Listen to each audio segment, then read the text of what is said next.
Good morning and welcome to the Waterski Broadcasting Company's coverage, the webcast. We are at the 2020 IWWF World Under-17 Waterski Championships. We're at Pecos in Santa Rosa Beach, Florida.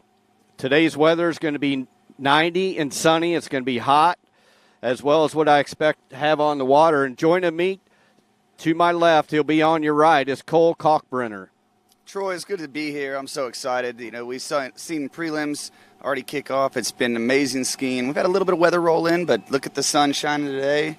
Absolutely perfect conditions. As you would suspect at Pecos, this whole area is just amazing. You got to love this Fort Walton Beach area. The beach is crystal clear water and white sand. So I know all the skiers are enjoying it, and I'm excited to kick off this weekend of skiing.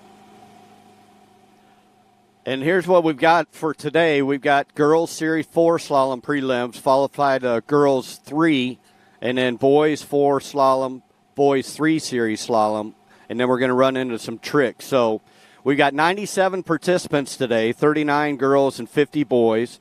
We're representing around 25 countries throughout this tournament this week.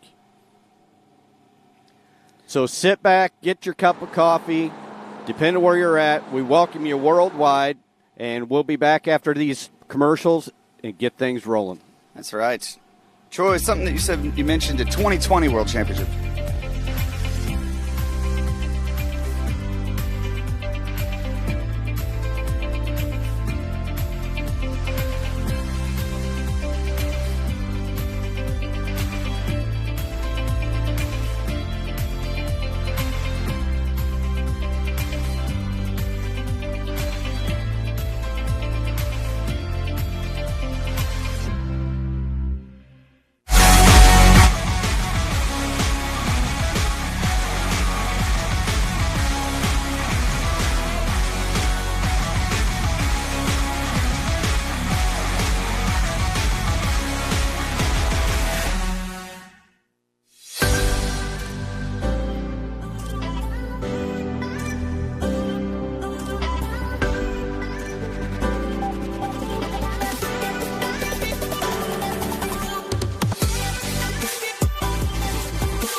Hello, Natalia Bernikava here, multiple world champion, world record holder, introducing the new Edge trick binding. 3D printed plate creates for more control and support on the water. Plus this binding is very unique because we have two options. Option 1 with toe clamp and heel clamp dedicated specifically for hands. Option 2 with the releasable plate could be used for hands and toes, and the binding suits for all levels. For the upcoming season, it's time to get on edge.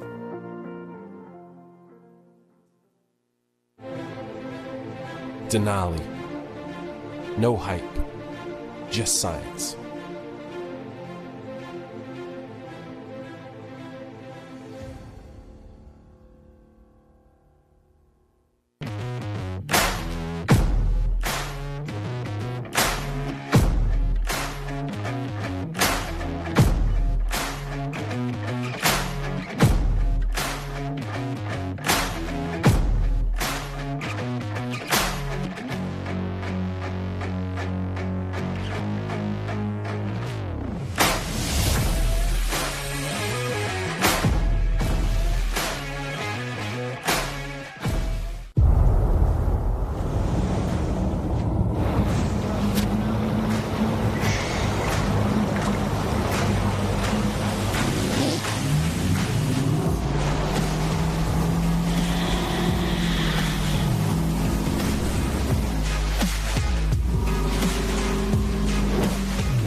Welcome back to the 2020 IWWF World Under-17 Waterski Championships. Yeah, and I keep saying 2020 because we're going back a step with COVID, Cole. I know. I was going to say, Troy, you're getting a little old. He's kind of forgot where he is in the world here. But we're in South Walton, Florida.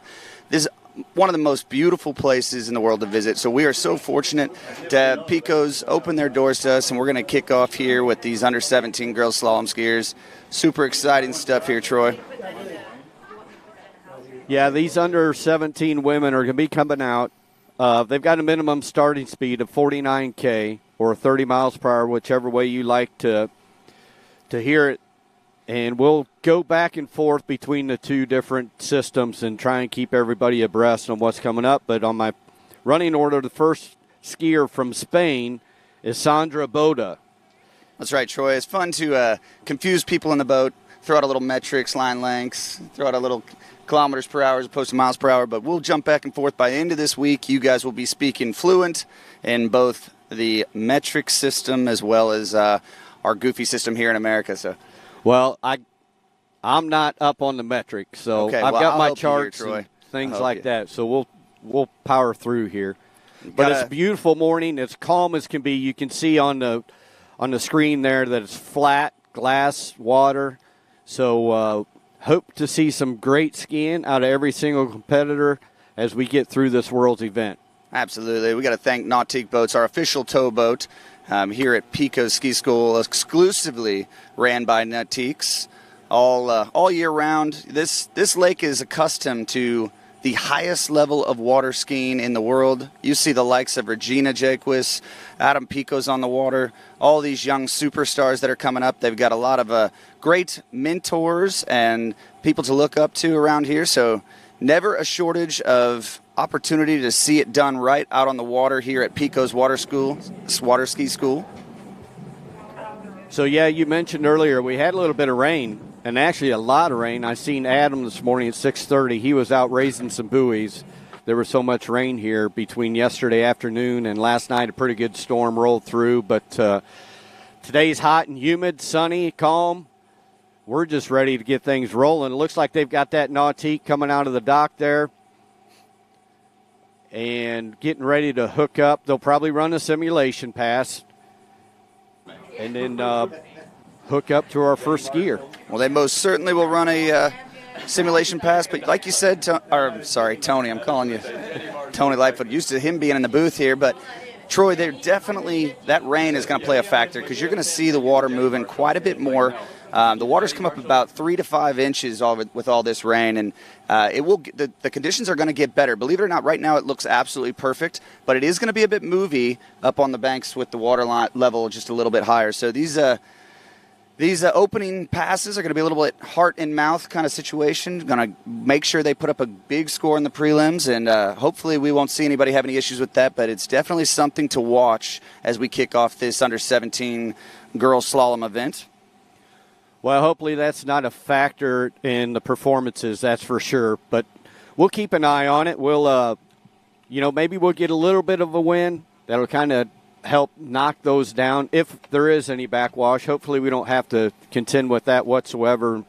And maybe we're being more cynical than what we should be. I don't know. No, I definitely think it's something at this level. I mean, you're talking the best athletes in the world. They're going to take it into account. They take everything into account, right down to the boat having a bimini on it. So I don't think we are. I think this is something that at this level they're going to be able to handle without a problem. But it's something that you need to be aware of and just make sure. We've got the spillway wide open, so we know that the conditions are going to continue to get better each and every day. So, well, and running the lakes, I'm sure is going to help also. So make sure So what we're going to do here between all the series, the top 12 skiers go into the finals. So we've got 4 series. We're not running 4 series back to back. Today we're going to run 2 girls and then 2 boys. So the series 3 and 4 of each sex is going to run today, and then they're going to put their mark on that board. Then tomorrow we're going to come back and we're going to run the other 2 series to determine what 12 skiers are going to move into the finals in that slalom and trick event. So, Troy, maybe you can educate me a little bit here. So are all the series random, or is it by seeding place? So are we going to see the better skiers out today, or maybe the lower level seeds? How does that look? How does that work? It is a seeded event. So we're starting with the Series 4. We're working our way up to Series 1, and that last skier in Series 1 is the top seed skier for all of the girls or all of the boys event.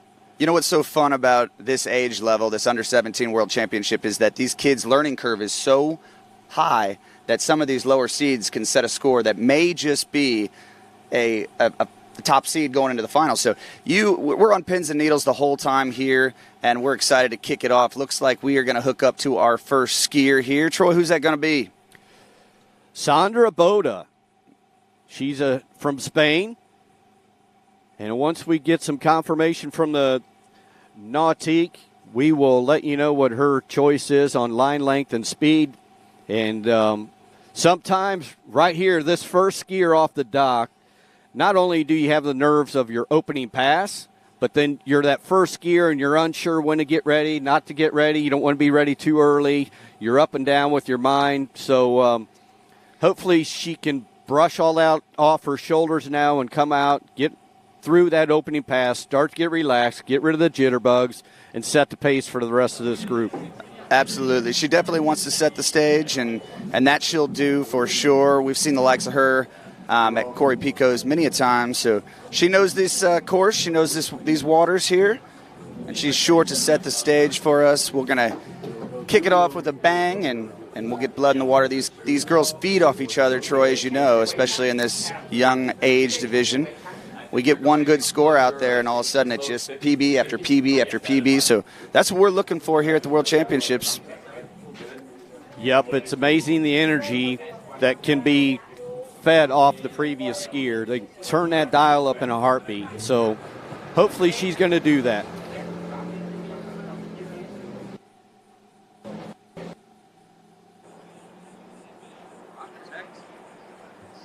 Okay, so Sandra's coming in at 52K, 16-meter line length. That's 32 miles per hour, 22 off. Setting herself up for the start of this pass. All right, Troy, making her way down the course around 2 ball. A little bit on the back of her ski at 3 there. But doesn't look like it's going to be much of an issue here for the opening pass. Bit of a formality. And just like that, we have kicked off the U-17 women's or I should say girls division, with an opening pass. So all color coordinated as she runs through this pass. Looks calm. Body staying pretty still there around 2. A little bit of slack, but, you know, it's an early pass opener. That's kind of be expected every now and then. I got to tell you, I like the color coordination. I mean, if there's a ski company to do that with, it's Radar. They have consistently put out just awesome graphics, awesome colors. You see that being represented in the collegiate scene so much because they're just so much nicer to look at, those skis. I love their color coordination.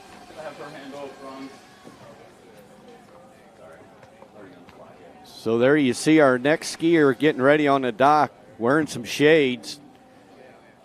I don't know if those are script glasses or if it's just the sun is kind of in their face as they set up for pass number 1. So it could be as simple as that. Yeah, my ski partner wears her glasses daily. But we've got Sandra coming back in at 55 kilometers per hour. This is your max speed for the girls division, or 34 miles per hour. She stayed at 22 off, so she bumped that up to the max speed. She gets through this pass, Cole. We're going to be shortening the rope up already with the first skier off the dock, and it looks like it. All right, Sandra making pass number 2, the first one off the dock in this under-17 Worlds. We're cutting rope to the yellow already. So now, Troy, I'm a bit confused. I think she might have started at 15:32. So did she increase the boat speed as well as shorten the rope, or is she still at 15 off or 18 meters? We're going to wait and get confirmation from the judges there. Hey Vince, is she at coming back in at 22 off or 28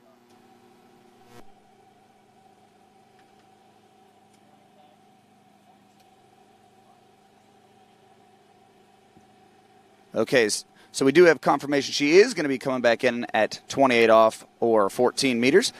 So I'm thinking she amped it up there a little bit, turned up the volume, increased the boat speed as well as shortened the line length there. Oh, heck yeah. Putting the pressure on the girls at the dock already. This is Sandra Boda.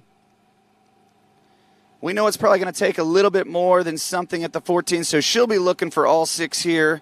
And that's what we want to see. We want to see her set the bar as high as possible. Like we said, these girls, the energy down on the dock will just pick up here as she pulls out for her gates, Troy. All right, on the tail a little bit, trying to slow down to get through them gates. 28 off. A little bit of slack there, too. She pulls long over to 3. He's going to need a big turn here. Looks like she's back in it. Just need to stay calm around 5 ball. A little bit of a long pull over to 6. Takes the whip, and she is out the gates. Look at this. All right, 28 off already. Impressive skiing here by Sandra Boda. And we are going into mean green, 13 meters. 4th pass for our first skier off the dock. That'll ease any of the tensions of that high water, maybe a little rolly nonsense that we were spewing. We've got some high-level skiing here. She's going to be coming back in at 32 off. Looking the goods there. A little bit of slack, staying calm. As we see Troy catch our running over there. That means there's a little bit of breeze coming up, which I know will be good to knock down any of those rogue rollers there. Like I was saying, Troy, my ski partner skis in sunglasses daily because we ski after work, and the sun's going down, and it's right down the course. So I know it's definitely a unique characteristic. We don't see it all that often, but. So what do they just throw a little rain X on them to repel the water as they're coming down so they don't get the water spots? Yeah, and I guess they float because, you know, if she goes down a little bit harder than normal, there seem to be always around her, and she has the same pair each day. But here we go, 13 meters, 32 off for Sandra. Stood up a little bit there around 1. She was late going into 2. She came out of 2 awkward, but still gave everything she got. So that's 2 for her unofficially, but I would be surprised if it was a different score. That's right, but that's why the judges get paid the big bucks here. You see on the replay here, she just has a bit of slack out of one ball. Thought she was okay. It was actually a pretty decent start, but just a little bit of long pull there and slack. And as you can see, that handle getting away from her inside a 3-ball. But I think she's going to be happy with that score. I'm not 100%, but still it sets the bar very high for this under 17 prelims here.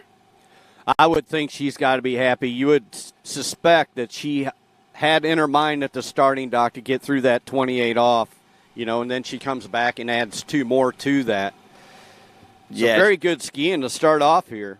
I agree. Anytime you get to your 4th pass, you're looking to be in PB territory, but who knows? I know these young girls could absolutely do way more passes than you and I, Troy. We'd be needing oxygen down on the dock if we made it through 4 passes, but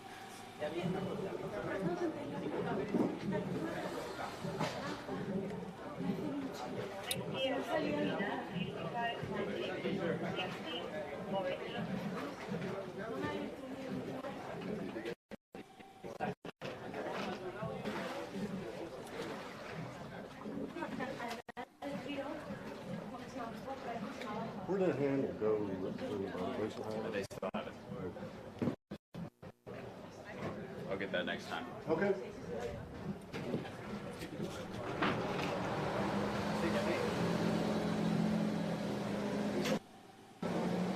All right, up on the water, Josefa Krug from Austria. She's at 16 meters, 22 off. She's coming in for that first nerve-wracking pass here with the sunglasses, Cole. definitely looking the goods for sure. Easy and as early as you like around 3-ball. This is a bit of a formality here. With the roar of the boat, I'm going to guess that was at 55 kilometers per hour or 34 miles an hour.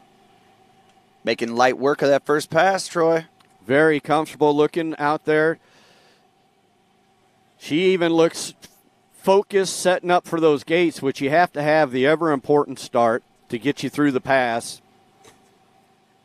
Look at how wide and much space she had there. You know, I try to consistently tell people that, you know, at 22 off, you really can work much wider of the buoy line than needed and backside that turn. So looking the goods out there, Josefa. Looks like she's on a syndicate there, riding that syndicate slalom ski as she goes around 5, making her way over to 6.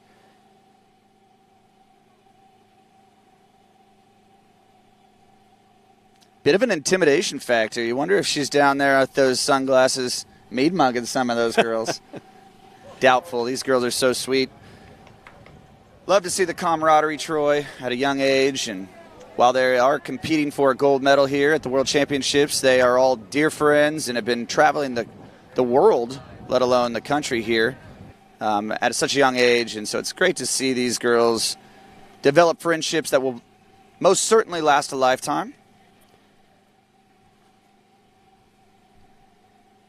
All right, so coming back in here at 14.25 meters, that's 28 off. Josefa making her way through this. Oh, and down around 4 there. She got a little deep and on front of the ski, and you can see a little bit of disappointment from her there. But 3.5 for her at that 14.25 meters. Unfortunate fall for Josefa. Yeah, I got to be honest. I didn't see that one coming. Just got the handle a little bit down and on the tip of the ski there. And you hate to see that. It's just heartbreak hotel for Josefa. I'm sorry about that. You know, it's unfortunate. That's the slalom skiing event. Absolutely, the slalom, your one-and-done event. Ruthless. Absolutely ruthless. It's one and done. You know, and people look at the other events and kind of say, well, slalom's the hardest one because it's one and done. But really, the fact of the matter is, you look at tricks. If you fall early in your first pass, that's as important as not falling early in slalom. So,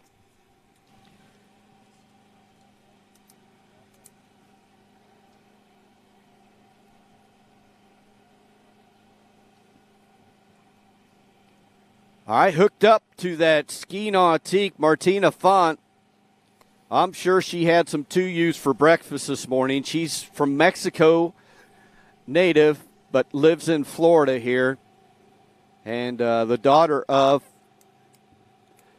Sergio Font, one of our title sponsors, 2U. They are healthy snacks. We appreciate all their support here at the U-17 World Championships. I'm sure brother and father are looking on with bated breath here as she comes in at 32 miles an hour, 15 off. Nicely balanced over her ski. Round 2 ball, nice and early. Plenty of space. Don't see her chest moving at all through the wake, so again, like I said before, you hate to give him the announcer's curse. So as she comes out the exit gates, I'll say a bit of a formality there, just a warm-up pass, feeling out the water, the wind, and all the rest. She looked very solid there at that 16-meter pass on the D3. I apologize. I thought that was 18, but that's 16 meters or 22 off. So D3 is one of our title sponsors, so we appreciate them, all their support from Creed and all of the D3 family. So appreciate them and what they do for our sport, continuing to innovate, bringing us new and innovative designs each year.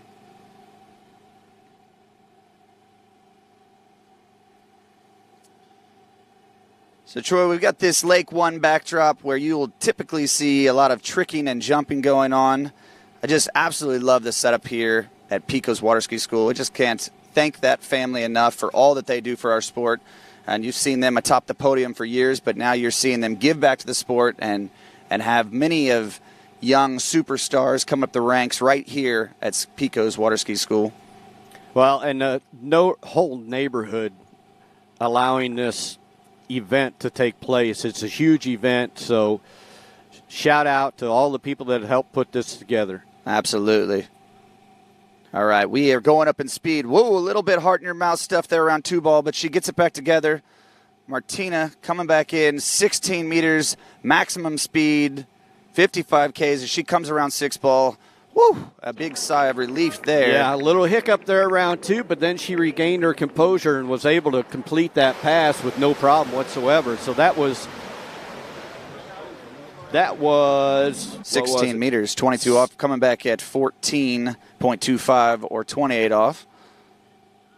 Oh, that's right. She increased boat speed. I'm caught up now. Well, you know, it's tough. There's a lot of options out there, but look at that. Right shoulder dips, leaves the ski behind a little bit, and luckily is in form to pull all the way over to 3 ball, but I was a little nervous there. I'm sure she will shrug that off and get ready for this 14-meter pass. Absolutely. So, you know, I announced that it's the 2020, and we're actually in year 2021, obviously. So the 2020 had to be postponed until we got clearance from IWWF to be able to bring this event. So we actually have the contestants that could have aged out, if you will, but they're able to compete for placement, but they're not able to break any records, if you will. That's right. So 2003 athletes will be able to compete out in the water with some of these 2004 skiers. So, but right now we've got Martina coming in, 14 meters, 28 off, mellow yellow. Look at that beautiful start here. This is a much better 2 ball. Absolutely looking the goods out there. Staying calm around 5 ball. That was probably the easiest pass of the set thus far, so maybe calmed a bit of nerves out there, and we might see her challenge our leader, Sandra, 2 at 32 off. Look at the width there. Troy, you haven't seen that much space before 1 ball? No, I haven't. Since you were at long line. No, I did actually, but then I woke up the next day. So really impressive skiing for me. I unsure what to expect here in this first Series 4. Not to downplay them at all, but I'm impressed, and I'm glad that these girls are out here under 17 already running 28 off. We've had 2 out of 3 girls run that yellow loop, so we're going to see some better scores than what I anticipated. That's right. Putting the pressure on our top seeds. Remember, this is Series 3 and 4. So each series has in the neighborhood of 11 to 12 skiers per group. So that's what we're looking at as far as total numbers, if you want to kind of put in the back of your mind how many girls are going to be vying for that top 12 spots to go into the finals.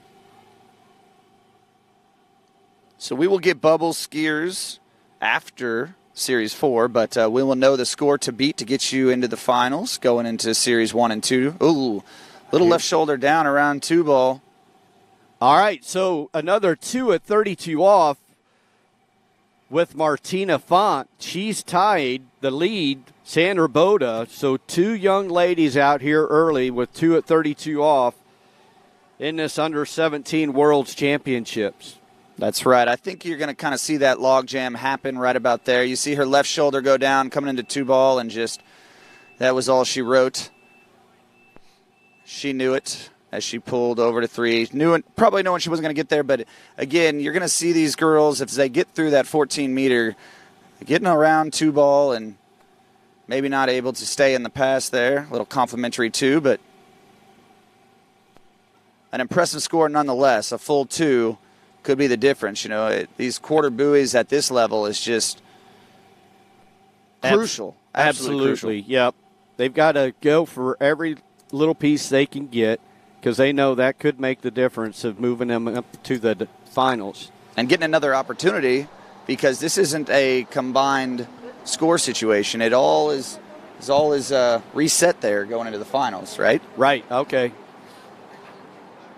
So we got that ski nautique back at the dock, and we're hooking up to Sophie van Bergen from the Netherlands.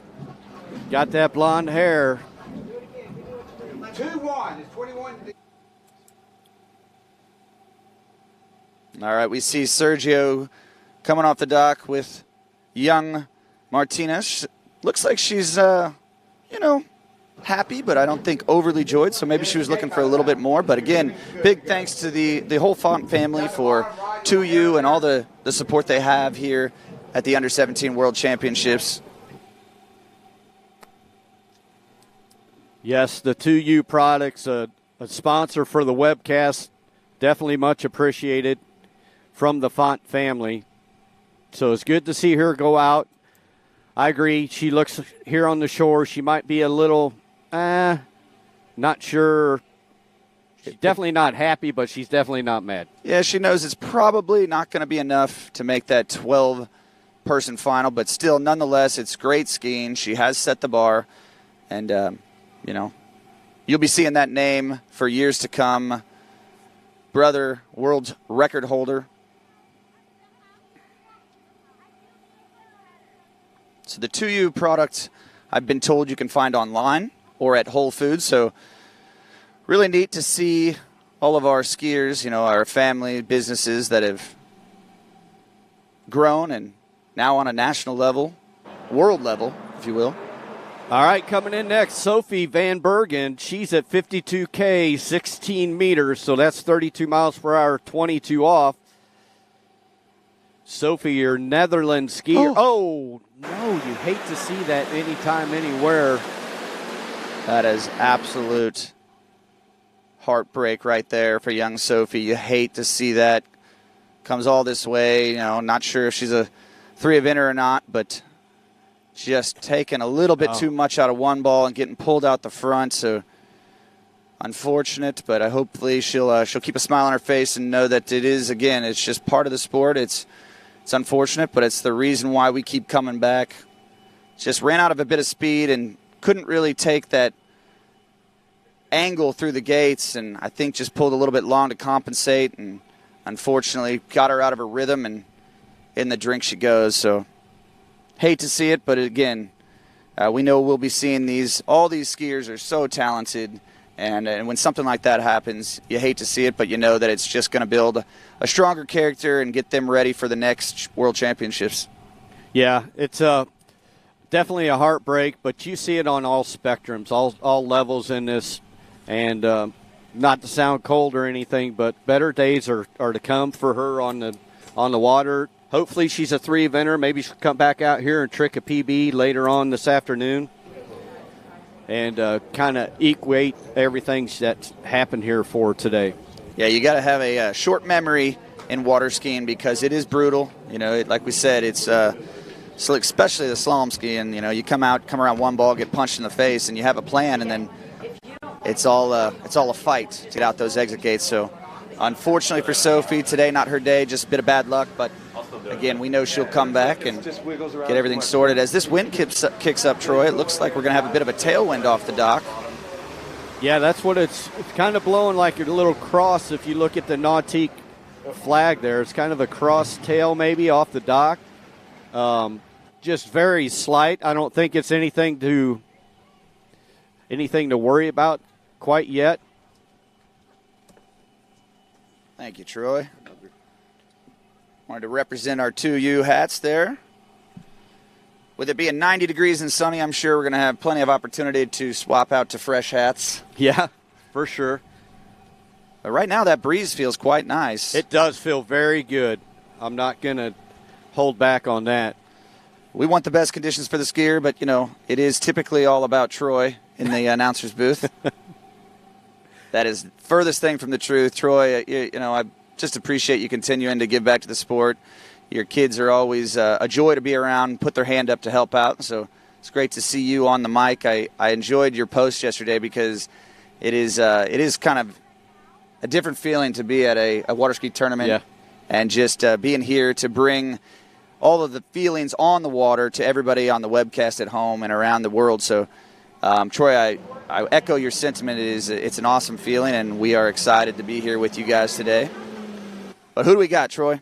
Danielle Halford, Great Britain skier, coming up. Looks like she's on a D3 at 15 off here to start the rope length. We're not sure about the speed, but it's looking like a 52 kilometers per hour or 32 miles an hour. But I'm sure Danielle has plenty of fan support around the world, especially out of Great Britain. That crew seems to be a bit of a family. You know, you watch consistently when you're at the Ashers, or you'll see the likes of Rob out there. It just always seems to be a tight-knit group out of Great Britain. So very, very smooth, balanced skier. I have a feeling you better get comfortable because we're going to be seeing quite a few passes after seeing that opening pass. Again, another D3 skier. Effortlessly as she turns that 6 ball.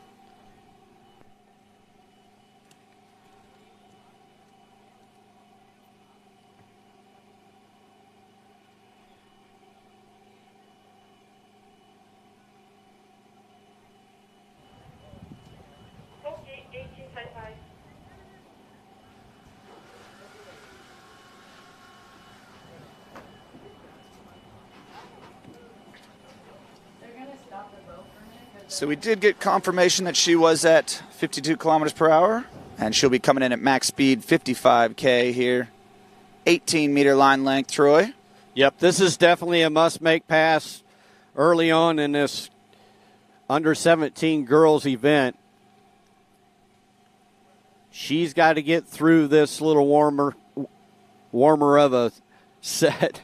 Is that a warmer upper that I heard there? Warmer upper. Did I hear a niner in Tongue there? Twister. Love it. We'll have plenty of those the rest of the weekend as she makes that 18-meter line length look easy. Like I said, get comfortable, folks. This girl is looking the goods out there. You know, I mentioned Rob Hazelwood earlier. I just love to see the young talent giving back to the sport. His Tuesday technique, or Technique Tuesdays, that he was doing on social media. Spent many of time here at Pico's Waterski School. I know my boy looked up to him, and many other skiers, not only from Great Britain but around the world. So I'm sure Danielle has taken note of all of Rob's unbelievable coaching. So not sure who her coach is. We don't have a whole lot of bios on the skiers, but again, Daniela looking amazing out there on her second pass. Like Troy said, a bit of a warmer upper. So we're going to be cutting the rope. She's going to be coming back in at 16 meter. That's 22 off for her third pass here. Just a little bit of ripple on the water, just enough to put some definition to the texture. So Danielle Halford, your Great Britain skier coming in here. Yellow loop, 16 meter. Another must-make pass for her early in the morning in Santa Rosa Beach, Florida. I'm going to continue to correct Troy until he gets this metric thing right. This is an orange loop, 16 meters. What'd I say? Troy and I are good friends. We both hail out of the Midwest here, and she makes no problem of that orange loop. But Troy, he had a bit of a, omnipotent moment where he knew she'd be running that and be coming back on the yellow loop, no problem. He could see the future, and that is the future is bright for this young lady as you see her technique coming around two ball. Well, I wish I could see the future. We probably wouldn't be announcing. Well, maybe we would be. Maybe this would be our full-time gig if we could see the future, but it is definitely fun to be up here and see the talent of these young ladies. So this kind of, Danielle, she's been out there for several passes, and it's kind of a strategy, if you will, or a comfort level for the skiers. Some like to start and have a lot of passes till they get into their most challenging, but then others will maybe second pass in, will jump right into the nitty-gritty and get into it. But it's working for Danielle because she's going to be coming back at the yellow loop. That's 28 off, 14.25 at the max speed here. That's right. Some people come out of the gates swinging. Some people make it more of a training set here. I'm sure that she's used to her fourth pass being probably at this 28 off loop. She's getting a little bit late here. She's going to have to get on her horse. A little bit of a long pull there. And does she get back to the gates? Looks like a fist pump. Yeah, for 28 off for her. We heard her cheering. 14.25. We heard big cheers as she came around four ball, so maybe we were mistaken there. And I think this is kind of where we thought these series would be. Yeah. And we were just confused with the first skier of the series coming out and posting a 2 at 13 meters. So great skiing for Danielle. Obviously, you're going to see much more of her as she ages into the next division, especially with a style like that, taking the whip. And that was a fist pump there, as you see on the replay. So love to see that. Let's see a bunch more of that this afternoon, and as we go into the afternoon, I should say. Yes, that's awesome. I just want to see every single skier go out there and do a personal best. We know that's not possible or not likely. It is possible, but it's probably not likely. So for her to have her best there at 4:28 off is awesome. Absolutely. Absolutely. And I know Jody Fisher would say that, there she did get in there, so it looks like it's going to be a full four, the judges, but I'm sure Jody Fisher would say that if everybody was on a wrapped ski, every day would be a PB. So we want to thank him for his support. A new ski brand. I don't know if you guys have been privy to seeing that, but obviously Jody is a student of the sport. He's been around for ages and helped develop many of skis. So looking forward to getting the opportunity to try that. But Troy, who do we got on the water now? Christiana de Osma. She's coming out at 16 meters, 55K. So that is 22 off, 34 miles per hour. She is from Peru. So our first Peru skier here, coming in 16 meters max speed. And one of my good friends, James Seamers, spends quite a bit of time in Peru, so I wonder if he's has anything to do with this incredible slalom style that you're seeing from Christiana. You know, she just shrugs her shoulders like, no big deal. I'm just here at the World Championships running my opener on a good water ski. The late Dave Good she just made him proud as she came around one ball there. Look at that, stacked, loaded, balanced. Beautiful, beautiful style there. But, you know, Jimmy is thought of to be a tricker for some reason. I think as later into his years and his career, he focused on the trick event, but an incredible slalom skier for a man of his stature as far as his height, and then an even more incredible jumper. You know, he's had 2-time world record holder, so he can do it on all facets on the water. No doubt about that. All right, you see our next skier on the starting dock with our dock cam, talking with the coach, getting prepared for her set. On the water, though, Christiana, she's going to be coming back in with the 14.25 meters. That's 28 off. A little wind at our back there, Troy. I tell you what, though, if there is a lake that can handle wind, it is Lake 2 here at Pico's Waterski School. It is very protected. Just an incredible sight to ski at, all 3 events. Okay, here we go. A good one ball early into 2. Looking good. You can see the next competitor watching, seeing if there's any adjustments, but not needed for this pass as she smokes at 28 off or 14.25.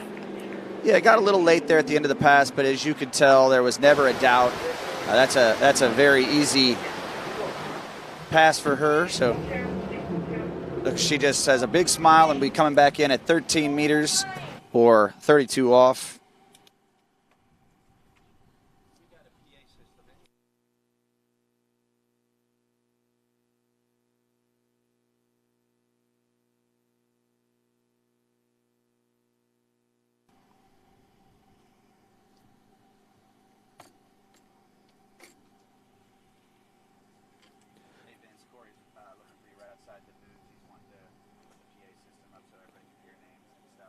All right, so Christiana, she's going to be coming back in at this green loop. 13 meters, that's 32 off. So we've got 2 young ladies at 2 at this rope length. So any part of 3 or more is going to put her in the lead. That's right. Sandra and Martina are in a tie right now in this under 17 event. 2 at 32 off, so we need to get any part of 3 ball to shake up the leaderboard. I'm sure she's thinking she wants to run all 6 here. After watching her come around the 6 ball at 28 off, there was no doubt in her mind, so I'm guessing that she is going to come out swinging here. She's in the pass here. She's definitely your new leader. Round 3 and over to 4. Big 4 ball. Oh, is she going to be the first one to run 32 off, Cole? Here we go, round 6. And out the gates, Christiana de Osma. Not a problem there. 13 meters went down. That is your first competitor into the 12-meter line length. That is our 6th skier off the dock, and they ran 32 off. Incredible. You got to love that. Setting the stage for an absolute monster of an event here. Christiana making light work of that 13-meter pass. Love the style here. Opening up to the shore, giving the crowd a bit of a wave as she comes around for this big 4 ball, or 6 ball, I should say. So, really, that was all set up from the start. You know, she got up on the boat, and then she rode that rope out. She got the swing, got herself a good 1 ball to set her up to run that pass and take the lead now in this under 17 girls event. She's a Series 4 skier, so setting the pace early. We're going to be at something at 35 off, so we know for sure something in the 35 off or the 12-meter line length is going to have to run into that to get one of the top 12 spots. That's right. Yeah, and this is exactly what I was talking about as we see her enter the course at 12 meters. Needs a good start here. Really good start. Yes. Tight line out of 1. She was a little down course coming out of 2. She had a pretty good 1. She had a little bit of slack, got on the tail and lost some angle, but she was still able to get around 2. So Christiana de Osma, your new leader early on in this under-17 World Championships girls event. So you see her just pull just a little bit long there, down course, and I think she tried to sell it a bit here to the judges, but I did not see any buoy. So unofficially, we know she's the leader. We're going to wait for the judges to give us exactly what they're going to score her, but she throws her hand up like, man, what the heck? I had a great start and going to live with 2-ball today.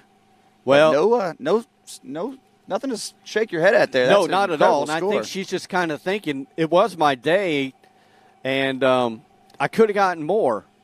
But very impressive early out. Christiana.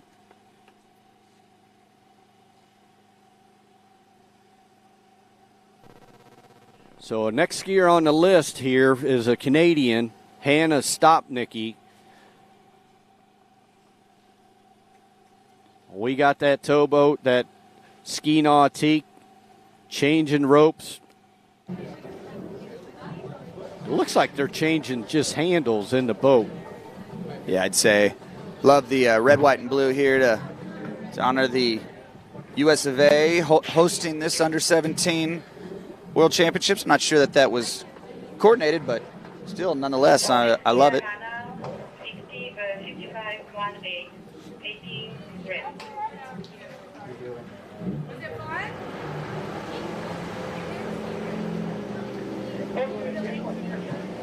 All right, coming out at 18.25 meters. That's 15 off at 55K, 34 miles per hour.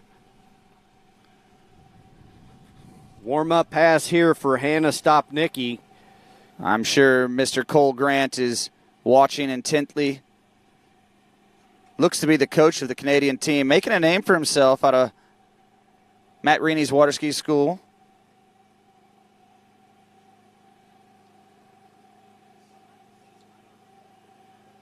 So nice no hill for a pass climber there for Hannah. That's right. No hill for a climber there. Hannah makes light work of that opening pass.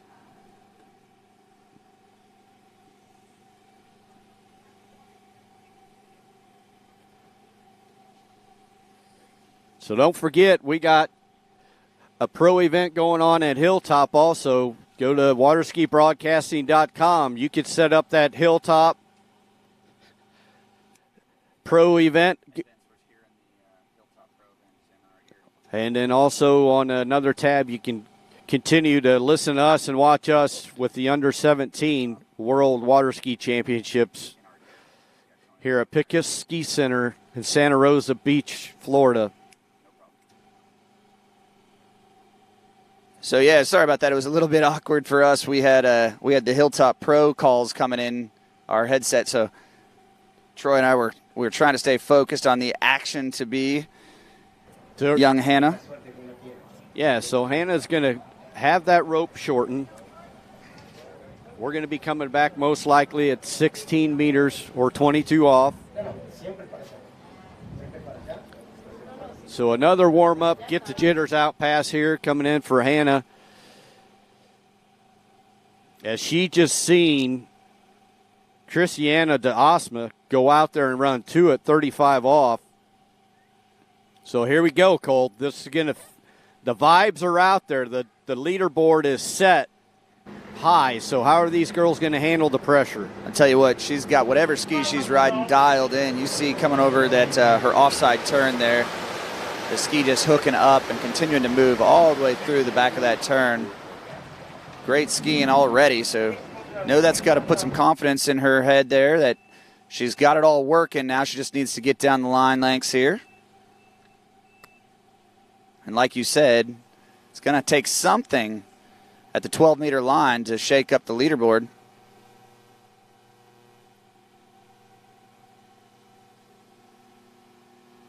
Yeah, I mean, it's just it's surprising to me already where they're at with that score. And we got 3 more series to go. Yeah, it's crazy. I mean, the level is very high, obviously, but this is the World Championships. I mean, if you were going to expect it anywhere, this would be the place to see the best in the world, and you have already seen that. So, again, I'm sure Cole, the Canadian coach, is looking on and got her ready to perform at her best. All right, so Hannah Stopnicki, she's coming in at yellow loop, 28 off for 14.25 meter line length. You see the glare on her face there. Maybe that's what our second competitor was thinking that she would have. It won't last long. We're around 4 ball here. Getting to the pointy end of this pass. Can she get around 6? She does. Takes the snap and out the exit gates. Won't have to deal with that glare coming the opposite direction. Yeah, you're right. She had a little bit of a squint going on there because of the sun. Look at that handle control as she comes around 2 ball.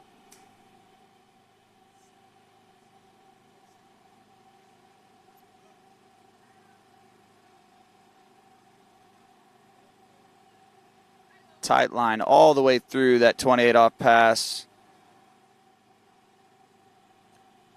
Very good control as she makes her way through that. So that's going to be setting us up. She's going to be coming back in at 13 meter. Green loop 32 off. This is a must-make pass here for these girls early on. I was just going to say that. I mean, who'd have thunk the 7 skier, it was going to be a must-run pass, 13 meters or 32 off. I love it. See the young Colombian on the docket and ready. I'm sure Javier Julio is close. Another world champion. That's what's incredible. As I look around this morning, I think I've seen 7 or 8 world champions just cruising around the site. All right, here we go. Hannah Stopnicki. This is 32 off. She's got to run it. A little deep out of 2. She was late into 2 and then tried to make up with a big turn, but lost the handle there. So that's going to be 1.5 for her. Unofficially, but yeah, it just, you see as she comes around 1 ball, just gets a little bit left shoulder heavy down, handle away from her. The separation there is just too great to overcome, and she just pops the handle back towards the boat and into the water she slides. So, unfortunately, I'm sure Hannah wanted more there. It definitely wasn't a complimentary 2. She was in the pass. She was expecting to run it. But that's why these half buoys are so important. We saw those 2. Could be right. The difference there. Yep. So that separated her from that tie there at 2 at 32 off by getting 1 1/2. Well, there you have it. You see the leaderboard right now. Cristiana Diasma, 2 at 12 meters. And we've got a little bit of a logjam there. 2 at 32 off. And then, of course, we just saw Hannah get 1.5 at 13 meters or 32 off. So some great skiing on this first day of competition at the Under-17 2020 World Championships. Yes, it is. And in the water from Colombia, Daniela Verswivel is our next contestant in this Series 4 Slalom Preliminary Under-17 World Waterski Championships. She's going to be coming in on her warm-up pass here.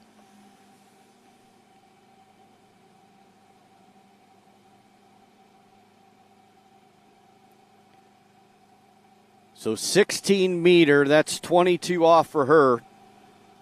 At max boat speed, 55K, 34 miles per hour. A little bit down course there at 4 ball at the end of the pass here, but no problem as she comes out the exit gates. She will be shortening to 28 off or 14 meters.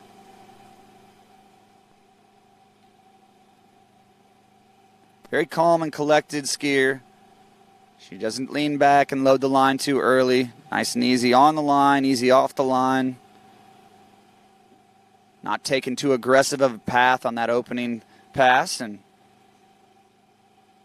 Nice, smooth arm extension. Not full arm extension quite yet, but it's just nice and slow. Nothing herky-jerky. So good opener for her to get a feel for things, get through that nerve-wracking pass number 1, and then we're going to see what her choice is here coming in for pass number 2. We got to assume she's going to go traditional, just cut the line length to the next pass. We see our dockside cam, some of these young athletes just getting in the zone there. Miss Pia is ready to take to the water after Daniela finishes her set here. Gives us a little That's smile. a great shot. Yeah, I bet Mom and Dad are proud to see her representing her country here in beautiful South Walton, Florida. All right, Daniela, pass number 2, 14.25 or 28 off. We're in a bit of trouble here, Troy. Yeah, she lost some angle coming out of 2, that's for sure, but she's still hanging in there. Oh, and fighting her way through, showing Columbia that don't give up on me. I'm going to still run that pass with a couple mistakes. That was 28 off, so we're going to cut her down to the 13-meter, 32 off, which is a must-make pass here in Series 4. As you see from Daniela, a bit of a smile and a shrug as she was a little bit in trouble there out of 3-ball, but hangs with it. Our first Colombian skier on the water. I'm sure she's going to get a little bit of tips and tricks from the great Javier Julio. An overall world champion, so you know he knows all 3 events very intimately. I'm sure he is ready to give all of his coaching to the Colombian team, the Argentinian team. I'm not sure how many teams he coaches. Pretty impressive. All right, you hear the beep coming out of that ski nautique. They've got 45-second wait time out here this week on that nautique. Every skier gets the same amount of rest, lets the water settle down, get things adjusted in the boat. Yeah, Troy, it's a good point. You know, sometimes we forget that all of our viewers may not watch this sport every day, but bottom line is we've got entrance gates, 6 turn buoys, and exit gates. We have a max speed, which young Daniela is at, 55 kilometers per hour, 32 miles an hour. Oh, no. Just taking a little bit too much there. 2 buoys at 32 off. That is where our log jam seems to be. We have 3 skiers in this Series 4 event that are log jammed there, but our leader, Cristiana Diazma, 2 at 12 meters.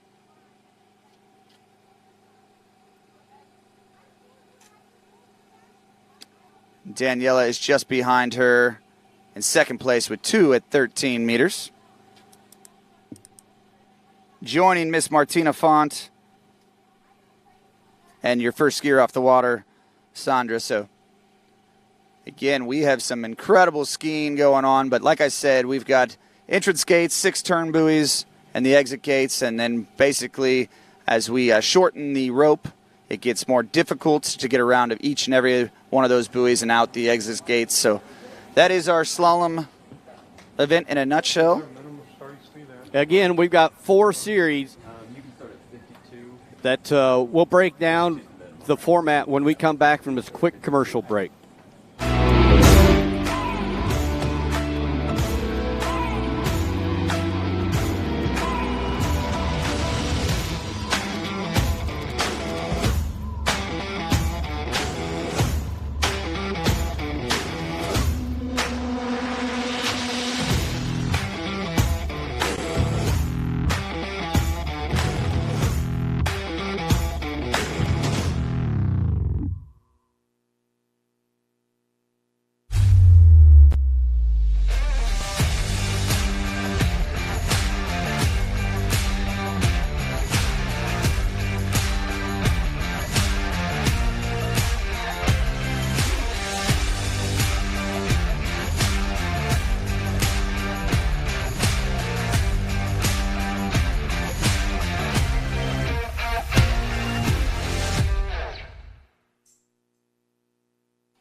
All right, welcome back. Waterski Broadcasting Company right here. We've got Miss Pia out of Austria on the water. 16 meters, 55 kilometers per hour, her first pass. So here we go. Pia Mattersdorfer, 22 off, 34, or as you said, Cole, 16.55. Pass number 1. Just A little bit bobbly here on her opening pass, but, you know, that's why you open up at one of your easier passes. So when you do get punched in the face there at one ball by that mean slalom event, you get out the exit gates, you get to set down for your 45-second wait time.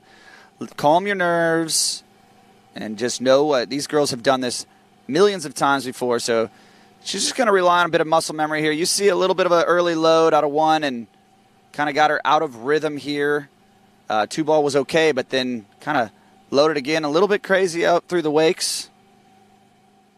But will be no issue as she shortens the rope to 14 meters. That wake nearly goes away behind that beautiful ski nautique. So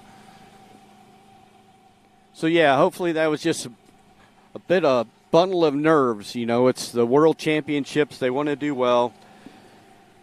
It's nerve-wracking on the dock, especially when you get a gal to go out and run 2 at 35 off or the 12-meter line length. But we're in Series 4 group. We've got 4 total series or 4 groups of girls. Out of this, all 4 groups, only 12 ladies will make their way to the finals in a couple days here at Santa Rosa Beach, Florida. That's right, Troy. And all of these girls vying for that finals position. And look, we've already seen someone into the 12-meter line, Christiana, so it is anybody's game. Like I said, in this under-17 age group, you're going to see a lot of people progress. And we're seeing that right now. Pia, around 4 ball. This is 14.25 or 28 off for Pia. All right, out the exit gates. We will wait for confirmation of all 6. Looks like it from here. But I think you are going to see her get better as this line length shortens. She's a big, strong skier. Even she looks a bit disgusted with her performance thus far. But I'm telling you what, I bet you I'd be killing to be out there skiing like she did. Yeah. Calming down a little more, but around every buoy, hopefully those nerves get a little less. You shake out the jitterbugs. Get more relaxed. You get to the shorter line lengths, you don't have a lot of time to where that affects you too much. So hopefully as she gets shorter, she'll be able to smooth out. That pass was better than pass number 1. And we're going to be cutting that rope again. She's going to be down at the 13-meter, 32 off. Yeah, and like you said, around each and every buoy she looks better. I'm going to go out on a limb here and say that this 13-meter is going to be one of her best passes. So we'll see Pia out of Austria. All right, here we go, 32 off. This is a must-make pass for her. Already in Series 4, a must-make pass. Yep, we got a Google of them at 2 here. So she knows that, but she's got to set herself up to run the whole pass. All right, we're not sure if you can hear us. There we are. We're back on. Round 2 ball over to 3. Needs a big 3. And oh, no. She does break the log jam. She's not happy with it. Seemed a bit unsettled throughout the whole set there. It was a good 1 ball, just not what she was looking for today. But she is currently in 2nd place, so while she may be disappointed, I am sure there are millions out there in awe of that performance. I am one of them. Young Pia out of Austria. You're seeing it here on the replay. Just limited her width a little bit, so has a bit of a slack in the rope. And big 2 ball. Still in the pass. No problem there. Just takes a bit too much out of 3 ball, and in the water she goes. She's not happy, but you never know. The slalom event is crazy, especially when you split it like this. You know, conditions can become a factor. We've been talking about that rain that's come in over the last 2 days.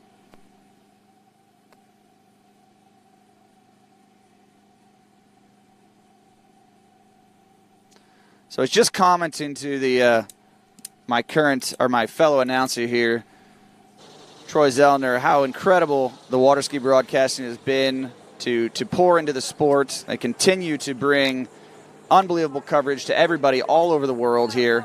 The Waterski Broadcasting Company is hosting all 3 world championships. So not only the under-17s and the under-21s, but the open division later this year in October at Sunset Lake. So just can't thank them enough for inviting me to be here, but also everything that they do for our sport. So please go to YouTube and subscribe to our channel so that you don't miss any of the action.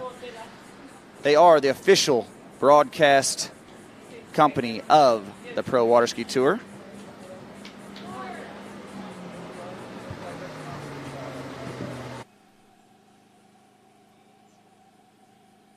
All right, you're seeing our leaderboard pop up there as we have a newcomer to the top of it there.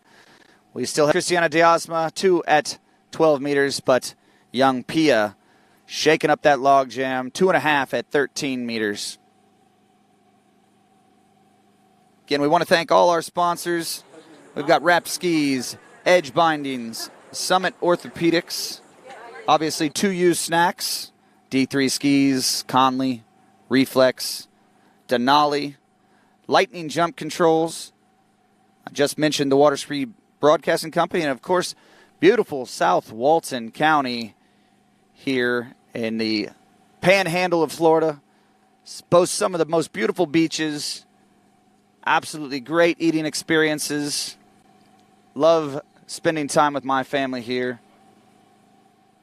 And of course, world-class facilities right here at Pico's Waterski School.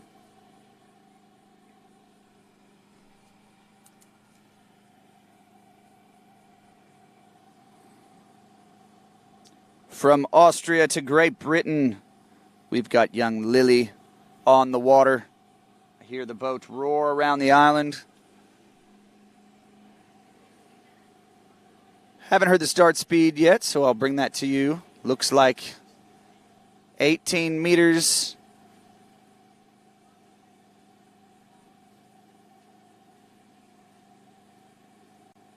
Sure that Great Britain contingent is tuned in, watching Miss Lily make light work of her first pass.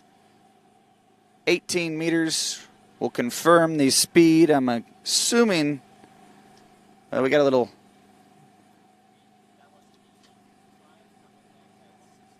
That was 18:55. We're not watching Lily on our replay here, but we are getting to watch young Pia as she comes around. 3-ball there.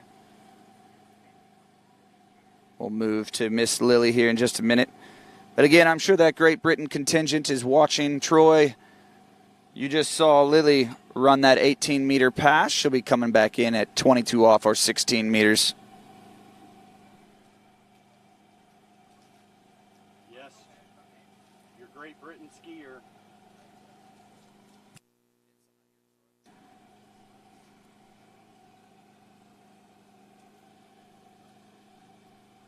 Your Great Britain skier.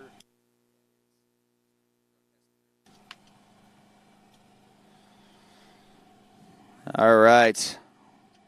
Lily is going to be coming back in her second pass, but we've got the dockside cam on young Courtney Williams out of New Zealand. Made the long trek. Got me now? Yeah. It turned off somehow. I must have moved the mic. Sorry. All right, 16 meters, around 1-ball.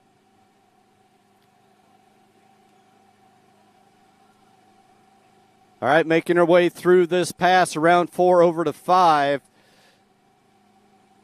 Completing this 16-meter, 22 off pass for her behind that ski nautique. She knows she's got a ways to go before she can get to the leader. Right now with 2 at 35 off, we've got Christiana Diasma I think we may want to try and find her, see if we can get an interview set up, huh? Yeah, absolutely. It would be great to speak with Christiana and just see what the conditions feel like out there. She has set the pace for all of our competitors thus far, so got to give credit where credit is due, and it was an amazing performance. But we got to think as we go down this list, you know, it's seeded, so any one of these girls can challenge, come out. They're all coming out and swinging. So any one of these girls can surprise us as much as these first skiers have already. Here we go. This is pass number 3 for Lily Dusty.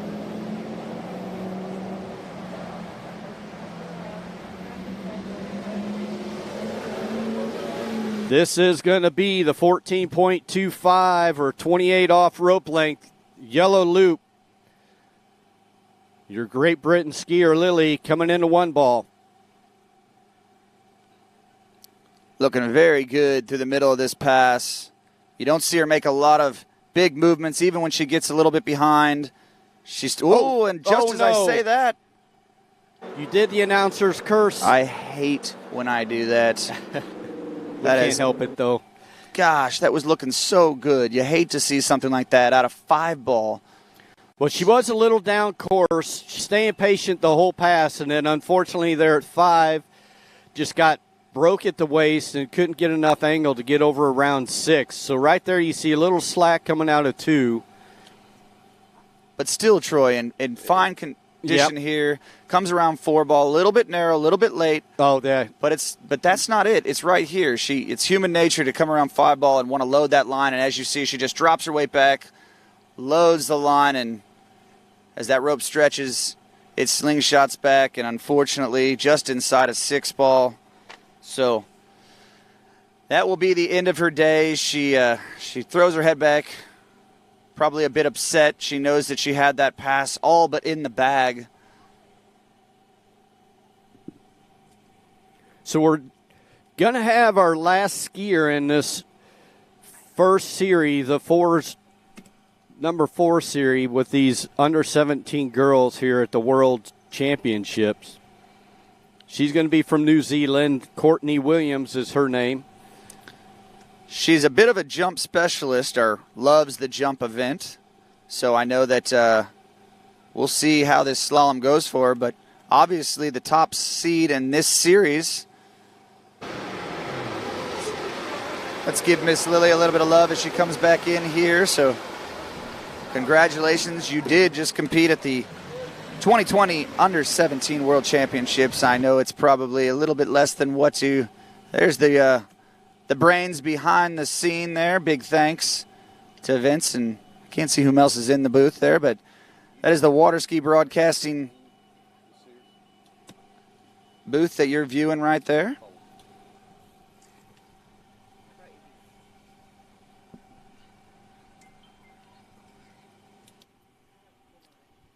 All right, this is going to be our last skier in Series 4, but we're going to continue on through no change of officials into the next series after this, which will be the Series 3. But right now, you see her in the water, Courtney Williams from New Zealand is going to be coming in on the water next. She's going to try and put a mark out there to be able to get into the top 12 contestants to go into the finals, and then you'll crown your gold under 17 girls slalom competitor later on this week. All right, Courtney Williams coming in 16 meters, 52 kilometers per hour. So 22 off, 32 miles per hour, Cole, for a warm-up pass. It's very late in the evening in New Zealand at the moment. I'm sure she's got people back home watching. I tell you what, one of the things I miss the most through all this COVID nonsense, Troy, is all the accents that you get to take in at these World Championships or other international competitions. So it's great to see everybody back together. We just hope that everybody travels safe, and good to see everybody. So Courtney makes light work of that opening pass. I'm sure she'll be speeding the boat up to maximum speed here. 55K is coming back. Very focused look there, Troy, around one ball. She's in it. She's got the focus. She's got the vision of what she needs to do here today to get into the lead, which is going to have to be more than 2 at 35 off if she wants to take the lead from Christiana to Asma. Just saw Christiana go by on a scooter, so I'm not sure if they've set up our PA on site. If she can hear us, she should swing on by to call this last young girls under 17 Series 4 competitor, Courtney Williams. We're used to hearing Glenn Williams and her brother Curtis on the mic. They do an excellent job of calling, so I'm sure they'll be helping out throughout the week. I believe Curtis is spending a lot of time in California out west. I'm not sure. I'm not familiar with them. But we've got Courtney. She's up in the boat speed to 55K. That's 34 miles per hour, and that's max speed for these under 17 girls. So just another little warm-up pass for her. She's coming through. It's a great start to this pass. Couple big hits there at 2 and 3, but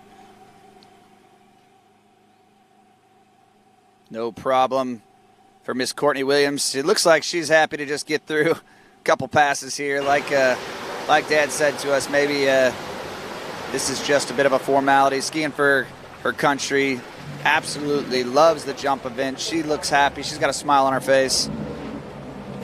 Well, it looks like she's gotten more relaxed now, so she could get herself calmed down and then continue skiing. And she's got to do one rope length at a time, one buoy at a time. Make this last call. So what we're going to do is we're going to have you put this on. All we're going to do is I'll turn your mic on when you get set, and then I'll come over and just ask you a few questions. Just look. The camera's probably not even going to be on us, so just talk to me. You can look right at me if you'd like, okay? Okay. All right. And are we pronouncing it right, Christiana? Yeah. Help her out. Sorry. All right, we're getting set up. The word got to Christiana that we'd like to do an interview, so we're going to have the pleasure of her sitting in with us. Are you more nervous now?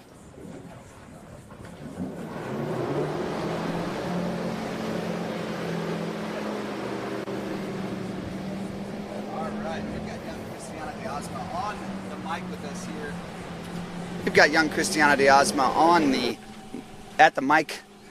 We just want to know, how did it feel out there? You know, we've got our last competitor on the water. You're leading the event at the moment. How does it feel? What was the conditions good? What'd you think? Yeah, I thought the conditions were very good. The lake skied very well today. That's the very first thing I said when I got out of the water.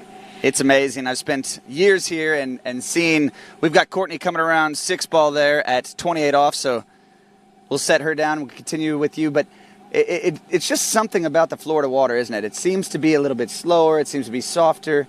I know we hear that all over. Troy and I are from the Midwest, so not as far as you've come, but we just wanted to say congratulations. What an excellent job you did. Is there anybody that you'd like to thank?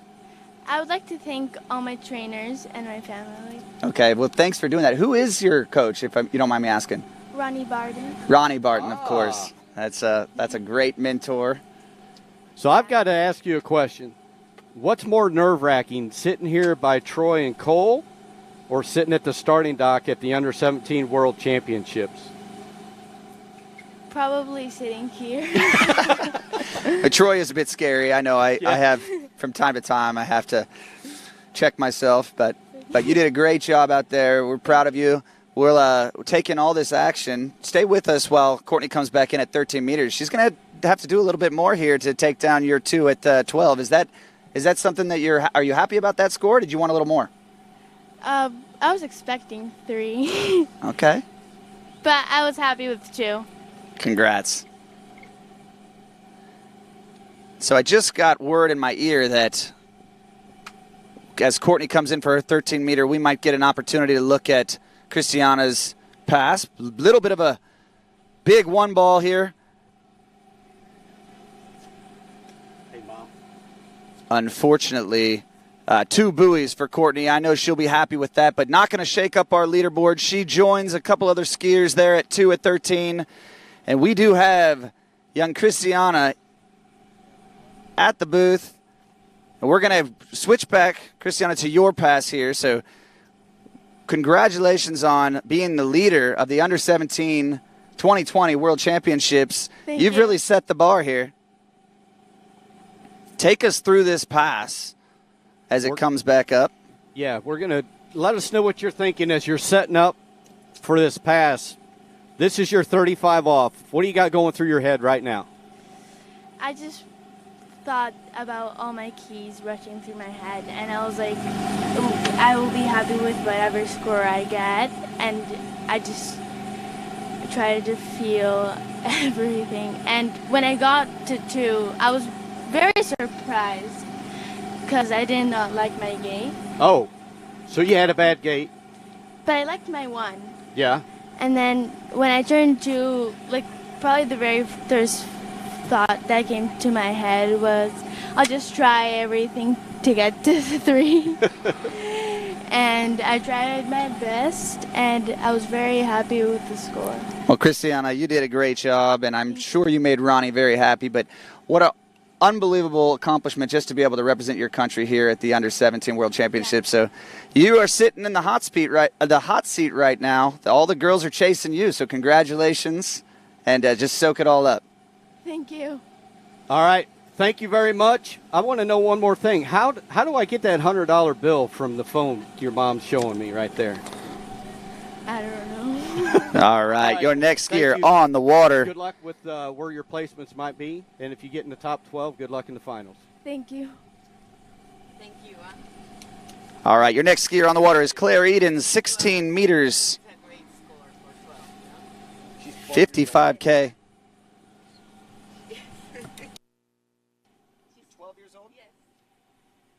Holy.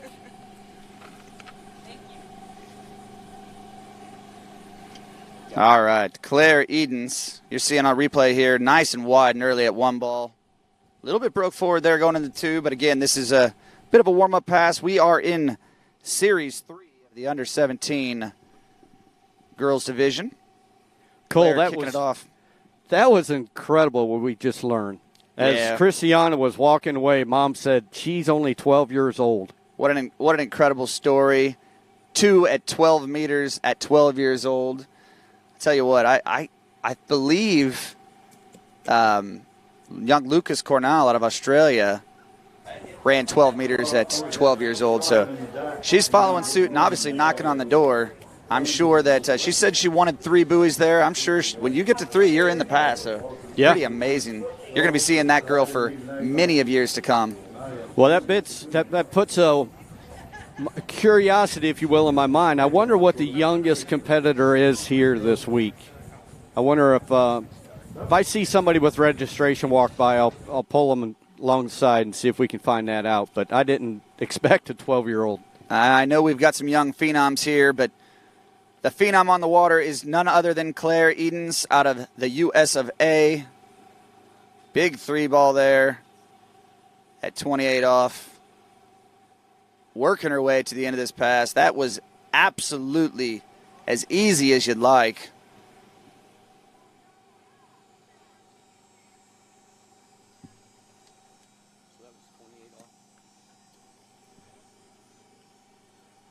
Okay. Well, hold the phone. Yeah.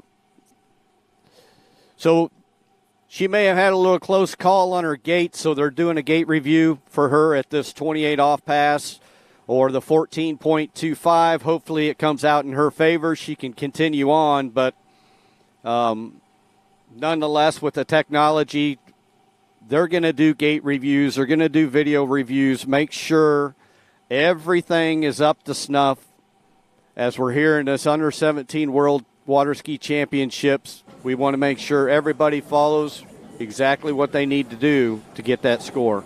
Well, you just saw young Claire and the disgust in her face. I'm not sure if she's been told or if she's just lifting it up right now, saying a few prayers, making sure that she got through that gate, but no word yet, so Again, I guess it's a good time to take the time to thank our TC and our technical crew that are here to give us the opportunity to make sure that everyone has a fair playing field, and we just appreciate all their hard work because we know they've been here for weeks on end setting this all up, this under-17 World Championships. And as if they weren't glutton for punishment, they decided they're just going to tag that under-21 right onto the back of this U-17. So they're going to be busy for about 10 days here. I guess it's probably no different than any other August at Pico Ski School. People coming in to get ready for the U.S. Nationals or the collegiate season. They seem to stay busy here all year round. Masters is in the spring, so. Well, it's nice that you have an ultimate facility, as we have here with the Pico Ski Center, but it's ultimately even better that they make the opportunity and let us come in and use their property and support the sport the way that they do. That's exactly right, Troy. You just make a great point that the world-class facility is one thing, right? But then when you have a world-class family like the Picos, and just they're so welcoming and so inclusive and continue to pour into the sport. Adam and Alexis, with all their coaching and training and help that they give back. Rose is just keeping Corey in line, which is a full-time job. So, it's like herding kittens sometimes, she's mentioned to me. And we just appreciate all that the whole family does here. And big thanks. You cannot say enough about them. And don't be shy. I know that they'd appreciate you as you walk by them, just thanking them. And so I got a kind of a funny story from this morning. We were talking about the Picos or Picus. Which is it? So I was talking to Rose this morning, and Kelvin and I were like, what is the proper pronunciation? She says, we don't really know. She said, we really don't know that whether it's Picus is, it sounds like Picus is the ultimate pronunciation, but she says it just, and they don't care. Well, I got to be honest. She laughed about it. They're just so nice. They wouldn't correct you even if you were wrong. But no, that's maybe one of our viewers can let us know. Do a little genealogy on the Picos family and let us know. But multi world record holder, world champion in both Adam and Corey, and again world champion mother Rose Picos. So you hate to hear this, Troy. Yeah. Unfortunately, heartbreak hotel for Miss Claire Edens. She did not make it through her entrance gates. So, well, one thing about it, it seems like it's taken a while to do that gate review, but they wanted to make sure it was right.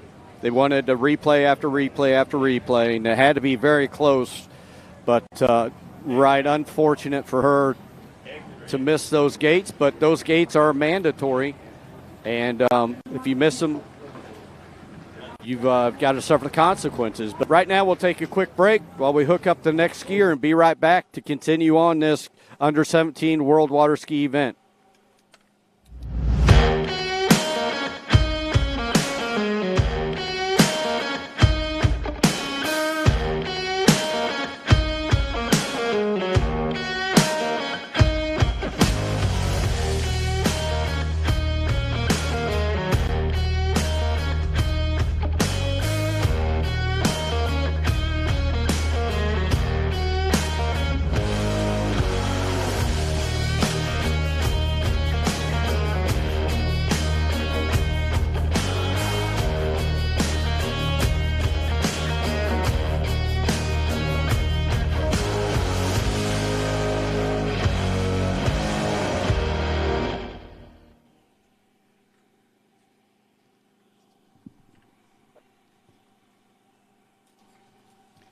Here we are. We're back. International Water Ski and Wakeboard Federation is a sponsor of, or the administrator, I guess, Cole, of this 2020 World Under-17. But yeah, they're definitely our governing body, Troy. I don't know exactly what the right words are there, but IWWF World Championships here. We've got young Laura at 16 meters, 55 kilometers an hour. She is at max speed. She's from Germany. She's coming in. Hey, you know those Germans are rough and tough, and she knows she's got to get more than 2 at 35 off, but one pass and one buoy at a time. As she rounds 6 and exits those gates. Yeah, a couple of big turns there, Troy. But still, nonetheless, making light work of that opening pass. Hopefully calm a little bit of nerves.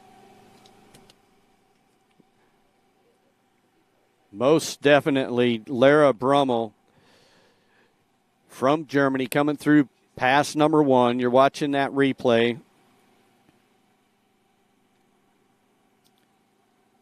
Don't forget, the Waterski Broadcasting Company, we're not only here in Florida this week, but we're up in Washington as well. So you can bounce back and forth. You got simultaneous events across the corners of the United States, bringing it to you live. As live can be, no delays, no nothing. We're bringing right into wherever you're at, on the phone, on your computer, at home, at work. It's Sunday. You could be at church. Wherever you may be, make sure we're a part of your day. Yeah, we can't. We don't have an idea of how many viewers we've got right now, but we are broadcasting worldwide. So, unfortunately for them, they got to listen to us all morning long. It's pretty crazy. After doing nationals last week, Cole, it opens my mind to a whole different perspective, and I'll get more into this as we go through the day. But right now, Lara Brummel coming in for her second pass. This is going to be the 28 off, or 14.25 as she makes her way down the course here. Nice and steady pass, bud. Absolutely, yeah. You saw her on her radar ski. It is working for her out there. She's going to drop into the water there and take a 45-second breather. Get ready to come back at you at 13 meters.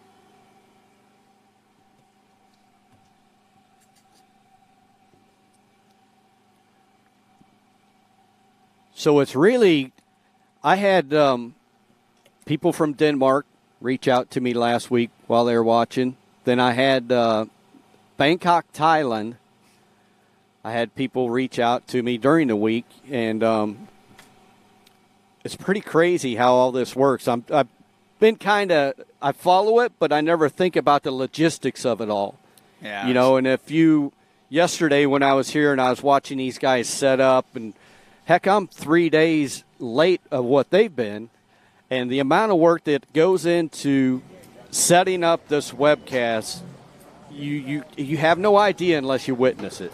Yeah, Troy, when you stepped away just a bit ago, I was talking about the professionalism of the Waterski Broadcasting Company and how lucky we are. We are very fortunate to have the TWBC who's pouring into our sport and giving us the opportunity to bring young Lara here from Germany to you all over the world. So needs all 6 here.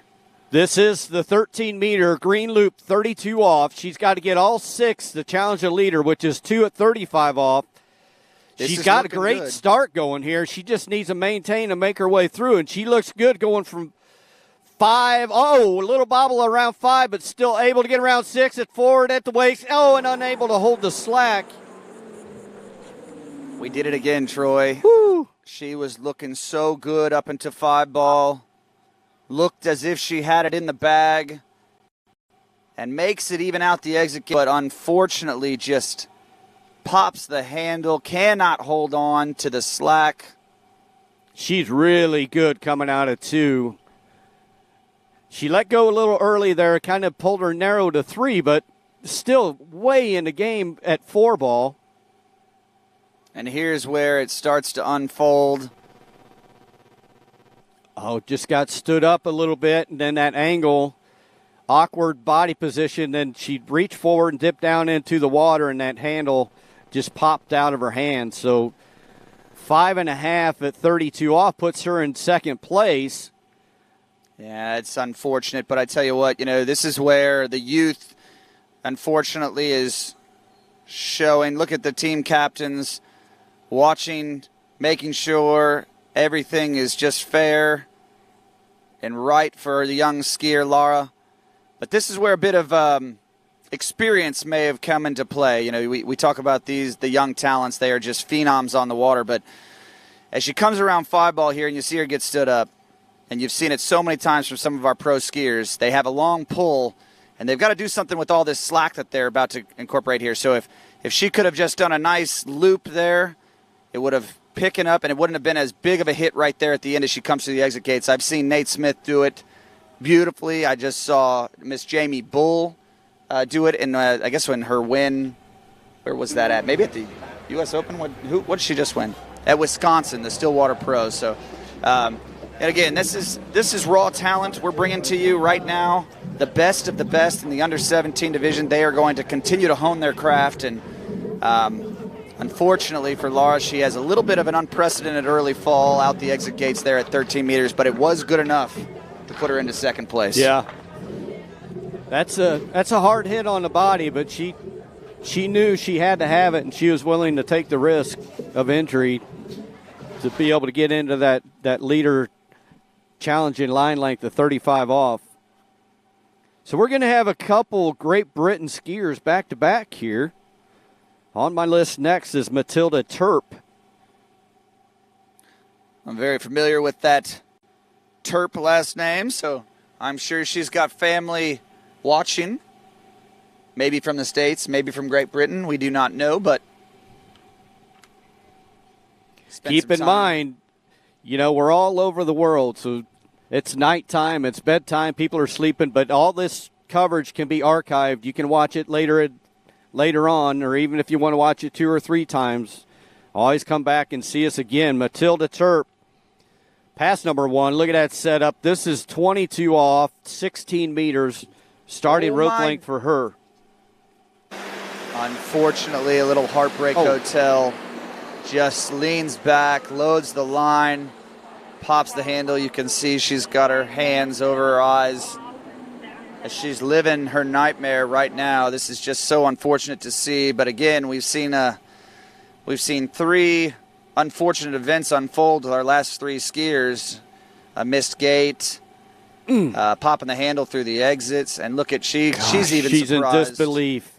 That's the worst thing, watching that boat go down the lake. There's nothing you can do about it. My heart goes out to you, Matilda. There will be better days coming.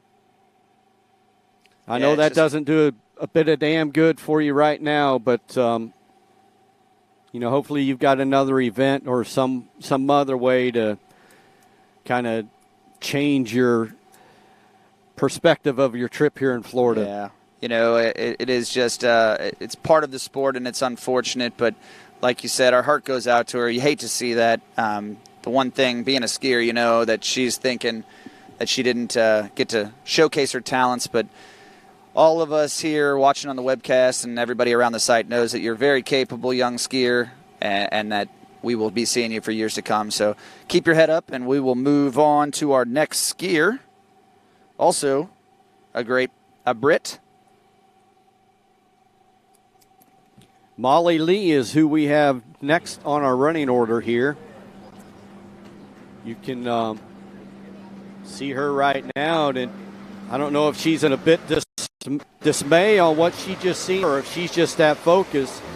But you got to know, being the next competitor off the dock, you see something like that happen. It's a fluke, if you will. It's not something that you expect to have happen, so you got to try and not focus on what just happened with that skier and know that you just got to keep your focus on your game and know that you just got to do your thing. Yeah, so I just got my phone out, and I'm looking at my world clock here. So in London at the moment, it is the afternoon, 3:30 p.m.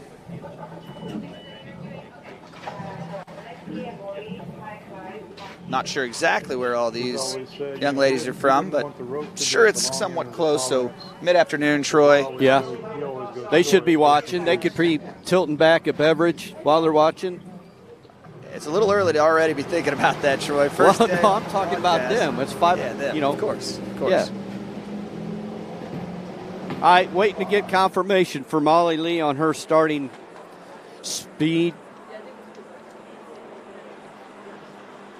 All right, Molly coming in 16 meters, 55 kilometers or max speed.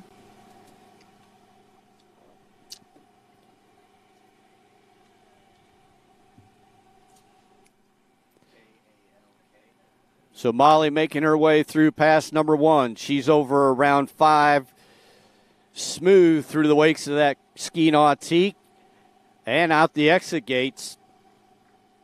All right, Troy, so we've had a bit of a lapse in our high level here, our scores. We want to get back on track right here with Miss Molly. She is going to do everything she can to challenge our leaderboard. The young Christiana de Asma, 12 years old, sitting atop the leaderboard at the moment. You know mom has got to be smiling. Just amazing. There you go. You got a replay for Molly's opener. Again, this is at 22 off, 16 meters. Seeing a lot of radar skiers. I wonder if that has anything to do with Mr. Joel Poland, a representative of radar. So Molly's our 4th skier out in this Series 3 for these girls. We've got 12 It's my last year, this one. skiers in this series. Then after this, we're going to go into the boys Series 4 group. So just a few more girls here this morning on the Slalom Lake, and then we're going to run into some boys, and then we'll be back and we'll switch lakes and run some tricks I'm doing like international to complete day number 1 here at the IWWF Under-17 World Championships. So I mentioned earlier, well, let's go here to Molly, making light work of her second pass. We got a replay here. We didn't get to see it up on our board here, but we'll make the calls now. Nice start there at 1 ball. Good line control. Yep, this is 28 off or 14.25, her second pass. A little bit of a bobble there at 3, but not an issue. Gathers her composure. Look at her waiting on 5. A little bit of long pull over to 6, but she is in the hole here, waiting 45 seconds, let that water settle down, and she's going to be coming back to you at the must-run 13-meter pass. Yes, she's getting her focus. She's visualizing what she needs to do. The ever-important start. You got to get wide on that boat, but not too wide. Then you've got to maintain that width over to 1 ball, if you will, so you can set yourself up to run this pass. So knowing she's got to run the pass, the start and 1 ball is pretty much everything.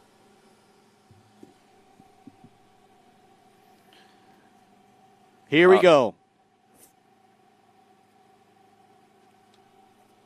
It's all about the start here, Troy. That looked like a very good 1 ball. We got a little slack. Stay patient and try and make up a little bit at a time, not all at once. She's still able to get around 5. Is she going to make it over to 6? Around 6. Wow, with that start. She's saying as she gets through the gates, wow, I can't believe I made that. 32 off. Good deal. She's going to challenge our leader now, the 12-year-old, with 2 at 35 off, Christiana de Asma. Yeah, I got to be honest. Right about here is where I thought that Christiana de Asma was safe. And as she just continued to fight young Molly, there was no give up in that.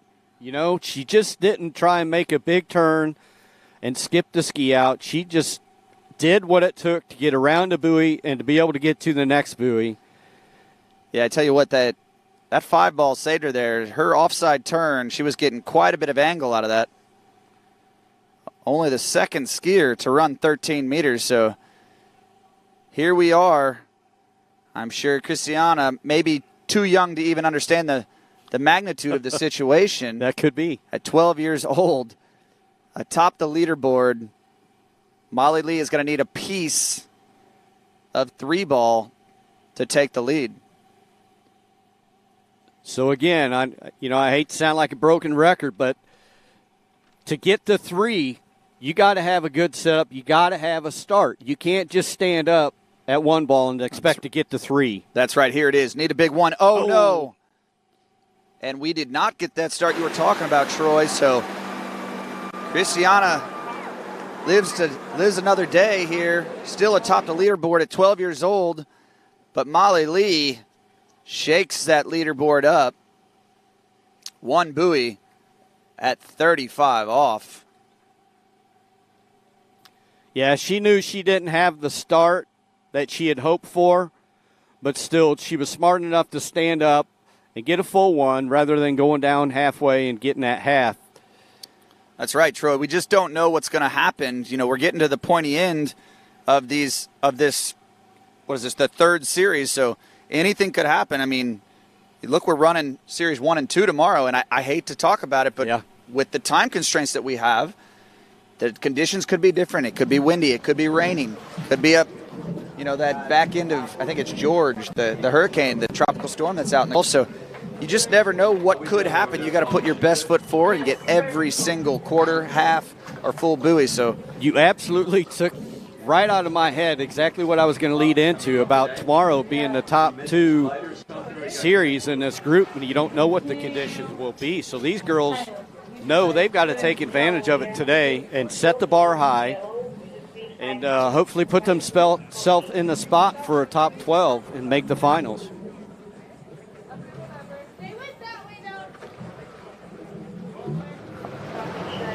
All right, from Great Britain to Canada, our neighbors to the north, Shea O'Brien, a phenom on jump skis, but right now she's got the slalom stick on. She is starting at 52 kilometers per hour, 14 meters, or 32.28. Yeah, so our first skier to come out at this yellow loop, but she's at the below max speed. So she likes to feel that 28 off or the 14.25 line length. She'd rather do that than the 22 off 34, and you get a little fist pump from her. That's a sign of relief, I think, just to make that opening pass. Absolutely. You just see her. Look at how strong and stacked she is as soon as she hooks up to that boat. I mean, this is I talked about her jumping prowess, but that was some of the best skiing we've seen thus far. I understand it's an opener, but she runs this next pass, and she's knocking on the door of challenging our leaders. So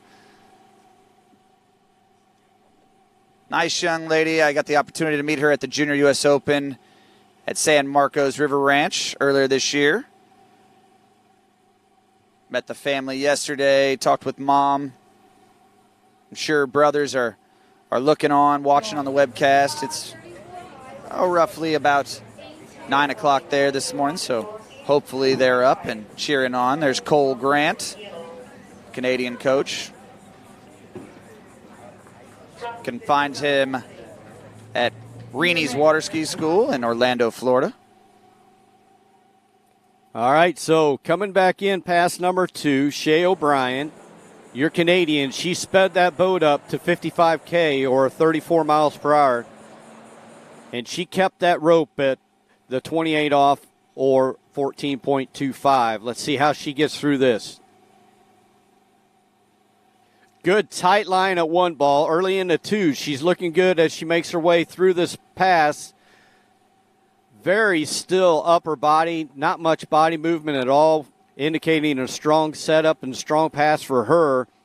Making that 28 off look very easy is Shea O'Brien. Yeah, you saw that ski slide a little bit around 3 ball, and the rope came tight. And being in that body position that she was in, she was able to just not move at all with her chest. But she understands the magnitude of running that opener and then getting through her second pass here, because she is at 13 meters and a must-run pass thus far to take the lead. But honestly, I love the work that she does before the buoy. You see, Troy, she comes in, she just opens up, and a lot of hip movement right there. letting that ski come through and under the line to get the proper body position, get the angle across the wakes. You're right. Very patient, bringing those hips around. Just getting most of that work done before she's even gotten to the buoy. So if you're looking for a clinic on how it should look, young ladies, that is it. Okay, so we got Shay O'Brien. She's up behind the ski nautique. She's at the must-make pass, green loop, 32 off, 13 meters. She's got to complete all 6 to challenge our 12-year-old leader with 2 at 35 off. Let's see what Shay O'Brien has in store here at 32 off. The young talent out of Canada is around 1 ball. Big 2 ball. She's in this pass, Troy. Looking the goods here. Over to 4. Oh, no. And just taking too much. She puts her hands on her head and knows that she left a lot out on the water, but this is exactly what we were talking about. Anything can happen in the slalom event. So, I talked about it earlier, and as we get this replay from Shay O'Brien, we thought we were going to get a lot more and somebody that was going to challenge the leader there. Just absolute rips that 1 ball early, and look at the pre-movement there, the angle out of 2 ball. Tell you what, Shay had it set up, but just too much out of 4 ball and loses the handle. And as she falls into the water, she's in disgust. But I talked about it earlier. We have world champions all over this site, and we are so lucky to be joined in the booth with young Federico Jaramillo. He does most of his training here. His coach, Corey and Adam, he does a lot of work here at beautiful Picos Ski School. But Fed, I just wanted to get you up here to talk about what we've seen thus far. We've got the young men coming out after this Series 3. What do you think about, I know you've done a ton of work getting the site ready. What do you think about what you've seen so far in the conditions and how everything's setting up? Well, it's very good to finally be here, and the wind's kind of picking up and down, and it's just very exciting to see everybody skiing very well. Yeah, so I know I mentioned that you were a world champion. That was in Spain that you won your first title. Yep. I know you've been continuing to add on to it, numerous titles you hold, but from a world championships perspective, do you have 1 title, or can you tell us what your resume is? Well, yeah, I won Spain and then 3 masters, junior masters. Yeah, that's a couple of junior U.S. Opens here and there, but it's just all a day's work. What's your problem? All a day's work. Very modest young man. What's your problem? I can't believe you can't do any better than that. I know, right? You are 17 years of age, correct? Yeah. Okay, you haven't turned 18 yet, so we're going to get to 18, see you. 18. We're going to get to see you later this, probably tomorrow? Tuesday, actually, in Slalom. Tuesday. And today in tricks. Okay. So you are a very accomplished tricker as well. Where did you end up at the Under-17 World Championships in Spain? Unfortunately, I fell in my second trick in hand, so I didn't really make the final then. Oh, sorry. Hopefully it'll be better this year. Well, he's such a big personality, I didn't even think that was a possibility, so I apologize for bringing that up. But you are, sir, a world champion amongst few. You should be very proud, and we're excited to have you in the booth. Good luck to you, and yeah. Thank you very much. Absolutely. Hopefully we'll be interviewing you after. By. Yeah, I'll be here. Hopefully we'll be interviewing you after you are sitting atop the leader in the prelims here on Tuesday. You got to ski first, but that's right. Hopefully. All right, buddy. All right, so who do we have on the water here, Troy? All right, we got Megan Pelkley. She's at max speed at 16 meters. That's 22 off. Megan from Canada coming through for her warm-up pass. Very smooth. She makes her way around 5 now. On over to 6. That's Megan at 22 off for 16 meters warm-up pass. Another Canadian skier.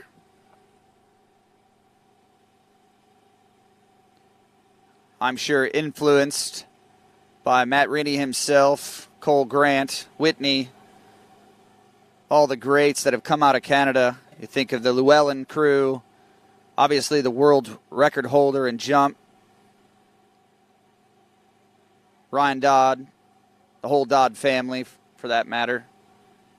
They just continue to produce the most elite athletes out of our neighbors to the north. So sure there's a lot of eyes on young Megan as she makes light work of her first pass.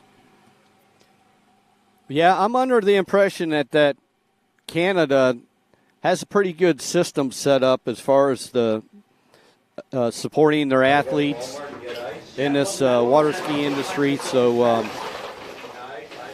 it's no surprise that they produce the skiers that they produce coming out of that country. See, I thought it was something in the water. I was just trying to get up there to, the Shalom Park and all the history that's there and unbelievable sights with the Canadian Open. We was talking about that the other day. But right now we've got young Megan on the water. 14.25 meters or 28 off for her. Her second pass, so this is still kind of a bit of a warm-up. She's a little down course, but she's not panicking. She's just getting her way through round 6, exiting those mandatory end gates. Yeah, definitely has the style. She is a slalom skier for sure. I'm not sure if she partakes in the other 2 events, but look at that strong position. Handle just absolutely glued to the hips. Lets those arms out, uses the structural integrity of her body as she comes around 2-ball there. Patient. When we talk about patience, that's really what we're talking about. Letting the hands come out, keeping your hips connected to the handle, not trying to do too much, not leaning back and loading that line.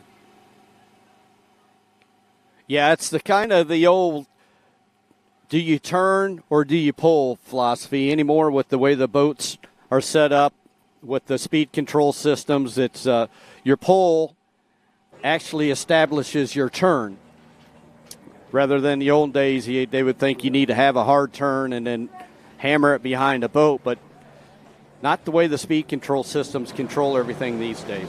Things have definitely evolved, and obviously technology has helped, but Zero Off, our GPS-driven speed control system, big thanks to them and everything that they do to enhance our sport. As you see that beautiful ski nautique come around the turn island, Megan pulling out for the must-run 13-meter pass to challenge our leader. Only 2 skiers have gotten through this pass thus far. That was an absolutely beautiful start.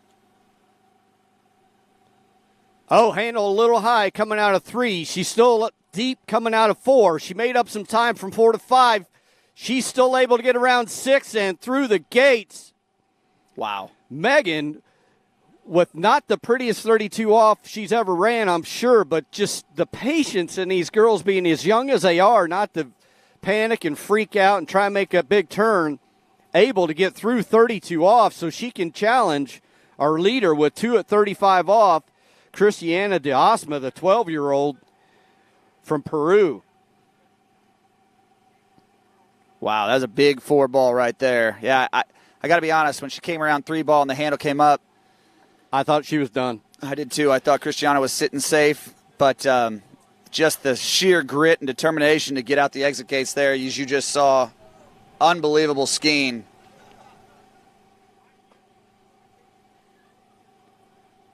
So Megan getting through 32 off. There's your Canada coach right there. Probably got a little bit of relief, but he knows the hard work's not done yet for Megan. She's got to get part of 3 to take the lead in this under-17 girls event. Your International Water Ski and Wakeboard Federation World Championships here at Pecos Ski Center in Santa Rosa Beach, Florida. Very close skiing. Here we go, Cole. 35 off, gates. Little slack, handle high, still able to get outside 2. She's going to stand up, try and get back to the gate. Oh, that was close. I thought she got it, but I don't know, Troy. I'm going to leave it to the judges, but I'm going to unofficially say that Christiana is still our leader. just trying to make her S-turn and stay at the end and get back to the boat guides of the next buoy is where you have to be back behind the boat in skiing form to get credit for the full buoy.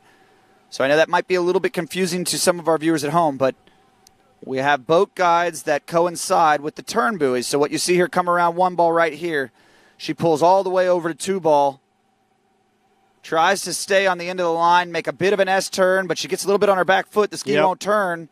And as we see the replay, oh, you were right. I don't think that's a full two buoys. But again, I'm just the lowly announcer. Well, my naked eye thought she got it, but that's slow-mo. You know, again, the opportunity for a review is here, and they'll use that. But judges confirm 1 1/2 at 35 off.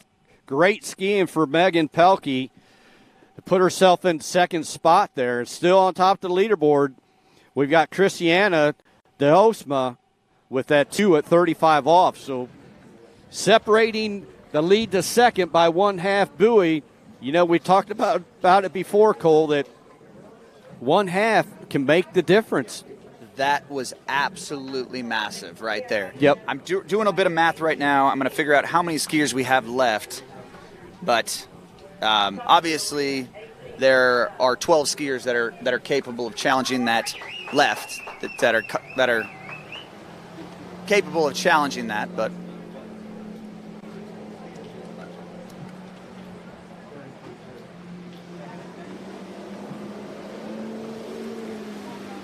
all right, young Maria on the water. I'm not even going to take a stab at that last name, Troy. You can. Situra. Maria Situra. All right, That's not right. We know it's not right. We know I'm always wrong a lot of times, so we're going with it. Hey, I love the confidence, though. But this is 18 meters. I'm assuming that this is 55 Ks. We didn't get the speed, but we will tell here in just a minute if they shorten that line. That was 55 Ks, so she's going to be shortening up to the 16-meter line length here for her second pass. Look at the width. Just absolutely love to see these girls with space and time on these opening passes, because if they can do it there, Troy, it'll eventually transfer into these shorter line lengths as they get more comfortable in the slalom event. I hate to say that when they're putting up scores like they are right now. It's pretty darn impressive, but so I'm getting ahead of the ball game here, and I hope I don't jinx Maria by any means of imagination, but she's going to have to run 4 passes to get to the money pass. So she's got to get through a few passes. Again, that's that strategy. If you feel comfortable and you want to get out and run some passes, get yourself comfortable, get yourself loosened up, by all means, that's your option.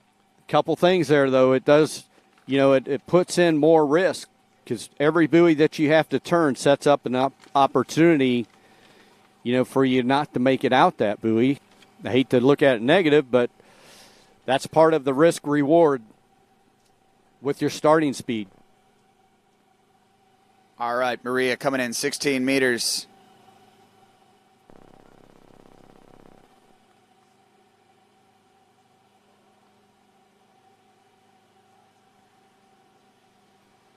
All right, Maria making light work of that 16-meter pass. Very comfortable out there. Some skiers just make it look slow. But we have a bit of news here, you guys. Megan shaking up the leaderboard a little bit. Looks like, unfortunately, no gates for Megan at 12 meters. So we'll bring that replay up here in just a minute. But right now you are seeing young Maria absolutely tear up the 16-meter line. So that negates the 1.5 at 35 off for her, puts it to 0 at 35 off. Unfortunately, she missed those must-make entry gates. But we've got Maria out here. She's going to be coming back in at 28 off, the 14.25. line length. She's a Ukraine skier, our first Ukraine skier on the water. You know, I got to poke a little fun at some of our old skiers. Did you notice how Maria kept her head out of the water and looked right at the camera? Newsflash for all of you old skiers out there. You do not have to throw your head down into the water. Here we go, Maria. This is pass number 3, 28 off for her. Looks like she's on an HO ski. A lot of representation from all of the manufacturers, but a special thanks to our sponsors, D3 and Conley.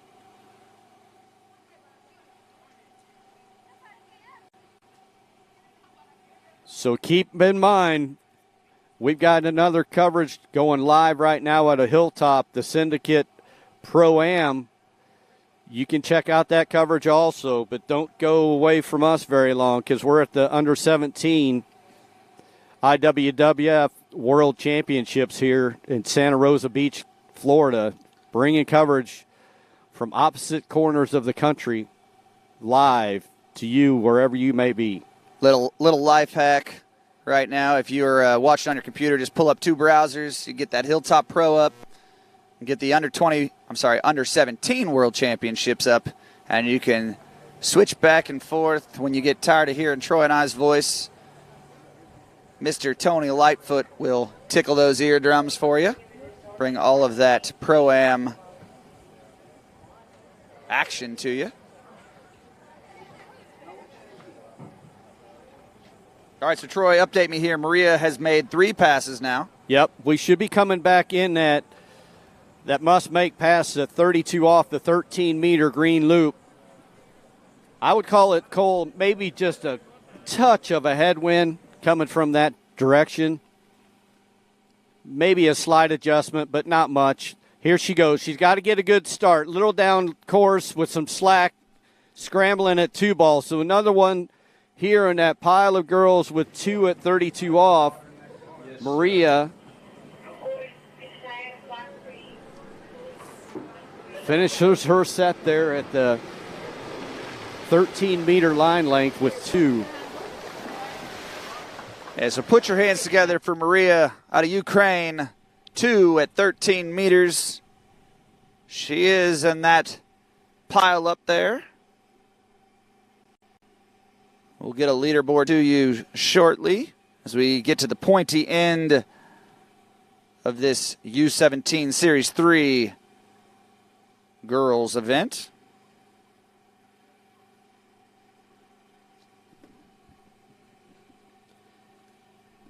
We've got 5 more girls in this Series 3 to finish off the girls slalom for today, and then we're going to go into the boys Series 4 and Series 3 slalom. Yeah, I was just doing a little bit of back of the napkin math here, and I know that scares some of the viewers that know me, but looks like there's 23 skiers to come in Series 1 and 2 of this U-17 girls division. So doing a little bit of math here, again, like I said, there are 12 skiers that are very capable of running that coveted 2 at 12 meters right now by Christiana Diasma, but I got to believe that she's feeling pretty confident at the young age of 12 years old, sitting atop here as we get to the pointy end, as Brooke Boskus is your next skier from the US of A. Yep, USA fans, you've heard this name before. The Boskus last name. Brooks coming out 16 meters. That's 22 off at 55K, 34 miles per hour for her warm-up pass. No stranger to this site. Look at that Conley snap around. I've been waiting. Look at it just work perfectly for Brooke. I'm sure it is a lot to do with the skier on top of it, but honestly, that is I think our first Conley skier. So great to see all of the representation from all of our ski brands out there. But Brooke Boskus out of Arkansas, a great water ski family. You'll see her brother competing here as well. One of those athletes that is getting to take advantage of being a little bit older, a little bit more experienced. 18 years old. I believe she's at the University of Alabama. Somebody throw something at me if I'm wrong.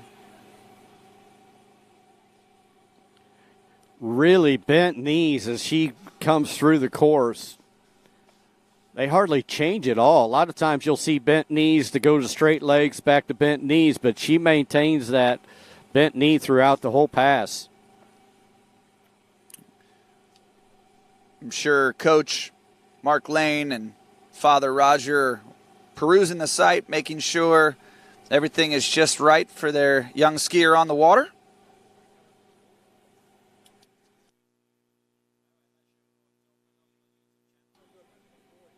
Yeah, I have no idea.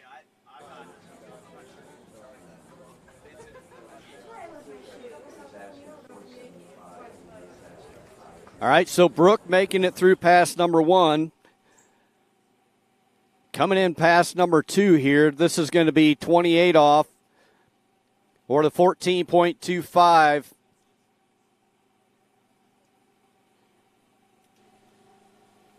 Virtually looks the same as her opening pass. Very steady, very confident, comfortable skiing with Brooke Boskus.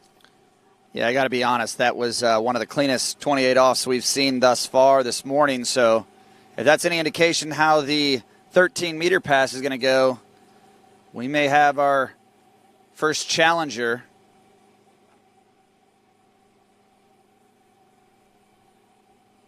I know she's very capable of reaching that mark that young Christiana has set.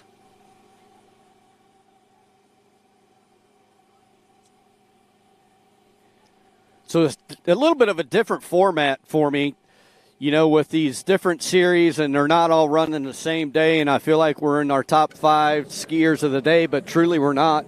You know, we're just kind of midway through the pack of these under 17 female skiers to figure out who our top 12 finalists are going to be.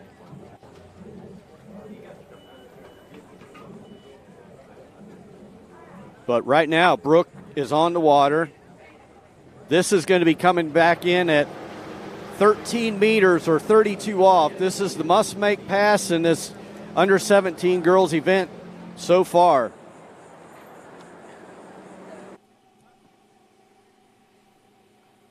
All right, Cole, the start is a lot to do with the pass. Yeah, what is probably an easy pass for her to run in practice. This is the World Championships right here, and she's got to get all 6. She's around 3 ball. A little bit of slack there. No problem around 5. Just got to stay stay working patient. hard to 6. And she does it. Brooke gets through 32 off with a smile. She knew she had to have it. She knew she was a little down course and just stuck with it, didn't try and make too much out of it all at once, and able to get herself through that 32 off so she can challenge the leader now. Still with 2 at 35 off, our 6th skier off the dock this morning was Christiana Diasma. So right now, Brooke ties herself for 2nd place. So any part of this next pass is going to put her in 2nd place, but part of 3, more importantly, is going to put her in the lead. So do you think she's mid-pack here, Cole? Do you think she's thinking 3 and stand up, or do you think she's thinking, I want to make the top 12, I may have to run it? Absolutely. I don't think there's any bit of this young lady that is going to say, you know, I just want 2 and tie the current leader. I think she's going to want to set the bar. I mentioned coached by Mark Lane. I'm sure he's given her the goods out there to let her know what she needs to do, what to take into consideration. Going to need a great start here to get deep 35, but I think she's a very, very smart skier, high ski IQ. Again, one of the older competitors here. Here we go. U-17. 35 off 12 meter. Oh, getting pulled out at 1. Unable to get inside 2, but still, that's enough to put her in unofficially in 2nd spot right now. She gives a little wave to the crowd. I mentioned coach. I mentioned dad. Don't want to leave out mom. Saw mom on the shore. I'm sure she was one of those cheers we just heard. So Put your hands together for Miss Brooke Boskis coming in after a great performance, putting her squarely in second place, one at 12 meters. So one ball, she was just a little on the tail, I thought, coming into one, which, brought more speed than what she would like to have had herself coming into one ball, and then just able enough to withstand what she needed to ski away from one ball. Yeah, you see right there, looked like she just didn't release that ski, didn't stay on the end of the line, and took that snap from the boat. So sure capable of more, but again, that is no score to shake a stick at. Great skiing out of Brooke Boskis.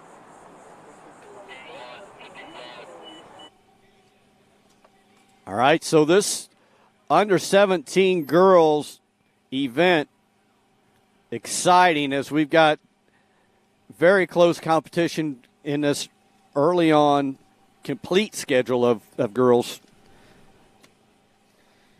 That's what we're here for. We want to have close scores, good skiing, everybody come off the water as happy as possible. I know we had some early on dingers, but for the most part overall, this has been a very exciting, close event. That's right. Yeah, it's all about this competition here, and these young ladies are putting on a show for us. We got back on track there. A couple skiers getting into 35 off, but Emily Wenzel coming in 22 off, 16 meters for her opening pass. She's from Germany. She's coming out, getting the feel of things. She knows, she's been watching. If you're anywhere close to here, you have to watch. There's no ignoring what's going on out here and knowing what skiing's been already set. That's right. Yeah, the conditions and stage is set. It's absolutely beautiful and sunny Florida here. South Walton County is putting it on as it always does. Emily taking advantage of that on her first pass. Little movement there, but I'm sure that had to do with what we've been talking about, a little bit of nerves, but now she's sitting in the water, calming her heart rate down. She's going to be coming back in at 28 off. Needs a few more passes to challenge our leader.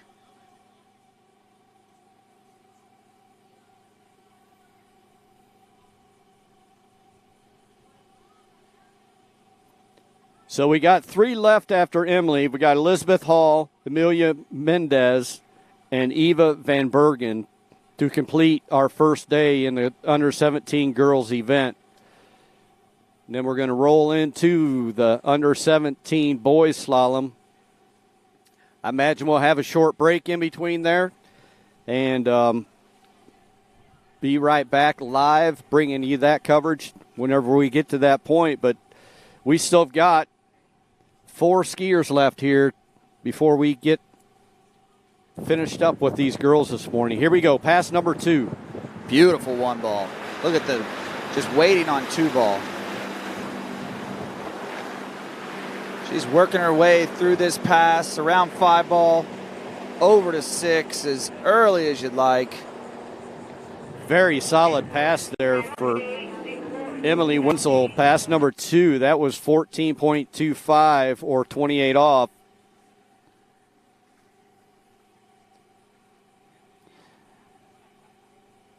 Much like the Olympics, this 2020 World Championships brought to you in 2021.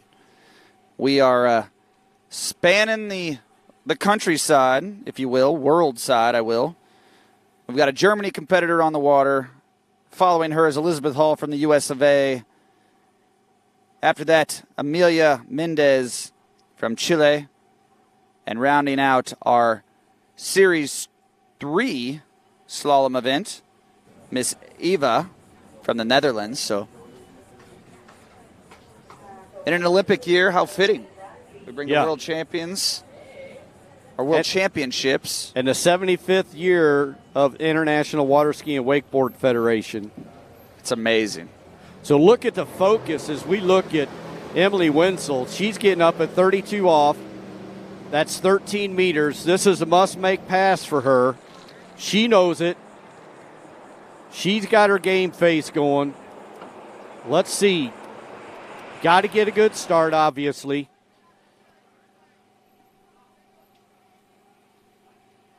Here we go. Little slack around one ball, but okay out of 2.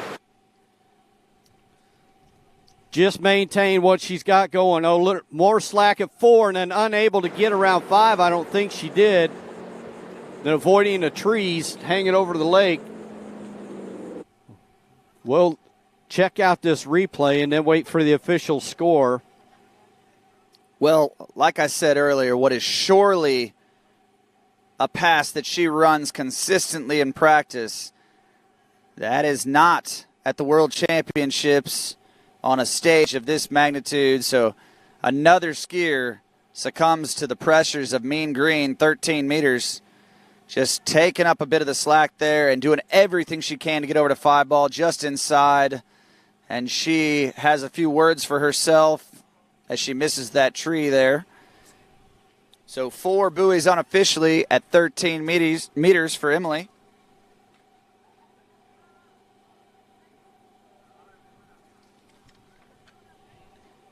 And young Christiana continues to sit atop the podium at the ripe age of 12 years old. I mean, I can't say enough about that. I mean, that's crazy. It took me 12 years before I even sniffed around those line lengths.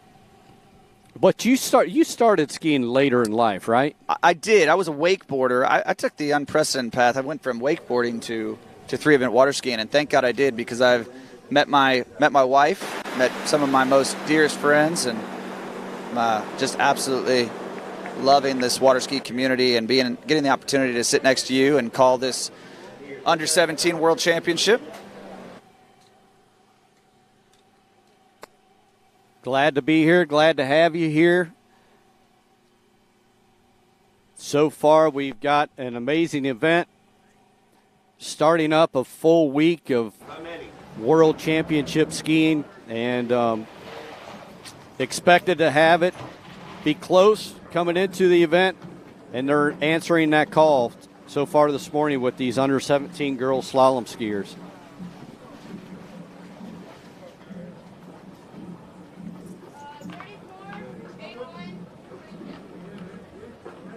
So 3 skiers left in this Series 3 to wrap up our girls slalom this morning. Then we will continue with Series 2 and Series 1 tomorrow morning to find out who the top 12 girls will be in the finals. I think, is that Wednesday then? That is Wednesday, yes. All Sunday, the finals Monday, will be or held maybe on Tuesday. Wednesday. For what? Series 1 and 2? Yeah. I'm sorry. Or finals. The finals will be on Wednesday. All finals. So today's Sunday. Correct. I thought a gator just jumped in behind us. Hey, you got a little jumpy there, Troy. Tell you what. Well, we are in Florida. There are things that we have to worry about from time to time, but I've been coming here for better part of a decade, never seen one here in these lakes. So back to the US of A, Miss Elizabeth Hall. She has taken this 3 events scene by storm. One of our younger competitors. She is fresh off a national championship from U.S. Nationals here in Decatur, Illinois. I'm sorry, Wilmington. Illinois. But right now she's slalom skiing at the World Championships. So coming out at 16 meters, 55K, so 22 off, 34 miles per hour. Elizabeth coming around 6, waving. I don't know if there's a judge over there on the 6-ball side, but she made a wave anyway. Bit of a showman, is she? Uh-oh. Team Chile. Little team spirit. I wish we could get, if we've got the ear of the camera guy, love to show that.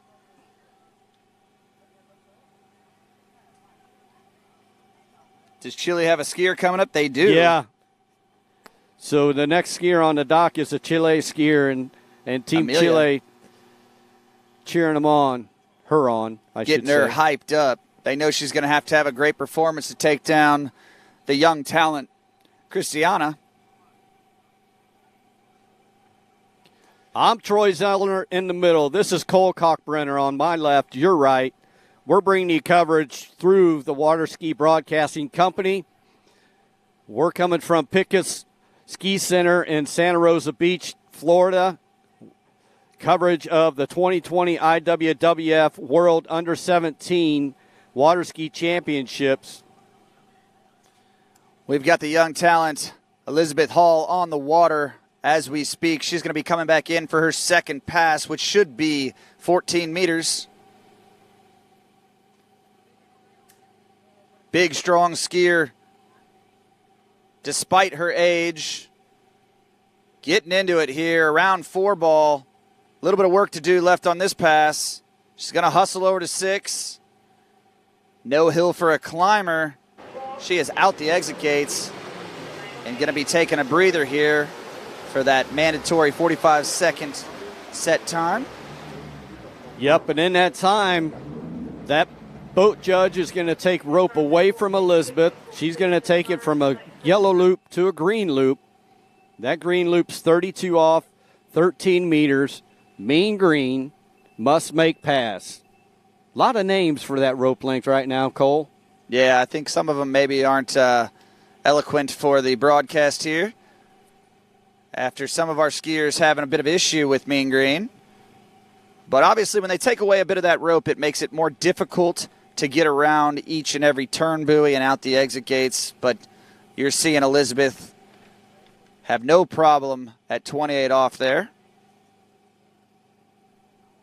And I guess we should mention that 28 off is off the tow line of 75 feet. So, yes, or it's a 23-meter full-length rope, and then at 28 off, you're taking 14.25 away from that 22 or 23-meter, I'm sorry. Well, actually, that's why people argue that the metric is a little bit easier to understand because they're actually calling out exactly how far away they are from the boat rather than the feet off. So right now, we are at 13 meters, a must-run pass, a big turn there at the gates. A lot of speed there to manage, and not going to be able to do it, unfortunately. Yeah, I don't know what happened in that start. I don't know if she just blew down the lake on her glide, but you and I both noticed right away that turn into the entry gates was just massive, which is going to cause her to have a bunch of speed here at 1 as we watch the replay. That's right. So when she made that big turn and loaded like that, she told the boat to stay at 55 kilometers per hour, so it was actually pulling her into 1 ball. She does get around 2 ball, it looks like, from the replay, but cannot stay on the end of the line and get back to the boat guide. So unofficially, we're going to say 1.5 from the announcer's booth, but we are wrong early and often.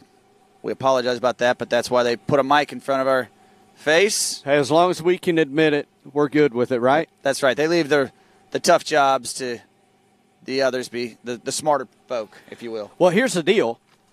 All the other officials can use replays to correct themselves, and nobody will ever know it. But we're live, and when we bite our tongue or say something wrong, it's noted. I think we need a counter. I think that's what I'm going to ask Vince to do for the TWBC. Every time an announcer makes a boo-boo, an uh-oh, they just have a counter at the bottom left corner. That would be kind of fun. Similar to the Dada Award. Dude, I'm not going there.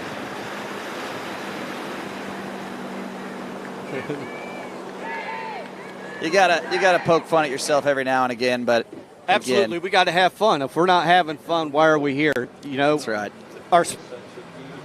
Our sport's about having fun. It's serious competition, but we got to have fun while we're doing it. That's exactly right. And the young competitors on the water, Miss Elizabeth has 1.5 at 13 off. So you're seeing your leaderboard right there as the 12-year-old who has a score of 2 at 12 meters atop the leaderboard there still with 3 left. Actually, only 2 skiers left in this Series 3 of the U-17 girls event.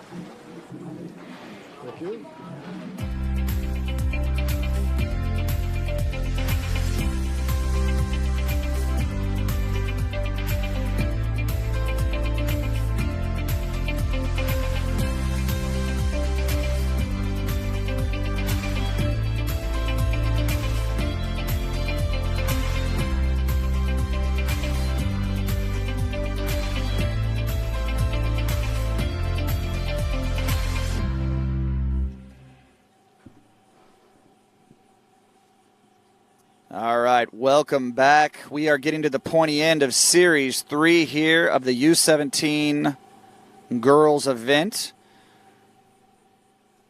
We got 2 left in this girls event for today. Next out is going to be Amelia Mendez.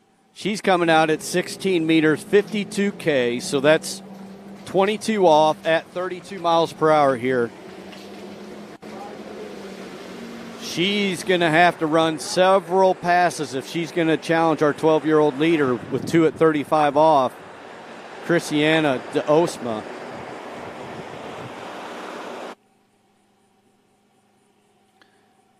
Troy, I have a feeling this is a bit of a formality here.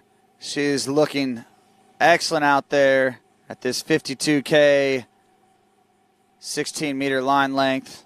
Out the exit gates, not a problem at all.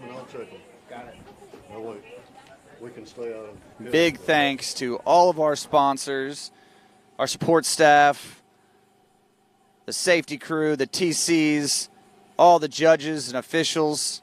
It cannot be done without you. So I want to thank D3 Skis, Conley, Reflex, Denali, Lightning Jump Controls, the Waterski Broadcasting Company, and of course, Pico's Waterski School for opening up their home and doors to all of us from over 25 different countries represented here. Just a very neat event to be a part of, the Under-17 World Championships. I'm going on a limb, Cole. I'm thinking we're going to have time for a 2U snack here in a minute. We get through these last 2 girls between girls and boys. We're going to grab us a 2U. Absolutely, we will. It's quick, easy.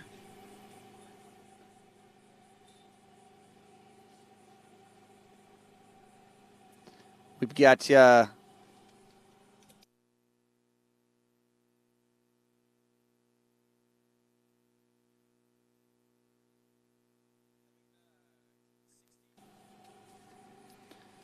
All right, coming back in, increasing the boat speed from 52K to 55K. Still at the 16-meter rope length. That's 22 off, 34 miles per hour, what we're rolling through here. All right, Chile Amelia, skier. out of Chile, out the exit gates. What an excellent performance she's already had on the water today. Running that 16-meter line. I'm sure that's a pretty standard pass for her, so we're going to speed the boat up. But we are joined in the booth by Miss Erin Kalkbrenner, fresh off of a U.S. Nationals. She is also the coach of the U.S. team and my lovely wife. So, Erin, what do you think thus far of the Series 4 and Series 3 Under-17 girls division? Yeah, I think the conditions are pretty good right now, and there's a little bit of a tailwind off the dock, but I believe that the girls are handling it quite well. And we've seen some amazing skiers, especially from the Series 4 girl skiers. I know that the De Osmas are excited about Christiana's performance. And So what do you think as the U.S. coach, and we're nearing midway of the full women's event, right, to determine the top 12 skiers. Is it a little bit surprising at all that 2 at 35 off is the mark right now? Well, Troy, 2 at 35 is historically a very common score for girls. I think that 1 ball is always hard to get at 35 for us, and 2 ball, is kind of a stretch at times, and I find that a lot of times at these tournaments we pile up at 2 ball, and I know myself I've struggled to get past 2 ball for a decade. So I'm not entirely surprised, but I am really impressed with all of the first couple of series girls, and them making it into 13 and 12. I think that's pretty amazing right now. It is amazing, Erin, but we've got Amelia who just made light work of that 14-meter line. So that looked to be almost her easiest pass. So she'll be coming back in at 13 meters and is absolutely a must-run pass if she's going to shake up the leaderboard. But, Erin, you're right. It seems like we said, it seemed there was a bit of a logjam there at 13 meters at 2 ball. But it's something to do with as these ropes get shorter, they have to be in the pass, they have to understand the line lengths, they have to understand the path they're trying to take in the course. And that 12-meter pass seems to be the tough one for these young girls. I don't know if it's the strength or if it's the height or what it is, but I know Christiana is feeling good sitting atop the leaderboard at 2. 24 skiers left. As you see Todi on the viewer screen there, probably coaching her Chilean skiers. All right, so we're back between passes with our U.S. coach. So all your spots are set with your slalom skiers. How many U.S. girls do you think might make the finals? Gosh, I haven't thought about that, but speculation. Hoping quite a few. All right, 32 off here. This is a must-make pass. She's coming around 2, working her way over to 3. She's looking good so far. It was my turn to jinx him, Cole. I felt sorry for you earlier. I tell you what, that is unfortunate early fall for Amelia. She was tearing it up out there. That was probably her best pass thus far, and just taking a little bit too much out of 4-ball. So you'll see the replay here. Maybe we'll get a better look at what just actually happened.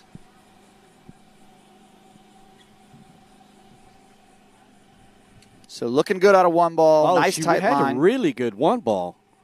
Nice tight rope on top of the ski. Good extension around 2-ball. Looking fine here. Tight line out of 3, and then something here. See if we can see it. That spray, it just maybe a little too hard around 4.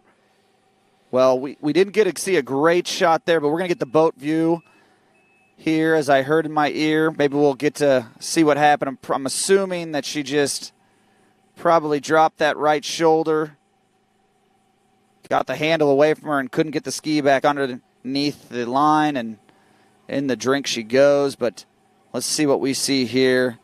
An absolutely beautiful 1-ball. Waiting on 2. Good angle. Again, I've said it before, Troy. This is probably a pass she runs 80, 90% of the time in practice, but you just see it right there. Yep. Straightens her legs, falls to the inside, and doesn't allow that ski to come onto the line. All right, coming in now, our last girl skier, slalom skier of the day, Eva van Bergen, a Netherlands skier. She's coming in at 16 meters, 55K. That's 22 off, 34 miles per hour for her. So I see Erin over there pontificating with her running order. Did she give us an answer on how many U.S. skiers she thought she'd have in this U-17 finals with 23 skiers left? This is our last chance of the day to shake up the leaderboard here. Erin, what do you think? Well, we've got several skiers coming out in Series 2 and 1. We have a lot of skiers. We actually have 21 U-17 specific skiers, as well as 12 skiers who are in U-17 and U-21 with boys and girls. So we've got quite a few skiers in 2 and 1, and I think a lot of them have been training as well as the other athletes. So we'll just see where it shakes out. Well, one name that comes to top of mind is none other than Kennedy Hansen, a world champion. I know she is going to be a tough act to follow, or going to be vying for that top spot there in the final. So we'll wish all of your competitors, and all the competitors for that matter, good luck. But thanks for all you do, Erin, for the U.S. team. I know you've spent countless hours planning and making sure that these skiers have the best opportunity to perform. But right now we've got Eva on the water. Pass number 2, 14.25 or 28 off. Her second pass, so still kind of warming things up, loosening the muscles up. As she makes her way down lake around 6, putting the brakes on and through the exit gates. Yeah, Troy, from this angle, when we just switched there, boy, it looked like that was a big 5-ball. So This girl is a strong skier. I'm obviously able to take a lot of load out of the back of that turn and get over to 6-ball without a doubt. See what we see here. Textbook one ball there. Very wow. good one ball. I'm assuming or wondering if maybe this is an opening pass that she just dropped down just to make sure she could get the nerves out here at the World Championships. Not sure of her age, but most of the open women's slalom gals are starting at 14 meters or 13 meters. But again, we're in under 17, Troy. This is not the open women's division. So although the scores are resembling it. You know, that 2 at 35 off is a number. I've always said to a female going out there, if you can get 3 at 35 off, there's something about 3 at 35 off that kind of stimulates the rest of the dock. Absolutely. I couldn't agree more. Here we go. Right now. Eva Van Bergen, her Netherlands. meters. This is 32 off, 13 meter. Must make pass for her. A lefty, so she should get a good 135. Stretched out around 2. Standing up at the wakes there after going around 3. So 3 at 32 off for her. What is going on out there? This is unfortunate. I know that was another early exit there. Is very capable of running that 13-meter pass, but again, we have set the stage, and that was our final competitor of the Series 3 event. So congratulations to young Cristiana de Asma leading the pack in this U-17 competition. But you just saw something happen there at 2-ball there.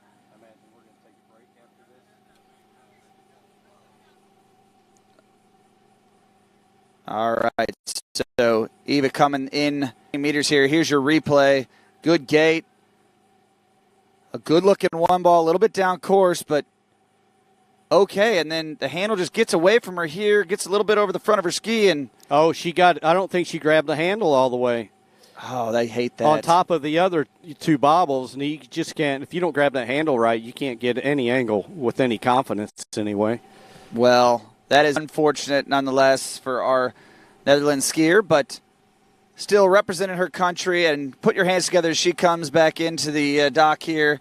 She rounds out our Series 3 of the U-17 girls division. So what we're going to do here, we're going to update the leaderboard as of yet with the Series 4 and then Series 3 girls under 17 skiers.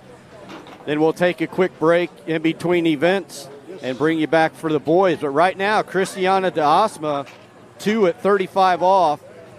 And then Molly Lee, 1 at 35 off. Brooke Boskus, 1 at 35 off. 4th, Megan Pelkey with 0 at 35 off. And then now in that 5th spot, Lara Brummel with 5.5 at 32 off. Right now, that's your top 5 as we finish Series 4 and 3 going into tomorrow. Troy, something to note, though, that is your current finals right there. So 3 at 32 off is the score at the moment, which I'm quite confident that will change as we get deeper into this competition. But right now, that is your finals if the event was to end today. All of those young women, those 12 young women that were on the screen there before. So we're going to take a bit of a break, rest your ears from our voices, and we'll see if we can't get Mr. Glenn Williams up here. Troy, thanks for letting me join you for welcome. Thank you. U-17 girls. We'll be back for more action here at Pico's Waterski School, the 2020 World Waterski Championships.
Okay, welcome back, folks. 2020 Under-17 World Waterski Champs from Corey Pickoff's Waterski Centre. Of course, it is 2021, and the skiers are actually under 18, not under 17. We all know the reasons for that. Of course, the worldwide pandemic. We're about to get underway with the boys slalom elimination round, series 4. So we have about almost 50 skiers actually in boys slalom, trying to make it into that 12-spot final. Now, it's a very tough cut. If you go from 50 down to 12, obviously the score's going to have to be into the 11.25 metre line, probably, or of course, or 38 off. Possibly around 2 or 3 boys, I think, to make that under 17 final.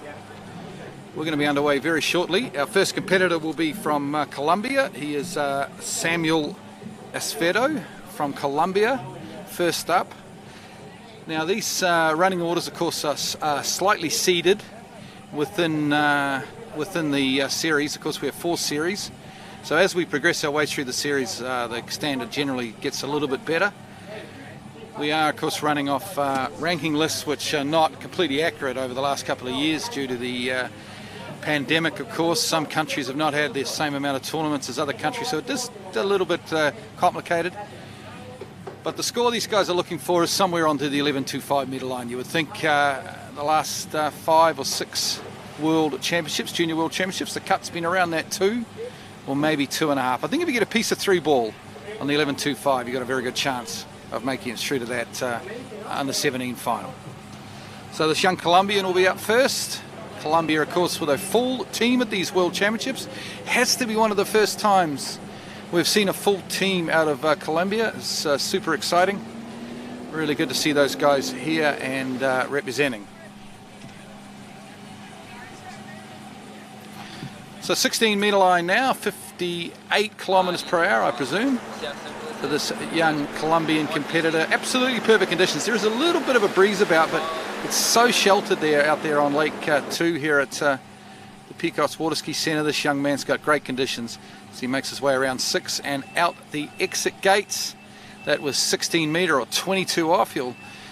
I think we've got a 50-second wait time between passes. So there's a little bit of time there just to let things settle. It is the World Champs. We want to keep things as good as possible for the skiers. Great replay here with that magnificent Nautic towboat, #1 tournament towboat in the world. And we watch this young Colombian make his way down on his opening pass on the 16 metre line. Just looking at competitors to come in this series, of course, coming up next from the Ukraine is Ivan Joni. Then we go to Argentina with Bautista Armada. Then back to the Ukraine, Alexar Oshko. Then to Argentina once again, Eric Gisler. Then to Hong Kong, our first competitor out of Asia, which will be John Knight. Back to Argentina, Francisco Georges. Then from Colombia, Sebastian Martinez. Another Argentinian, Fushundo Hamada. Then to Japan, great to see the Japanese making their way here, Yu Nagamoto. Then Chile, Matthias Gonzalez, and Colombian skier, the 12th skier in Series 4 slalom for boys, will be Sebastian Galindo. So here we go now. This is 14.25 metre line, 28 off from the western end of this wonderful water skiing facility. Sorry, the eastern end. That was a nice pass on the 14 metre line.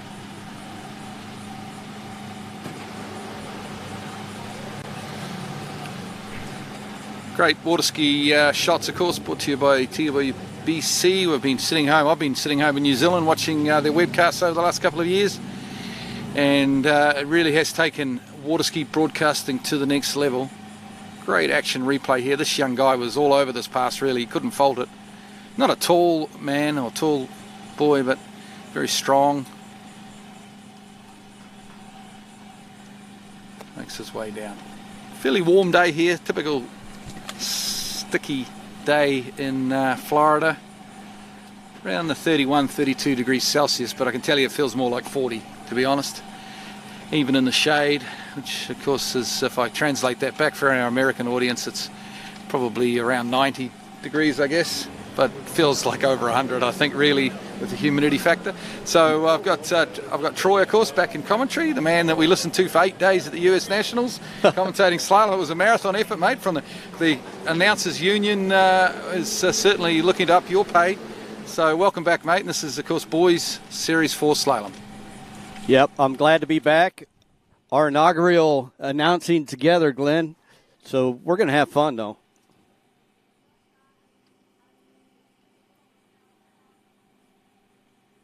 So I took a quick break. I got us some snacks and some waters. So I'm behind where we're at in this Boys 4 series. Well, this is our first competitor, and he has just completed the 13-metre line, or 32 off. This is Samuel Esvedo from Colombia. He's first off the dock, but I think he is a better skier than that. I think his seeding should be a little bit higher than this. As I said earlier, because of a lack of tournaments in some countries, some of the scores haven't come in. Yeah, or injuries possibly. Yeah, even. or injuries. I don't know. That's right. But I mean, to make it through to the under-17 final at the World Champs, you have to run 12 metre, have to run 35 off. And he's run 32 off, and he looks good. He's going to have a little bit of a head breeze. There's not much wind out there, but the wind will be in his face a little bit on this next pass. So he's given himself a really good opportunity here. It's been a shocker a bit for me to watch those girls come out, you know, when the lead is 2 at 35 off, and we're mid-pack. You know, she was a sixth skier off the dock. So there could be something with that seating, just like you're saying, Glenn. You know, and this might be exactly what we're looking at with the start here in the boys. But 35 off, nevertheless. Okay, here he goes now. He's getting a little bit late here. He's going to need to work hard if he's going to run this pass. It doesn't look like it. He's going to finish with 3, I think. Judges call on 4 ball. I think it'll be 3. Oh, my. Amazing to be able to come out of 3 ball with the way he looked. Yeah. We'll watch it in slow motion. It looked like his head was between his knees as he came around 3 ball. It's a solid score, obviously 3 at 12. Like I said earlier, you know, with 50 skiers in this event, 12 through to the final, you really do have to run 2 or 3, I believe, on the 11.25 to make it through to that final. So it's a tough cut.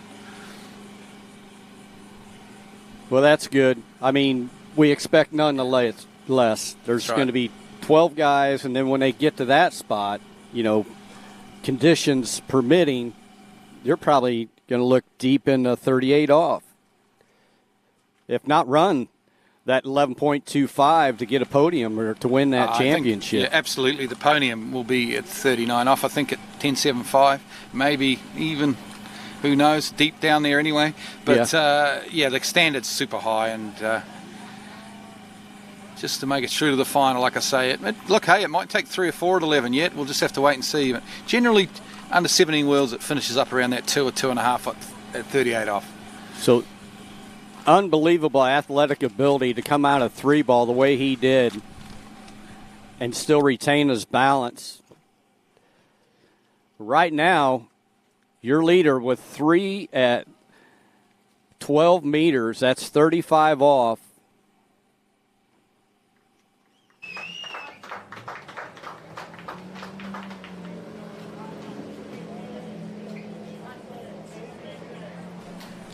Correct me if I'm wrong, this max boat speed is going to be 58K. Is that right for these young men? Yeah, that's correct, Troy. Okay, we're off to the Ukraine now. We've got the first of the Ukrainian boys, Ivan Shonay. And this is 58, 18 metre. You don't often see the 18 metre start. This is a little bit different. But he's using all of that rope to his advantage as he runs that opening pass. So, yes, the 18 meters or 15 off. A lot of people kind of negate that pass because it's almost too much rope anymore. Yeah, I think a lot of people now are starting at that lower speed, so starting at 34 mile an hour, 22 off, and then going to 36, 22 off, if you know what I mean. Yep. And so, but you know, these Ukrainians, they've got a great program out there in Eastern Europe, and very, very strong trick skiers and jump skiers. Maybe not quite so strong in the slalom, but they've constantly finishing up in the top 3 or 4 in the teams event, up there with the USA, Canada, France. They're very strong, of course, and they know what they're doing, and they'll be out here, and of course, possibly not here to win the slalom event, but they're looking for team points. Yeah, to get the overall. Yeah, to get the overall and get the team points, because the Ukraine's super strong in the tricking and the jumping. Actually, a lot of cable skiing in the Ukraine, Troy. That's really? Yeah, very strong in the cable skiing. Anyway, this is, I presume, going to be 22 off, 16 metre. No problems at all. Nice and early out of 4 ball, round 5. Makes his way across to 6. That's pretty simple stuff there for the young Ukrainian. So a couple warm-up passes for him there. So cable skiing, is that something you do a lot in your free time, Glenn? No, we don't. You need a fairly strong cable. Don't be so quick with your answer, bud. You need extra width cable. Yeah, I'm from New Zealand. There's not a lot of cable parks in New Zealand. We're still traditionally behind the boat. There is actually a little cable park not too far from where I live, but they tend to cable wakeboard. There's certainly no cable slalom course or jump in New Zealand.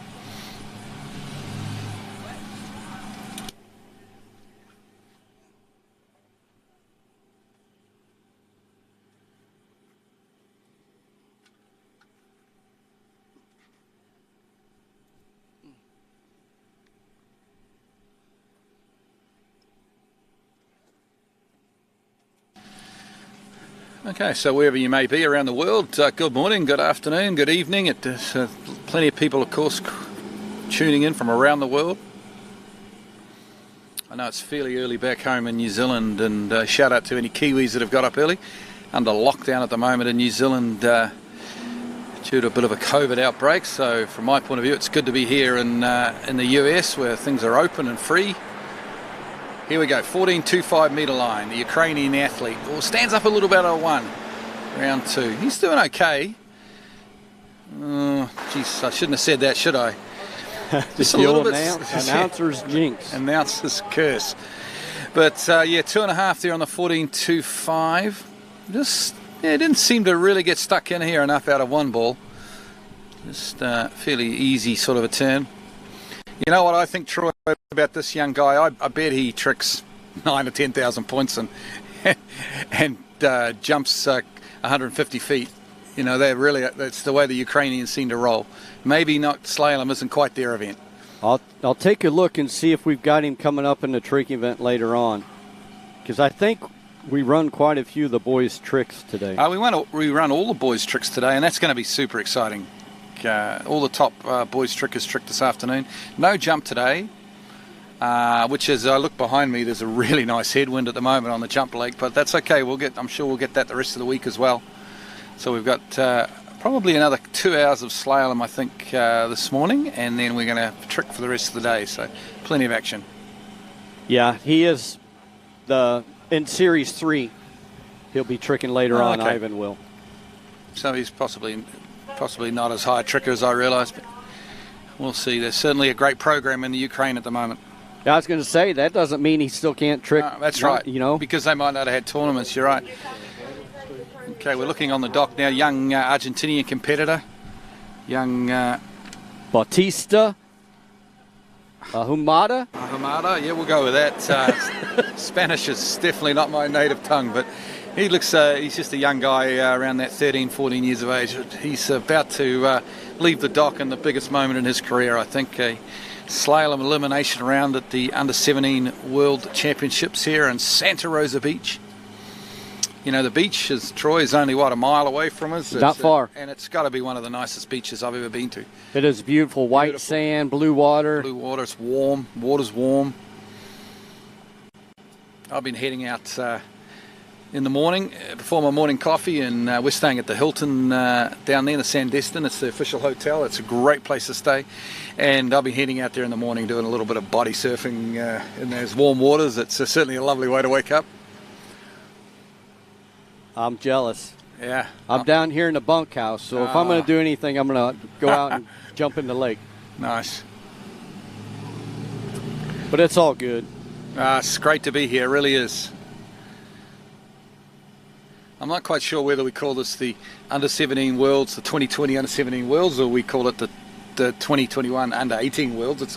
I don't quite know what to call it, but I don't know what were you calling it? Well, officially we're supposed to call it the 2020. Yeah, and it is officially Under-17, but obviously we've got some Under-18s here, and it is now 2021. Nothing. So it's kind of confusing. It is. People go back and forth. What's fair? What's not fair? We don't.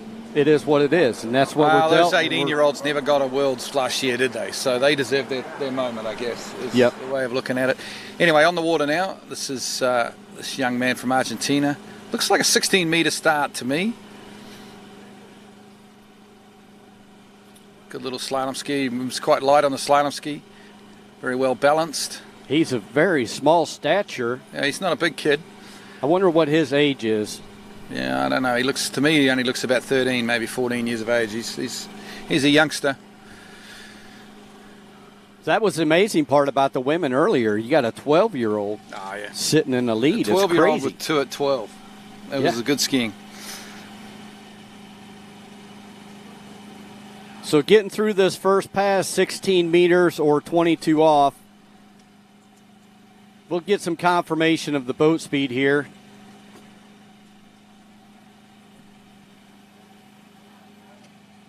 Do you know what his boat speed was then?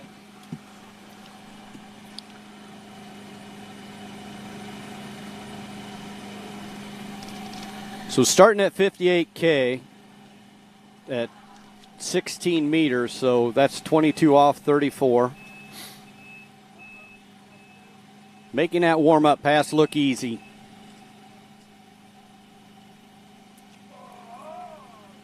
Yeah, so it's a little bit of a different Worlds in some ways, obviously because of the pandemic, and we're in a different year and different age groups. But the other thing that is different is we are stacked with Latin American, South Americans competitors, like Argentina, Chile, Colombia, Mexico, all with full teams, which is great news. Here we go, 14.25 metre line, a young Argentinian. And he looks good on a slalom ski, this kid. Man, his technique is just rock solid. Yeah, very impressive. That was 14.25 or 28 off. The little guy getting it done. I better watch it. I'll tell you the Sometimes other thing. those little guys pack a big punch. Yeah, that's right. And he, probably normally he would shorten it at 55k, 34 mile an hour. He probably is still in those junior age groups, but for the Worlds, he's put his speed up and he's handling it really well. Yeah, like I was saying, it's hard for like from my part of the world, New Zealand, Australia, have not been able to send full teams. Most of Asia, it's hard to get here, but it is really cool to see those Latin American, South American countries with full teams in here representing. That's awesome. I agree with you 110%. Okay, so that was that 28 off or the 14.25. So now Bautista, he's going to be coming back in at the 13-meter line length.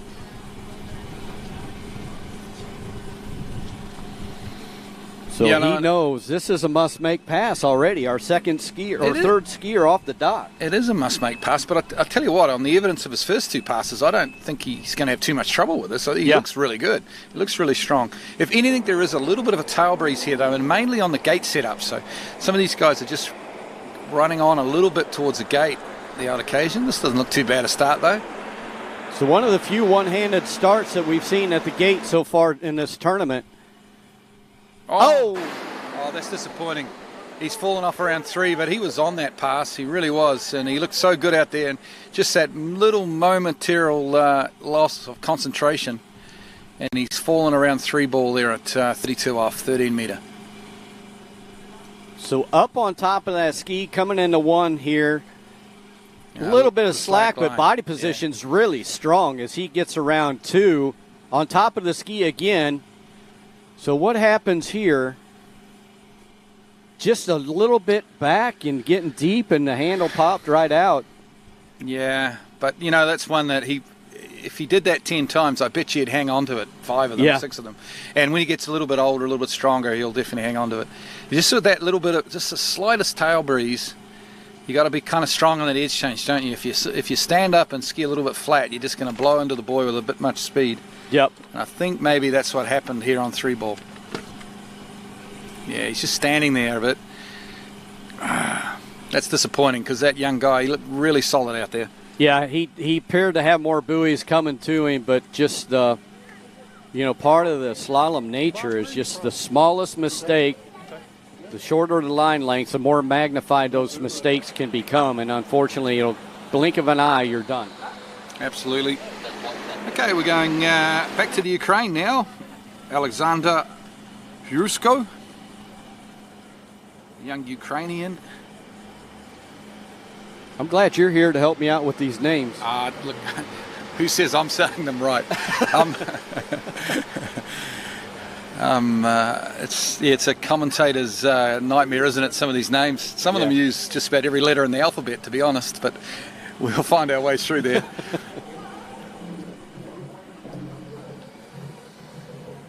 Look at that Nautique towboat. #1 tournament towboat in the world. So good to have Nautique involved, of course, with all the world championships, under 17, under 21, open worlds, of course, which are happening at Travis Ski Centre in October. Of course, they sponsor the wakeboarding as well. They really are the biggest supporter of the IWWF, Ski Nautique, and great to see the Nautique guys here on site. Absolutely, and also going to be doing webcast live at the Pro World Championships as well. Yeah, that's right. That's going to be a great webcast. Of course, for the first time possibly in Waterski history, we have two webcasts running on the same day today. We've got Tony Lotfoot over there at the Pro Tournament at Hilltop, I think it is, which is great to see. So if you're a waterski enthusiast, you can channel surf at the moment. I don't know if that's ever happened before. We're going cross country live. 16 meters here for Alexander on his warm-up pass. A little bit down course here. I think he's going to be okay, but he's not running it super early out there. A good 5 ball. There you go. Out the exit gates. Just a young guy. Go. Getting through that opening pass, that probably one of the most pressured passes in the whole set until you get to the money pass, that pass off the dock. Yeah, well, you can't underestimate, the pressure that these young guys are feeling. At Junior Worlds, you've travelled, especially if you come from the Ukraine, or we've got skiers here from Asia, and it's just there's a lot of pressure out there. I've trained hard for 2 years for this, but it's good. You get that first pass under your belt, and hopefully the nerves settle a little bit. Yeah, you just kind of, that's not so bad. I was putting a little too much pressure on myself to dock, get through that first one, say, okay, now we can relax. We can think about what we need to concentrate on and move our way one pass at a time. So that was 16 meters for his opening pass. So most likely we're going to be coming back in at the 14.25 or 28 off, whichever way you want to look at it.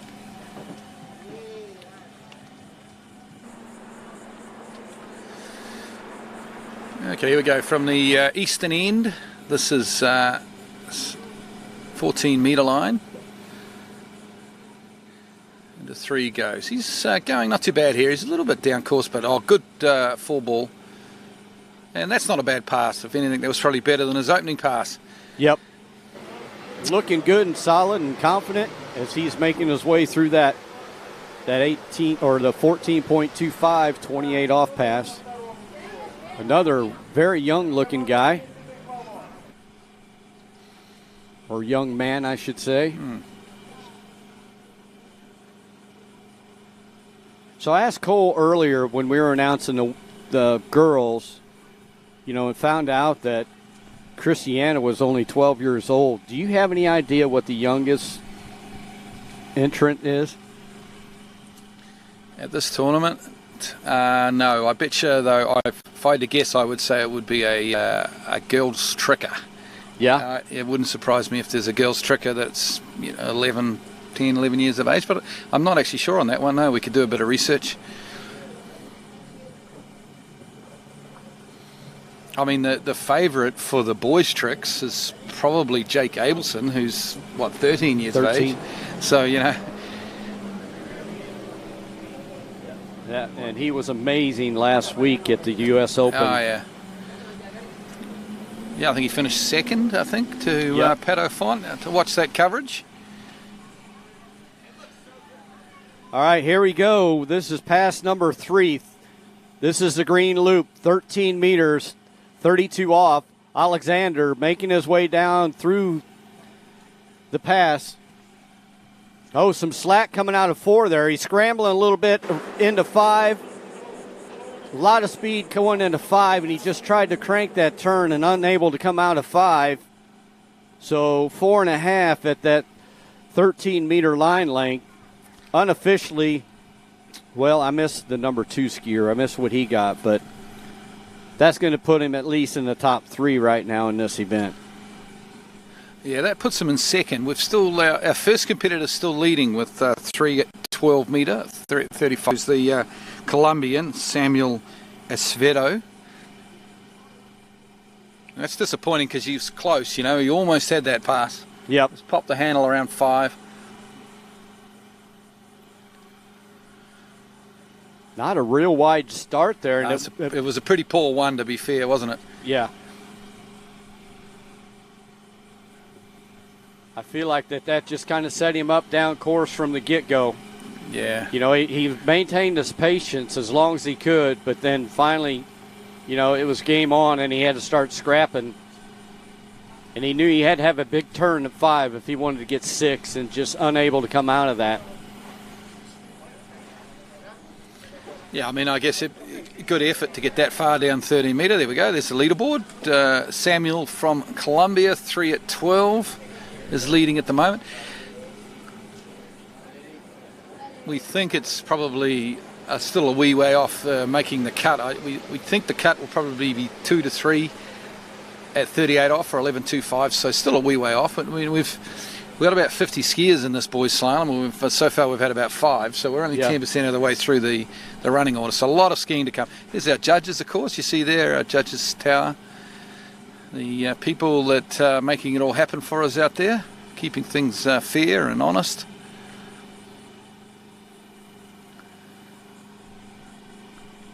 It's my first time, Troy, to Picos's Lakes. Oh, here. really? Oh, yeah. Unbelievable. You know, I've been in water skiing for 40 years, and you hear a lot about this place, but I've never been here, and it's amazing. Really is. Great sight.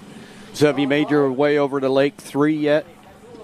Yeah, I've been there. I haven't. I've been to the start dock and that. I haven't been in a boat on Lake 3, but I hear just sneakily that Lake 3 is the best lake. That's what I hear the tell on, but that's not where the tournament is. Beautiful facilities. We couldn't express our thanks enough to the club and the Picos for allowing us to come in here and taking on all the pressure of holding such a big event. So 55-18 metre, so 55-18 metre to start for Eric Gisler out of Argentina.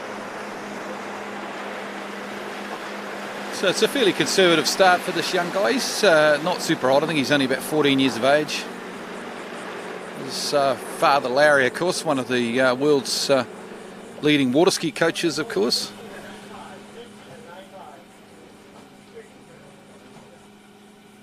That's a nice opening pass there for young Eric.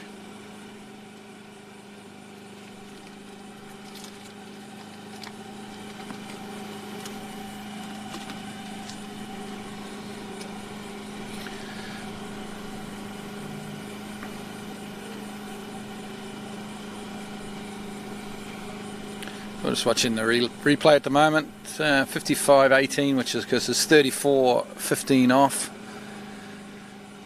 Give himself lots of time. Just a little bit of a ripple out there at the moment, and that is a tail breeze off the start dock, which hasn't worried anyone on their first pass, but just on their third pass there's a couple of skiers not quite getting the gate set up and the start on one that they need, so I'm sure the skiers, the coaches will be watching that.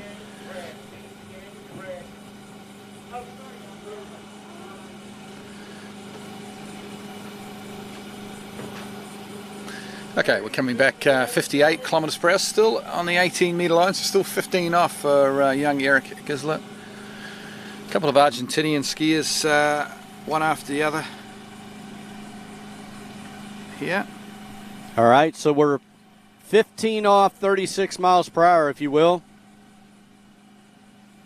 Ooh, a little heavy coming out of 2 there, but see if he can get himself calmed back down and continue his way through this pass.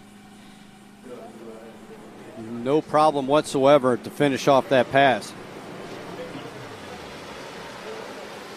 Actually, Troy, I don't know. We probably should get confirmation, but next on our running order is John Knight out of Hong Kong, but the next skier sitting on the dock with a ski on is actually Francisco Georges of Argentina, so I'm not sure whether we have a scratching. Our athlete from Hong Kong has not made it. I'm not sure, but he is on our running order. We will confirm that.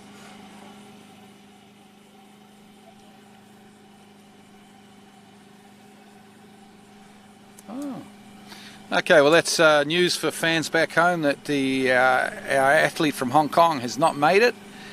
Not sure whether he actually is still in Hong Kong, didn't actually even come to America, or whether I kind of took the impression. I'm not sure. I took the impression that none of the team made it. Well, there was only one. It was a team of 1. Oh, anyway, yeah. So that's a lot of weight on one guy's shoulders. Yeah, well, New Zealand's going to got 1 skier as well, mate. There's a few countries like that at the moment. So, yes, so we can scratch John Knight from our running order from Hong Kong, unfortunately. But right now we're watching Eric Gisler. This is 16:58 now. So 36:22 if you're watching from the United States on this international webcast.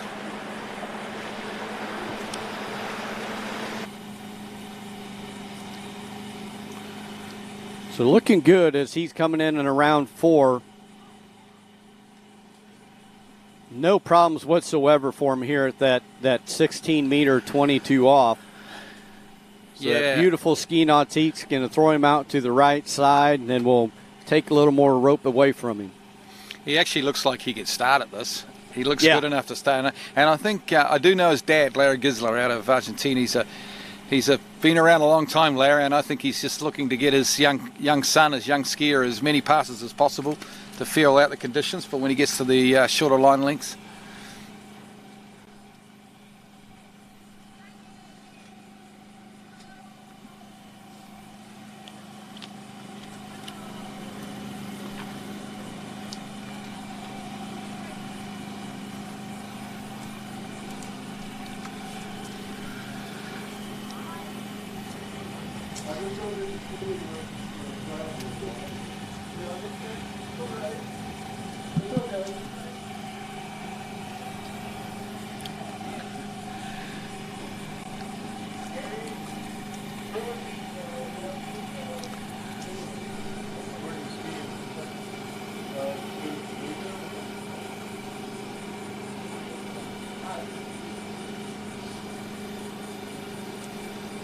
All right. Is he going to be coming back 14.25? 28 off? Oh, this is a great pass so far. Look at this, around 5. Very nice 14.25 metre line. 28 off, of course, goes down. That's a nice pass. That was one of his best looking passes of yet. Yeah. I do not think this guy needs to be starting at 55, 18 metre at no, I agree. 34.15 off. But, you know, it's good tactics. It's working in his favour. Well, and you never know if that's, you know, this sport is such a mental, you know, your mind is huge. And if he needs to have a couple extra passes, just kind of get himself settled down, you know, then that's what it takes until he can, you know, maybe mature out of that or whatever it is. But, and I'm totally guessing here. I have no idea. But I know you and I would be out of breath at this point. They'd be pulling us out of the lake. 2 passes is all I've got, so I have to start. I can't start too slow, although I can't run it. So I think Vince is showing us where we can show our muscles or sort of physiques, you know. Yeah. Super athletes here. The arms are the good part. It's when you get below the arms and above the waist is what hurts me. Well, the arm still gets a bit of a workout, I guess. 13 metre line now. Slight tail breeze from that start dock in, so he needs to get a good start. Still just the one slalomer that's completed this pass, which was our first competitor. Oh, little stood up around at the end of finishing 1 ball, unable to get enough angle to get a good 2 ball. So unofficially right there, 2 for Eric. Yeah, 2 on the 13-meter line. Yep.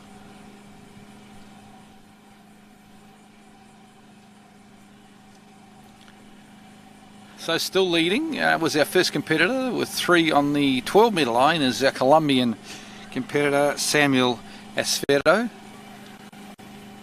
A little smile the judges there, I think. Cool. But you bring it up earlier that, you know, some of these guys are young enough, they may not see the 36 miles per hour or the 58K very often. So they just may, you know, be happy with getting the scores that they're getting here at this World Championships. So we'll take a quick break and be right back.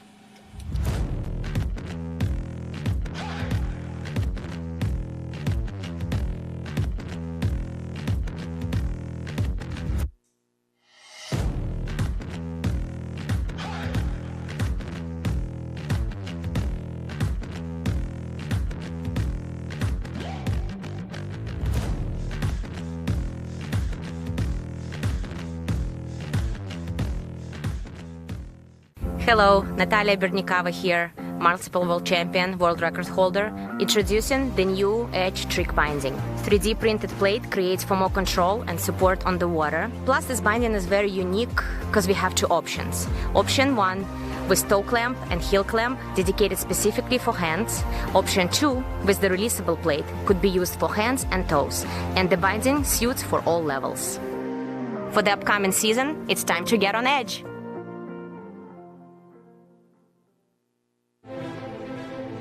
Denali. No hype, just science.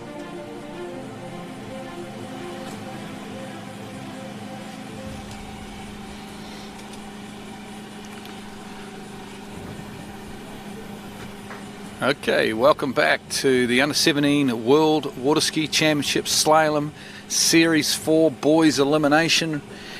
We've got an Argentinian athlete up now, just a youngster, out of the very successful Georges family. This is Francisco Georges from Argentina. The current lead at the moment is 3 on the 12-meter line. That is with Colombia and Samuel Esfero. He is the only competitor so far to complete the 13-meter line. This young guy, Francisco, of course, from a very famous waterski family out of Argentina. And this is going to be 55K, but on the 16-meter line. So what do we got? 34, 22 off. 22, yep. Yeah. So another young guy, you know, maybe starting at this 34, just to get a feel for things. That might be their most common speed that they ski at home, but knowing that they're going to have to run 36, you know, or 58K. So just kind of get a feel for things and then boost it up to the rock. Get the rocket fuel powering through that nautique and get up to the 58K or 36 miles per hour from there on out.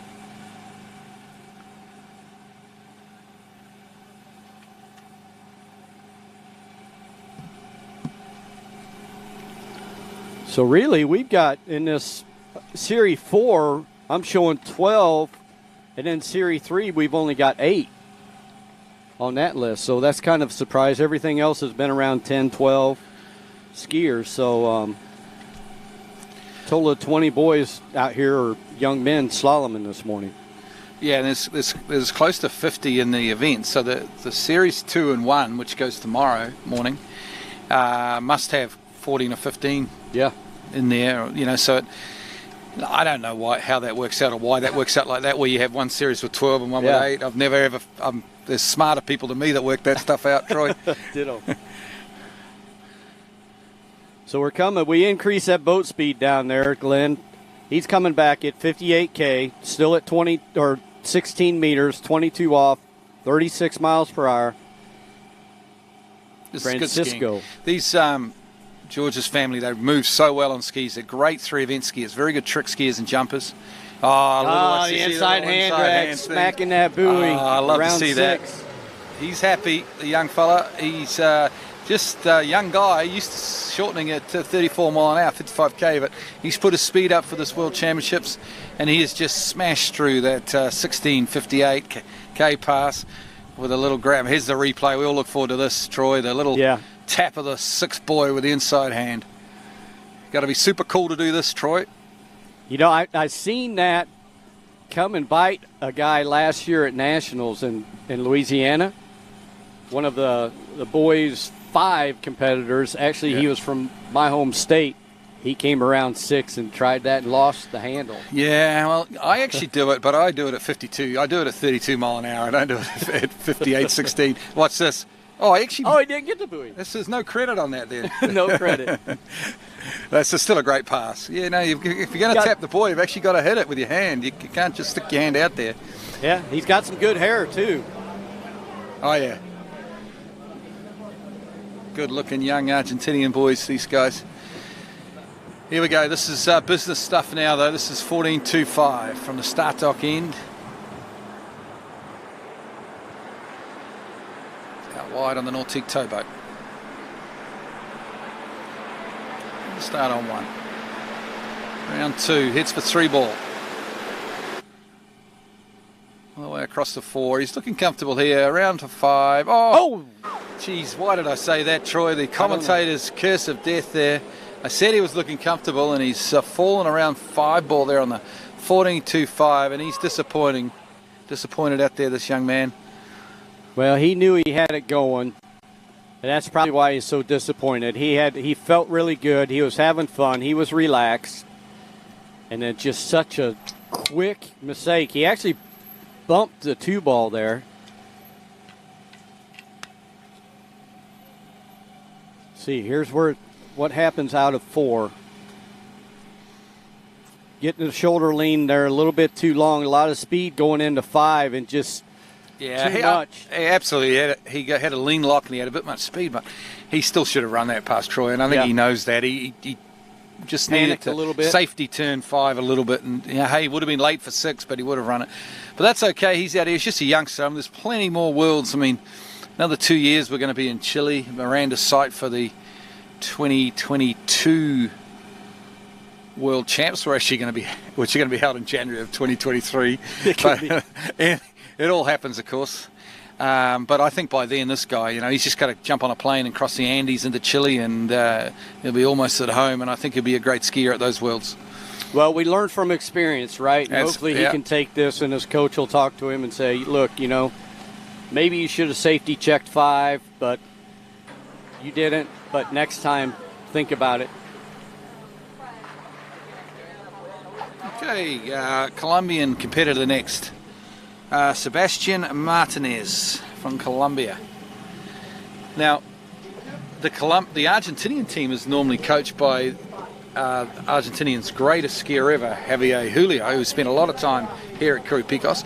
But he's jumped ship a little bit this year, Javier. He's now coaching the Colombians. So these guys have their coach, team manager, team coach, of course, is Javier Julio, former junior world overall champion, former open world overall champion. So he certainly knows his things. I don't quite know the backstory there, but the Argentinian coaching the Colombians.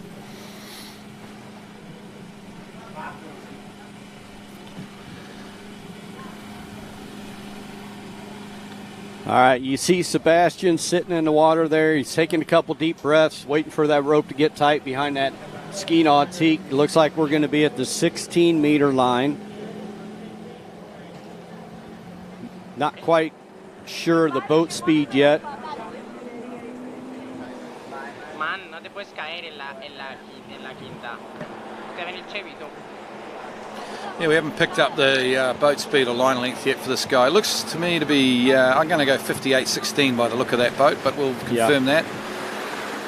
So that's 36.22. This is a nice pass. Very, very strong Colombian team at these World Championships. They've got a couple of guys that are very strong in the slalom and jump event. And then, of course, they've got the Jaramillo twins as well. who not so strong in the jump, but super strong in the slalom and tricks. So yeah, they're going to, they'll be. I would have thought Columbia would be top 5 in the teams event this year. We'll have to wait and see. Good balance, it sounds like.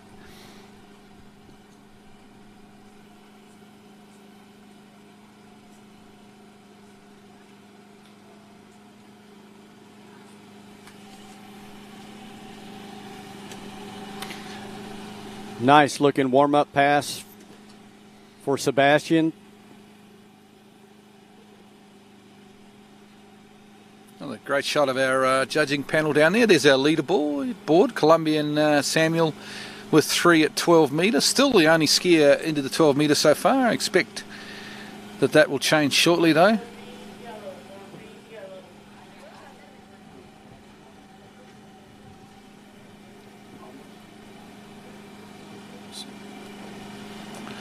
Okay, 14 metre line now, 28 off. Sebastian Martinez from Colombia. He got me worried to call buoy by buoy right now with the... Yeah, I know. Yes. It's never been scientifically proven that it's the announcer's fault. But I've certainly been blamed from a few skiers and parents over the years when I say that someone's looking good and then they fall off around the next buoy. Yeah. So you got to be careful, but that was a good pass and a big smile from the young Colombian. So we got the boat crew communicating with these guys and trying to keep them calm, cool, and collected, and make sure there's not too much pressure. Well, the other thing, Troy, is that when you shorten at the start dock, Ian, you are literally 30 feet from the start dock, and a lot of the coaches, of course, are there. So it is really cool. You get, end of pass number 2 and you get to chat with the coach a little bit. But yeah, great boat crew out there at the moment. Of course, Mike Ross from New Zealand's the boat driver, and it's great to see Mike making his way back. He's driven a few world championships over the years, but hasn't for probably a decade now, but he's back behind the driving wheel. Great that Mike made his way here because there's certainly a lack of New Zealanders here on site, so we got to up the percentage a little bit. Well, he's got a beautiful boat he's out there piloting. That's right. That Ski Nautique, red, white, and blue graphics. All right, so Sebastian, this ought to be 13 metre. 32 off. Yeah, 32 off. Must make mean green here. He's got to run it. And these guys are setting up they're trying to set up for 12 metre into the headwind, which is smart, but unfortunately they're not getting through 13 metre at the moment. But let's see how he goes. Round 4, he's scrambling here. He's scrapping and scrambling, but he's actually getting it done. Across the 5 ball. Round 5, he's going to pull all the way to 6. I think he will. Oh, and he does. Great skiing. Sneaks through the gates. And he has scrapped. There's the Colombian coach, Javier Julio, on the dock, and he likes it, doesn't he? Yeah, it's some great theatre there on the start dock. So now what he's done is he's given himself, not that there's much wind out there, but there's a little bit of headwind for this next pass. Yep. So he's going to have 35 off, 12 metre back into the breeze, which has set himself up well. So he needs, this start's important because if he wants to take the lead, he's got to get part of 3.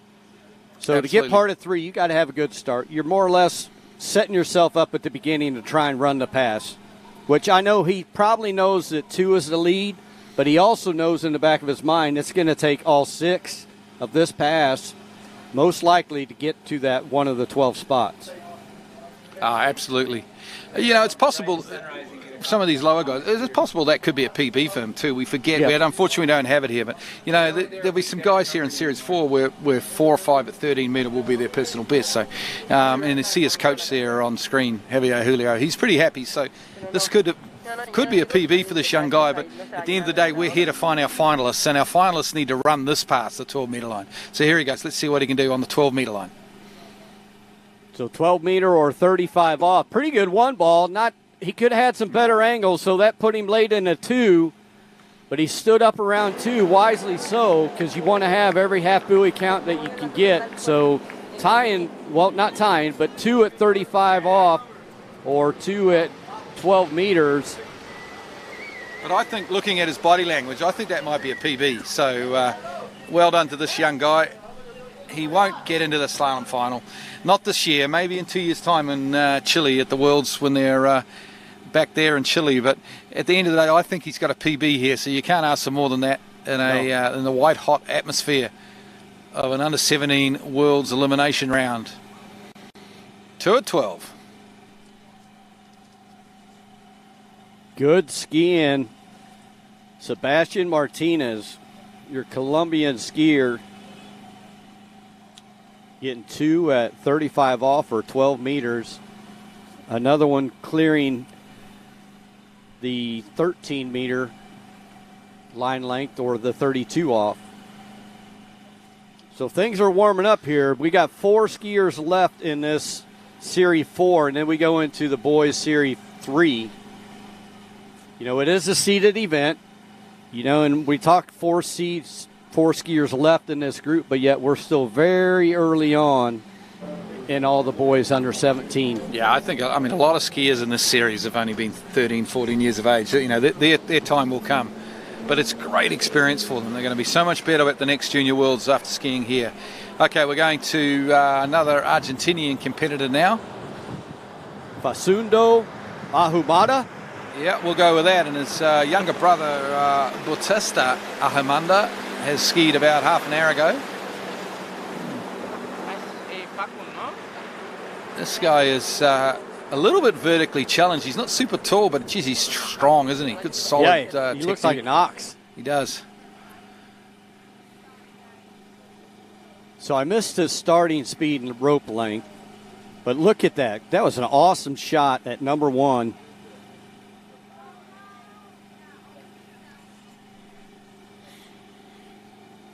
I think this looks like 16:58 to me. 22 off 36 mile an hour. We'll get that confirmed. Riding at D3. There's a lot of skiers. The one thing about Junior Worlds is, and I'm not trying to sell any different ski over another, but you see a lot of D3 slalom skis at a Junior Worlds. I think with the juniors, for sure, they're super popular. I think they're a good, solid ski that sits deeper in the water than some other skis. And kind of just know what comfort, you're going to get. Yeah, that comfort level right That's there. right.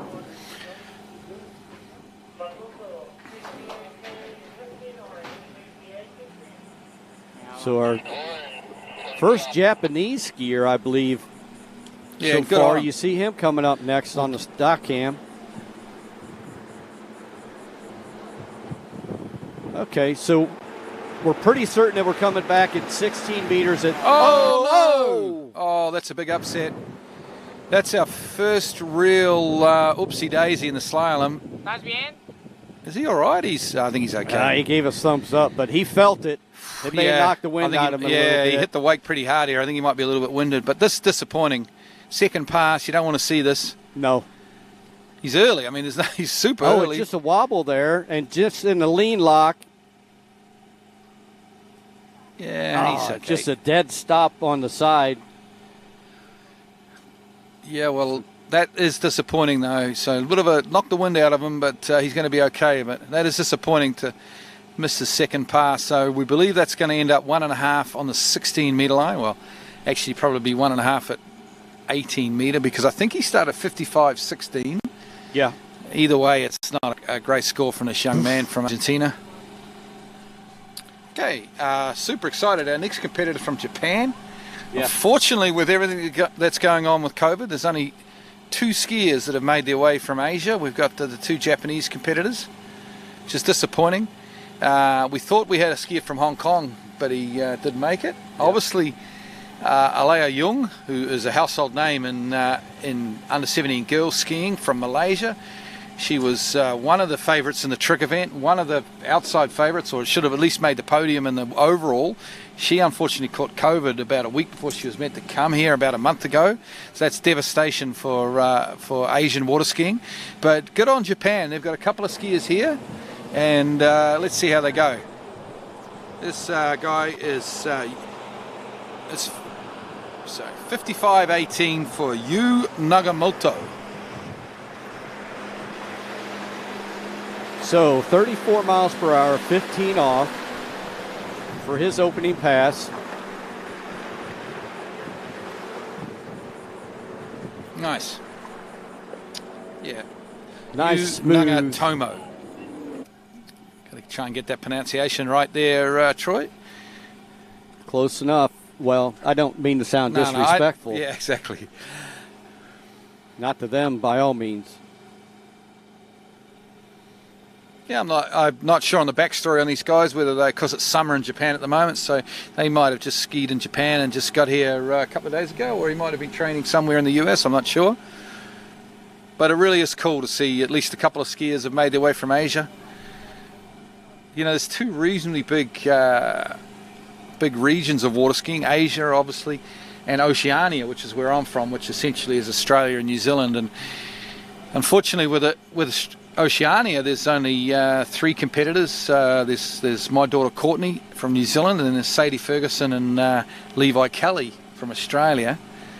And then obviously Sadie had that crash in Famil last night, so we're not sure how she's going, whether she's even going to make it on the start dock. Well, she's pretty tough, Sadie, so we hope she will, but she is at the moment back in the house in air conditioning, nursing a injured left knee, so hopefully she can sort that herself out. She's not due to ski today.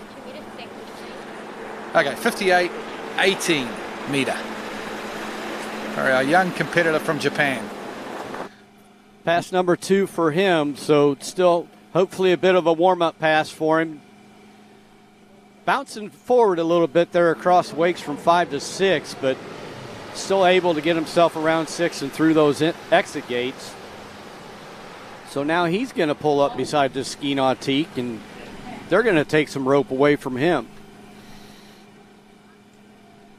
So, okay, the young lady you were talking about before, she landed a jump, but just her...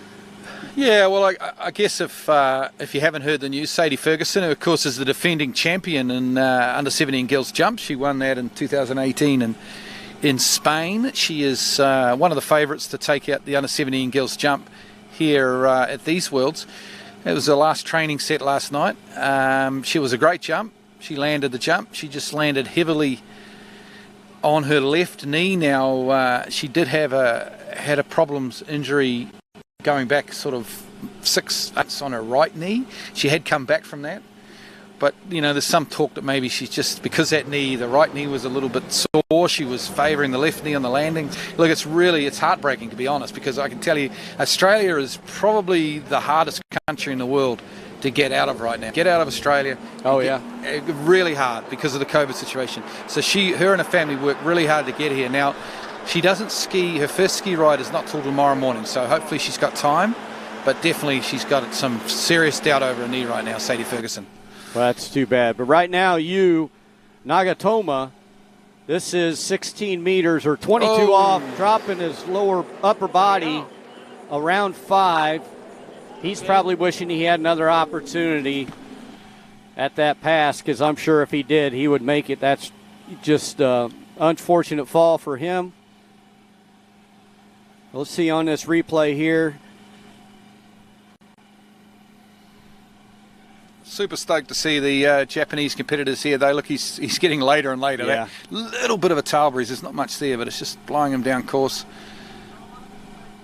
This is 16 metre 58, and it's about to end here for our Japanese competitor. As he comes around 5 and just loses the handle and his ski. Yeah, that ski release right away on him coming out of that 5 ball.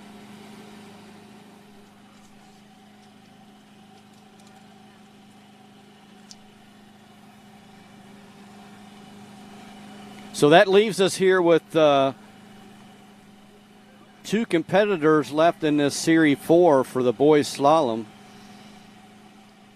We got a Chile competitor coming up next, and then a Colombia competitor after him. And then after those 2, we'll move right into the Series 3 group. But still with the lead was our first skier off the dock, Samuel Acevedo. He's got 3 at 35 off, or 12 meters.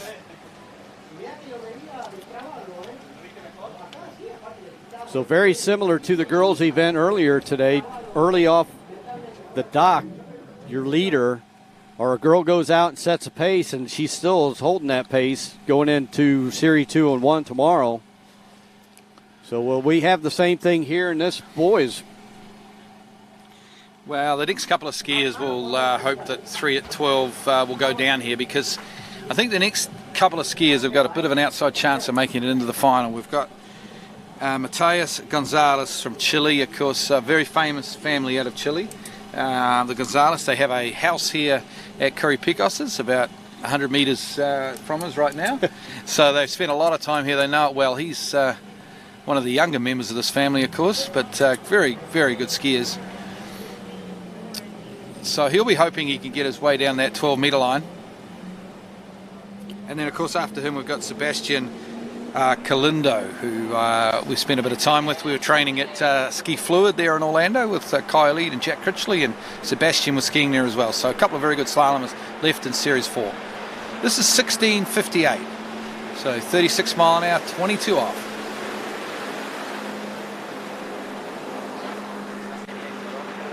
So you would think it'd just be another day for him out here having a house close, but, you know, it's a different bundle of nerves as they come to a starting dock for today compared to a week ago. Absolutely, absolutely. There's a lot of pressure out here. Pressure. Most of the pressure comes from the kids themselves. You won't find too many parents putting too much pressure on kids, and you won't find too many sponsors or coaches putting pressure on. It comes from within, and it's just a natural thing, really. You get nervous, and that's what it is. That's why we're doing it. You're better for it. You're better for doing something like this than sitting on the couch hiding all the time, I guess. Yep. Playing video games or whatever. So it's great to see these guys out there. I was just thinking this young guy will still be young enough for the under-17 Worlds in Chile in 2 years' time. So he's going to go from having one Worlds on his backyard to another Worlds on his backyard. So, he's set up fairly nicely here. Somebody timed it out right for him. Yeah, exactly. Not that the next Worlds will be held at Miranda's Lake. I think the Gonzales actually have their own lake about 20 minutes away from Miranda's, but still it's going to ski fairly similar, I would think. I would think so. And they probably have skied that lake several times. Yeah, absolutely. Here we go, pass number 2. 14-metre line from the eastern end of Picos Waterski facility. And this is no problem at all, really. Nice 14.25 metre pass. No, that's one of the better ones we've seen here lately.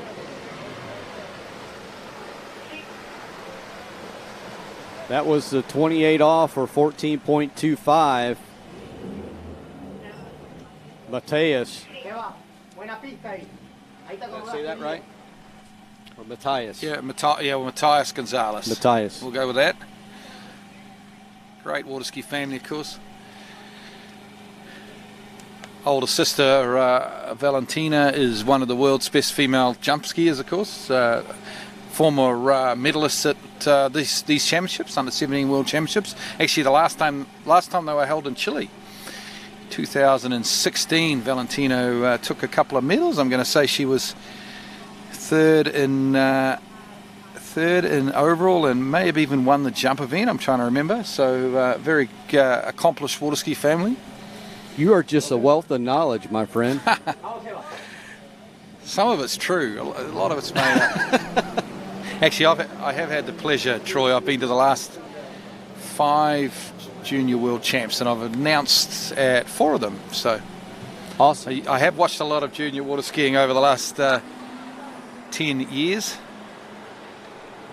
All right, so this is 13-meter must-run pass for Matías Gonzalez right here, right now, if he wants to challenge the leaderboard.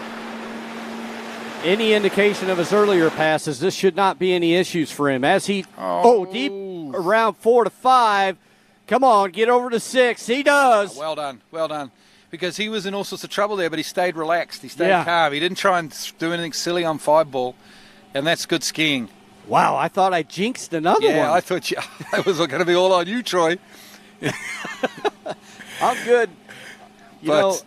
If we watch this replay here, and I'm no super slalom analyst, but he completely butchered 4-ball. He was on time and early at 3 here.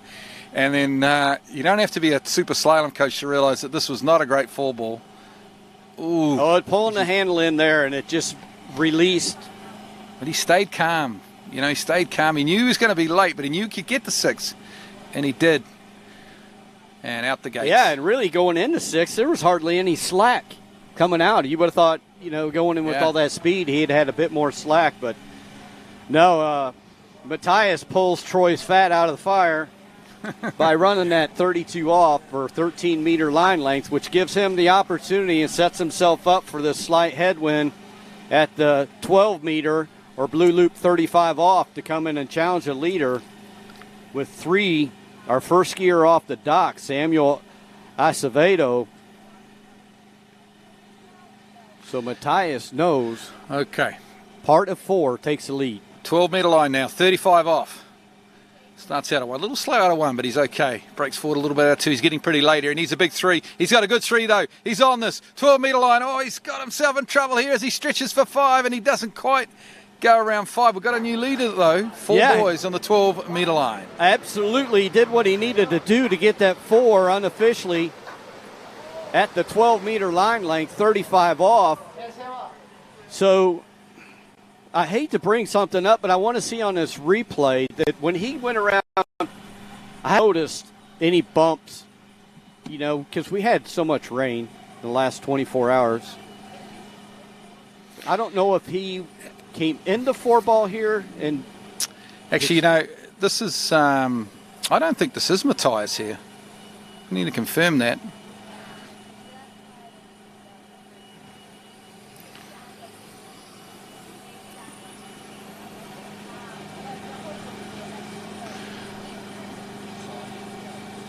We had the wrong skier there.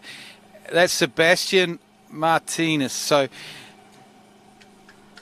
Matthias, sorry, that's Sebastian Carlindo, and I'm a little bit embarrassed about this because I've been driving the boat for this guy and at Ski Fluid.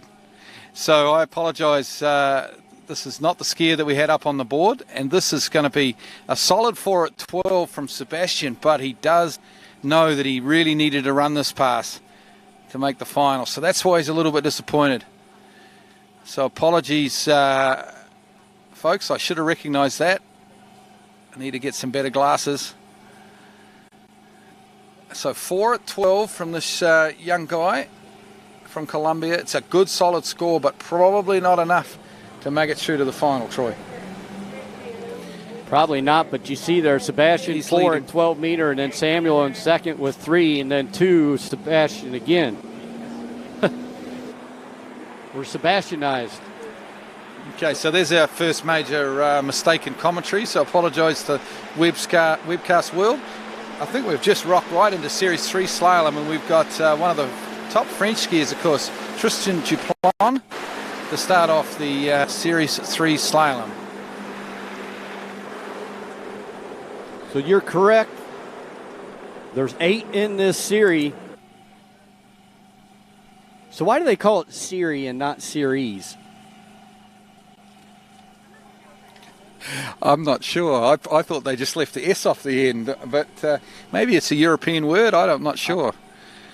It is a European program, I guess. But I'm going to Google it. To be honest, Troy, that's not as big a mistake as what we just made when we called the wrong skier for 10 minutes there. Especially when I drove the boat for the guy for 2 weeks at Ski Fluid. So I apologise, guys. We're human. You know, we hail to you. We admit our faults. So we're rocked on now to Series 3.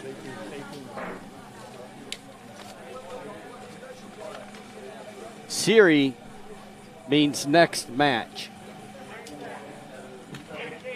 That's what Google says anyway. Yeah, I think it is a slight European twist on the word series. But we're not going to start arguing about this. Okay, super talented French family, the Duplons. And this is Tristan, of course. His older brother, Paul, is one of the favourites in jump and overall in this event. Or probably the favourite in jump and overall, actually. And that's a nice second pass there. That guy's got some guns on him, as you see him come back down by the starting dock. He doesn't look like he's any stranger to the weight room.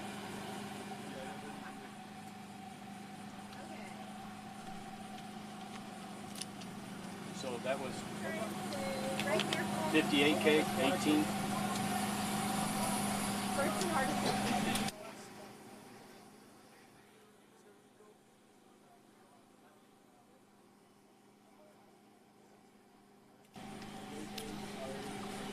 Okay, so this young Tristan there started 58.18, so 36.15 off. He's completed 2 passes, so he's run the 16 metre or 22 off, and he'll be back in now 14.25 or 28 off from the start dock end. Yeah, so as we work our way through this lineup, you know, it's a seeded event, so I imagine this 14.25 is going to be just like kind of another warm-up pass as we get further down this list towards the top seeds.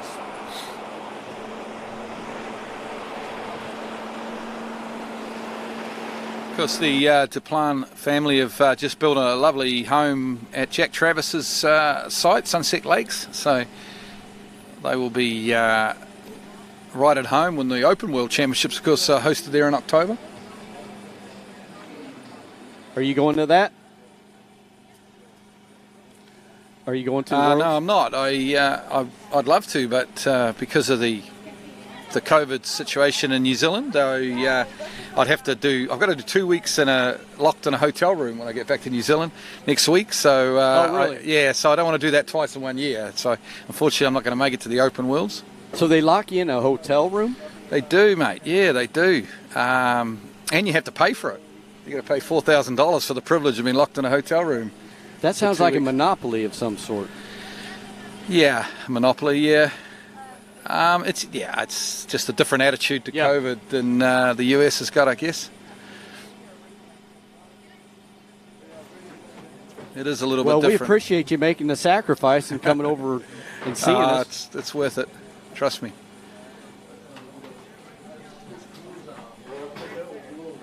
All right, so Tristan got through that 14.25. That's 28 off, so his next loop is going to be the Green Monster, 13 meters, 32 off. He knows he must run this pass to challenge the leaders. Oh, man, that's a solid 2 that I've seen at this pass.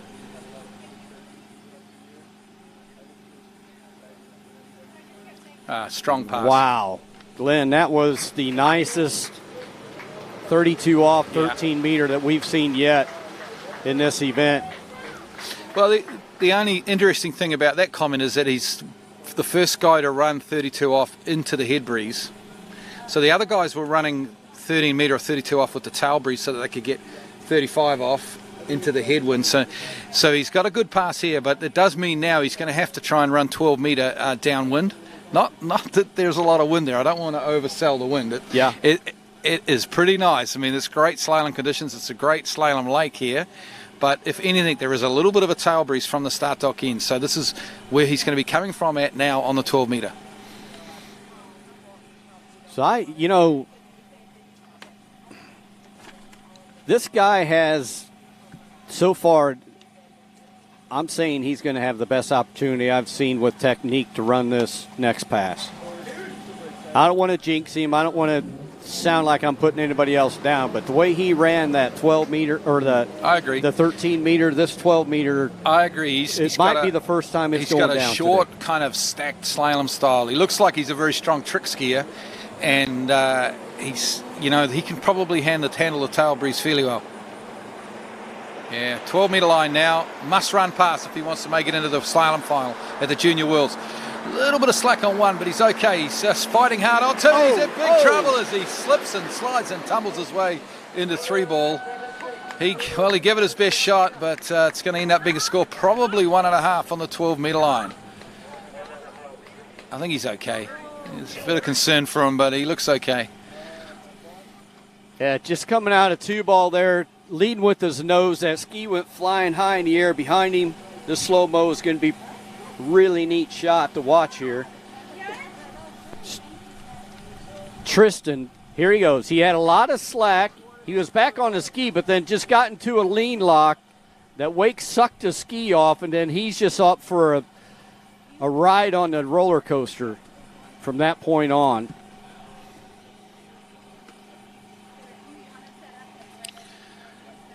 Yeah, spectacular fall, but a young guy like that, he's absolutely fine. I think from Tristan, I think probably his main event will be the trick event coming up later this afternoon, and possibly jump. I think it's a solid slalom score,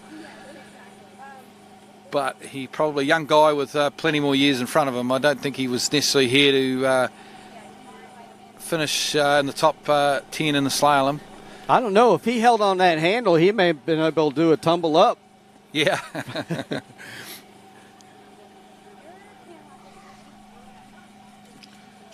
Okay, first competitor out of the United States in the men's slalom, or the boys' slalom, will be Andrew Boskus. He'll be next up. Interesting, the judges have scored 2 at 12 for Tristan. Yeah, so holding that handle, I made a joke of it, but Well, that got him another half buoy. Yeah, exactly. You know, and that Good on could him. be the difference. Good on them, and it's good to see the skiers being rewarded for putting their health in danger. Their life on the line. It's got to be some reward.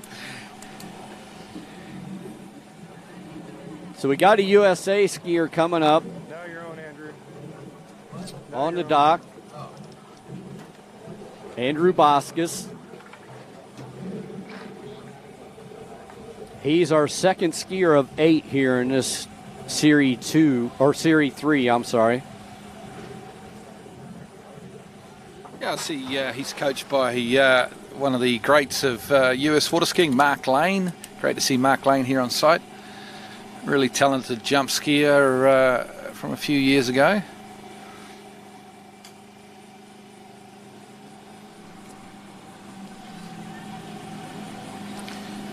So this is the first male competitor at the 2021 Junior Worlds, 2020 Junior Worlds. I think we've had a couple of, maybe 1 or 2 US female ski earlier on in the girls slalom, but this is the first male skier. So Andrew coming in at 16 meters 58K. That's 22 off, 36 miles per hour for him. He's no stranger to the site either. You know, we talk about all these different international skiers, and so many of them are familiar with this site. That just goes to show how welcoming the Picos family are, you know, and the quality of the site, and their open arms to help out anybody in the ski family.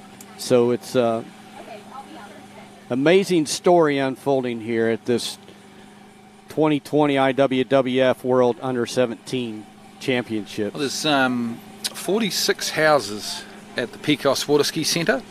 I googled it when I got here before I came on air, so I should sound reasonably intelligent. And I reckon out of those 46 houses, there's probably 10 of them owned and occupied by competitors at these under-17 or under-21 World Championships. So there's certainly a lot of skiers that have got a little bit of a hometown advantage, and good on them. So you're saying there's 36 houses that are pissed off for a week? No, there wouldn't be that many, because Okay. Well, the Picos has got a couple of houses, and no, it's all good. Yeah. No issues. South Walton, Florida, they're a big part of this event coming to town, and big shout out to all the people around in these houses that allow us to come in. So Andrew, pass number 2 here. 14.25 metre, 28 off.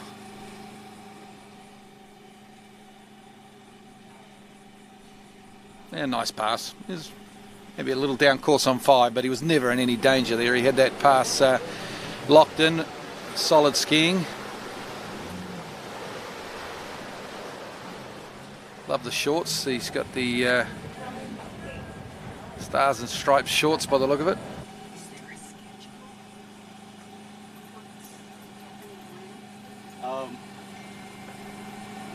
This is like,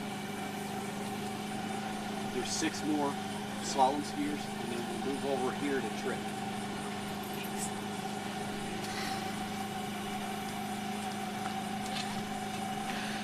Yes, Andrew's going to shorten now down to 32 off, 13 metre line.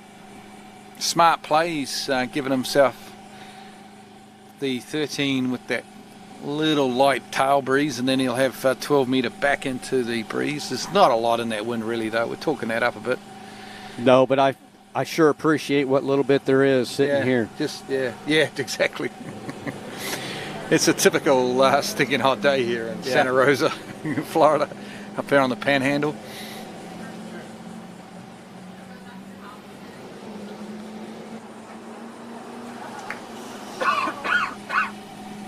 Okay, here we go. 32 off, 13 metre line. Andrew Boscus from the United States of America. Comes out of 1 ball. Not too bad. Round 2 he goes. On time and early. 3 ball.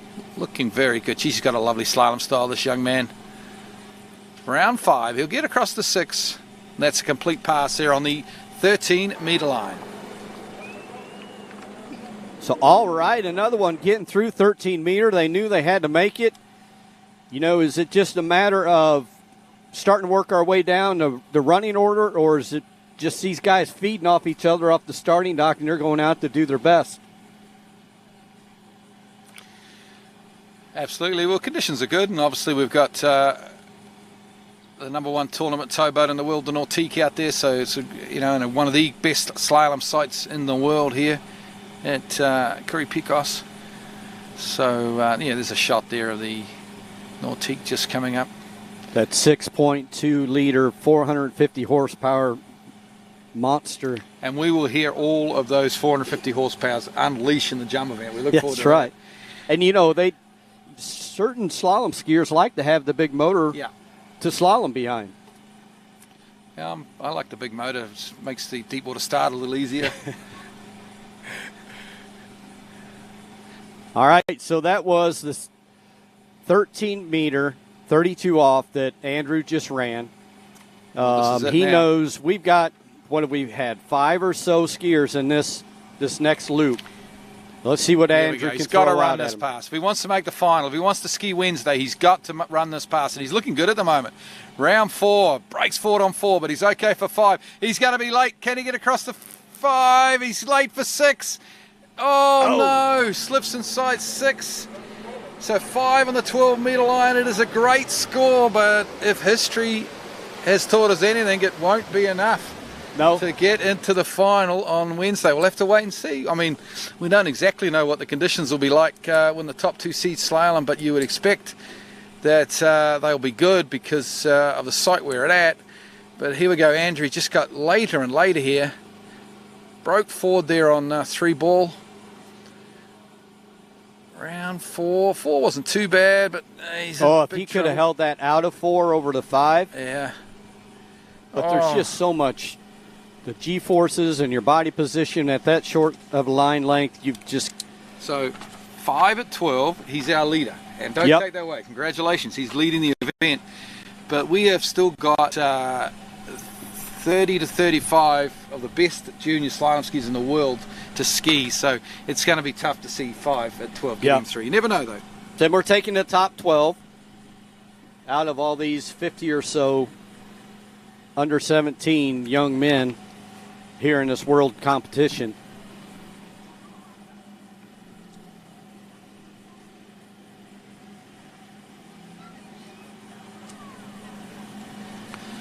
Okay, from Switzerland now, we've got Nicholas Farr from Switzerland. I don't know much about this young guy.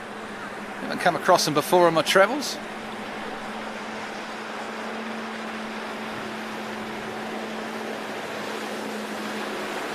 So another skier starting at that 16 meter, that's 22 off.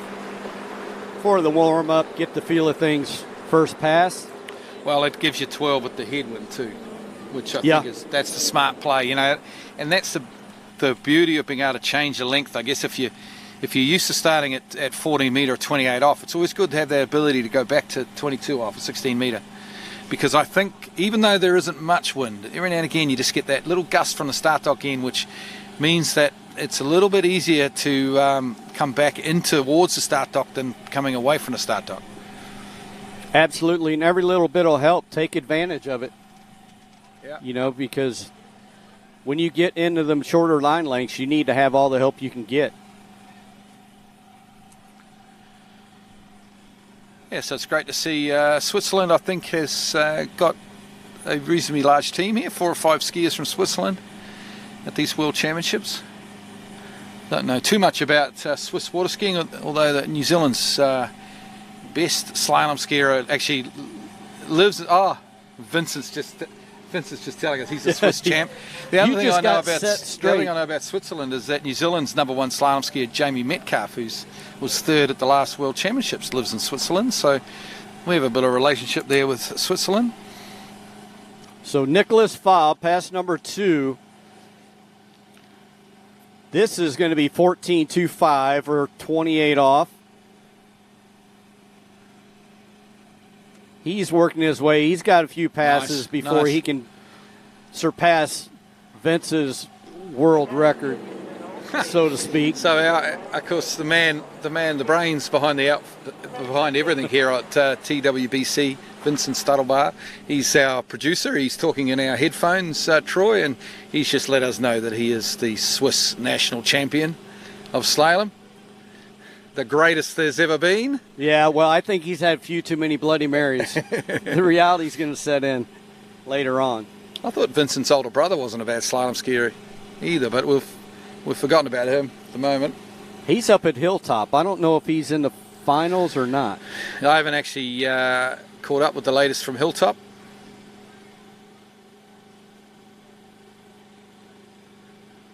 Okay. So Hilltop Pro Final starts in 3 hours, is the word. Just a little while ago. We'll be here enjoying some tricking action by then. So Nicholas Fabre from Switzerland. All right, so this is going to be, correct me if I'm wrong, this is going to be 13 meters here. So this is still that must-make pass. Oh, you know, we haven't had the must-make 35 yet. No. I feel like we're knocking at the door. We got 1 foot in the door, really. So this 32 off, he's got to get through this, Nicholas. Well, he's looking solid at the moment as he comes around 3-ball. This is very nice, actually. He's pretty early here. This is a good 13-meter pass. Oh, sensational skiing from the Swiss competitor. That is a very nice 32 off. I agree 100%, but I said that earlier about Tristan, and it came back to bite me.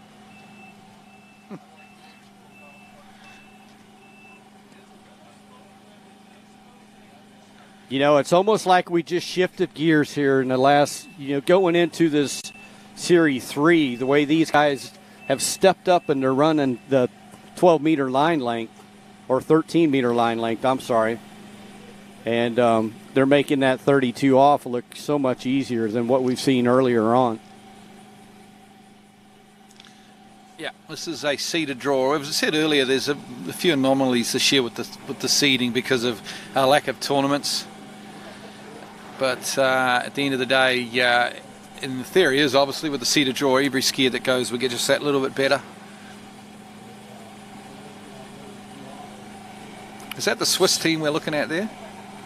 Is it? I'm trying to read what's on that far left hat. Yeah. I know Chile had red on earlier. They did a little cheer, a little team cheer. Okay, so the current lead, Junior World Slalom Elimination for the boys, is 5 on this pass, the 12-meter line. Let's see if he can't be the first competitor at these Junior Worlds to run the 12-meter line. Nicholas Fabre from Switzerland, out of 1 ball, not too bad. Round 2, he's crossed to 3. He's looking pretty good here. Round 4, can he run the 12-meter line? He's pretty late here for 5, but he's got 5. Can he get to 6? He's going to pull all the way to 6. Oh, sensational. He runs the 12-meter line. Come on, not even a fist pump. Oh. Yeah, where's it at? We're fist pumping here in commentary. Well, he's pretty cool. The Swiss are like that, though. That's why they look after all the world's money. Well, they're pretty cool and calm. He must have heard Vince Stadelmeyer bragging up here, and he's like, dude, I'm going to throat punch you. I'm going to run that 35 off. But, I mean. This is a great pass. Yeah, our first skier threw 35 off, and we're not midway through this group of under 17 skiers to determine who the top 12 are going to be going into the finals. Okay, Troy, we haven't talked about this at all yet because nobody's been at 11 metre. Nobody's been at 38 off. But this is tricky again because he's going to have a little bit of a tail breeze on his gate here. Yeah. 1 is not going to be enough, I don't think. 1.5 won't be enough. 2 maybe is enough, but a piece of 3 ball, and he's got a real good chance of making the final. So he has got to get a good start here. He knows it. His coach knows it. His family knows it. Everybody on site knows it. Let's see how he goes here. 11.25 meter line. 3 ball is a totally different monster compared to 1 or 2. Yeah, I know. If you're setting a pace, 3 is very important. Let's see. Critical, this gate pull out. The timing on these gates. His hair's not even... Oh! What happened there? I did not expect that. Wow. It's like he just hit that dip and got launched. Unbelievable stuff. He was working so hard. He was concentrating so hard. He maybe listened to us. I'm not sure. We said 1 won't be enough. 2 might be enough. He was trying hard, but unfortunately, he is going to score 0 here. And let's have a look at the replay. What happened? He definitely got launched by something. Oh, just that edge change. Wow. Decent fall, too, the young guy. He's out there battling hard, desperate to make his way into the final. Look, it's great to see the 12 metre go down, but I still don't think we've found a finalist yet with a lot of skiers left to come. I don't think 0 at 11 will be enough to get through to the final. Oh, he has fallen hard. That is the fall of the day so far, right into there. the lily pads here at Picos Waterski Centre. You know, but he did what he needed to do. I know he really would like to have had more, no doubt about it. But your goal of the dock is to get in front of that just finished in front of you, or take the lead. So he was able to do that. Unfortunately, he took a little bit of a beating to get it. But we don't know. You know, there's, 5 left here. And again, you mentioned earlier, tomorrow is a whole different day. You know, it could be rain. It could be, but... It could be wind. It could be just like this. Hopefully it's just like this. You know, so there's... You always hope that. You want your top seeds to ski in as good a conditions as the lowest seeds. But I agree. I have been here for 5 days so far, Troy, and I have not seen any conditions bad enough that the score wouldn't be 2 or 3 at 11 to make the final, if you know what I'm trying to say. Like, there's so much talent left to go, left to go off the dock tomorrow.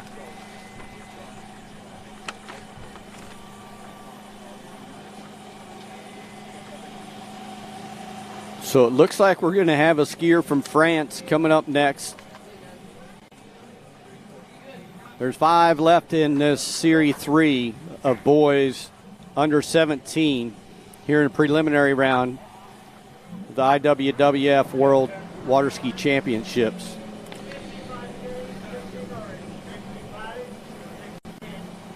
Yeah, and I just had a look. There's 26 skiers in Series 1 and 2.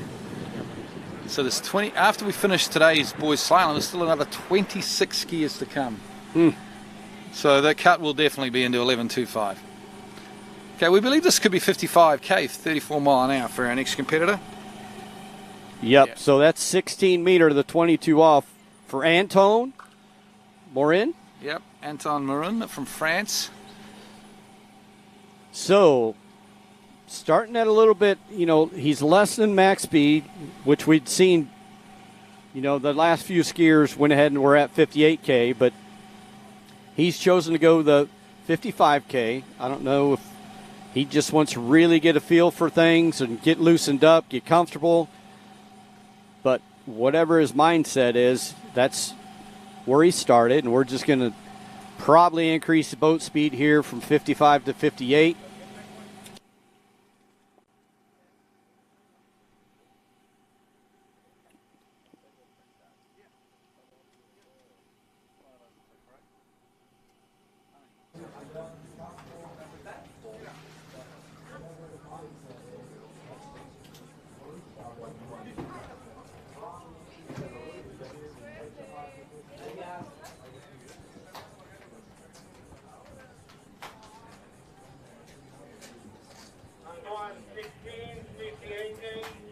So we're nearing the end of slalom for day one here at the under-17 World Championships. And then we're going to roll into quite a bit of tricking. So here we go. We're back in the course. Anton Morin. He's at 58K now on pass number 2. Making his way through that course and through the exit gates.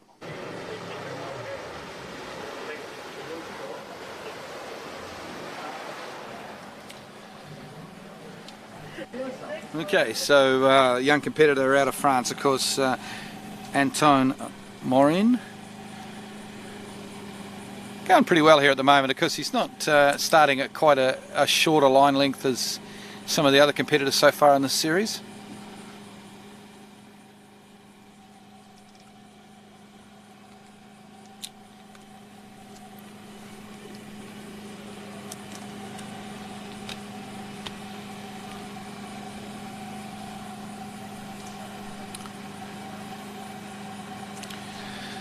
So we've got about 4 skiers left to go after our current skier, Anton. I see Jake Abelson. So this is 14.25.28. Jake Abelson was on our list, but he's been scratched. I think that I'd say that he was probably never going to slalom, Jake. I'm not sure, but he's still a youngster. He's only 13, so he's probably not used to shortening at 55k. So that's probably why he's not skiing. But anyway, this is 14.25 meter line from the start dock end from France. A little bit of a shonky start there on 1. He's got to make it up here on 3. He's fighting hard. He's scrapping his way down this pass. He's going to be a bit late for 5, but he can still run this, I think. Oh, wow. He started down course at 1 ball. I kind of missed his setup, quite honestly, but he was maintaining where he was at until he got down there between 4 and 5. So let's see.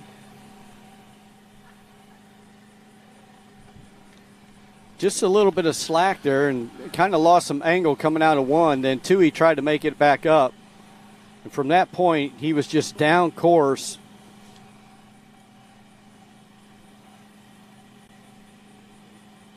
You know, it looked like he just tried to force that ski around there around 4 ball and unable to get the angle that he needed to get himself set up for a good 5 ball. So yeah, it's interesting. Some of these, you know, that's not a super high slalom score there, but some of these young French guys, they might not look like a super skier on a slalom ski, but they whack out there on a trick ski and trick 7, 8, 9,000 points. You know, so we look forward to that when the trick event goes this afternoon. Yeah.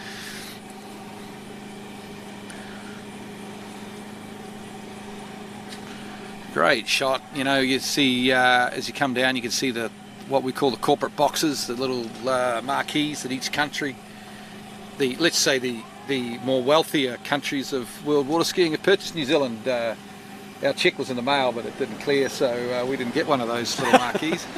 But I see the USA and Canada and France and Chile have all got little marquees on the side of the lake. I'm sure they'd share. Yeah, exactly.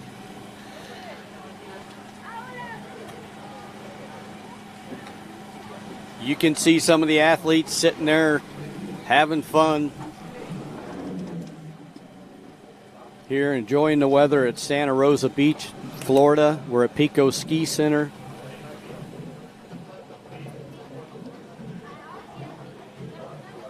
Let's see, we'll have to see if that's Team Chile. We've got a Chile skier coming up here, not next, but after our next skier. Actually, Team Chile they've definitely been the best supporters so far. They've got their little Chile song going that I won't attempt to sing. I'll ruin it for them. But they've been the best team when it comes to support so far. You see there Martin Labra sitting there in the middle of the shot. He's one of the favourites in the trick event, and also very strong in all 3 events overall. So we look forward to him skiing as this tournament unfolds.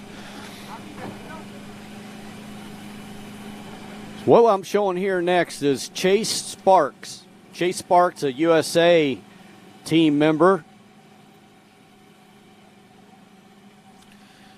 Okay, this is a bit of an interesting start. This is 55k 14 meters, so that is 34:28. Yep. To start.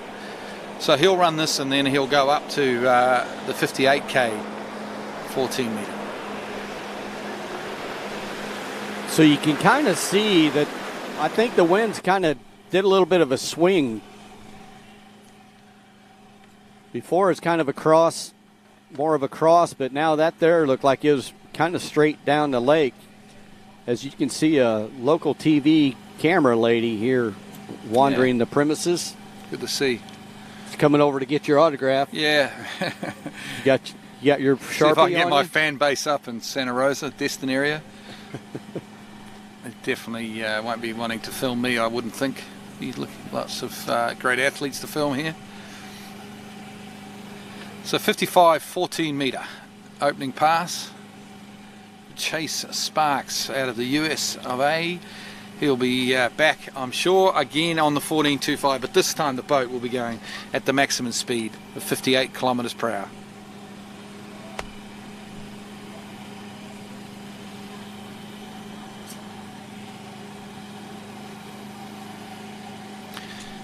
The next skier, of course, on the dock, young Chilean skier, Vincent Tiza from Chile. You see Pepe Miranda there, one of the Chilean team coaches on the dock with him. Of course, two-time world overall champion. What is going on in the trailer? Sort of things we don't need to see. Admittedly, he does look a little bit better than us, Troy, but still, we don't need to see that on camera. No, that's a little bit of rated R stuff right there. All right, Chase, pass number 2. This is going to be max speed 58K at 14.25 meters, 28 off. Well done. Good Solid pass. What part of the world is Chase from, Troy? You know a little bit about him? You don't? No? Well, we know he's from the US. We don't know what...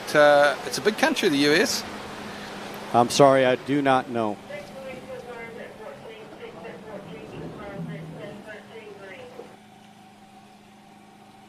So he'll shorten onto the 13. Go to 13, of course, with that little slight tail breeze, and then he will set himself up for a 12-meter line, 35 into the head breeze. So it's smart skiing. Tactically, starting at 55.14 is paying off for him.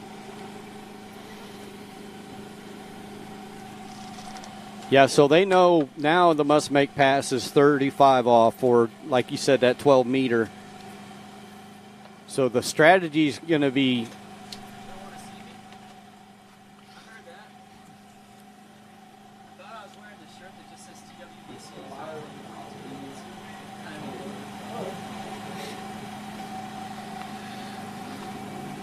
every time we turn around, Glenn, I feel like we're being harassed by someone else in the crew.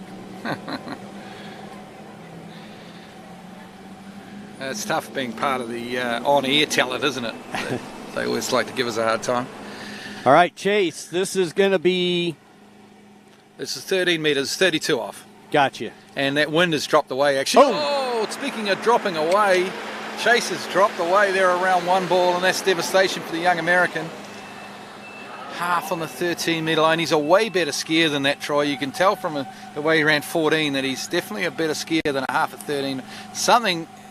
Oh, he just too much of a turn. He turned and his ski wasn't ready for it, basically, and he's fallen off around one on the 13-meter line. Yeah, I'm sure Chase would like to have another opportunity, you know, but unfortunately that's not how the slalom event works. You can hear them. Yeah, Chileans. Yeah, we can hear them. The best supporters. They're going to have to do it again, though, because we missed it on the webcast. So. Yeah, they're dispersing.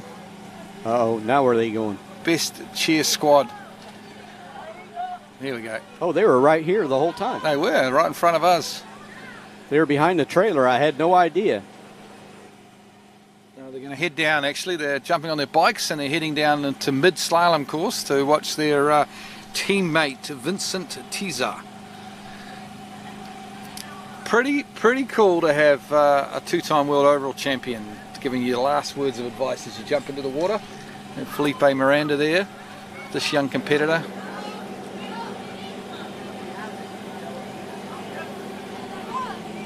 The boat makes his way back. Little shot there of the judges' tower and a shot of our leaderboard. The Swiss competitor, of course, Far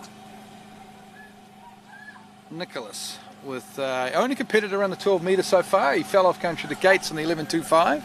Yep. But he's our current leader.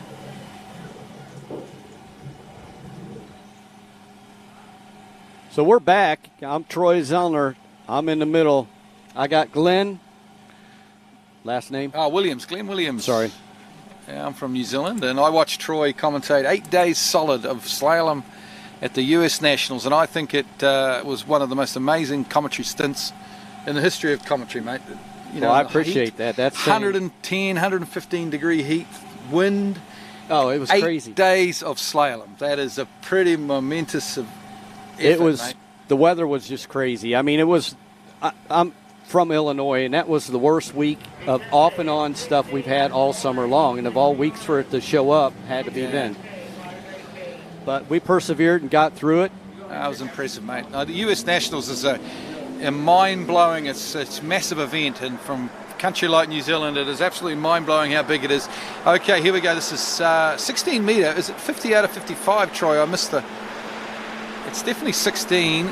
I think it's 58, but we will confirm that. Yeah, 58.16, so 36 mile an hour, 22 off for young Vicente from Chile. Waiting here to the team after he completed that first pass. I don't know, maybe they're all getting a drink of water or saving their throats for the big boom after he runs 35 off. We'll see. Time will tell. Great, tight turn out of 2 ball there.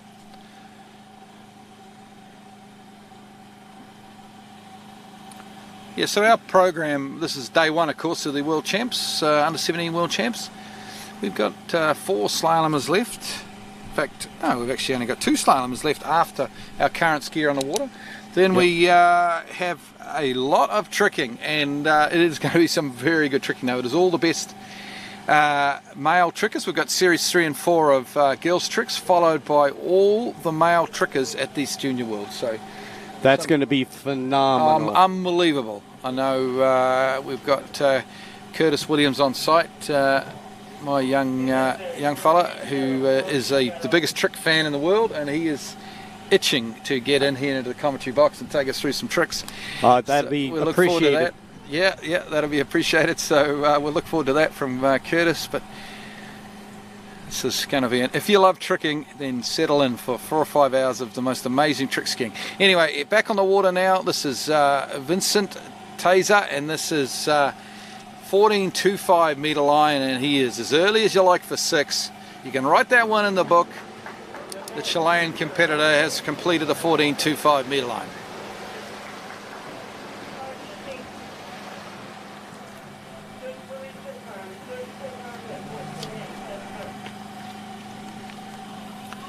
Very beautiful country, Chile, Troy. I don't know if you've ever made your way into Chile. Nope. You need to go and have a look. And I think the Miranda's Waterski site, one of the best waterski sites in the world. It really is sensational. And very friendly people. So I've certainly been to Chile and really enjoyed my time there.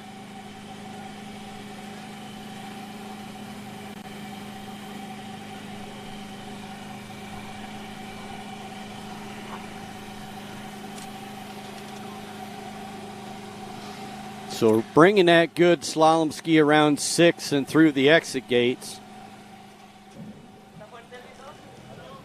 That was 14.25 or 28 off. So now we're down to the 13 meter. That's going to be, if he gets through this, Glenn, then he's going to be set up for that, that 12 headwind, 12 meter. But as that line length gets shorter, the concentration must get heavier or stronger. Oh no, that's the second skier in a row that has fallen around 1 on the 13 metre line. Unbelievable stuff. I'm not sure why this is happening, Troy. The conditions still look very good to me. There is a little bit of a tail breeze there, but as you can see on the water, it's not rough at all. No. And, I don't know. I think if he did that another 100 times, he wouldn't fall You know what I mean? He wasn't in that bad a shape. It was just, that is heartbreaking because you know they've got to run that pass. Well, they got and they're just out there going for it, and just a small mistake by trying to get too much out of the one ball turn.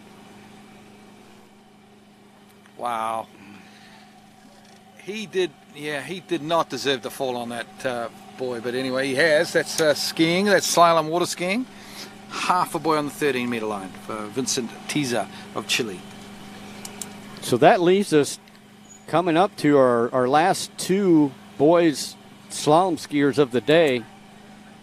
Two Germans going back to back to finish out our slalom event for today, and then the rest is going to be all tricks. And then tomorrow we'll come back and start all over. But we've got several hours of trick skiing ahead of us. We have, and it's going to be exciting. Some of the best trickers in the world are here, and we'll keep you informed. Of course, we start off with series 4 and 3 of girls tricks, and then we've got all the boys trickers at these junior worlds looking to make it into the finals. So yep. And it's going to be it's already warm, it's going to be a hot afternoon, and we're going to look to find some shade, and we're going to sit back and enjoy some cold drinks and really look forward to the trick event. A couple of German competitors now, though, in this men's boys slalom. We've got Julius Ayer of Germany. I can't quite say that last name, but we'll work on that. And then Tim Bayer, also of Germany. Jake Abelson is on our running order, but he is not slaloming, and I think the reason for that, he's a US team member. He's probably the favourite in the trick event here.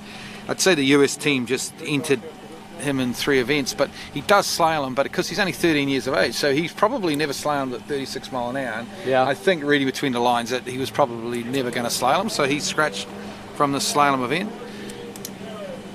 Looking to focus on the trick and the jump, of course, a little bit later on. 14-meter line to start, 58 kilometers per hour. Our first of our German competitors in the boys slalom. Also our first one to come out, max boat speed at that 14.25, 28 off.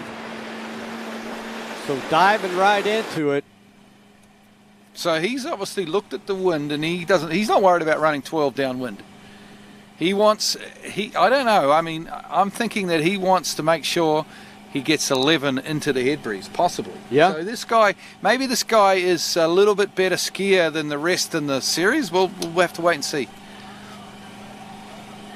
Because the tactic with the wind so far has been to start at either 22 off 58, so 16.58, or at 14 meter 55, so that you get the 13 downwind and the 12 into the wind. But this young German competitor, that's not his tactic. His tactic is he's going to set himself up with a 12-meter tail and then look to crack into the 11-meter with a head. And if you're at home watching on the webcast, you're probably thinking there is no wind, because if you look at the water, you can't actually see the wind. But sitting on site, there is definitely a breeze there. So I don't think there is enough. The wind is not down on the water level. It's not roughing up the water. But I think there is definitely breeze there for the skier as it blows them into the gates on that start dock end. Definitely.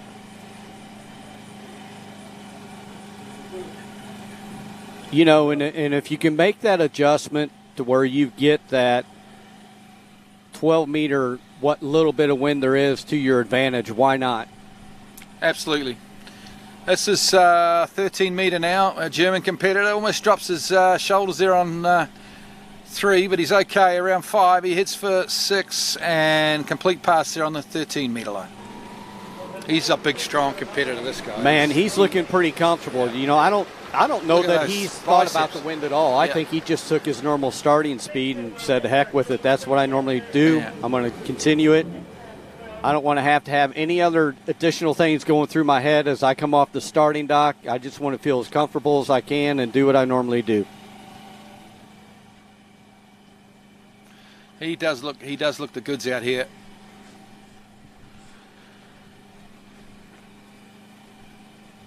He just dropped a little bit there, didn't he? But he was never in any real issue there on missing that pass as he completes that 13-metre line.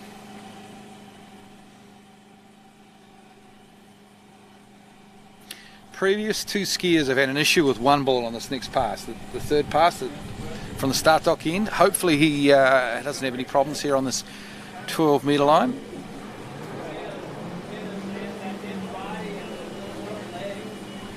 Yeah, and I think those two previous skiers were at 13 meters. So yeah, they were. He's one line length shorter. But I hear what you're saying. This one ball's eating up the last two guys. I don't know why. I mean, it's just happened, I think.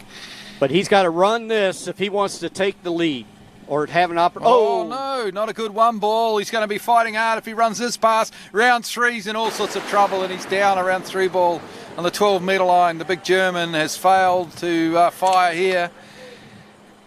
I don't know what that one ball. There's no reason for people to be having trouble with that one ball. Well, it makes you wonder. They don't seem like they're freaking out turning towards the gates, which would be the only thing, if you're thinking wind, the only thing it could do is be pushing them down on their glide. I mean, there's a little bit of wind there, but it doesn't seem the reason why. So I don't know if that would be a quarter or a half.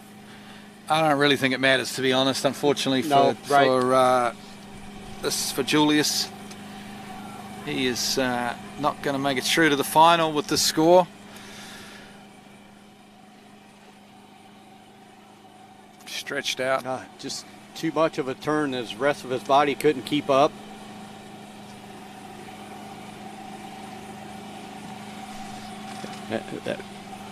I'd give him a half. Like you said, I don't know that it's going to. I'll give him a half as well, but it's just not going to matter really. There's our leaderboard. Just one competitor onto the 11.25. It's Far Nicholas of Switzerland, but there's 28 slalomers left to go, or 29 if we count the last skier in this series this morning. Tomorrow morning we have the 28 of the best under 18 or under 17 skiers in the world left to go. So I don't think 0 at 11.25 is going to hold for 12 spots in the final. We'll have to wait and see. Yeah, but there is some real talent left to go tomorrow morning.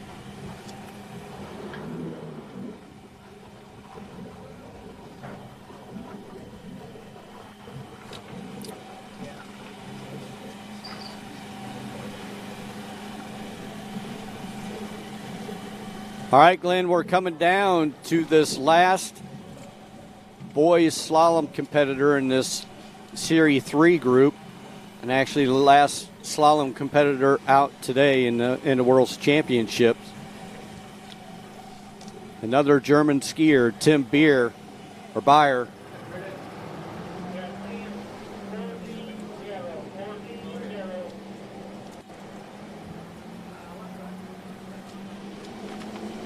So Tim Beyer, as his fellow. Yeah, it's obviously German team tactics. 14 metre. Okay, shout out to Mum. Tim's mum apparently watching.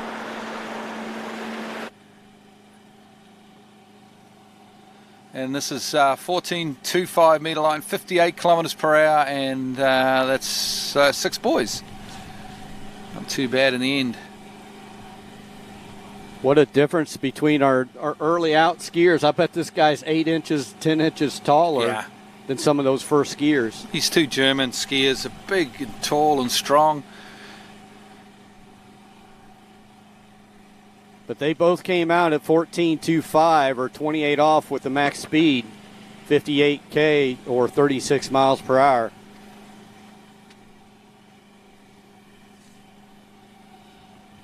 Our first two guys to start at that high of a boat speed and rope length.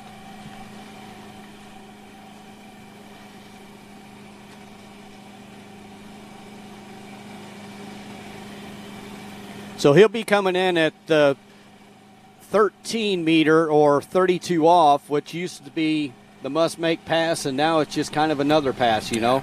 Yeah, it is. It's a warm-up pass now, really. And I mean, a lot of these guys are, well, maybe not at this age, but a lot of our pros, that's their start line length, and some of them even start at 35 off, as you know. So It definitely, the first couple of passes here are really just warm-up passes. Here we go, last slalom competitor of the morning, Tim Bayer from Germany. This is 13-meter line, 32 off. Oh, a little deep there out of 3, but controlled back down at 4. Yeah, good pass in the end. Yes. That 13-meter line. Completing that. So now here we are, coming back to this monster. This is it. One ball. Been eating up the last 3 skiers. Yeah, he's got 50 seconds in the water.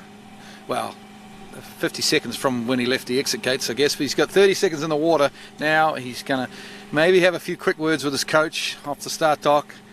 He's going to think about what he's got to do to get a good start on this 12-meter line, because this next pass is the crunch. If he doesn't run this next pass, he won't be through to the final. He's here to try and make a slalom final. It all comes down to that 16 seconds behind the boat in the slalom course. So he's just trying to figure everything out in his head right now. He's had a couple of passes. He knows what it feels like. And it's going to be the 12-meter line from the start dock end of Curry Picos Waterski Centre for the big German, Tim Bayer. Absolutely must run this pass. He just can't afford to make a mistake. With the last 3 skiers actually have struggled with their start right on this pass number 3. So here we go. Let's see this setup. 12 meters, 35 off, must make pass. Oh, he's doing it. He's pushing and prodding. He's pretty late, but he's fighting hard. Can he run the 12-meter line? I think he can. Hang in there. Does the German run the 12-meter? And he does. Oh, sensational. Wow. Oh, is he happy? Where's the fist throw? I reckon that was a good effort, because he didn't get a good start. No. It was a shocking start. And but he never gave up. He pushed it, he prodded it, he pulled his way down this pass. Look at this one ball. Oh, I suppose he did get a good angle out of it in the end, but stood up out of 2, slack line with the tail breeze, 3 ball. Oh, geez, and right now he is just fighting hard. All his training, 2 years of training, come down to this 5 ball there. Don't fall off is all he's thinking. Get around there and get the 6. Oh. Just That's totally amazing effort. How, these are young gentlemen, and yet they're able to stay patient. That's a challenging pass for the average amateur. Look, there will be adults. much more easier 12 meters run this week. There will be much more cleaner, but you got to appreciate that for what it was. Absolutely. There was plenty of guys that would have fallen off around 1 or 2 ball there, but he stuck it out. So unofficially, I think if he gets any part of 1 ball, he's going to take the lead. He is. And it's the same scenario, though. He needs more than 1. He needs possibly a piece of 3 ball here to make the final. So here we go. Tim Bayer. No. Oh! He tried to get a really good 1 ball a little too deep. Look at his disappointment, though. It's half as not. It's a good score, but you're only 2 boys off making a Junior Worlds final, but you might as well be a million miles, unfortunately. That's the problem. Yeah. So here we go. He's looking to get a good start, but he bit off more than he could chew, and the German, he'll be disappointed here because he skied well. He knows. You said it. I just don't think he's done enough. Probably going to cut it. And he will finish Series 3 and 4 as our best skier, the head of the leaderboard, and good on him. Yep. We've got 28 slalomers to come tomorrow, and I can't say that enough. 28 slalomers to find 12 in the final. So this is tough here for the young German. So that's going to conclude our slalom. And we're going to have the leaderboard quickly come up, and then we're going to talk about that for a little bit, Troy, and then we're going to probably run some ads. We might have a 10-minute break and back with the tricks, but let's just have a look. Just check our leaderboard. We will see Tim Bayer from Germany on top, I'm sure, with half at 11. And then Nicholas with 0 at 11 will be in second spot. Just waiting on that leaderboard. Then I believe we're at 5. Here we go. So, so we've got Germany, there's a US flags, Vincent, but they're from Germany. Tim Byers from Germany, so we've got a German on the top, a Swiss skier in second, and Andrew Boskus in third. Then we've got a couple of Colombians there in Sebastian Carlindo with 4 at 12, Samuel Azevedo with 3 at 12. And there's our leaderboard. That's our top 12 at the moment. We need 12 to go into the final, but of course there's 28 slalomers to go tomorrow. So yeah, it's going to be wait and see.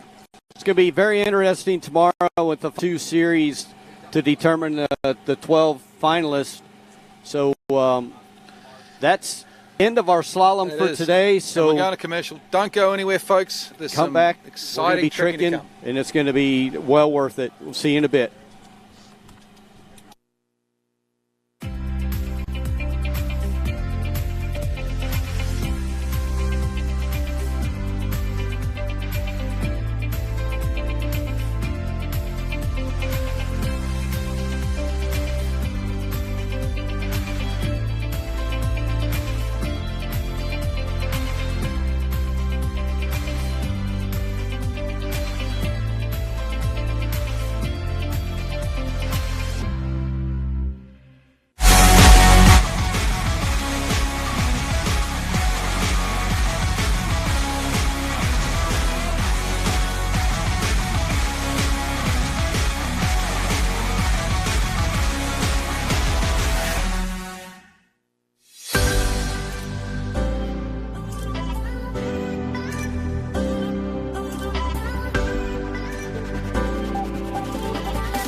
Hello, Natalia Bernikava here, multiple world champion, world record holder, introducing the new edge trick binding. 3D printed plate creates for more control and support on the water. Plus, this binding is very unique because we have two options. Option 1 with toe clamp and heel clamp dedicated specifically for hands.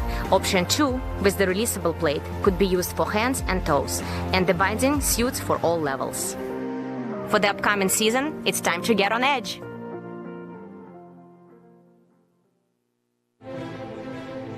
Denali.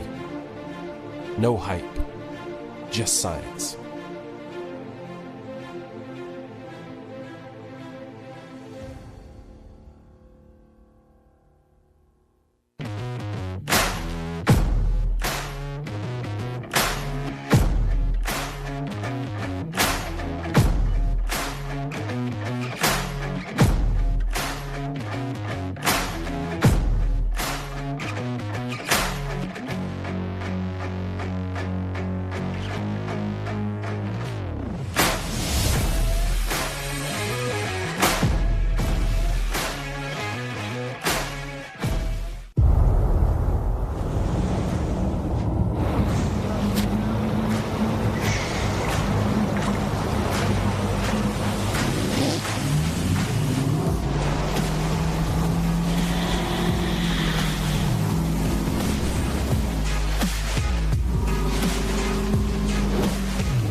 Hello, Natalia Bernikava here, multiple world champion, world record holder, introducing the new Edge trick binding.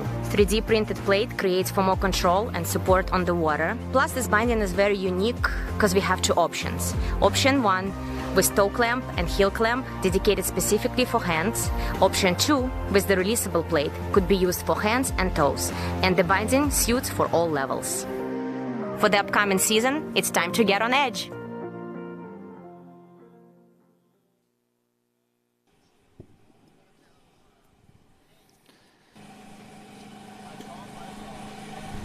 Good afternoon and welcome to the 2020, that's right, I said 2020 International World Waterski Federation Under-17 World Championships. I'm joined by none other than Curtis Williams, all the way from New Zealand. How are you doing today, Curtis? I'm doing great, thank you, Cole. It's been fantastic. My first visit to Shortline Lakes here in Santa Rosa Beach. Got through some great slaloming this morning. I think we saw some good performances from the girls and the guys, the early seeds, and a big afternoon of tricking to come. That's right, man. They set the bar. The girls did great. The men did great. They were getting to really set the bar for the Series 1 and 2 that are going to happen on Tuesday, actually. So it's kind of an interesting setup to know what the weather's going to be doing. We know we've got some tropical storms out in the Gulf, so it's just going to be an exciting week of skiing. And right when we get done with the Under-17s, we roll right into the Under-21. So just an awesome, awesome sight, awesome setup here, and we're just happy that the Waterski Broadcast Company is bringing it to you all over the world. Yeah, and this is actually a first for the Waterski Broadcasting Company, isn't it? We're like Casey Kasem coming to you coast to coast. I love it. I love it. What was that? The top top 40 hits? The top 40 hits. That's right. So, yeah, you know, the Waterski Broadcasting Company is, like you said, this is a first for them. They're going to be bringing you the Under-17, the Under-21, and the Open event here in October at Sunset Lake. So just a absolutely massive year for water skiing. Coming back from COVID, you know, you gotta just take it and roll with the punches. We're learning to do that all over the world. The Olympics, we just saw that. Now, obviously, with the Water Ski World Championships. So we are going to get kicked off with our Under-17 Girls Series 4 and Series 3. We're going to roll right into Series 4 and Series 3 of the boys division. So you will see quite a bit of tricking, and I think that's where we round out the day. We don't go into any jumps today, but I've been known to be wrong before, Curtis, so you might have to check me. I got an ant crawling up me. You're right, Cole. I'm looking over there at that head breeze, though, and thinking it's a bit of a shame. I imagine this is the prevailing wind here, though, so we'll have plenty more head breezes throughout the week. But we have a lot of tricking. You know, we've got 18 girls trickers in Series 4 and 3. We'll get some sort of idea, I think, what the cut will be with the remainder of the trickers going tomorrow. And then we have all the men's tricks. So we'll actually be naming our first 12 finalists of the tournament later this afternoon. Well, I'm glad you're staying on top of it. But, yeah, I bet that that headwind is looking mighty fine to many jumpers. You did a bit of jumping in your day. You still got the jumpers, dust them off every now and again? Still do, yeah. Good, good. Yeah, I'm looking forward to the likes of Pole and Florian. I mean, there's some big jumpers. I'm excited to see that Blaze, obviously, Grubbs, some of the girls, world champions for that matter, Sadie Ferguson and Kennedy Hansen. Lots of big jumpers. A new name to the scene, a Canadian. Shay O'Brien, so I'm excited to see her take a poke. But right now we're going to focus on the tricks for the rest of the afternoon. Yeah, I'm very excited. We'll stay on jump for a second while the boat's just sort of going up and down the lake. I've yet to see Pole Duplan Freiburg jump, but I've heard comparisons to the great Tim Bradstreet. So it is absolutely reminiscent of the great Tim Bradstreet. It'll be something to know. Maybe we should pull that up before the jump event. I think he went somewhere in the neighborhood of 212 feet at 51K, 5.5-foot jump. So that is bringing the heat at any level of jumping. But, yeah, he is a big, strong young man. I got an opportunity to watch him come off the ramp there from the dock, and it was quite wild. Yeah, going to be a great battle in the overall as well between, I think, him and in particular Blaze Grubbs of the USA. So watching that stack up, of course, that's at play. As you look through these lists of Series 4 and Series 3 trickers, it's going to be a big ask for a lot of them to make that final.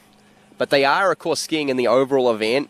And, of course, the team's title probably going to be a good battle between the likes of the USA, of France, of Canada, of Chile, with quite a strong team this year. So some of these skiers will be important backup scores for their countries.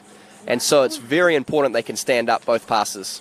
Absolutely. They only get one shot at it here. Like we said, if they make the finals, they might even have a chance to enhance their score for their overall. But what's interesting is that if they have made the finals, they probably already put it all together in one or two events. So it's exciting. It's exciting to see this stack up, and we're just excited to kick off this long week of skiing.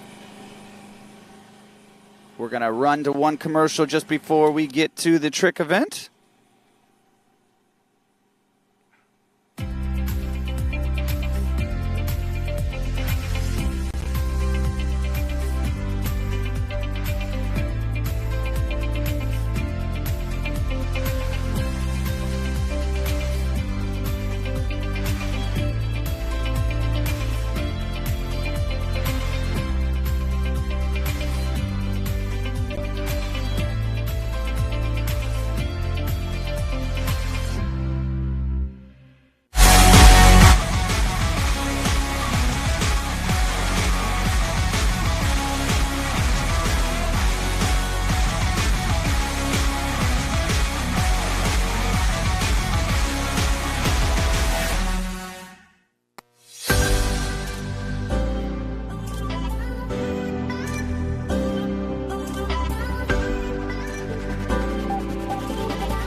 Hello, Natalia Bernikava here, multiple world champion, world record holder, introducing the new Edge trick binding. 3D printed plate creates for more control and support on the water. Plus, this binding is very unique because we have two options. Option 1 with toe clamp and heel clamp dedicated specifically for hands. Option 2 with the releasable plate could be used for hands and toes, and the binding suits for all levels. For the upcoming season, it's time to get on edge.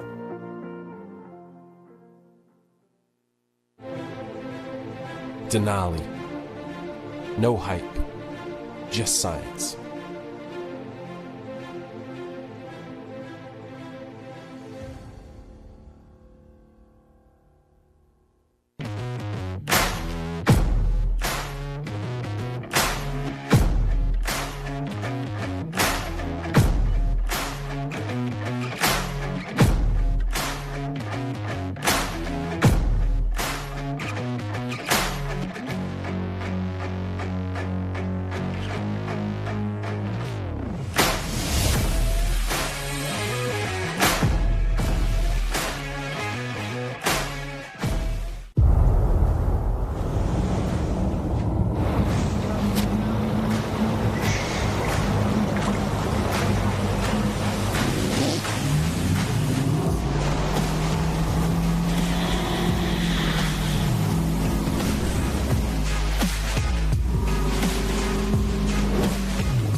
Okay, Cole, we're back here at the Junior World Champs. Hopefully we've still got a few people tuning in. You haven't all switched over to the cornhole on ESPN just yet?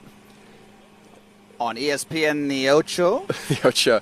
No, this is actually a very exciting weekend for the Waterski tragics and fans like myself.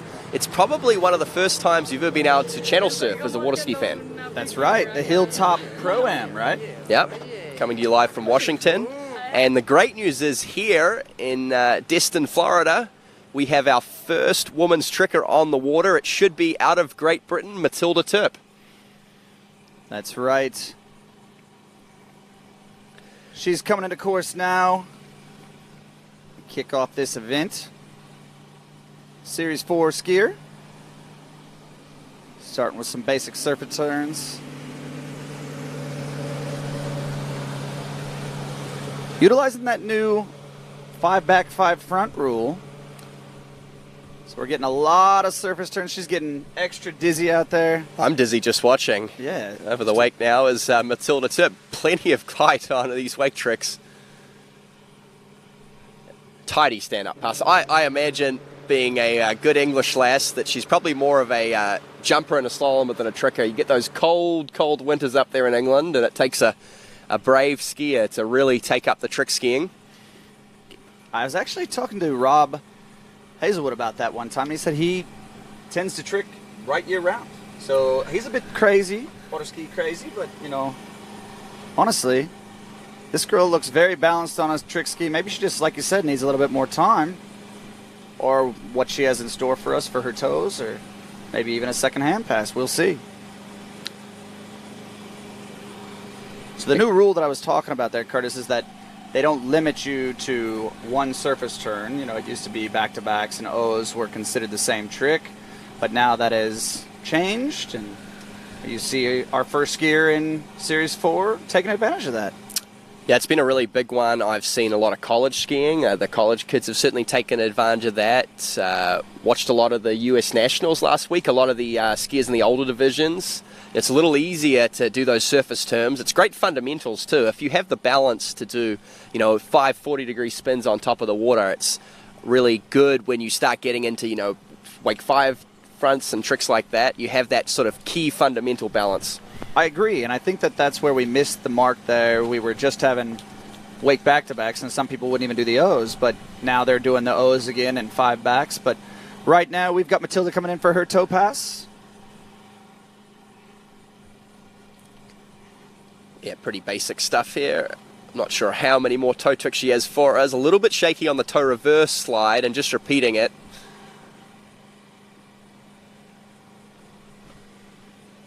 Again, plenty of air on those wake turns there. I think she'll throw the leg over the rope. We might be struggling with time here. I'm not really sure that that would have been within the 20 seconds had she have got it. But, you know, 2 solid passes from Matilda. She's going to open up the scoring at a little over 1,000 points. I think we probably had 1,200 or so there from Matilda. Good call. Yeah, I'm going to say a little more than that. But, yeah, right. It's good 2 stand-up passes. Obviously going down late in her second pass, but that's a good point. Maybe we should take the time to talk about the trick event. It is the best of your 2 20-second passes put together. That's where we get our finalists, which will be 12 finalists, much like the slalom event. You'll typically see a rope-on-toe pass and then a handle pass,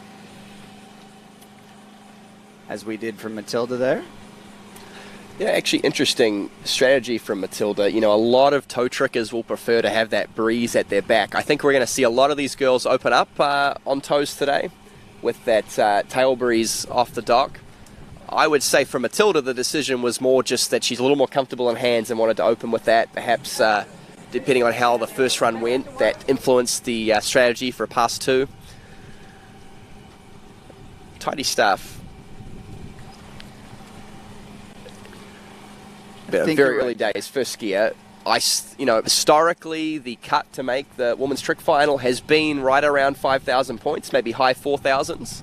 Of course, cuts we expect to be a little bit higher this year because the Worlds have been delayed a year. These are the 2020 Junior Worlds.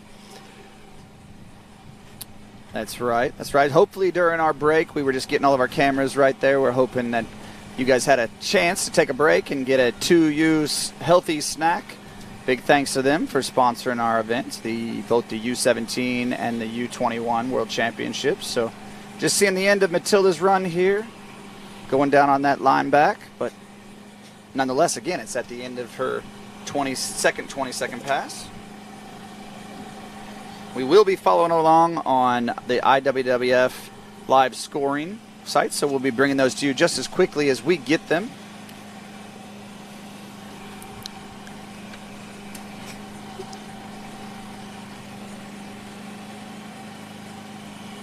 We're going to run to a quick commercial break. We'll be right back to you with our second skier.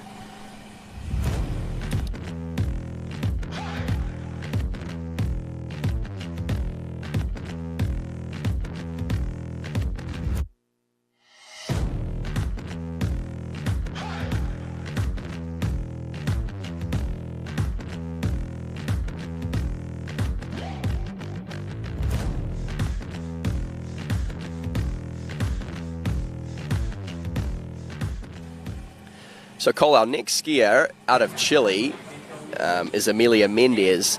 My understanding is this is the first Junior World Championships that Chile has ever sent a full team to. That's impressive. Definitely impressive. Good to see them being able to fill a full team during this COVID year.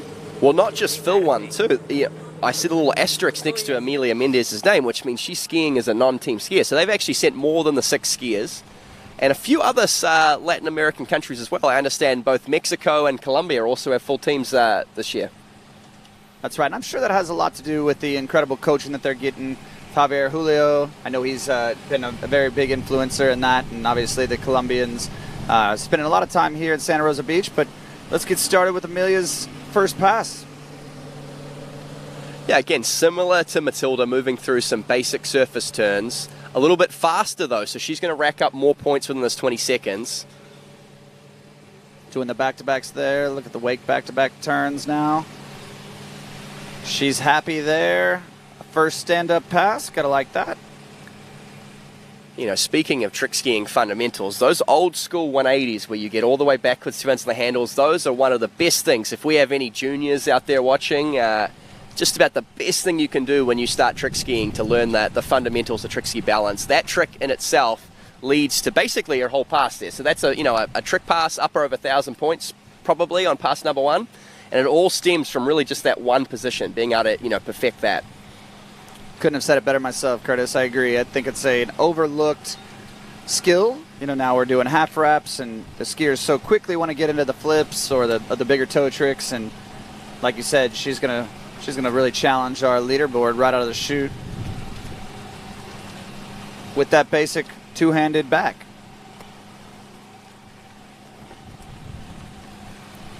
Feeling the wind pick up just a little bit at our back, Curtis. Yeah, it's a nice head breeze. It's starting to pick up enough that particularly for the junior skiers, it's maybe a little more than they'd want. So maybe a good thing we're tricking this afternoon in the end. Just getting a little camera angle on some people taking in the food truck. I had the joy of having a meal there earlier. It was delicious. Bit of a protein bowl, if you will. Yeah, some great food trucks on site. Amelia Mendez from Chile coming in pass number 2. This will be the rope on toe pass. Looks like she'll be wrapping up to start. So some higher degree difficulty toe tricks than what we saw from Matilda.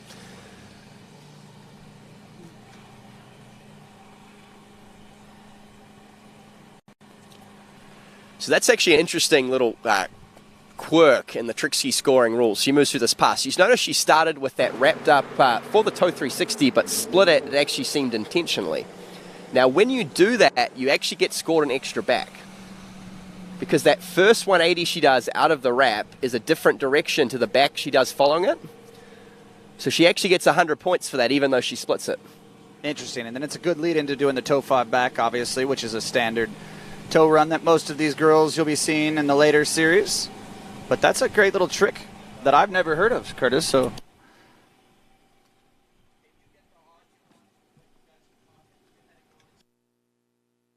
I don't know. You get to talk to Vin.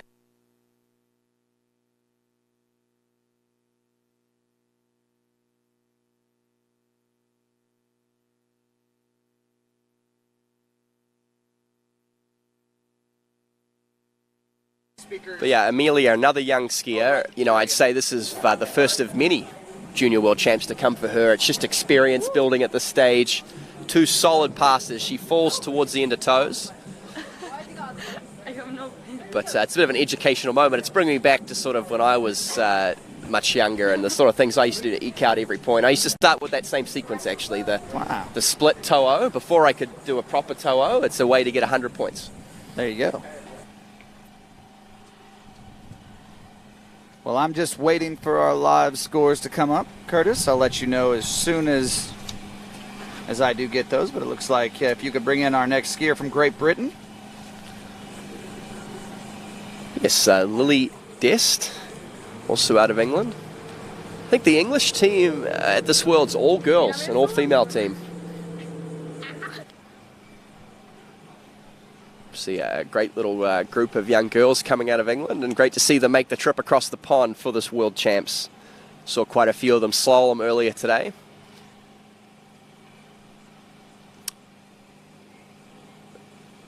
So Lily Dest of Great Britain looking to open up her trick campaign at these Worlds.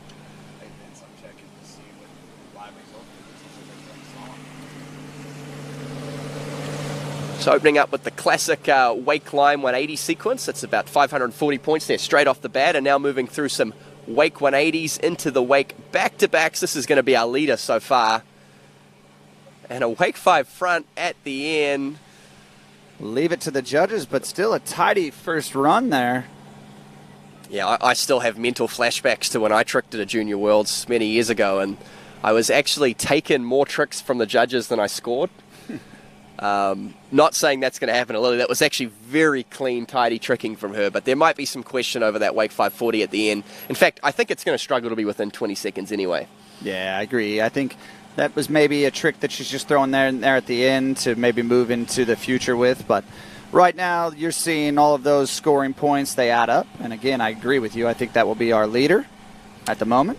Yeah, I mean, that's 1,200 points there, even before the 540 at the end.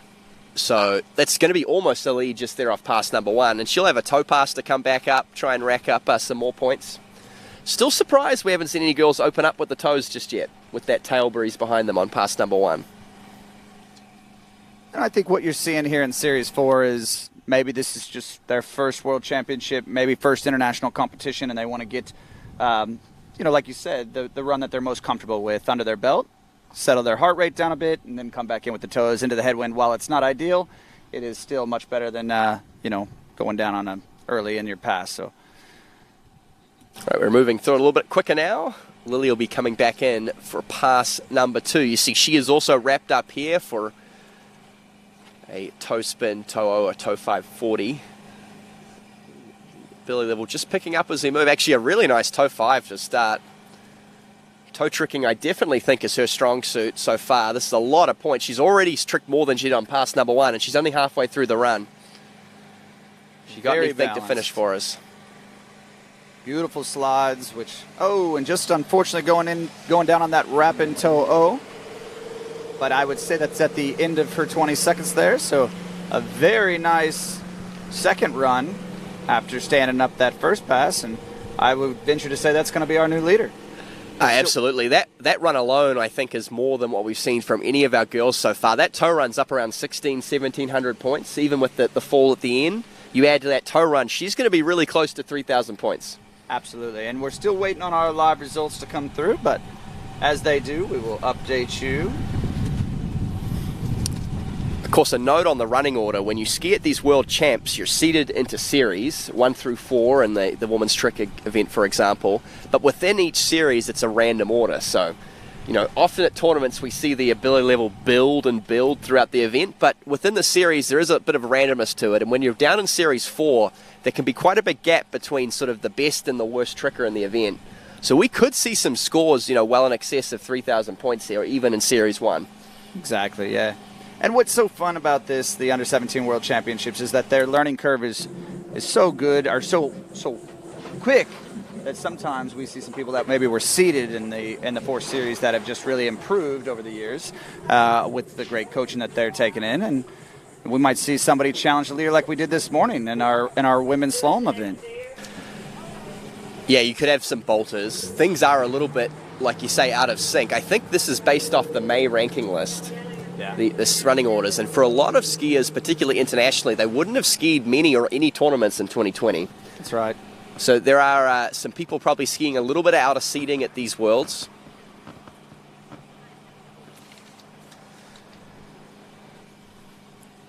All right, so our next skier on the water, Danielle Halford. Yeah, another Brit, and opening up with the Wake 360. Looks to be a little bit of a stronger hand tricker than what we've seen so far. These are higher scoring, a little bit of a bobble on the Wake back-to-backs, but recovering. Yeah, staying very calm with a Wake 5 there, going into her line tricks. Well, it wasn't the tidiest pass. I think, like you said, she stayed calm, she caught her balance, and she finished that 20-second run. So we'll see what the judges say. Yeah, best hand run so far. Lost some composure, particularly through the Wake back-to-backs. Kind of went a little big in a lot of these tricks. You see, I don't know if how much famil she got out here. Sometimes these wakes on the new space shuttles, the Ski Nautique, as it's known officially, it's pretty futuristic. I think of it as a space shuttle. Hey, so I got to be honest, I'm a Nautique fan. Absolutely love that they support all of our world championships, and you might be right. They might be used to maybe tricking behind some subpar wakes that aren't as big or don't have the ballast or the trim, So I could agree with you, Curtis. Well, it actually surprises me this wake because, we're used to throwing a lot of weight into boats, particularly when you get to sort of shallower man-made lakes. But what I've seen, and I had the pleasure to be on the starting dock for most of the tricks at the US Open last week, and a lot of the pros will go out there, particularly in tow tricks, and go 0% ballast. The wakes on these boats are so good before you even put weight in them. That's right. And so that's a bit of a thing of the past, and that's what you get with these world-class towboats and ski nautiques. You don't even have to carry down the lead anymore. It's more of just using the ballast system or even just this incredible design that the hull brings. So we are so fortunate, and I know the Picos family is just thankful that they get to run these beautiful boats day in, day out. You come and train here at Picos Waterski School, and you're going to be behind the best boats in the world every day. Yeah, that's right. Danielle coming back in tow pass. I have another quick anecdote. I think my favorite feature on the Ski Nautique, but I'll wait till after this pass. Not sure if she was meaning to start with the tow, but she did. Well, harsh call from the Russian judge, Cole. Hey, I'm just, calling it as I see it, as they always tell me when I do judge, which is not often because... It's a good little tow yarn from Danielle. She's racking up the points, and I think she's probably going to be our new leader, going down that tow again. But good stuff. No, so the feature on the Ski Nautique that I love the most is when you're driving tricks and you have sort of the new screen interface in front of you, it has a button that you press that will count down 20 seconds and beep at the end of 20 seconds. Wow, that's amazing. I didn't even know that was a feature on the Ski Nautique, and I've spent quite a bit of time in the seat there. Just never ceased to amaze me. Nautique innovating the water ski world for decades, continuing to be at the top of the game and bringing our skiers the best pull they can possibly get. But Danielle, you just saw on the replay there, like you said, just piling on the points. Lots of surface turns here, moves into a few wake tricks.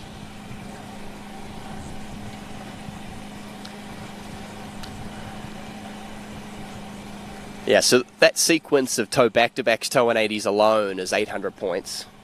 Let's say she doesn't get the tow 5 back. I don't think she's going to. That's still another 200 points. You throw in the wake 180s, the wake slides.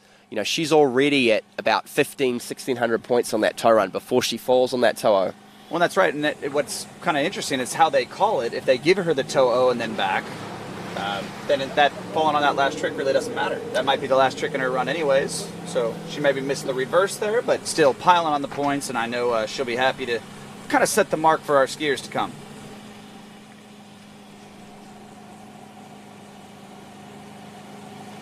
Looks like we're going to go from Great Britain to Canada. Nellie Allard opening up what looks to be a wake line 5. We'll see if she turns to the back. She does. Oh, this is old school. I love it, Cole. This sort of thing Corey Pickoff would have done back in the day on these very lakes. You'd be happy to be seeing that front there into a wake line O. Very big scoring sequence there. Moving into our wake tricks now. Absolute classic run here.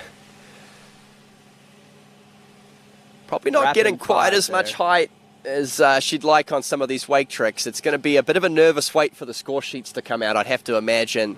There was a lot of points in that run. Whether it's all credit, I'm glad it's not my call today. Yeah, absolutely. They've taken that pencil out of my hand a long time ago, put a mic in my hand, and here we are, unfortunately, for our viewers. But it looked like that wrap in 5, she just left a little bit early, and that's kind of where things started to get a little bit dicey, but that is at the end of her run. Yeah, this is my favorite part of the sequence right here. This is very old school. The line back and then surface front, so she's wrapped again for the line O. Yeah, absolutely. I've watched Erin do that many a times, and it does throw the judges for a loop if they're not used to it. It is something that we used to see quite often, like you said, back in the days, maybe the late 90s, early 2000s. So awesome to see some of that history being passed down to our youth. And they are very difficult tricks. But here's where I think she just left a little bit early into that wrap in wake 5 front. Still maybe even pulled out of that reverse and just go into an O. So quite a bit of an experience there, or a veteran move to pull out of a trick and still make it a scoring trick there. So a lot of composure from the young lady. And we are just starting to lift the intensity level a bit. You're starting to see trickers that are certainly going to trick in excess of 3,000 points, perhaps even be knocking on the door of 4,000 points. That's a high-scoring run. There's going to be some questions around credit. But if everything in that hand run is paid, that hand run alone should be up over 2,000 points. We're going to move into her toe pass right now. Looks like she's going to start with a toe 5 back. A little wobbly there to start, but settling down here, moving into our wake tricks.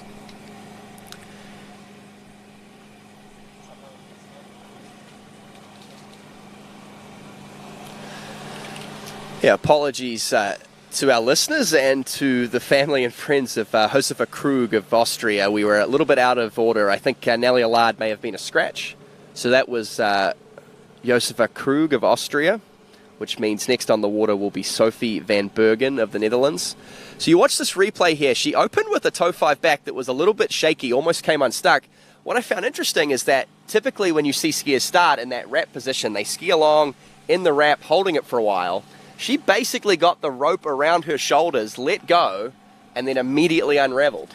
Yeah, I'm wondering if maybe she was a little bit rushed there in the setup or wasn't sure of what the rules were, because she doesn't have to start before that red buoy that's out there, the trick course. But nonetheless, it seemed to keep the ski moving, and I think it's probably going to be paid. I mean, again, I'm not paid the big bucks, but we are going to update you as soon as we get all of these scores as they come through. You can follow along on IWWF.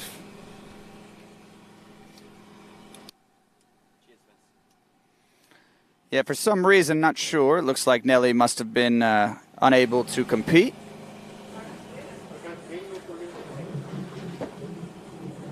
Yeah, we have a few scratches for different reasons. I think this morning we had Jake Abelson scratch from the slalom, and that's because he was entered, but the poor kid's never actually shortened at 58k or 36 miles an hour before, so wasn't sure if he wanted to do that just before tricking later on, which is really his event.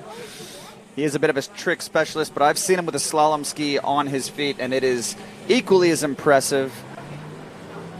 You know, we saw Christiana Diazma, 12 years old, leading the event. So the youth of our water ski future is bright, obviously, because they are putting it on some of these 18-year-old competitors here at the under-17s. With the likes of the COVID, we extended that invite to them as they didn't get the opportunity to compete last year. But right now we are moving into Sophie.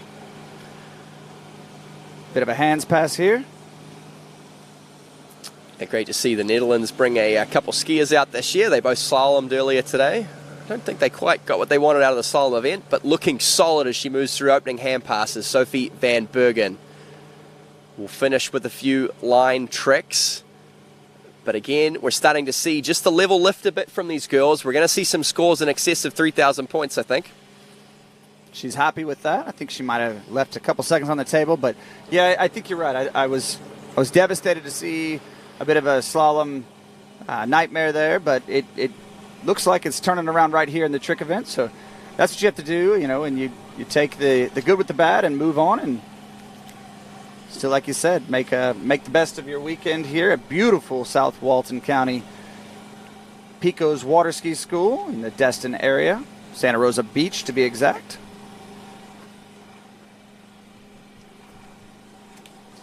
If you haven't had an opportunity to visit this part of the world, it is amazing. Some of the most beautiful beaches I've ever seen. Crystal clear water, white beaches. It's a awesome experience for the family, the whole family, not just the water skier, obviously. As we see that replay of Sophie's first hand pass. I'm sure she'll be moving into her toes.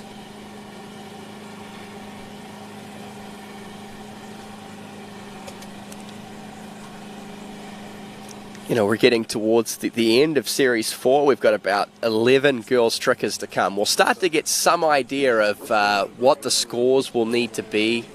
Still sort of holding strong on that 5,000 point mark, maybe a little bit below, which is, I think, just a little bit out of the reach of any of these girls in Series 4. But a lot of them are, of course, skiing for the overall event, skiing for their teams, and for the younger skiers, skiing for experience.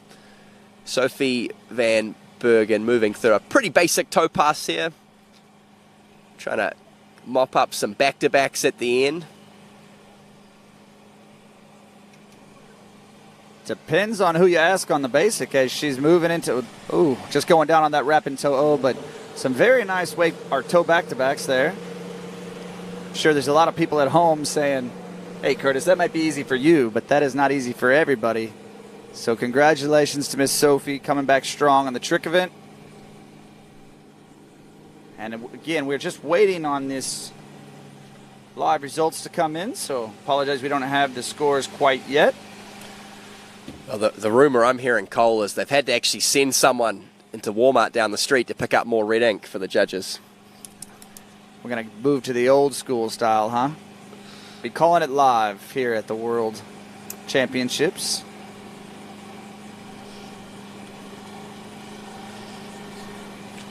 The big thanks to D3 Skis, Conley Skis, Reflex, Denali, of course, Lightning Jump Controls, and the Waterski Broadcasting Company, exclusively bringing you all the rights of under 17, under 21, and again the Open World Championship. So would have been a big year for the IWWF, having the over 35 Worlds in France being canceled. It would have been kind of neat to have all four disciplines, or all four age groups represented this year, but we will have to wait another year.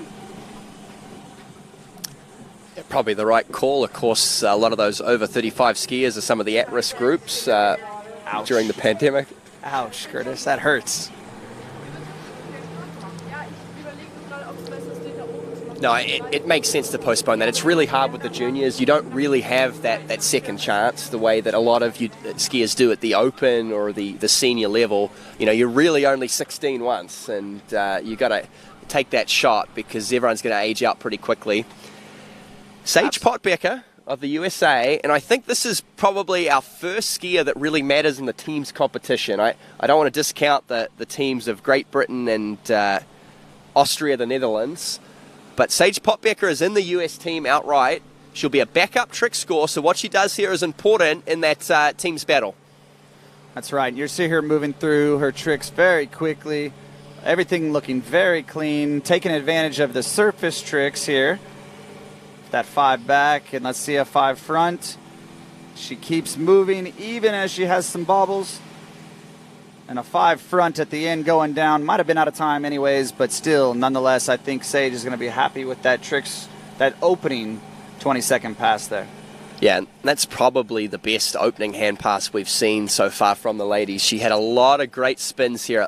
Lost her balance a couple times, but, you know, showed a pretty cool head and pulled through.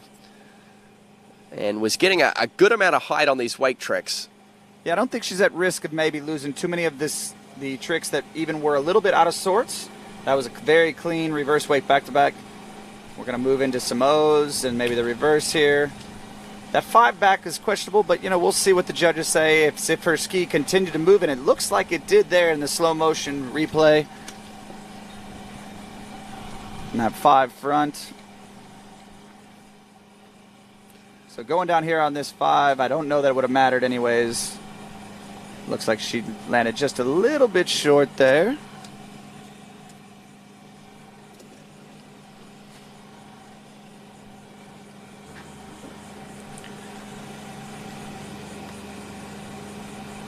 See our next competitor on the dock getting ready. Practicing her routine, making it muscle memory. A lot of time and discipline goes into this trick event. I tell you what, it takes not only the skier to be mentally tough, but also the driver and their pin puller. I mean, it just takes a full team effort. So, yeah, a lot of hours in the boat. Now, they say what it takes to make a great skier and a great tricker in particular is a kid that wants to get wet and a dad that's willing to put his backside in the driver's seat. And we're seeing a bit of that today. Sage Potbecker now will come back past number 2, rope on toe. A good, tidy opening pass. Went down on that last wake 540, but may not matter. A little bit jerky here on the toes. Again, she might be doing what I talked about earlier. She purposely splits the toe-o to get that extra toe reverse back. It's a good stepping stone towards a more fully fledged toe run. So hands, obviously Sage's strong suit, you'd have to say, based on this pass, but still getting some valuable points there as she does a few toe slides at the end. absolutely, making sure that she's getting those slides paid. I actually think the first set were better than the second, but nonetheless, she likes it. She knows maybe this is the weakest of her events, but still lots of room to improve, and she does score some very valuable points for the U.S. team. I'm sure that Aaron, the manager and coach, are watching intently. I'm not sure. I haven't seen April on site quite yet, but they'll be putting pen to paper and making sure that they put their best foot forward, I'm sure. Yeah, well, I think if things go to script, Sage Potbecker's trick score will not have to be utilized by the team, but it's really important you have those backups. We've seen, historically in the past situations where a team that seemed like it was way out in front but had maybe a specialist in the team, if someone goes down early in the trick event or perhaps in the slalom event, and you have to use those backup scores, and sometimes it's those backup scores that win your team events.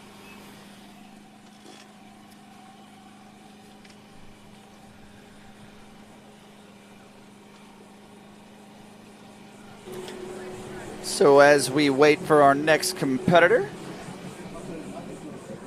looks like it'll be from Germany, none other than Lara Brummel. Still waiting on scores to come through, but as they do, I'm sure maybe it'll be an update that will be able to bring quite a few skiers' scores to you. Soy la mejor cameraman que han tenido. Ya me dijeron.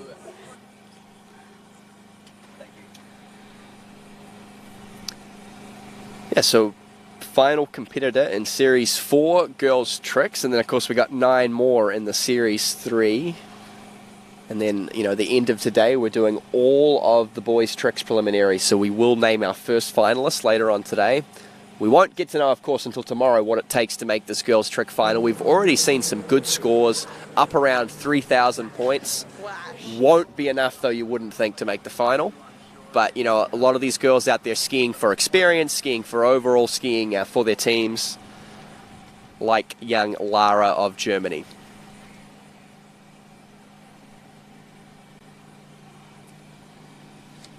So as we get ready here, Curtis, I know this might be your first time to this area, but it is my first visit here as we watch Lara go through a pretty tidy opening hand pass. Oh, it just goes down, and I thought she was going to bring that back, but she falls. She was moving through those tricks awfully fast, and you like to see the trick counter down in the bottom right corner of your screen. It is unofficial, but it does give us an idea of what tricks may be in time, and she was moving through those hands tricks. So it's an unfortunate early fall. But we get a replay right here. Plenty of pop off the wake, right? She's getting a lot of height. It looked really calm and composed. She just came a little bit unstuck here on those wake back-to-backs. Things were ticking along, like you said. She was, we saw the timer. She was getting maybe more tricks in that first 10 seconds than we've seen from anyone so far. Lands, it was good, really, she just came a little tall, not enough knee bend there to absorb the shock of that landing, and as she kind of bounced off the water, dug the end of that trick ski in.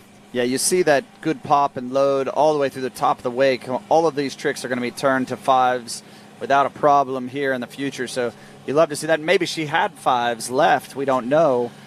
We'll have to wait to see maybe in the finals if things go to play here on her second 20 seconds. But like you said, one would think maybe not in the cards for young Laura, but we'll be hearing this name and seeing her trick for many years to come. That's right. Excited to see the timer on the screen. I have been running a bit of a shadow movement for years now to bring back the hooter. For those of us old enough will remember the very loud, obnoxious horn that used to sound at the end of 20 seconds. Ski Nautica's listen. They've built it into their interface, which is fantastic. And now we get to bring it to you courtesy of the Waterski Broadcasting Company. There they are, innovating again and making it the viewing experience even that much better. So we're just happy that they are continuing to pour into our sport, bring you guys this coverage live from Santa Rosa Beach, Florida, South Walton County.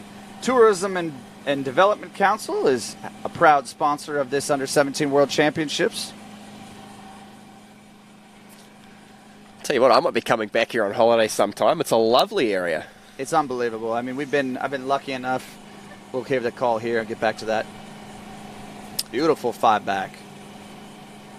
Maybe getting a little bit confused there with what she's doing there, but I think she's going to continue to move through. See if we get those those surface back-to-backs. Oh, no. A little jerky on the toe tricking there was Lara. It seems like she's a pretty solid trick skier, but maybe just a little bit nervy out there and just jerking that ski around. You know, she was certainly making it definitive what was a toe back, what was a toe back-to-back through that run. But, you know, it's what made her fall in the end. She tried to just smooth things out a little bit on these toe tricks, and she could have got through a few more. Yeah, well, Curtis, you'd think with somebody that has a 5-back like that smooth, that it would tend to go into back-to-backs right away. That's the normal sequence. Obviously, everybody can do what they please, but I would have thought maybe there would have been back-to-backs and a reverse, and then the front back, reverse, moving into maybe some like back-to-backs. But she got a little bit confused, I think, with her run and then going down on that reverse slide. So unfortunate, but it's the way it goes in the trick event. She doesn't seem to be overly pleased with it, as you can see on that replay. It's not been her day. Not been her day on the trick ski, unfortunately, for Lara. But just like that, we're moving into Series 3. The young talent from Spain, Sandra Bota, should be our first in Series 3. So we've got 9 skiers left. We've already seen her. She actually kicked off our day this morning in the Under-17 girls slalom event.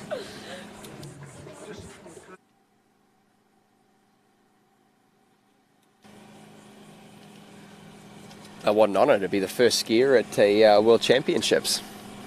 Nothing like breaking the ice, right? Can't imagine growing up in the south of Spain. She's had to do too much of that in her life. That's right.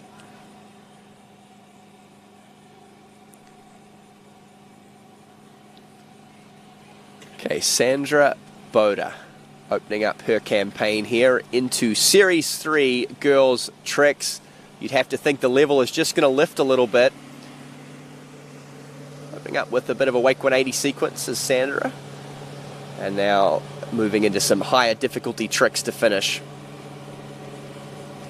Just piling on the points here.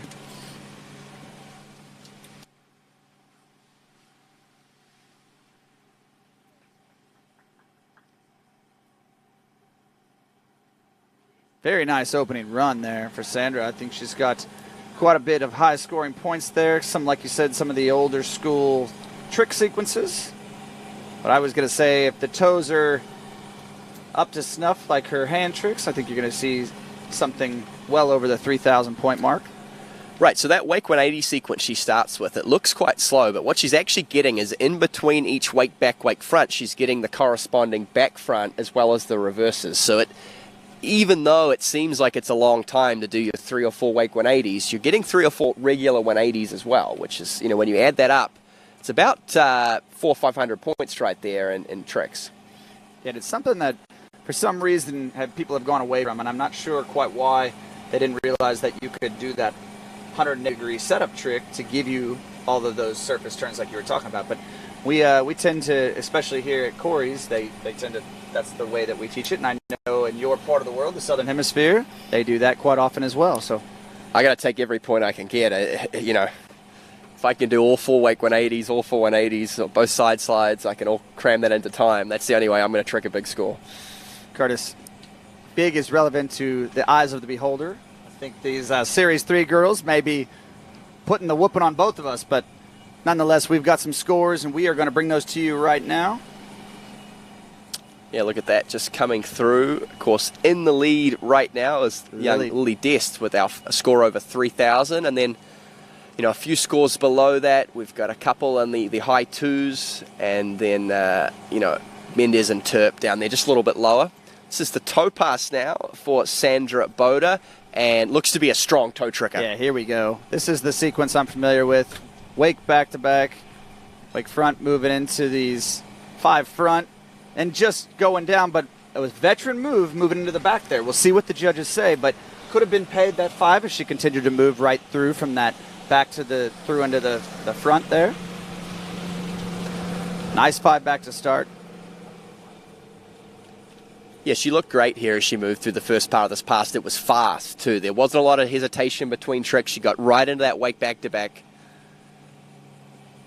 Very difficult thing to do is to hold that reverse back and then move into that wake back-to-back. So you'd think that she's going to be putting that reverse toe wake back-to-back in soon.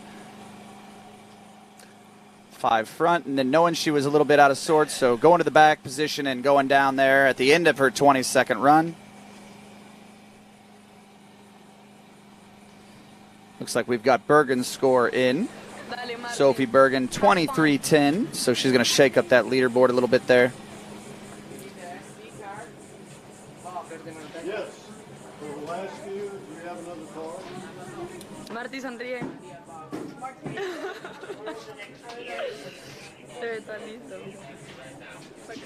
All right, it looks like our next skier on the water is going to be Martina Font,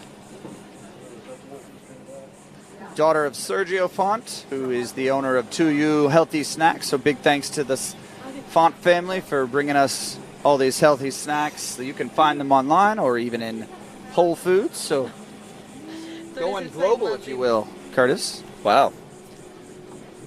Yeah, I could use a healthy snack a lake week like this. I tend to not eat super healthy, so it's good to have some nutritious options out there.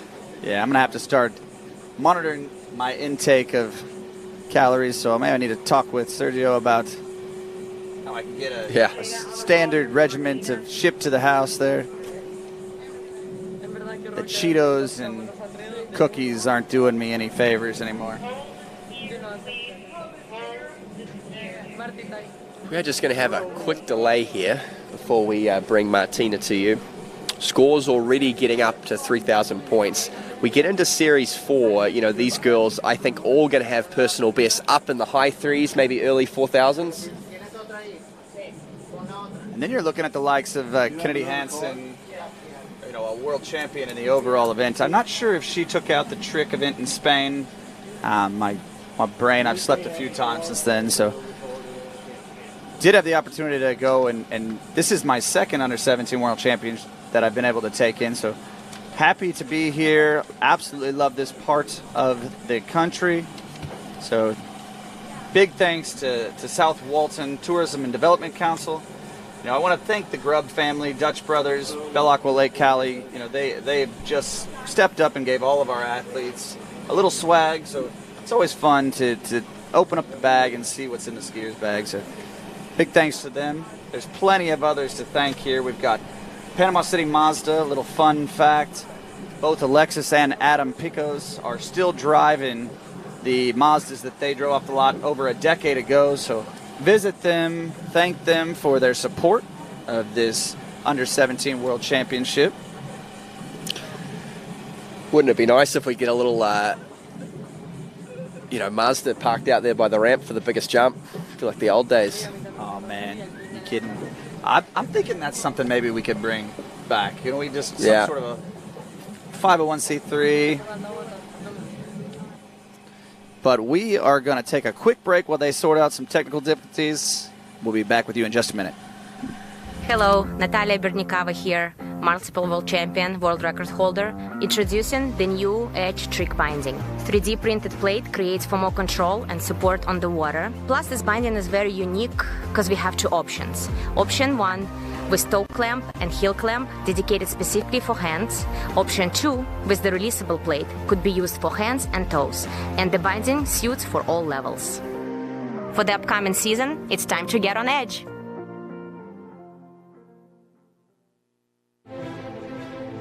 Denali. No hype, just science.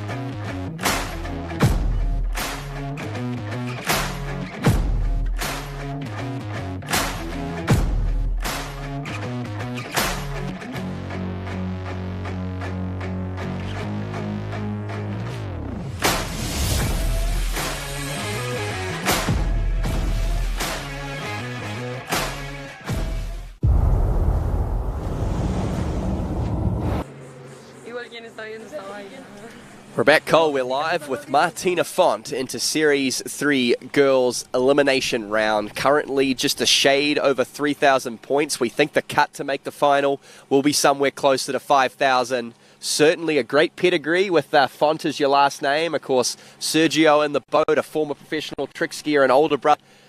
Pato, the world trick champion. Yeah, and you got to think she's wrapping up for a toe 7 here. Oh, little toe 5 back. I mistake there from me. Put that on my marker. But she is moving through these toe very fast, piling on the points, holding true to her last name. Would expect nothing less than a Font. Certainly had many 2U healthy snacks.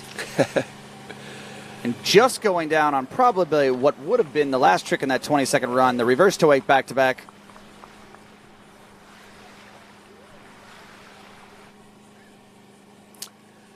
Yeah, good tidy opening pass there from Martina. Goes down to her last trick. Might have been struggling for time. These surface tricks through the middle are so fast. I blinked and I missed a couple.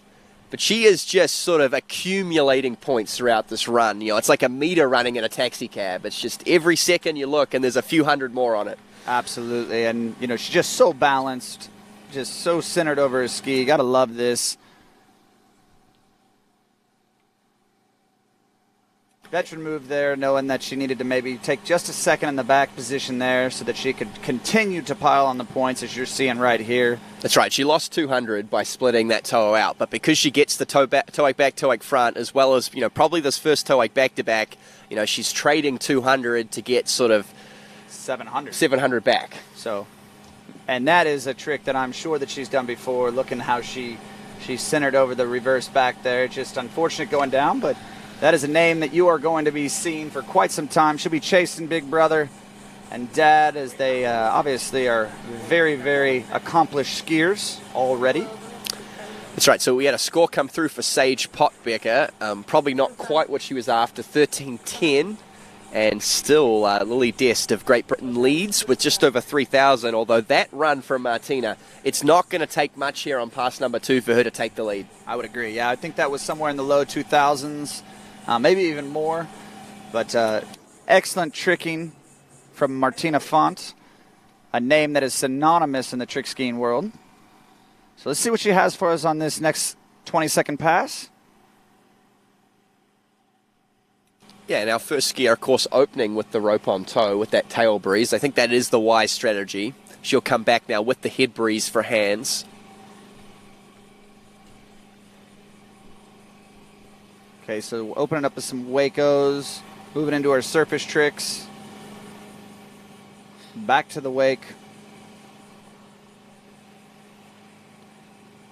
So going for our first flip, it looks like. And we've got our first flip. A bit of a smile and a reverse.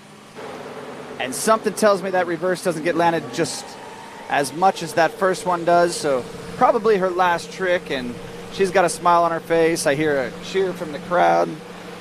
Great skiing. It's a good 2 passes. That was a high-scoring toe run. There isn't quite as much in this hand run. She's got some surface turns. She's got a few wake tricks. I think that hand pass is going to be 1,400 points. You add that to that toe pass, we should see her be up around 3,500. It should be a new leader, but probably not quite everything she's capable of. So I'm doing a quick math, and that's scary for a lot of people that know me, but she's got 600 points in wake tricks, and then the flip, that's 1,100 points, plus all the surface turns. I'm going to say that's a little bit higher than you gave it credit for, maybe 15. Yeah, maybe I'm harsh. Points. I thought there might have been some of those wake tricks that were a little bit questionable. The first Waco is good here, but you watch this hand-to-hand Waco coming in. Yeah, maybe we're going to leave that to the judges, but the wake back-to-backs look clean, so maybe we can take 150 points off there. But nonetheless, it is definitely going to be your leader. I mean, I shouldn't say definitely, but she's challenging for that leadership. No, I think she's the leader. Of the scores we've seen, of course, we did see some good tricking from Sandra Boda earlier as well. Yes, we did. Yeah, absolutely. So, great skiing here. I want to thank the electric cart company for providing our judges transportation around the site. It is very difficult to arrange everything, being on two lakes here, and we even have a third practice lake. So, big thanks to them for providing us with golf carts and transportation around the site. Did the announcers get golf carts as well? Who do I got to talk to about that, Cole? You know, I think we just sit here in one spot. So yeah, pretty much. I don't know that we need them, but I wouldn't be opposed. Okay, moving through girls' Series 3 trick elimination round, we have our third skier off the dock, also from Mexico, Juliana Macias Sedano. And she too will be opening up with rope on toe. This tidy surface turns quick too as she moves through this run.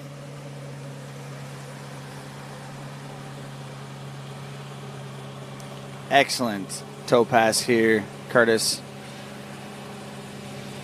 And interesting, doing a reverse wake back and then a wrap in O going down, but one would think that she could maybe do that reverse to wake back to back, so maybe she's got a little bit of a strategy, maybe playing the math game and understanding what it's going to take to get into that finals. So I'm excited to see what she has in store for us for this next 20-second pass. It's a good stepping stone, that run. I actually used this exact same toe run a while ago. It's worth about 2,200 points if you get it all together, which I think she has. And the toe reverse wake back, you don't see a lot of that, but it is a great foundational trick for toe reverse wake back to back, which maybe is a trick that she has tried. I'm sure maybe she's gotten some of, but maybe not quite ready to put in your run. It is something you generally have to put pretty early in your run to make it flow. We saw Martina do it at the end, but typically the most efficient way to put that trick in your run is pretty early on. So it can be a bit risky for you out here, but good toe pass. Like I said, 2,100 points already to open up on pass number 1. If she would have got that wrap in toe, she would have got the reverse, so there would have been another 400 points. So it's unfortunate going down there at the end, but still making her way all the way to the end of her 20 seconds. Yeah, we've lost the hooter on our webcast. I think we got some complaints from some viewers about the obnoxious beeping, I have a feeling that might have been out of 20 seconds, the toe wrap in. I haven't seen the timer yet here, so maybe we'll see if we can't get the back house production to put that back up there. We'll get the unofficial timer back up, I've heard in my headset. So thanks to whomever commented. Send Curtis a message. Send us all a message. Let us know how we're doing. We know sometimes we can get a little redundant, so make sure you give us some honest feedback. We love it. Give Cole the honest feedback. I'll take the sweet stuff. No, I'm loving this. This is sort of thing as a Waterski tragic I live for, that, you know, even here in the early stage of the tournament, the Series 3 and 4 elimination rounds, there's drama, there's, you know, kids have been training for years for this moment. It's high pressure, it's high stakes.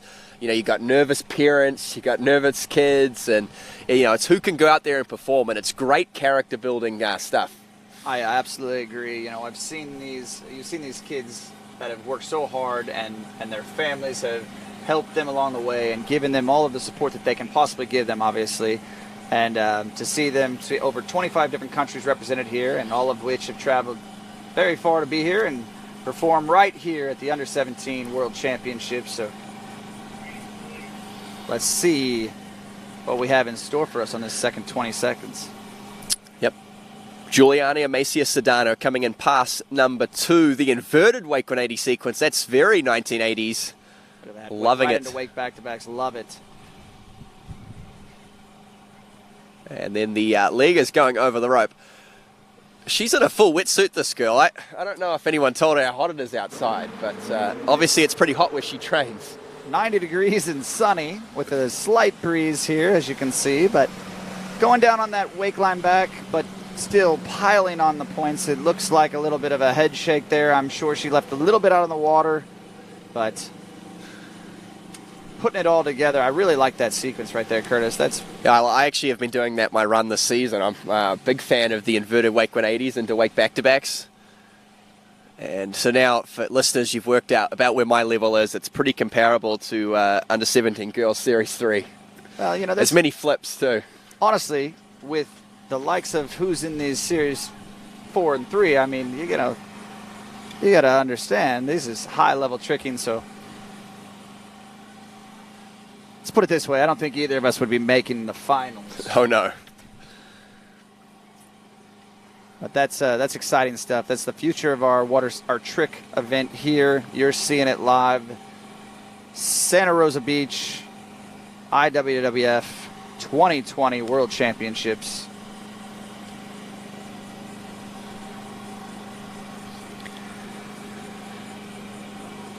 If you're looking for a good meal close by the site, Louis, just across 98 there on Sugar Road, is an absolute ripper of a place. Great ambiance, environment.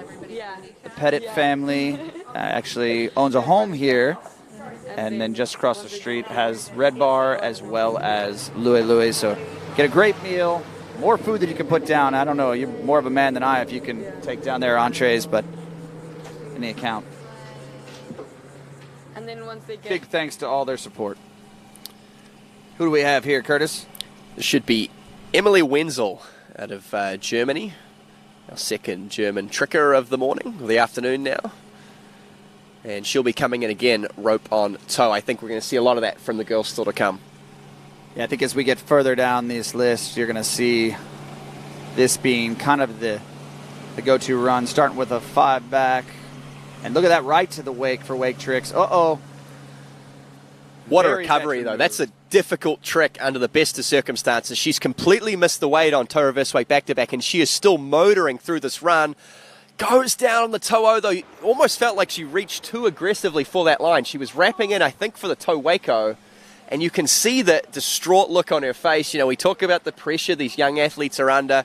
I think she may have been a bit of a dark horse, someone who, based off that run so far, is a good enough tricker that with 2 stand-up passes, she could have been final contention, and she knows that toe reverse wake back-to-back, she's going to lose to credit because she didn't cross the wake, and then falling there sort of 3/4 of the way through, it's not going to be enough. Definitely leaving a lot on the water there. But see, you know, what's impressive is her composure and the way she stayed in it, caught herself here and moved back to the center of the wake to pile on quite a bit more in the surface points here. But, you know, you never know in the trick event. Maybe she's, again, this tournament was qualified back in the May list, so over 4 months maybe she's learned quite a few flips. Never know. With that toe run right there, I think she's probably capable, like you said, of vying for that finals position, or one of those 12 finals position. I certainly hope so. She looks to be a good enough tricker for it. I think you can sort of tell by the look on her face and the body language that those last few points were crucial. They've probably crunched the numbers. She knew what she needed. But the best she can do here is get back out and stand up a hand run.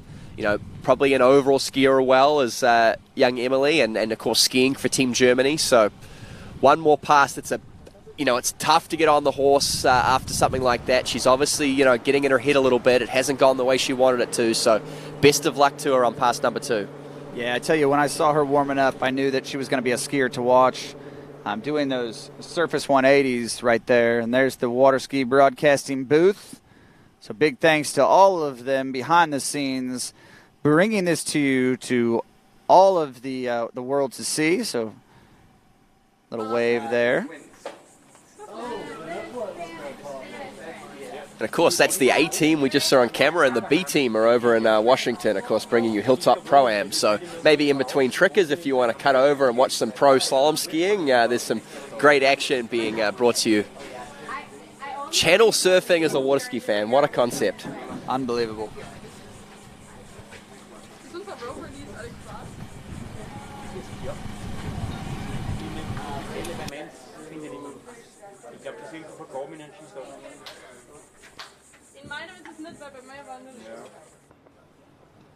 All right, so we got Emily hopping around, getting ready to come onto course here. A little bit of an unfortunate start to her campaign today in the trick event, but let's see what she has in store for us. Right into the ski line back. Look at her motoring through these tricks. Yeah, one would think maybe she has learned quite a bit in this last 4 months and would have been vying for a final spot. And you never know. Let's see what she's got here for us. Yeah, she's a 4,500 point tricker, I think, on her day. She's not quite going to get there today. She's probably a new leader still, though, or certainly will be, up there around Martina Font. But I think that's going to be high threes, even with that fall in toes. And she would have been, an outside shot at a final chance had she have stood everything up, I think. How clean, though, were those wake tricks? I mean, if you were to do an instructional video on a wake 5 front, it would look a little bit like what we just saw from Emily Wenzel. Absolutely. Joel, I think back... Curtis, I apologize. I think back to the Joel Wing instructional trick videos that I'm sure you've seen many a times from the great Joel Wing, and I know I've seen Corey's instructional video, and I know girls that was a beautiful 5 front. Wasn't it just? So awesome tricking, unfortunate early fall in the toes, but if you are looking to enhance your tricks, I can't speak volumes enough about those instructional videos, both of those, Joel Wing's as well as Corey's. Yeah, I grew up, probably my most watched DVD as a child. Right up there with Little Mermaid and Land Before Time was the Joel Wing instructional trick video. And actually, the old Corey Pickoss one is on YouTube, so you can actually pull it up on YouTube and watch that whole thing. Wow, yeah, no, I would guess that about you, the Little Mermaid and Land Before Times, and those don't, that doesn't bother me there. It's that your instructional trick video was next, so as a jumper and someone that is an avid three-event skier, I understand where tricks has its place, but maybe third in line behind Little Mermaid and Land Before Time, that's a little bit tough for me to swallow. But well, if Freddie Krueger had come out with an instructional jump video, I'm sure they would have been right up there. Okay. Right. Pia, your next skier on the water out of Austria. What a name, Pia Mattersdorfer. It is a very strong name. We're hoping for a strong performance from Pia as she comes in, opening up with the hands. A little bit lower tempo than the last couple girls, but sometimes it's just steadying the nerves. They say slow is smooth and smooth is fast in the trick event. And I never really understood that because I thought fast was fast and slow was slow, but what you're saying really there is that, and you continue to pile on the points, it's a little bit of a tortoise and a hare kind of a situation as we come into our flip. No, I don't think that's something that we land that often, but I appreciate. Well, good on her. I appreciate her, It's the sort of thing you expect from like the young boys, but you don't often see the young girls just going out there and throwing the flip right at the end. Now, so back to the slow is smooth, smooth is fast, because I live by that one. I think that the key dynamic is that it isn't the time it takes you to do the tricks themselves. It's the time in between the tricks that slows down trick runs. So when you watch, a really fast tricker, we get to watch Pato Font later in the week in our 21s, who probably is the fastest hand tricker, at least in the flipping era that we've ever seen. He's able to get extra tricks in time. It's not that he's necessarily doing the tricks themselves any faster than anyone else. He probably isn't. It's that the time in between tricks is basically zero. He's able to land one trick and transition directly into the next. And what we see from a lot of skiers is that they will rush tricks. They'll try and throw a wake 5 really quickly or something like that. They'll land with a bobble, and then they'll lose 2 seconds on the bobble. Yeah, I do agree and understand where you're going with that, but I just can't say enough about what this says about this young lady's personality. To go out there and throw that, and it might be a strategy thing. Maybe she just needs to catch her breath. Maybe she needs to get ready for... Did you see the smile when she popped up? She had a look on her face like, oh man, that one was close. Like, next time. And that's what it takes in the trick event. Maybe, what they say, 1,000 times before you land your first flip or something like that. But with the age of these girls, they're maybe on the front end of their flipping careers. So, well, I think what we saw there was a sort of a raw enthusiasm for tricking that you don't always get. Like, you can tell that this young lady is having fun out there. Absolutely. And what a venue to go out and be having fun. Young Pia Mattersdorfer coming back in with her rope on toe pass. Moving through the tricks nice and smooth, as you said before. A few wake tricks. And a wake or surface back-to-backs. Excellent. And a scream. Look at that. Again, like you said, continuing with the fun. A double fist pump and a scream. She is a happy girl, and we're happy to call it right here in the booth. The Waterski Broadcasting booth loves to see that.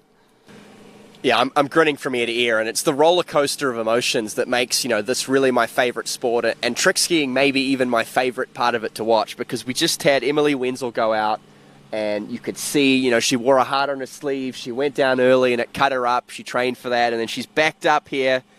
From across the border, the Austrian, Pia Mattersdorfer, 2 stand-up passes, and, can't contain the excitement at the end, because there really isn't much better in the world than going out there under pressure and standing up 2 big trick passes. Absolutely. You got to love that.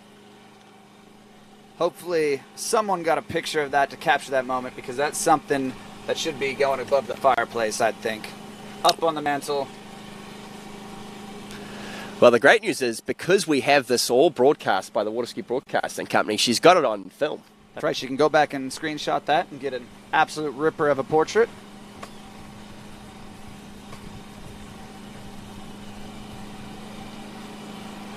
So our next skier on the water had a great slalom performance this morning. I know she would have liked more, as any 3-event skier would. Going to be coming to you on the trick event right now, Miss Shay O'Brien from Canada. Yeah, good jumper too. I'm looking forward to watching her jump later on this week. Incredible jumper. I had the opportunity to call her jumps at the Junior US Open, so looking forward to that event. Hoping that young Sadie Ferguson is okay. Had a bit of a interesting goofy fall on the landing.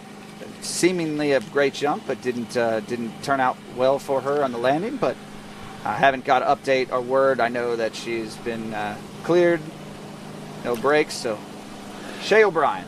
Yep, a shout for a medal or perhaps even a title in the women's jump event, and a strong overall skier as well, racking up the points for Team Canada, who will of course be in that team's hunt. And this is one of the best hand passes we've seen so far. Continuing to pile on the points. Look at that. Well, it was funny, she did that last flip and went into sort of the squiggles or the slides that people often do after a flip. And I was thinking, it's only been about 15 seconds. But obviously she intentionally was throwing some tricks after that, some surface turns. Some more scores coming through, though, Cole. We do. We have Sandra. We have a new leader, Sandra Boda, 3,100 points. Lily's still hanging on tight behind her, 50 points behind her. But I think we are going to have Miss Shay O'Brien shake that leaderboard up. Look at this as she stomps that flip, and then, like you said, what is normally the squiggles, look at how, clean, all of those going to be scoring tricks, and doesn't seem to be bothered. Her face, you see her face there at the end. Just another day at the office for young Shay O'Brien. That's right, and of course we saw that leaderboard, but there are some scores we've yet to get, the likes of Martina Font, who tricked well. Juliana Mesa Sedano was good as well. Yeah, so Martina Font, 3:080. So I think that hand run probably just a little bit lower than even we expected. And lost a couple points in toes as well. Still good. 3:080 looking forward to the scores still to come as well, especially young Pia Mattersdorfer. Not going to be a score to get her in the final, I don't think, but judging by her excitement, it could be up around personal best territory. Absolutely, yeah. And we've got 4 skiers left. We've only got a half of this trick run here for Miss Shea O'Brien, coming back with her second 20-second pass, hopefully a rope-on-toe pass. Yep, young lady out of Canada. Solid 3-eventer. And trying to pick up a valuable, probably backup score for Team Canada. But the way she's going, she could edge it into being a primary score, because this is good tricking from the young lady moving through the rope-on-toe pass. We are to the very end here. We're going to go the wrap and toe, and we'll see what happens there. That was probably very end of that 20-second pass, but she moved out of it. I don't know if she got to the back before she started the fall, but nonetheless, great tricking for Miss Shea O'Brien, putting together an excellent overall campaign thus far.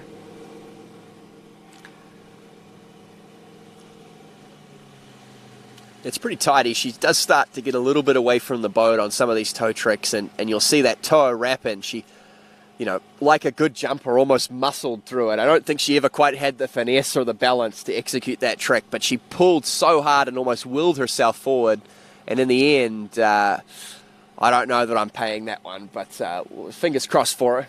She is definitely a strong young lady, someone that you're going to hear her name in the jump ranks for years to come, I can guarantee you that. But putting together some incredible skiing in the slalom and trick event already at a young age. So who knows? I don't want to take anything away from her, but looking forward to seeing her in the jump event here as well. Yeah, it's a fun little window into the future of women's jumping. We look at kind of the state women's jump has been in for, Jacinta Carroll's 8-year unbeaten streak. So you almost start looking to these junior ranks. So who's it's going to be? Who's the next skier that's going to come along and push Jacinta to that next level? Because I think that's what women's jumping really needs. And I look at young girls like Shea O'Brien, like Sadie Ferguson, and think, they are the next generation coming through. Yeah, and that's funny that you mentioned the Jacinta reign, is because that's what it's really been. I mean, she's been atop the podium for, like you said, the better part of a decade. So it's getting to be pretty impressive, and you look at the likes of Hannah Stretzlova and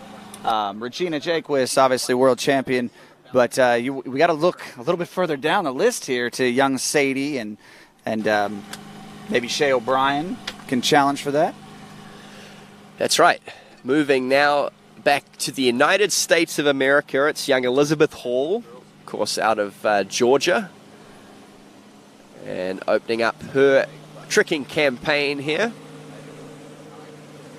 Looking pretty tidy as she moves through this opening hand pass. Nice, crisp, clean wake 540s.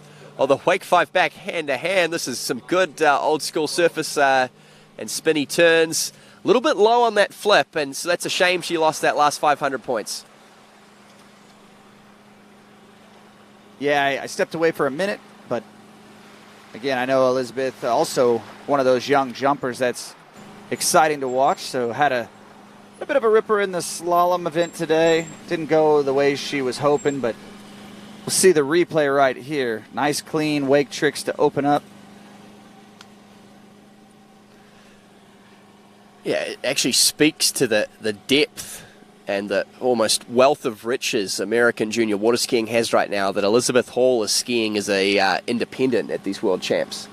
Is that what that asterisk? That's what the little asterisk on the running order means. Yeah, she's skiing here as an independent, but she is a very strong 3-event skier. Absolutely, yeah. So I'm not sure. I'm pretty sure that's a trick that she normally gets, but yeah, like you said, just leaving the wake just a bit early, not getting that full extension of that pop that she's looking for.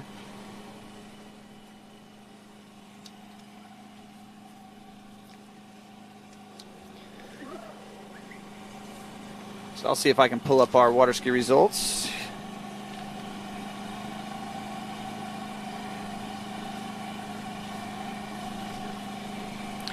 So just 2 more girls trickers to come after Liz, and then we have about 40 boys trickers. So we've got a big afternoon of trick skiing, and some big scores too. I mean, you look at those top seeds in the boys trig event, we're getting up to, the likes of Jake Abelson, Martin Labra, in excess of 10, even 11,000 points. Don't forget about Federico Jaramillo, and I don't think Pato he's aged out, right? Maybe at the next Pato will be skiing the under-21 Worlds, but there's Pablo Font, of course, in the under-17s. Just when you thought you could get through one trig event without a Font. It's hard to. Like I said, it's a name synonymous in the trick event. Big thanks to all the fonts do for this sport. Me, so we're going to be in much better hands in a minute.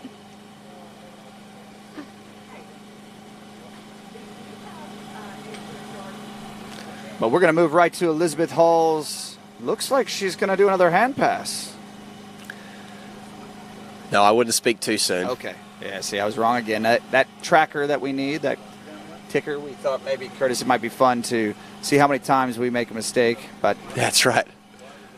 It's like a drinking game for the folks at home, but we got to pick something a little bit safer for them. Elizabeth Hall, pass number 2, rope on toe, moving through these toe spins pretty comfortably so far. Bit of a different toe sequence here. She has the slides in the middle to break things up. Getting stuck a little bit there, wasn't she? Yeah, but holding that reverse back is not an easy trick, and then still moving into our wake tricks, piling on the points. Yeah, those last couple tricks really just repeat, so they probably out of time, but not a big deal really in the end. So 2 solid passes. I think right up around, we had the lead at 3,000 points. That looked to me just a little bit back from that, maybe 2,700. I would agree with that, yeah. And I was thinking it's just missing something there. I mean, maybe just that fluidity that we talked about, that slow is fast. But nonetheless, I know that Elizabeth is just happy to be out on the water in all 3 events. And like you said, it speaks to the depth of the U.S. team. They're vying for that team championship. So proud to see her get out there and give it a go in the slalom and trick event. I'm sure you'll be seeing this is not the last of her under-17 campaign. So it's going to be interesting because next year is also an under-17 world championship. So she's going to be getting the international experience, that's for sure.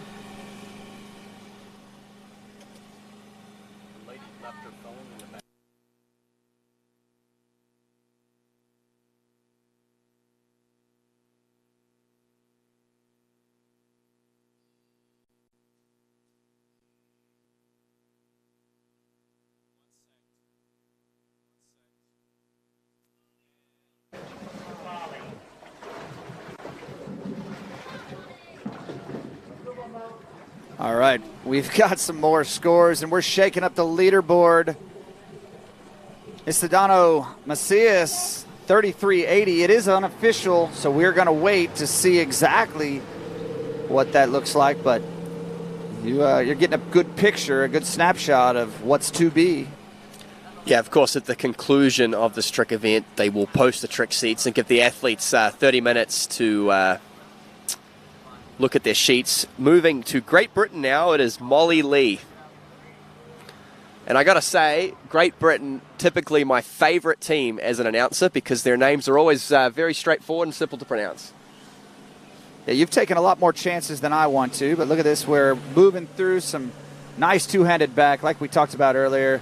The basis, the fundamentals of all of the big tricks right there. Look at that, landing in the back position, two-handed wake back-to-backs. Love that.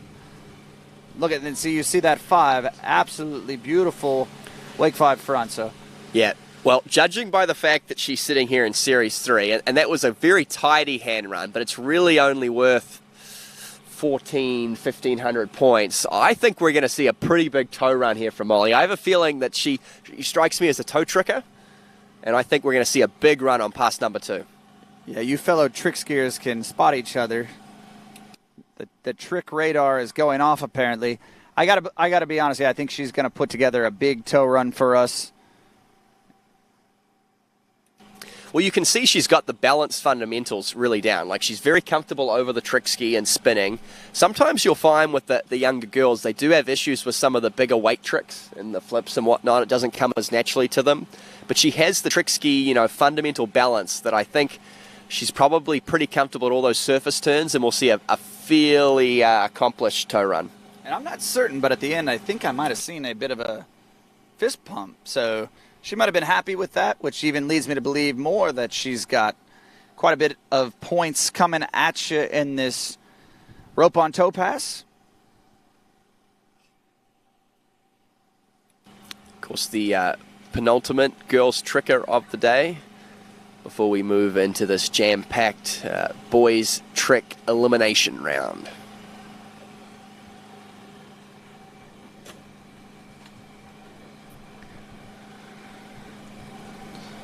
Right, of course, toe tricking into the head breeze, which is interesting. Of course, some people like toe tricking in the head breeze. They say it keeps the line tighter, which enables them to do their tricks a little bit faster. And certainly moving through this toe pass with a good deal of speed is Molly Lee.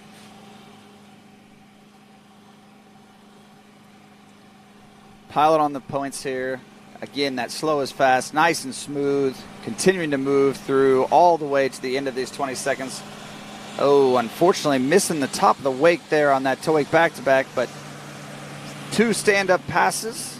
We'll let the judges call it. Yeah, good tricking. I think, 2,500 odd points in that mid-2000s range. It's not going to challenge the unofficial lead of Mexico's young Juliana Macias Sedano.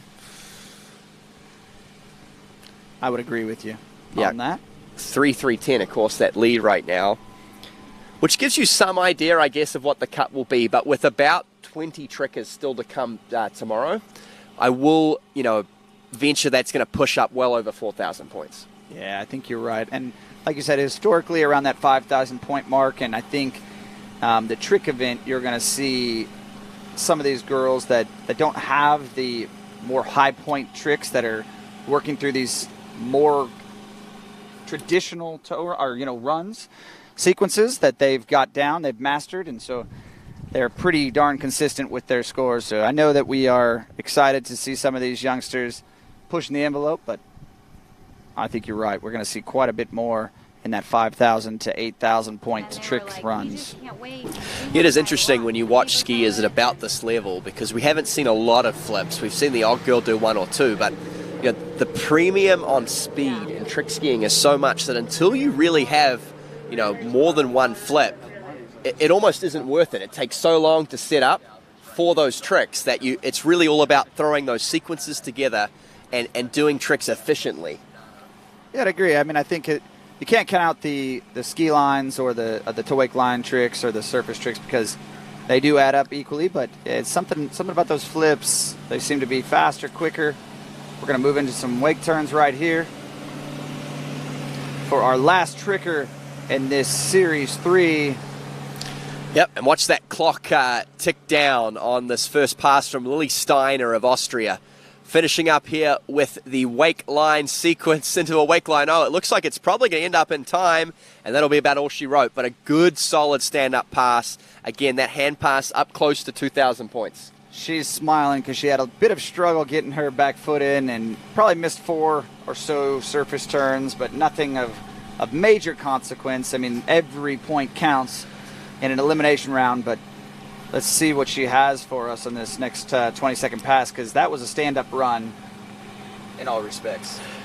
Yeah, one of the highest scoring hand passes we've seen all day. Of course, our leaders have looked very strong on toes, and we've seen some, different levels of hands. We've seen a few flips, we've seen some ski lines, but these wake line tricks are worth a lot of points, and she finishes with that classic sequence, that we saw earlier, where she goes into the line back, wraps up on the water for a wake line O.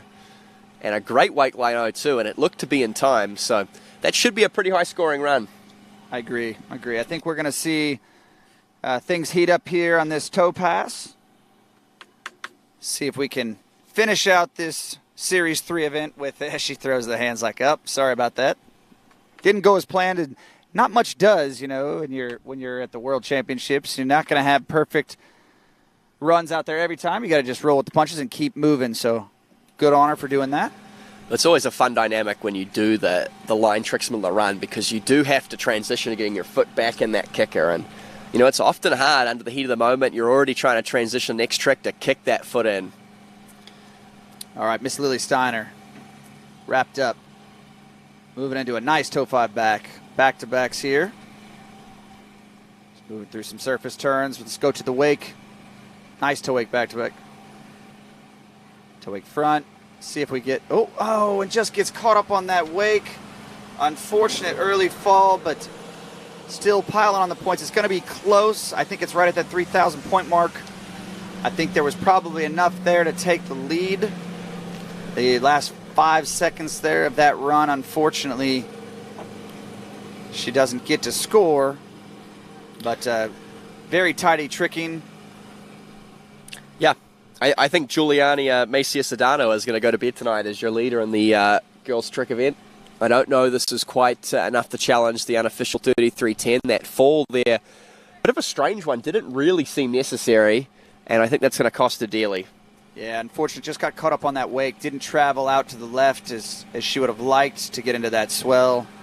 But, that's part of it. And, again, maybe these wakes aren't what she's used to training behind. You just don't know how many familiars she got. And seems to be right here. She comes front. No big deal. This is a very straightforward trick to her. Just coming front and just over-rotates and unfortunately going down. But, all right, well, we're going to take a quick break. And we will get back to you with our Series 4 and Series 3 in the men's elimination round. Hello, Natalia Bernikava here, multiple world champion, world record holder, introducing the new Edge trick binding. 3D printed plate creates for more control and support on the water. Plus, this binding is very unique because we have 2 options. Option 1 with toe clamp and heel clamp dedicated specifically for hands. Option 2 with the releasable plate could be used for hands and toes, and the binding suits for all levels. For the upcoming season, it's time to get on Edge.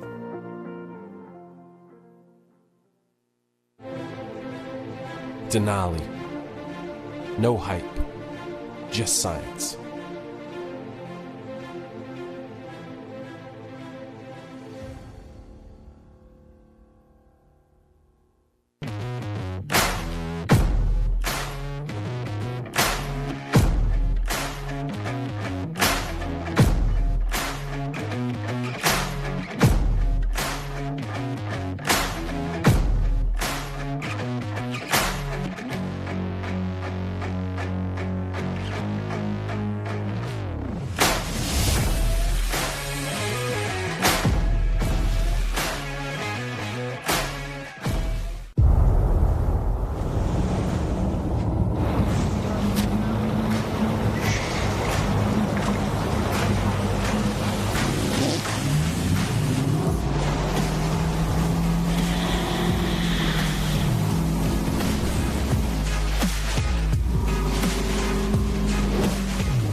Hello, Natalia Bernikava here, multiple world champion, world record holder, introducing the new Edge trick binding. 3D printed plate creates for more control and support on the water. Plus this binding is very unique because we have two options. Option 1 with toe clamp and heel clamp dedicated specifically for hands. Option 2 with the releasable plate could be used for hands and toes, and the binding suits for all levels.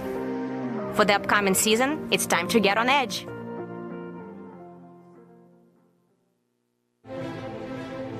Denali. No hype, just science.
All right, welcome back. It's the Glenn and Troy show. We're back again. We're going to make a stab at the trick event. I just told Glenn, I said, I know tricks, but I don't know all the big tricks. So he's going to carry me here. I'm going to help him out. But we're going to start with the under 17 boys. That's going to be Series 4. And in this series, we've got 7 skiers in it. And then in Series 3, we've got 8. So we'll get this boys trick event, and I promise you, once we get going into this thing, you're going to see several flips, you're going to see line overs, you're going to see toe steps. I'm really, really looking forward to seeing this. Yeah, thanks very much, Troy. Yeah, so into the boys tricks. We've got all the boys trickers at these Junior Worlds for 2020 or 21. Tricking this afternoon, Series 4, 3, 2, then 1. So Troy and I are going to take you through Series 4 and 3, and then I think we'll have Curtis and Cole back for the Series 2 and 1. So it should be plenty of excitement out here. Typically Series 4, you will get some guys tricking around that 2,000 or 3,000 point mark, I think, the kickers off, but obviously we'll head all the way up into those top seas a little bit later on this afternoon. We see pictures right now from the start dock where it is glassy calm down there. Our first competitor is getting himself ready. As we get down into the trick course, there is a significant breeze. Very nice for a jump right now. It's a head breeze for jump, which means a tailwind for the first pass off the start dock, and then a decent sort of a head. Temperature is warm. It's a sticky day. There's not too much sun at the moment, but it is definitely into the 33, 34 degree Celsius mark, I would think, with a humidity pretty close up to 100%. In fact, it is possible that we could get a shower of rain at some stage, but we'll wait and see. It's very hot and sticky here, but that breeze is kind of nice to keep you cool outside.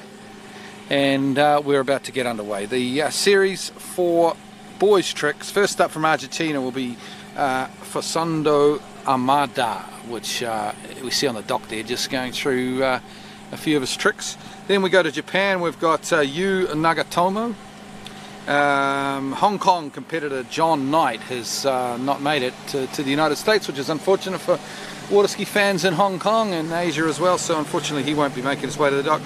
Then we move into some Colombian athletes, Sebastian Cladundo from Colombia, then Sebastian Martinez, also of the great country of Colombia, and then Samuel Avacedo from Colombia. So 3 Colombians, Canadian Christopher Horwood, and then from the United States, Reese Carter. That will round out the 8 skiers in this Series 4 tricks. Yeah, you were mentioning the weather in your language. Yeah, so here in my language, we've got 85 degrees, feels like 98 degrees. The dew point is 79 degrees. So anytime you get in that upper 70s and that dew point, it gets oppressive, is the actual word that the weather guys use here. So pretty muggy, but that breeze definitely is helping with the feel of the temperature anyway. Certainly is. So as I said, the program, we've got, it's a decent amount of tricking. I think probably 40 trickers, I would think. So it's going to take a while. It's probably about 3 hours tricks. So settle in, folks. I don't know what you're doing wherever you are. Depends what time it is. I know what, back home where I'm from in New Zealand, it's probably about 10 o'clock in the morning. So not a lot else to do in New Zealand at the moment. We're under lockdown, Troy, in New Zealand for COVID. You guys don't know what lockdown is here in Florida, but we do those in New Zealand. Last year, but not right now. No, not right now. Correct. Okay, wakeline 5 to start for this young Argentinian athlete. Pulls off the old school wrap-in line 360, but sucks the tip a little bit. The ski goes down pretty hard and pretty fast. This is a guy I think earlier on in Slalom, Troy, that had a pretty decent fall.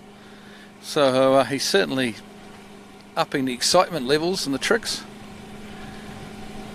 Yeah, so that wake line back, wake line front, and then he's trying to wrap in there for probably a wake line O.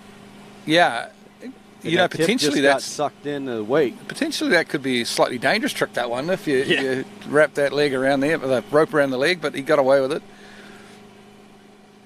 So hopefully his pin person was hooked up, knowing that that particular trick was going to be in the run. So I know in part of the officials meeting the other night that they were talking about the rope release.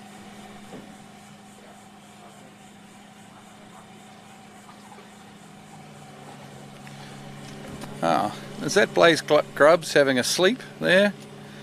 He's going to be tricking in a couple of hours. In fact, he's top seed. He's last man off the dock, Blaze Grubbs. That's right.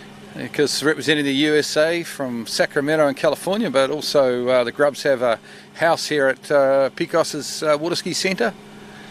So Blaze is going to be tricking in 2 or 3 hours, and he's just catching a bit of a cat nap there, and we got him live on the broadcast. So I wouldn't laugh if somebody would actually hit him with an ice bucket of water. Ice bucket challenge while he's taking a nap. Yeah, you got to be a little bit careful on a site that's got how many cameras? 7, 8 cameras around the place. You got to be careful what you get caught doing. I've got a buddy in New Zealand who reckons he saw me at the food truck half an hour ago, which I can categorically deny.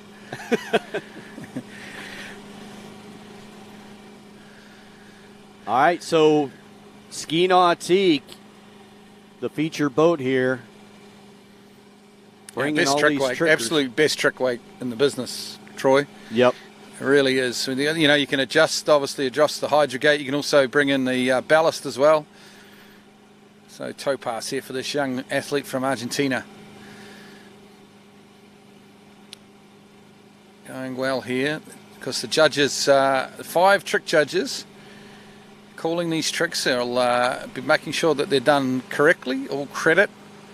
Very accomplished trick judges at a World Championships. Toe 360 there. The wrap in, he just fell back. Yeah, you can see the 2U time clock down on the bottom right whenever these trickers are running their live pass. So it's very nice to have that 2U time clock, get an idea where they're at in their run.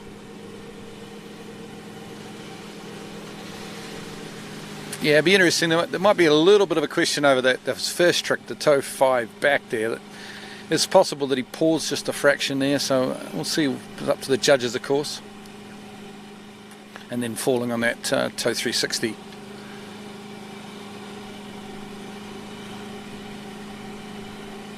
Another replay coming here. Yeah, just getting off the center of the ski there a little bit as he started unwrapping.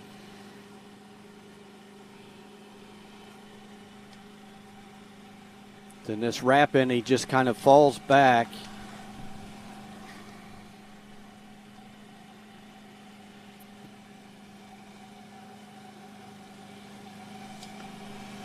It's a tough trick. Yeah, so he's unfortunately fell reasonably early on his hand, so unfortunately I don't know. He's probably going to trick a couple of thousand points there. So it's probably not quite what he was looking for. Well, this is a pleasure to see because we've got a next athlete from Japan. Very few skiers have come from Asia to these World Champs, just the 2 skiers representing Japan. It's great to see. It's the young fella here, Yu Nagatomo. See how he goes. And a big shout out to all the Japanese viewers, of course. Just ran a wonderful Olympic Games there in Tokyo. A little bit like this event, delayed by a year. You know, COVID stopped a few people from coming, but it was great to see those Olympics went ahead, just like these Junior Worlds have gone ahead. Yeah, and I walked down, got lunch after we got done calling slalom, and I walked past those 3 individuals, and they were all like, "Hey, how's it going?" Nice, Very friendly guys. It was pretty cool. So looking forward to the U coming out, and hopefully he can get a couple good stand-up, solid passes here for him. Yeah, well, he's warming up with the wake jumps a bit like he can do a flip, you know, so there might be, I think he'll do some basic hand tricks, and then we might see him throw out the flip. Yeah, here we go. Here we go. Picked it like a dirty nose. Oh, good stuff. Japanese competitor, has he got the reverse? Oh, the reverse flip's better than the first. Front flips. Oh, sensational stuff. Oh, what a he's ripper. fired up. Throws the fist. That's made my day. The Japanese competitor throws out the regular flip, the reverse flip, and then the front flip. Sensational stuff. And he stuck them. Oh, yeah. So awesome stuff. He's fired up, so we're watching this replay. You know, and you assume he's going to have a toe pass next. Here comes the reverse. That's nice. Really nice reverse. Now watch the height on this. Oh, yeah. Great front flip. Yeah. Actually, Troy, we were talking earlier about lockdown when you go back to your country. I was talking to, at Kai Lead's ski site, Ski Fluid, last week. I was talking to Seiya Hirazawa, who's one of the best female jumpers in the world. She was saying in Japan, when you go back, you don't get put into lockdown. You have to go home and stay home. But they have an app on your phone where they know where you are all the time. Ugh. I know you Americans don't like the sound of that, but it's still, that's a very compliant country, and it's keeping an eye on COVID. So if you're not home, if you're not actually at your house when you said you were going to be, then I guess you're getting a bunch of trouble. But wow. But at least it's another way of dealing with things, isn't it? It's not actually a lockdown in a motel or something like that. You can go home. Well, the fact of the matter is, they're watching us too. They're not being as stringent, and maybe they should be, but they're watching us, and you know it's there. And as Americans, we just don't like it. We don't like to admit it. Anyway, back on toe here. We've got the toe slides to start. It's an unusual way to start a toe run, but he's getting the points nonetheless. Oh!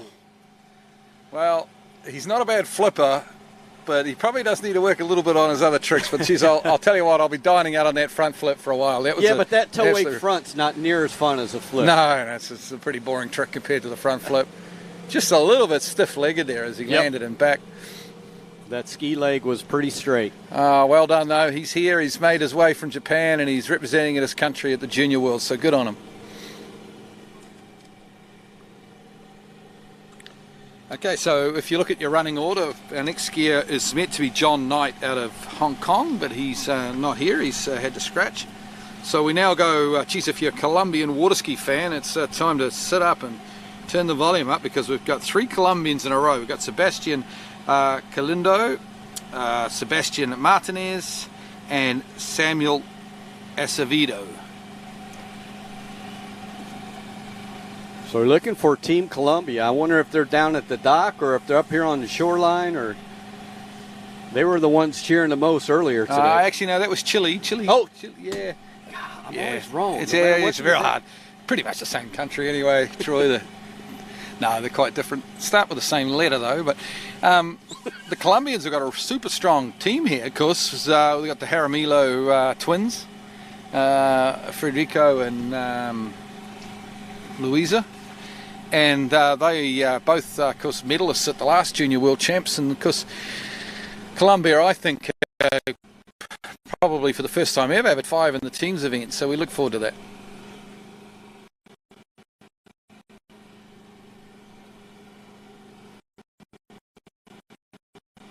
Now, I believe skiers are here, right? Do they ski at the Jaramillos have got a house just not far from us here where we're standing right now, and they have had for a number of years, so they train here at Picos.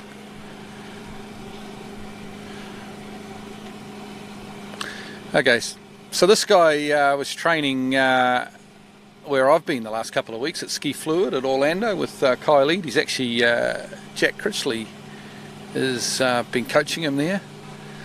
I've got to say, I don't know if I'm giving secrets away, but a lot of slaloming and jumping this guy, but not a lot of trick training, so we'll see how he goes. Oh, toe back, toe front there, and the reverse.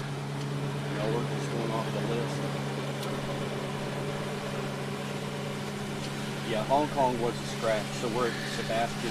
So here he is, 45-meter jumper, ran 4 at 12 today. But something tells me that tricking's not really his cup of coffee, and he's just out there doing it for his country. Lovely young guy, though, really nice guy.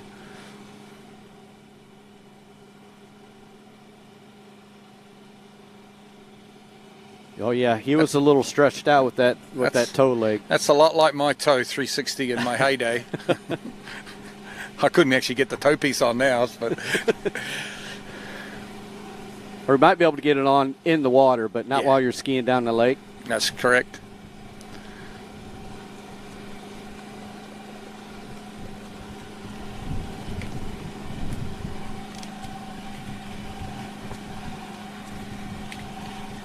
You know, so that this age group, and I've got a son that would he follows in this age group, the tricks are either you're all in or kind of in or you're out, you know, and it's just, there's a certain point to where they get that I feel like kind of puts them all in. Once they start getting the flips, get some of those more impressive tricks, it feels like they're in the game for it. But until then, you're pulling teeth to get them on the water. Absolutely. Look, it doesn't matter how good you are at tricks, there's a lot of work. It's a lot of hours involved with tricks. Now, some people put a lot of hours in and they're super talented and they become, 10,000 point trickers.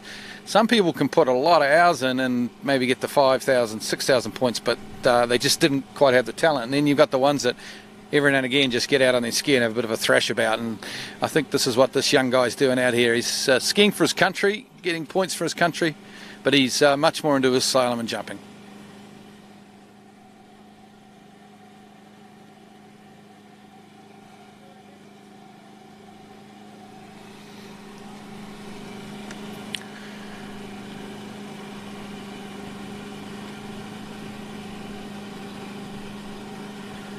Okay, here's his hand pass, Sebastian.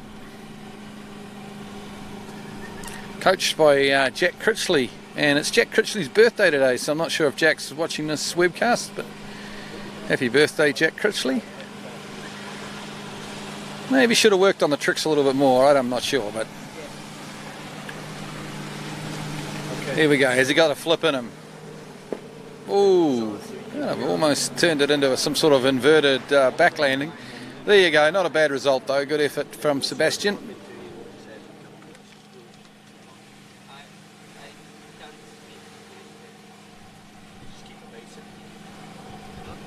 Just keep it easy, simple, easy. Got it. We'll ask you about your trick run. You're happy? Just did your flips and you're fired up, right? Yeah. Okay. Okay, just watching a replay now of the hand pass from Sebastian from Colombia. And then we've got a bit of a treat here because I think Troy's been joined in commentary by our previous skier, Japanese competitor, of course, Yu Nagatomo, who pulled out a magnificent front flip. Super excited. So over to you, Troy. So we welcome you first to the U.S. We welcome you to the United States, here to the tournament. Yes. And with your tricks, you did those flips, and you were very excited. Is that something that you make all the time? Sometimes. Sometimes? Yeah. So on your toe pass, your toes, do you practice, what do you practice more, the flips or the toes? Flips. The flips? Yeah. So you slalomed earlier. Yes. Were you happy with that? So. Huh? Yes. Yes? You're happy with your slalom? Yes.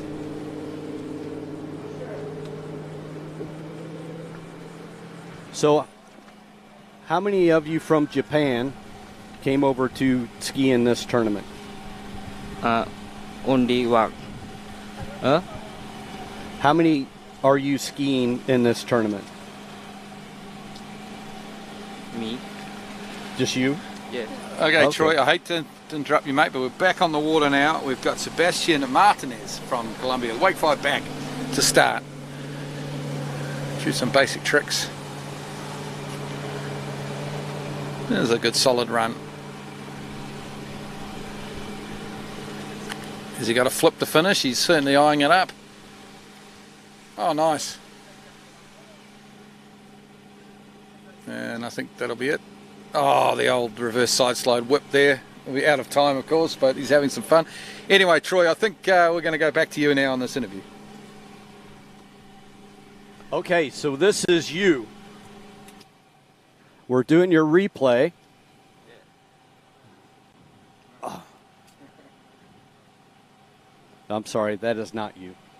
But we're down here on the bottom right. Yeah. Well, we were.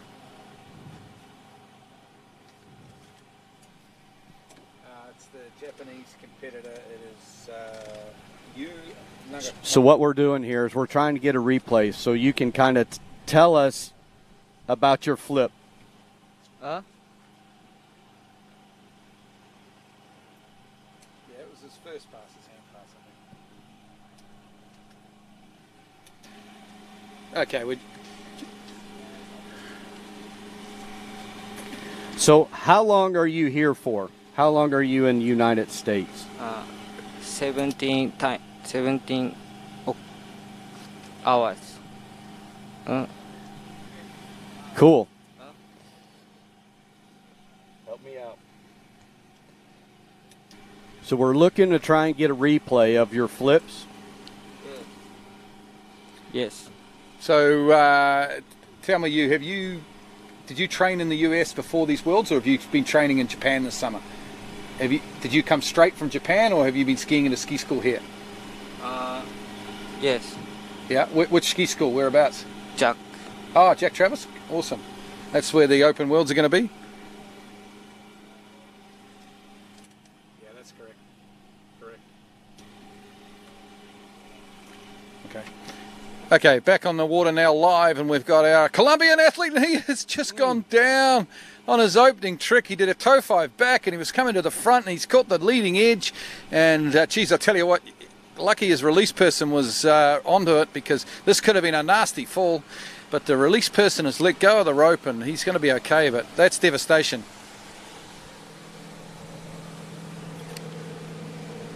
Okay, here you are. Yeah. So you can watch yourself.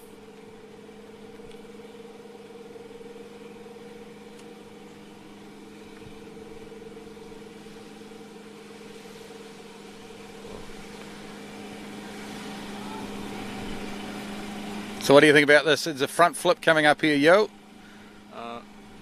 Beautiful. Beautiful. Well done, mate. You're right. Well, we appreciate you. We thank you for stopping by. And good luck. Are you jumping? Yeah.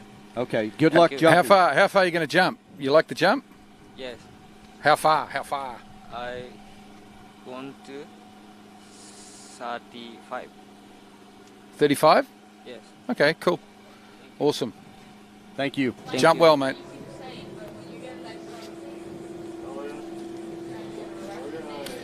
Thank you. Good luck. Okay. Yeah. It was a little bit tough interviewing people when English is not necessarily a language they understand, Troy, but I thought you carried that off not too bad. I tried. Back on the water. I tried. We're going the last of our Colombian athletes in this series for boys tricks. It's Samuel Acevedo. Samuel Acevedo from Colombia. The Colombians, of course, have not tricked super well, but don't forget, waiting to go later on in Series 1, of course, is Federico Jaramillo, their rock star, of course, the Colombian boys skiing. So they've got a bit of tricking left in the tank.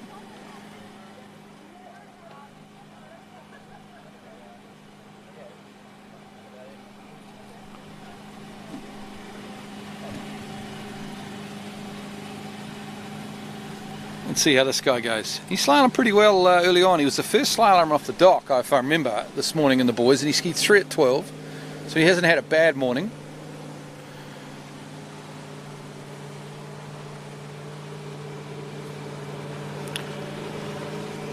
Here we go. Into the flips. Oh, first flip's good. Has he got a reverse? Oh, yes. Well done. And the back to front, maybe. Oof. Oh. It's casing the wake a little bit there. Glenn, that was a little bit of a challenge on that interview, but after they left here, apparently he's got 2 coaches and the athlete. So I'm still talking about you from Japan. They were taking their pictures and they were all smiling and they love it. having fun. So, you know, this is really a big deal for them to be able to come over and compete in this. It's hard. I don't think the US understands. just how hard it is for a lot of the rest of the world to travel right now. You know, in Asia has a bunch of really good skiers, and unfortunately we've only managed to get 2 Asian skiers at these Worlds, which are the 2 young guys from Japan.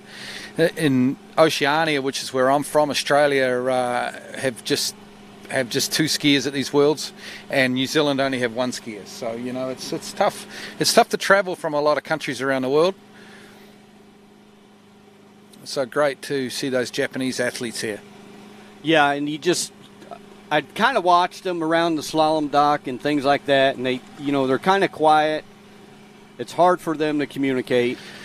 But then when you see them come out here and they're starting to take pictures and really enjoy themselves, it's just, opens your eye to a different level. But can you imagine they would have, all they've seen is YouTube videos and, and Instagram posts of these rock stars of world water skiing, and now they're here at Kori Picos walking around, on the dock with them, having lunch with them, all that sort of stuff, and it's just cool. It's one of the really cool things about Junior Worlds.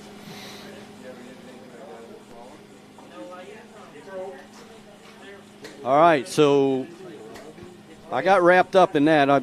So we're on Samuel, is that correct? Yeah, that's correct. So we got 2 more after Samuel in this Series 4 tricks preliminary rounds. And then we're going into Series 3, which has 8 contestants in that. And then 2-on-1. We got some big tricking coming up, and I feel like it's going to start heating up pretty quick. Absolutely. Absolutely. Okay, Colombian competitor now. We've seen his hand pass, and it was a good one. He got a couple of flips in. It's Samuel Avesedo. Oh, no, what is this? Toe piece has come off his foot, I think. Slipped right off of his foot, it appears. That's devastation. Because after a great hand pass, now let's just watch this here. Around he goes. Yep, pops off. Now, the Colombian team coach, of course, is the great Javier Julio of Argentina, and he's a very emotive sort of a guy at the best of times, and he will be a little bit upset about that one. Let's watch it again.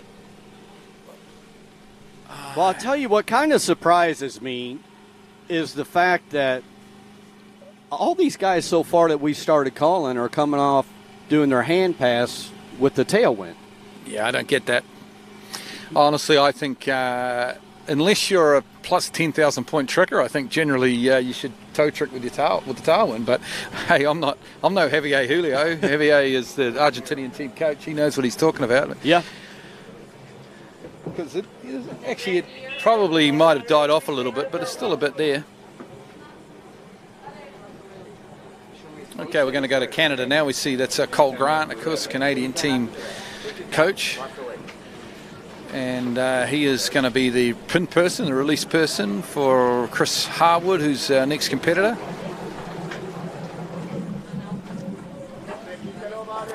Behind the Nautique towboat.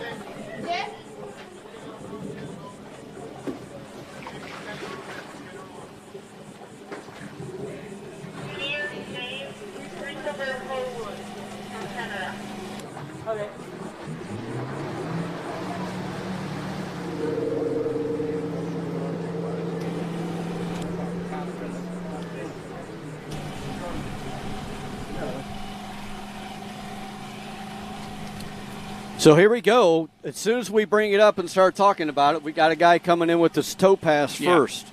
So Christopher Horwood, a Canadian skier, coming in toe pass number 1. Well, those Canadians know what they're doing, don't they? They've looked at the conditions. Toe 5 back to start, toe back to backs. Toe wake back to back coming up. Has he got the reverse? No, he just bails out for the toe wake front. Another one down on that wrap in toe. Big slap of the water. He's not happy. It's a hard trick to do, the old toe wrap 360.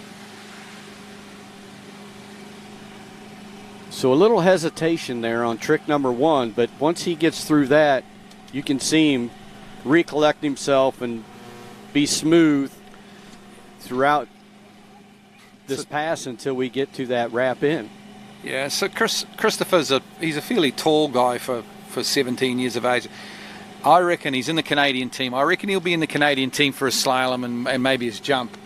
And his tricks is just a bit of a bonus for them. And the Canadian team captain has said, hey, look, you get out there and have a trick. You know, it's not, we're not relying. We don't have to have your trick score, but it's always good to have a backup, and he's out there doing it.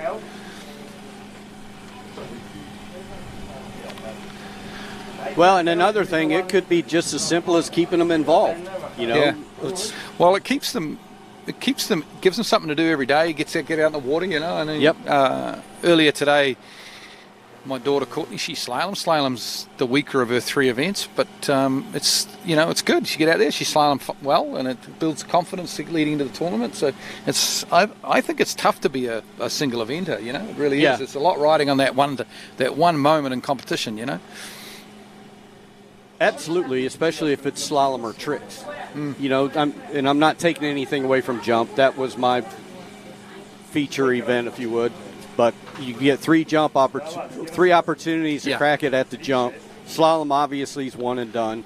Trick, you get 2 passes. However, if you go down early and pass number 1, everything's out the window, right? So, you know, it's not easy, and just to have them come out like your daughter, you say, you know, slalom's not maybe her highest event, but she's able to get out. She can get that first event out of the way, get relaxed, you know, and feel more comfortable going into her stronger events. That's right. Okay, so we're moving through. We're going to have Christopher Harwood with pass number 2 coming up. Then we have Carter Reese from the US. He's part of the US team. He's going to trick, and that will round out Series 4 tricks, and then we go to Series 3 tricks. Like I said, if you just joined us, we've got all the under-17 boys trickers have got their elimination round today. I'm not going to get. It's a hard one to guess what the cut will be to make the final. It's probably going to be 6,500, 7,000 points. Yeah, I was looking at this running order, wishing we had an average on here to be able to get an idea of what's coming up. There's some very good trickers in that Series 1 to come up. Oh yeah, Christopher Harwood. He's going to flip into the flips. Solid for a tall drink of water. Yeah. Oh! It's a shame he fell on that, because he actually did all the hard work on that flip. Yeah, he's a bit disappointed. Well, any teenager that doesn't make a flip is a little disappointed. Absolutely.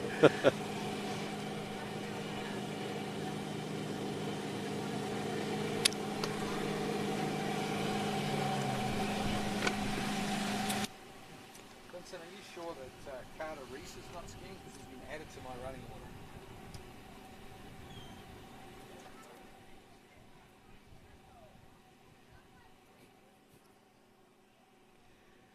Okay, you see in that replay, he just a little straight-legged when he lands that third flip and catches that front edge.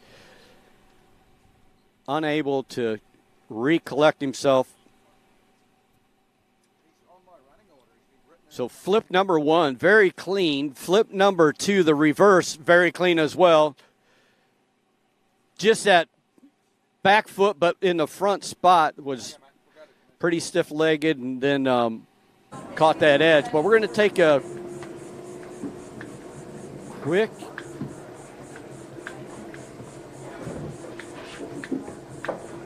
Mario, how much gas is in the boat?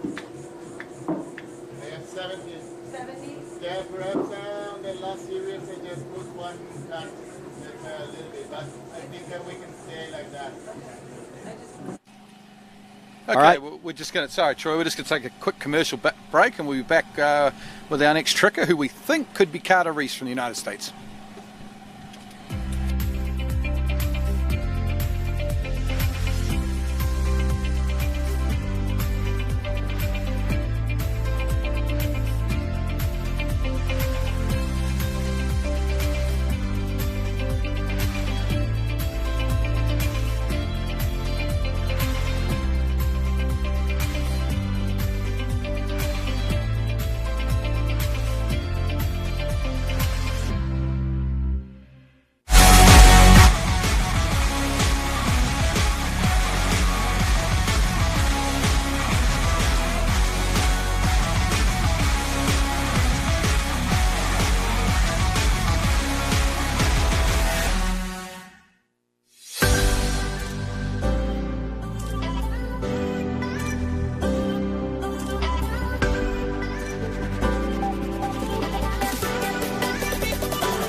All right, here we are back. We're starting Series 3 trick group. Ivan Chorny, a Ukrainian skier on the water. Looks like he's wrapped for a wake line O. Line back, line front. Now you got your wake tricks. Wake back, back, reverse. Back to back, reverse. Wake 5 front, back. Wrap in, wake 5 back. Here comes a flip. Is this the reverse? It certainly is. Now what's on store? Front flip or nope? Yeah, we're I done. think he's out of time, the Ukrainian. He's a good solid tricker. He's probably not. Normally Ukrainians are very, very strong trickers, and I guess this guy's still young. He's still learning. It's a bit of an old school kind of a trick run here. Yeah, a bit of a throwback to the early 90s. It's still solid. He stood up well here. They're all pretty much full credit as well. He's got plenty of height out there. Got a strong team here. Once again, the Ukrainians got a great water ski program there in the Ukraine. Oh yeah, might be some issues with the credit on that trick. I think some of the judges might be not convinced on the height on that wake 5 front, but the flips are good, of course, and depending on time, he did seem to take a little while to get set up for this last flip, but this is not a bad run here for the Ukrainian athlete.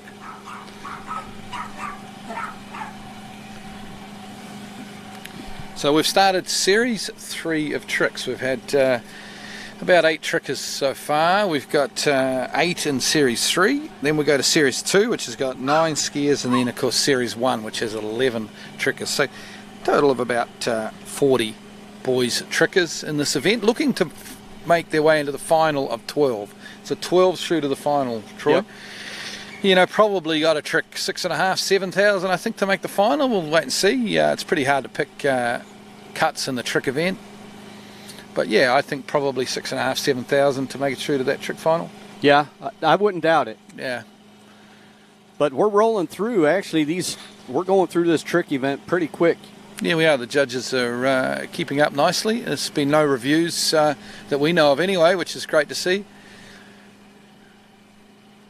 All right, so here we go. Pass number 2 is going to be his toe pass. This is Ivan Chorny, our Ukrainian skier.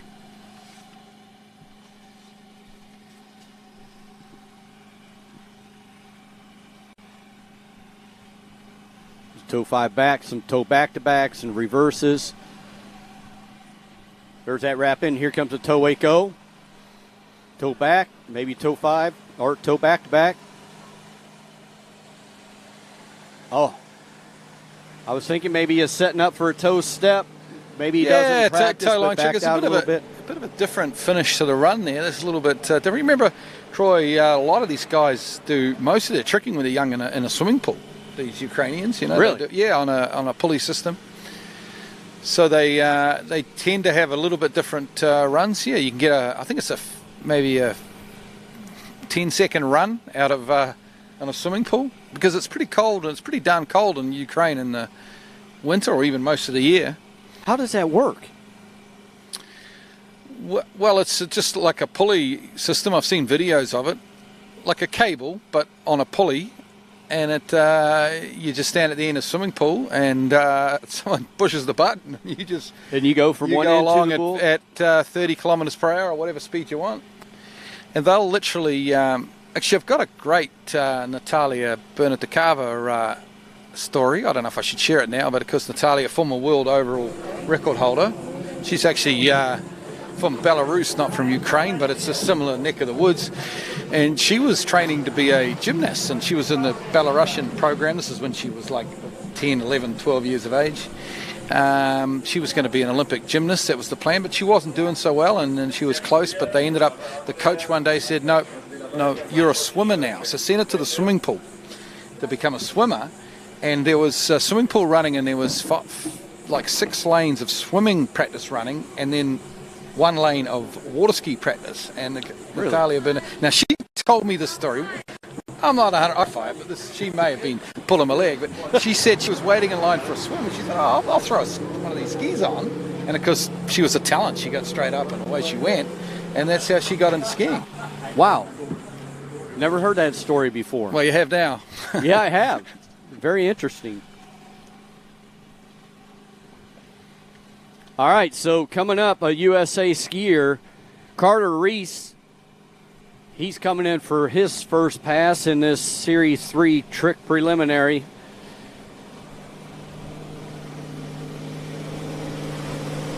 Starting with his hands pass. Here is pass number 1. Here comes the flip.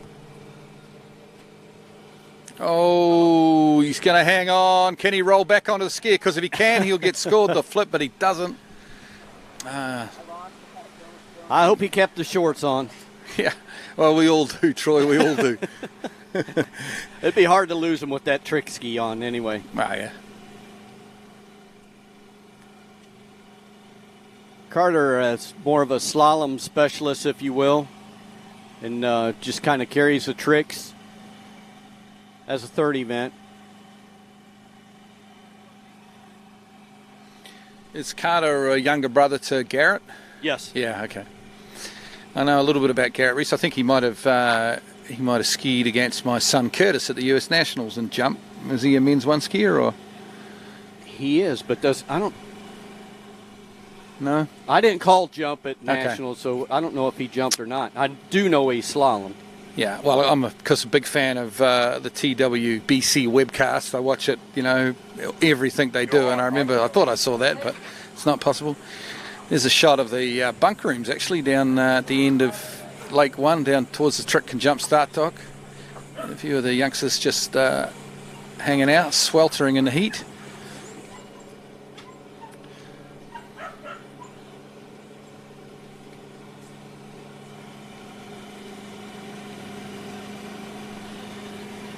So you can see in that ski nautique, and they were talking about in the officials meeting the other night that every pin person getting in the boat has to wear a mask. Absolutely, yep.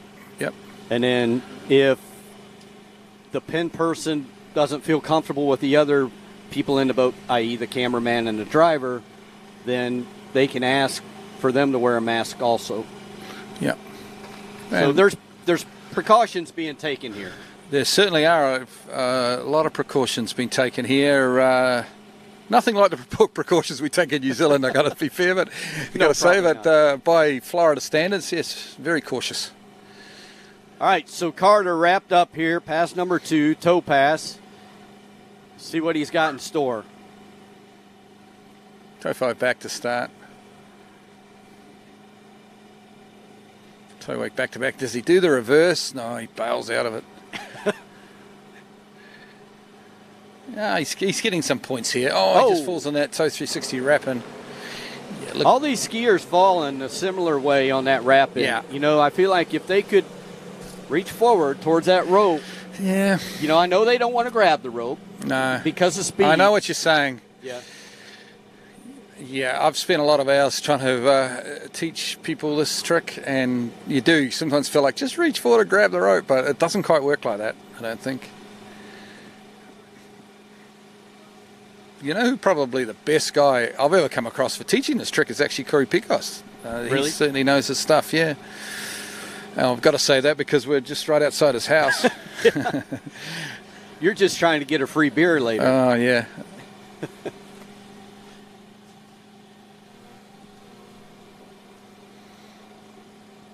So Carter Reese representing the US of A. Very strong slalom skier.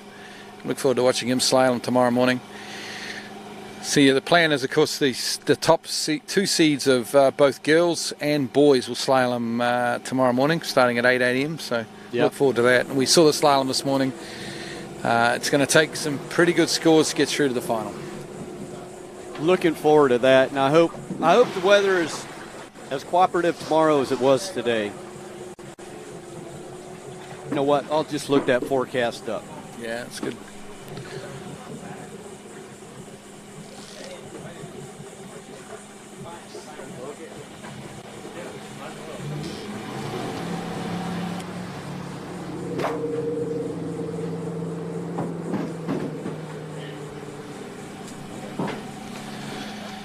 Okay, next competitor, Benjamin Succi from France.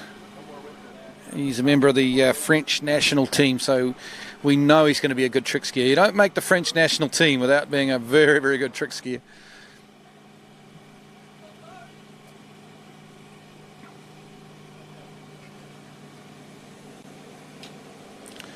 He's starting with some relatively basic tricks, but he's doing them quite quickly. Oh, geez, he saved that. I thought he was gone on the reverse toe wake back to back, but he saved it. Toe wake out. Nice. Has he got a toe line? No, toe wake back. Solid stuff. I feel like that was one of the best toe passes we've seen so probably. far. Yeah, you're right. The abilities as we go down, of course, the seeded order will go down. Interesting little bit of Waterski trivia, Troy.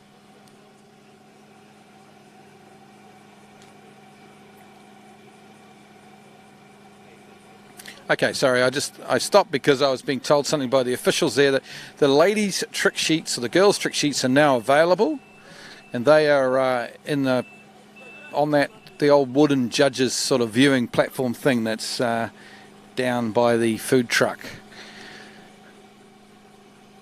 So come on down, check your pink sheets if you'd like. Down here, you ladies that tricked earlier, but the forecast tomorrow is the winds are good. You know, good. We got a chance of storms like any other night. I hate to say it, but northwest of us, there's a storm brewing right now. So it's just that time of year. You don't know what's going to blow up, what's not, when you got the high humidity and the heat. Yeah, hopefully we can get through it because we've got the opening ceremony here on Lake for the Under-17 Worlds. As soon as the last skier is finished, I'm told. The Parade of Nations, and we'll be pulling all the teams and the team managers will be pulling out the uniforms, of course. Bit of a parade, I understand. The parade will take place starting at Corey's house and moving to the trick start dock. So okay, so we're going right to left. I believe so. There could be some changes to that, but. And there's a good shot there of Javier Julio on the start dock. He's getting his motions ready for that parade to go. Yeah, he's the man. Through. Former junior world trick and overall champion 1994, Troy. There you go. Javier Julio won this event, tricks and overall in 1994 in Guadalajara, Mexico. There's a little bit of useless trivia for you. You're full of knowledge, my friend. I'm possibly making that up, but we'll go with it. That's interesting tricks to start with here. Yeah, Benjamin Succi. He's a French skier here. I like he's up over the center of the ski, even on his hand pass like he was on the toe pass. That center bounce is important. Oh, landed that one a little short. Yeah, that's good. He's happy. It's good to see the fist pump. He's happy. Just watch this here. I reckon that he normally starts with a wake line 5, and maybe it hasn't been going so well in practice, and he's decided to drop it because it's unusual to start a trick run with a wake line back. Yeah, I don't know that I've ever seen a trick run start with a wake line back like that. Yeah, it's a little bit different. Actually, as we watch the replay of this guy's hand pass, another little bit of Waterski trivia about Junior Worlds. I actually read this a couple of days ago, and I found this quite intriguing. The US has dominated all events in Junior Worlds apart from one, and that is the boys' tricks. Really? Yeah. So the US have only won the boys' trick title, the Under-17 boys' trick title at World Championships twice. And that goes right back to 1986. So in all other events, girls slalom, trick and jump, and boys slalom and jump, the US have dominated, but not in the Under-17 boys tricks. Wow. Well, you made me curious to look at the running order here. We've got, from this point on, 6 U.S. competitors come up in this boys trick event yet, and the top seed is Blaze Grubbs. So, I don't know. This may be. Yeah, well, it could be. Well, it's actually, I think probably without looking, I haven't got the personal best in front of me, but I think probably Jake Abelson is the highest ranked trick skier at this event, and he is obviously a Team USA skier. So the US, along with Blaze Grubbs, have a decent sort of a chance at taking this title. But there's a couple of others in there as well. Martin Labra, he's a very good trick skier. So here we go. Speaking of USA, James Bryan's coming in pass number 1 for him. Starting with the hand pass.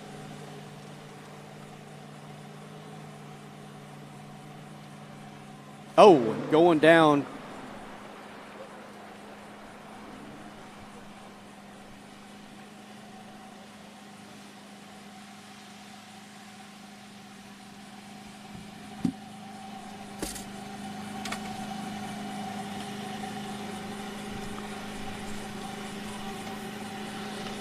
Yeah. So just looking at those top seeds to come, and that's all happening this afternoon, folks. The Series 1 tricks. So we've got our top, probably our top 5 or 6 triggers at this time. Pole, Freiburg Duplan, and of course Martin Labra. We've got Federico Jaramillo, Damir Fleretov, Jake Abelson, who of course finished second at the US Open just last weekend, a 13-year-old from the US. Pablo Font, cousin of course, the great Patricio Font, and Blaze Grubbs as well from the USA. So that's some pretty mouth-watering propositions to come to the trick event. We won't be taking you through that. Of course, we'll bring in the A trick commentating team, which includes, of course, Curtis Williams and Cole as well. But we're watching now a Swedish athlete warming up actually in the trick event. It's Charlie Westland. Very, very good slalom and jumper, but his tricks aren't too bad either, so he's just warming up down there. He's tied the tree to the pine tree down there at the start dock.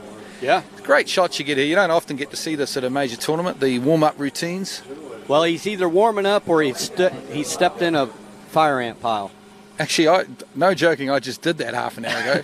It is not fun. No, it's not. I haven't run so fast. I had to run straight down to the lake and put my foot in the lake because I was getting eaten alive.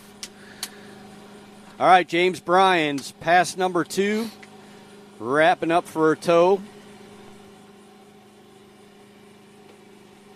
Getting back behind the wake, so we might be looking at a toe 5, maybe even a toe 7 with these higher seeds coming up.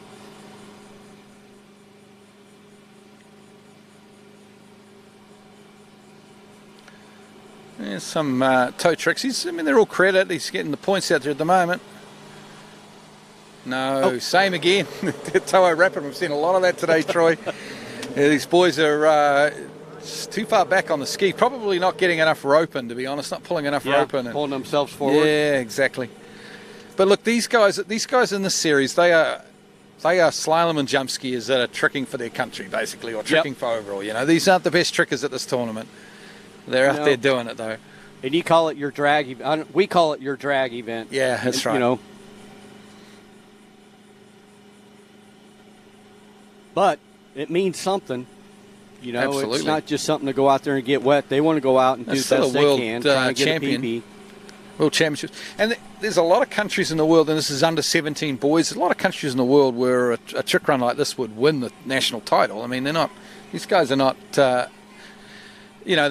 know what they're doing out there. They just, there's a hell of a lot better trickers still to come, that's all, and the top seeds.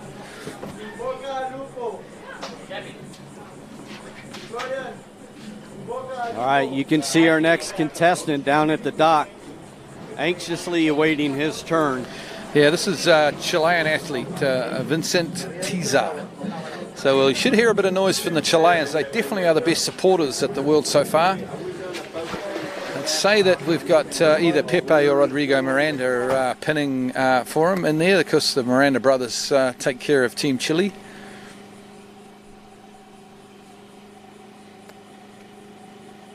Great overall skiers, the Chileans. Very strong in all 3 events.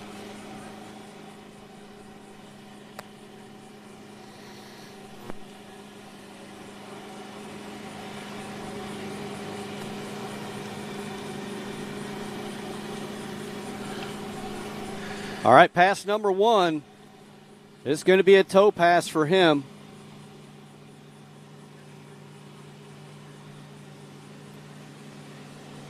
Past that red buoy, now he's just wrapping up.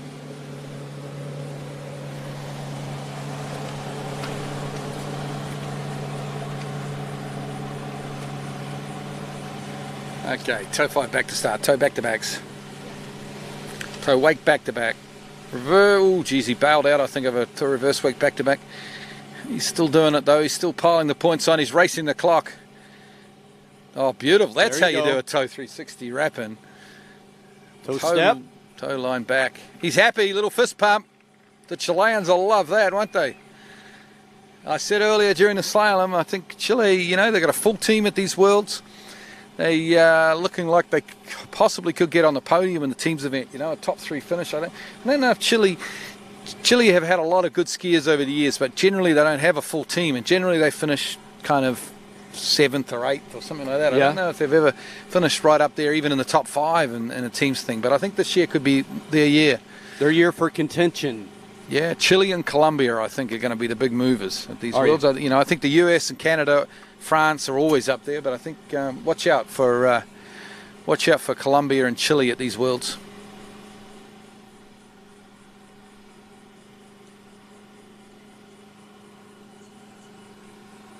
Actually, the other team that's very interesting, got a full team packed with talent, is Mexico.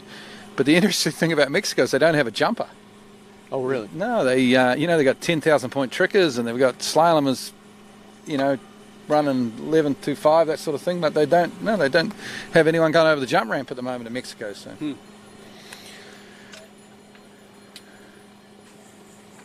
There you are. We were talking about them earlier. Yeah. Team Chile having fun, cheering their teammates on. Definitely going to have the award for, what word am I looking for? Cheer Spirit Award. Yeah.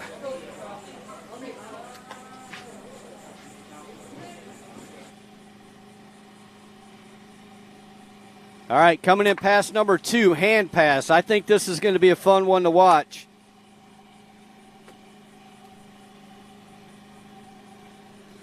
Yeah, this is Vincent, of course, from Chile. Okay, he's wrapped. He's outside the wake, so we're going to have probably a wake 5 back. Oh, wake O. Back, back to back, reverse. Wake back to back, reverse. Wake back. At some point, yeah, here we go. Flip number 1. Nice. Reverse. Is this going to be, oh. Back to front. Nice. Very nice. I hope it's in time. It did seem to be quite a long 20 seconds, but yeah, if that's in time, that's definitely it's definitely our new leader, I think, in this event. Still, it was entertaining. Yeah, it's great tricking.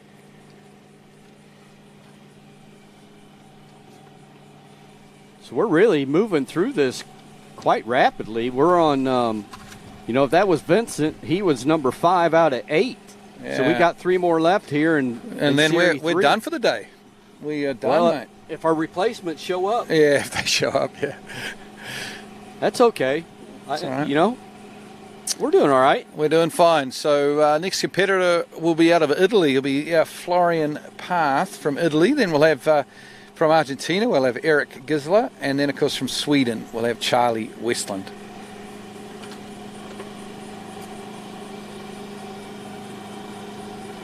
All right, so a skier ago, we saw the first attempt at a toe step.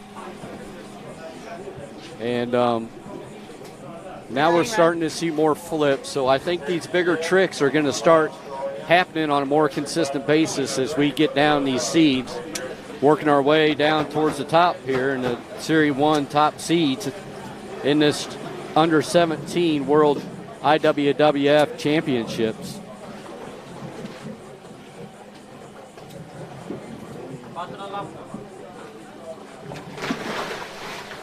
Well, see, this guy's flipping already. He just decided to do a flip off the dock.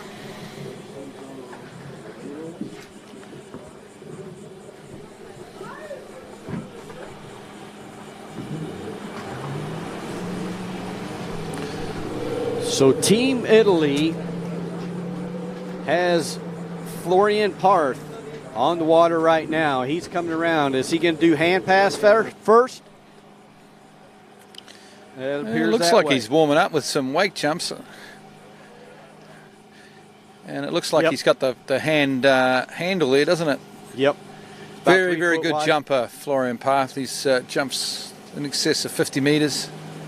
So we look forward to that tomorrow afternoon. Oh, right out the gate. There's one. Big slap of the ski on the water there as he landed that flip from a great height. Finishing off with some wake 360s. Well, yeah, I mean, that's nothing wrong with that. He got the job done. Oh, how can you be sleeping with all this good tricking going on? He maybe he wasn't sleeping. Maybe he was watching with the sunglasses on. I don't know.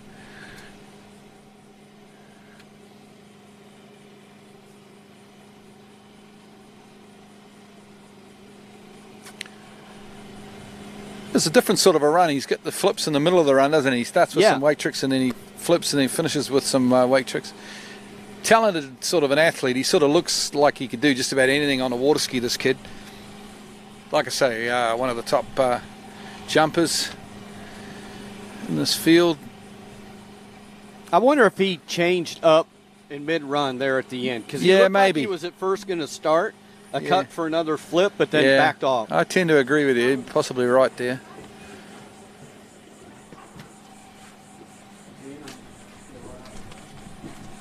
There's our dockside cam down at the starting dock. That next tricker making sure that reflex boot is exactly how he wants it.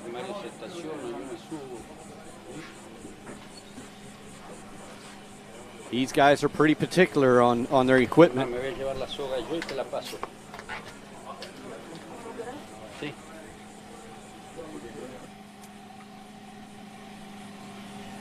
Don't forget, go on YouTube, subscribe, Waterski Broadcasting Company. Then you'll be getting alerts any time that we're coming on air and keeping you up to date with all the water ski tournaments on these webcasts. And thank you to our sponsors. Without the sponsors, we wouldn't be able to bring this coverage to you. So make sure you patronize the sponsors so we can keep providing you the coverage at all these events from wherever you're at around the world. Apologies there. People just saw me on my phone and said, believe it or not, Troy, it is Monday morning in New Zealand, so work is happening. I just got asked a work question. That is the honest truth. You won't see me again. I'll put my phone away. Concentrate on the tricking. That's fine. That's fine. It's all good. Here we go. All right, toe pass. This is pass number 2. Florian Parth from Italy. Great skiers come out of Italy over the years. Of course, they've got a wonderful water ski program there in Italy. Toe 5. Oh, nice. Back to back. Oh, nice. He's keeping that toe piece. Oh. Commentator's kiss of death there from my old mate Troy here. He was looking good, but he just rushed it a little bit, I think. He just threw himself into that toe 5 front. And he'll be a little bit disappointed. I was just getting ready to compliment him on how he kept that toe leg, that rope leg, tight into his knee. With and it just keeps that body up over centered on the ski. Such a smooth start on this toe pass for him.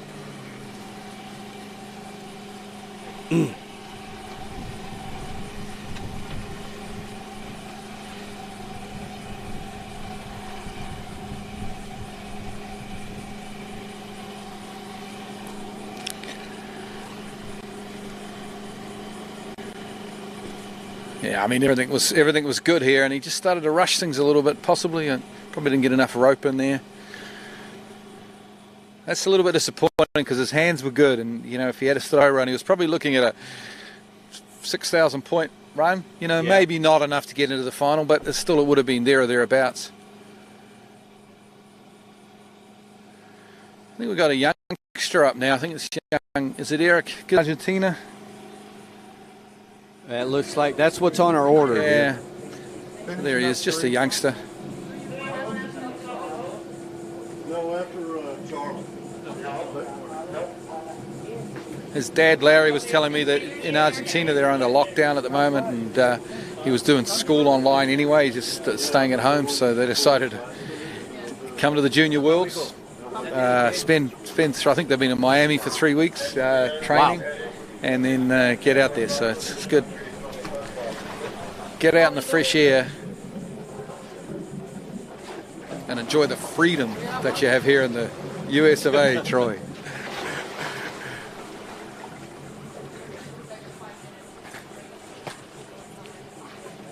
Well, you say that, and I laugh, but you know it's pretty amazing how we take things for granted. You know, having the freedom that we've got here. So, you know, I don't laugh at it in a joking way, by all means.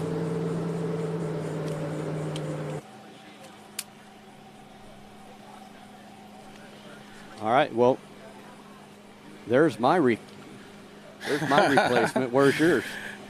Yeah, we just in commentary here we see the #1 trick caller in the world, Curtis Williams, just rocking up and starting to warm up. He's just stretching a little bit before he comes into commentary. So let's watch young Eric Gisler now out of Argentina.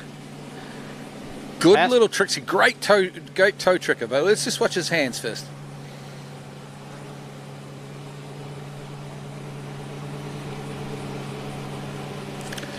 Back-to-backs, the surface back-to-backs. Oh, geez, wake 5 front, he almost goes down, but he saved it.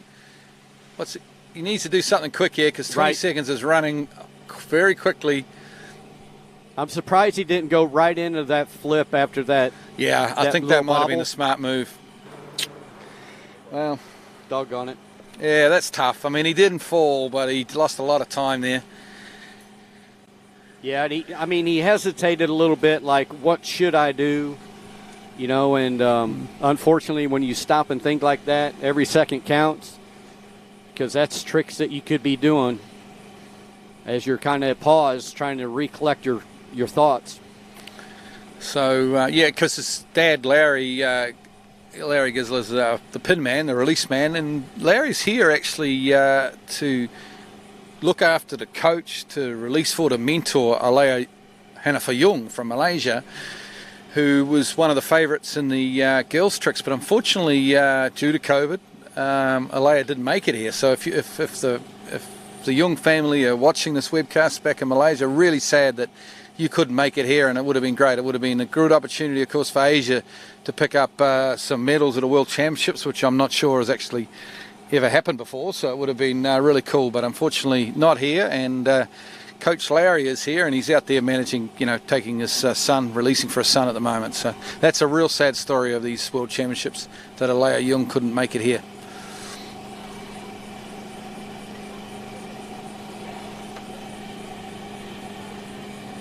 All right, let's recoup here on pass 2 for Eric. Let's let him come and make some things up. You know, that pass #1 didn't go the way he had hoped. So hopefully he can come back here. Pass 2, his toe pass, get some redemption, make up some points that he lost in pass 1, and just see where that lands him. You never know. He is a very good toe tricker. So I think look forward to this. I watched him toe trick in training a couple of days ago, and I was pretty impressed. So let's just see. He can make up a few points here, I think, on toe.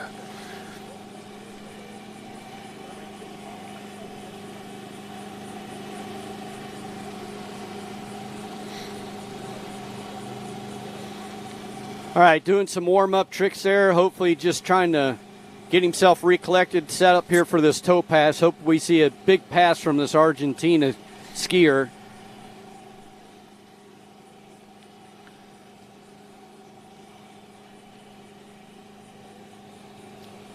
All right, here we go. Yeah, rope on toe. Beautiful. Front.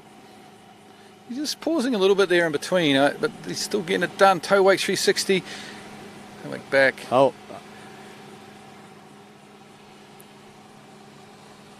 Oh, nice finish after a...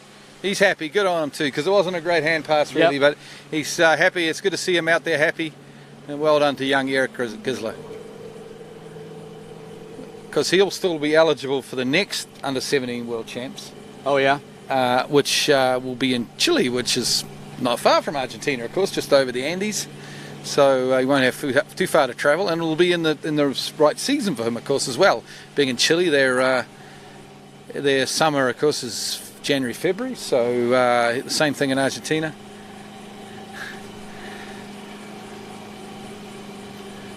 Very nice wrap in there. You could see the big pull. You know, like you brought up earlier, some of those other skiers that didn't make that trick. Yeah. You really seen how he set up and he pulled that rope in to make sure he stayed over top of the ski. Okay, well, I think we've got one skier left in Series 3. That's correct. It's going to be a Sweden skier, Charlie Westland. That's what we've got. That looks like a Swede on the dock. I think you recognized him earlier. Yeah. A little bit of training with him. He's been getting trained by Kai Lee down there at Ski Fluid in Orlando, Polk County, or Polk City down there. So Charlie's more of a slalom and jumper, to be honest. He runs into 38 off, mid 38 off. He jumps 45 odd meters, 150 feet, but he can trick okay as well. So let's just see how he goes.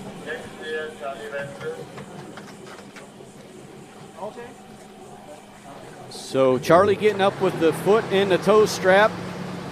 He's going to come around that west island and get himself set up. That ski nautique's going to line up in a straight line. So Charlie can have his opportunity for a big trick score here. This is going to be pass number 1. He's starting out with the toe pass.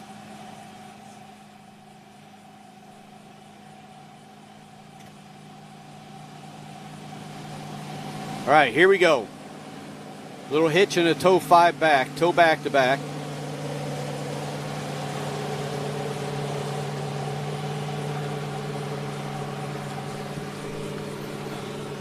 Just trying to get everything he can, just nice and steady, not rushing anything.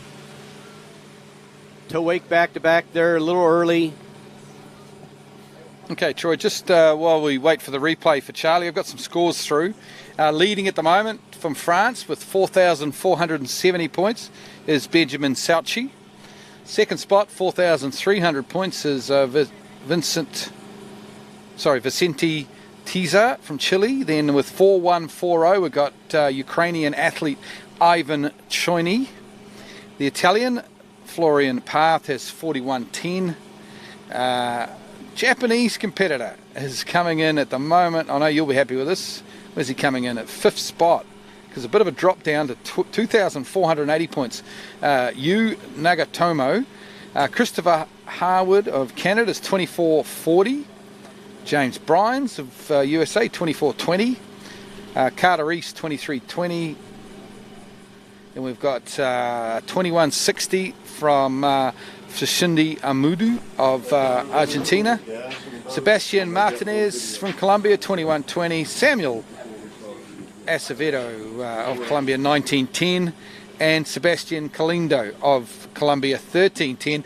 Not a great afternoon's tricking from the Colombians, I think, but they're probably not so much here to trick, those three guys. But those are the scores we have so far. As we come towards the end, we're watching Charlie Westland at the moment. He's the last tricker in Series 3. So several 4 or 5 skiers there in 4,000, really close. Yeah, really close. All right.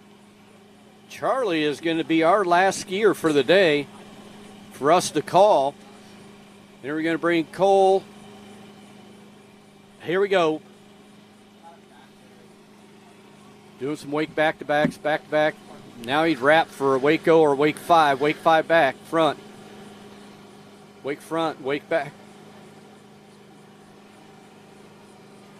All right, here we go. Flip number 1. Boom.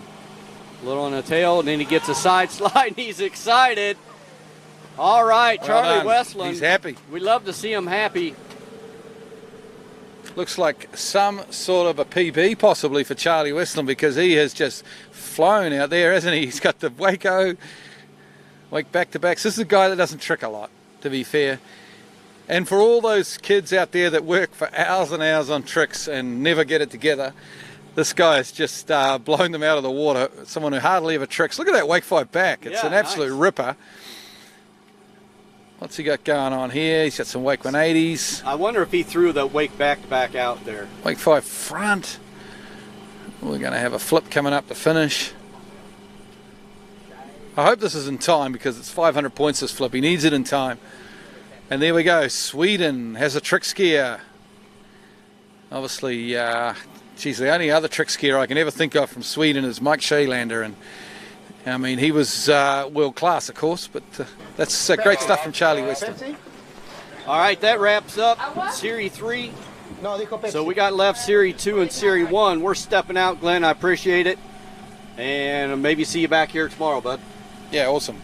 We'll hand over to Curtis and Cole.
Hello, Natalia Bernikava here, multiple world champion, world record holder, introducing the new Edge trick binding. 3D printed plate creates for more control and support on the water. Plus, this binding is very unique because we have two options. Option 1 with toe clamp and heel clamp dedicated specifically for hands. Option 2 with the releasable plate could be used for hands and toes, and the binding suits for all levels. For the upcoming season, it's time to get on edge.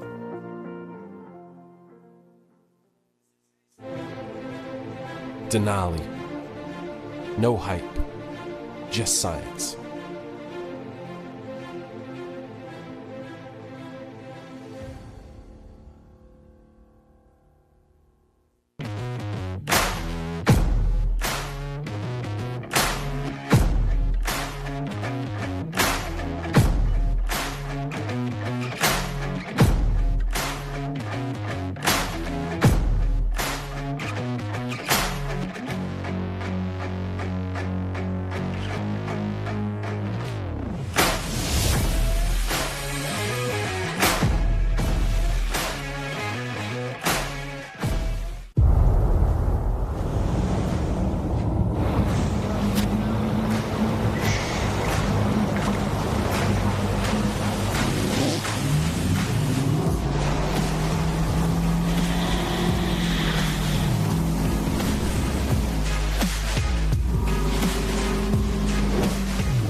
Welcome back, Curtis. It looks like we've got Series 2 of the Under-17 Boys Trick Elimination Round.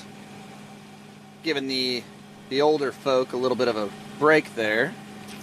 We'll be finishing up today for you guys. Yeah, pleasure to be here and excited to call through the first finalists of this Junior World Champs. That's exactly right. I didn't even notice that when we were working out who was going to be on the mic for the end of this. But yeah, we're going to get to call your first finalist of the 2020 U-17 World Championships. Big thanks to sunny Florida for putting it on. We've got South Walton County, South Walton, Florida, putting it on for us. We've got beautiful, beautiful beaches around. Lots of people here enjoying the sights. That's right. Fantastic area. You see the leaderboard up on screen there. We've had some good tricking so far. I don't know that's quite all the scores through yet. I think the last couple from Charlie Westland certainly up on stage. He looked pretty good. But currently, as we see it unofficially, 4,500 points. Historically, that isn't quite enough to get you through to the boys' trick final. I think we got 20 skiers left, 12 will make the final. If a guy can go out there and stand up 2 runs worth 6,000 points or more, punch their ticket, engrave that one in stone. Really, the cut will end up somewhere in the 5,000s. It could be low, it could be high 5,000s. There's a bit of variability with trick cuts. Yeah, you never know. I wouldn't be sitting too confident with 4,700 points, but stranger things have happened. Yeah, I mean, you just look, particularly in that Series 1, the caliber of trick skiing still to come. And we're going to see some scores most likely in excess of 10,000 points by the end of the day. Just absolutely crazy to think that our under-17 world champion will be crowned somewhere close to that 11,000 point trick mark. I mean, that's just unbelievable. So, yeah, potentially. I look forward to watching those top guys to see if they're able to push each other that level. Now, Jake Abelson is the favorite, you'd have to think, which is absurd because he's 13 years of age. But if the other guys don't push him and don't put the pressure on, he's not going to trick 11,000 points. He's going to take things a little bit easier out there. So I just hope that, the other big names in this field, his cousin Pablo Font, your, Federico Jaramillos, your Paul Duplan Freiburgs, your Blaze Grubbs, Martin Labras, they can all kind of push the envelope here, stamp out big runs and put some pressure on the big dogs really at the end. And don't count out young Reed Meinhardt. He's a bit of a dark horse. How about the young Chilean? I can't remember his name. Martin Labra, yeah, I mentioned him. Chilean. A very strong trick skier, personal best in excess of 10,000. Unbelievable. At 11 years old, right? I think Martin's a little over 11 now. Wow. All right. So we are going to go right to US of A. Connor Walsh.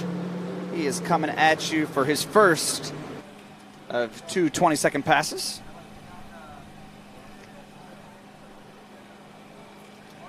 Again, we want to thank D3 Skis, Conley, Reflex, Denali. You're seeing some of those great commercials, but none other than South Walton putting it on for us. Santa Rosa Beach right here. Corey Pico's ski and wakeboard school. Right, we're into the big trickers now, aren't we? Straight up in with the mauve, and he's racking on the points here. Some good, quick flipping. Cases the wake there on that back to front, but he's able to regain some composure. And a few wake tricks to finish from Connor Walsh of the USSA. This is tidy tricking. Going down at the end of that run. I'm going to say that is definitely one of the better opening 20-second passes we've gotten thus far. Yeah, that's big. I mean, there's got to be a good sort of almost 3,000 points just in flips alone in that pass. Absolutely. You open it up with a mobe there. That's a high point trick value, 800 points. So look at that, the wherewithal to case the top of the wake and let the handle out, go right back into that flip to back, and then now right into his wake turns. I think he took some of his fives out just to make sure that he racked up these points. Yeah, time will come into play. He transitioned pretty well after casing that wake, but he still would have lost some time, and perhaps those tricks there at the end were dangerously close to the end of 20 seconds. I've never seen this young man trick before, but if he can back that up with a solid toe run, he's certainly going to take the lead, and he's going to have just sort of one pinky in the door of that boys trick final. Absolutely. Definitely going to be putting the pressure on. What's kind of interesting about these Series 2 and Series 1, again, they are seeded by series, but not by skier going off the dock. So just because Connor is our first off the dock in Series 2 does not mean that he is the lowest seed, respectively. So he definitely can set the mark here for Series 2 and 1, and we're seeing him do that. I did get the opportunity to watch him trick in the prelims, in Famils yesterday, and he definitely has the toe pass to back it up. So you look forward to it. Yeah, so looking through the running order, there's 11 in Series 1. So even if things go completely to script, one skier from this series will get through to the final.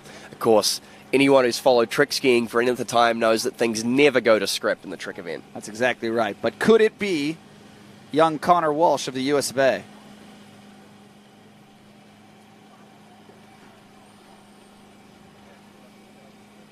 Okay, great flipping from the young man, as well as some valuable wake tricks at the end. He's got himself a solid foundation to build from. He needs to get most of the way, if not all the way through this toe pass, though, if he wants to make it through to this final.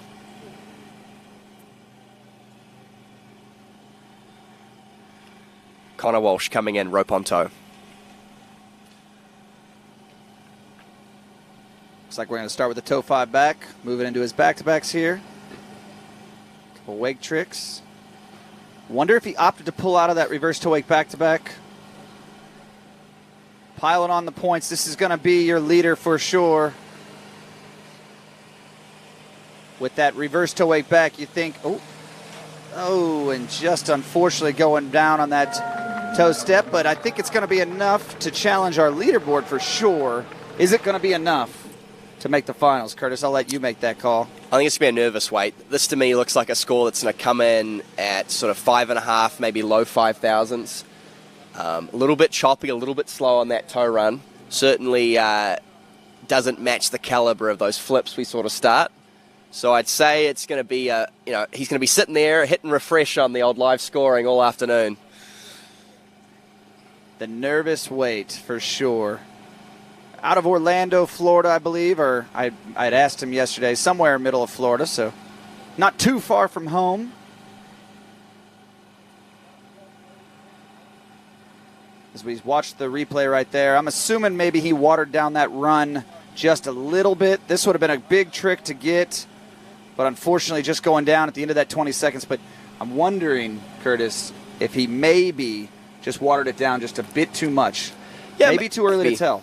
Yeah, it's hard to say. The toe reverse wake back-to-back isn't as common with young skiers as it used to be. It's a lot of coaches don't teach that trick as much as they perhaps did in later years. I'd say this is probably a pretty stock standard run for young Connor.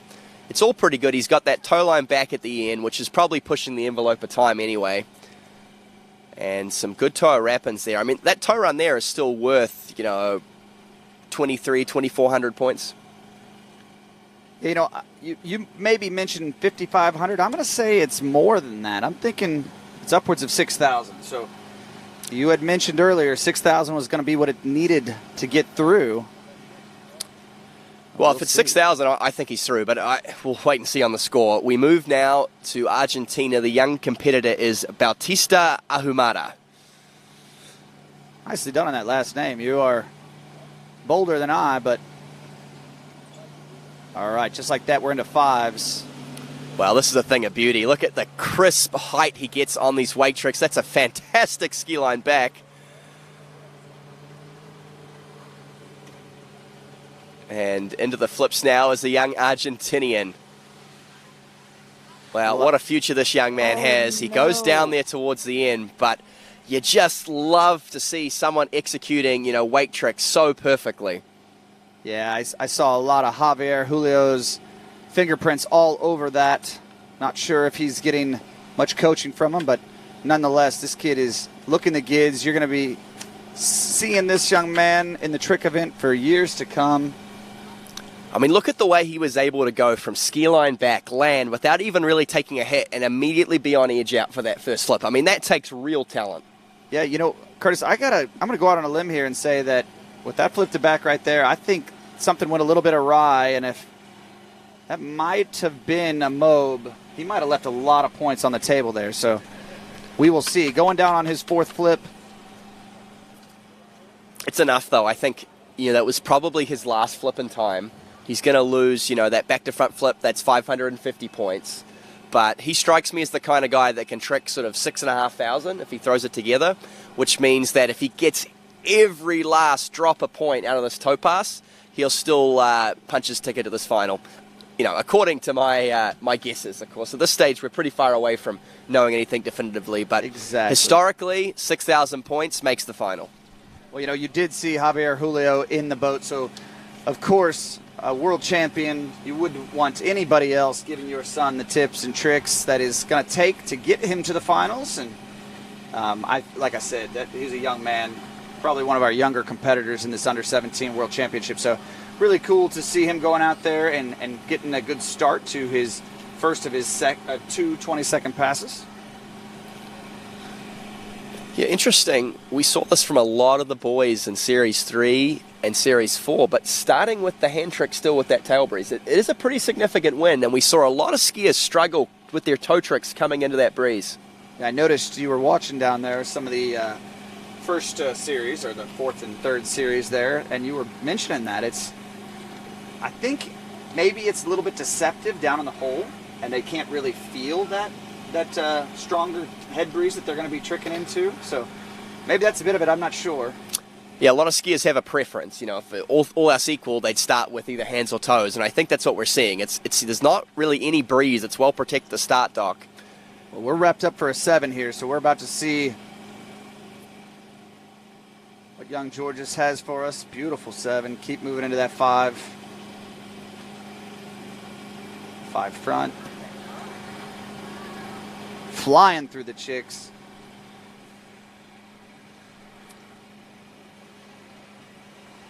Yeah, it's a good toe pass. It's the best toe pass we've seen so far in this event. Just goes down towards the end on that toe reverse wake back-to-back, but he was flying through the tricks. We'll confirm who that skier was. I'm pretty sure it's young Bautista Ahumada of Argentina. Yeah, I'm not sure why we had Georges up there, but nonetheless, this kid just put together an excellent toe pass.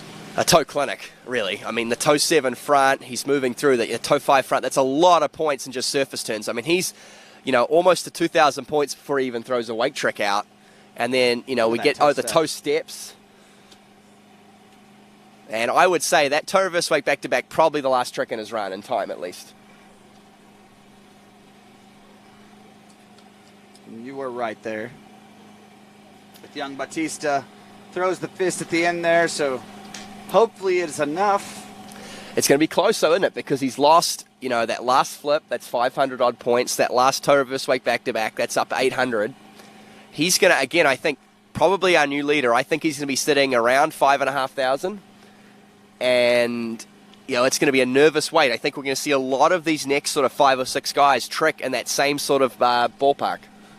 Well, that was definitely a cleaner toe run, but I'm going to say I'm not sure that it was enough to take down Connor Walsh. Again, I don't want to disagree with you because I'm wrong quite often in this trick event, but young Bautista putting on a toe clinic like you said, and we are going to move right into Mr. Evan Kraus of Canada. Had the opportunity to meet this young man in the Junior US Open, San Marcos River Ranch, earlier this year. Couldn't find a nicer young man. I'm sure his brother Sean was down on the dock, giving him a little words of wisdom, sending him on his way.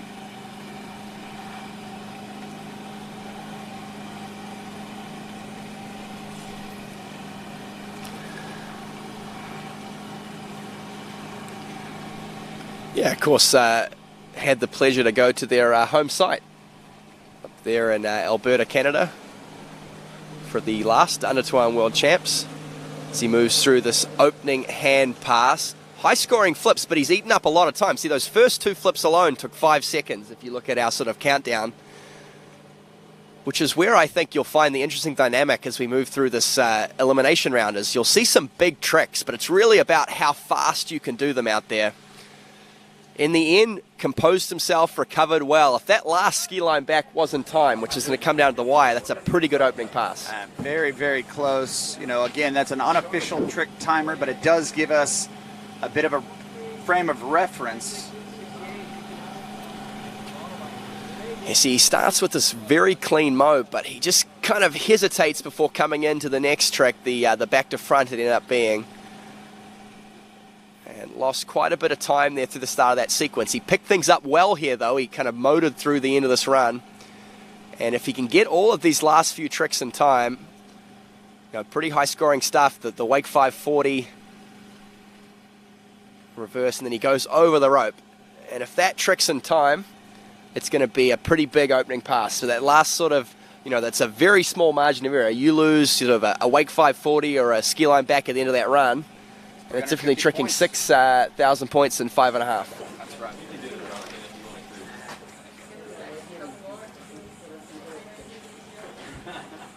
So you see the legend himself, Corey Pico's on the dock cam there, as Evan switches over to his toe ski.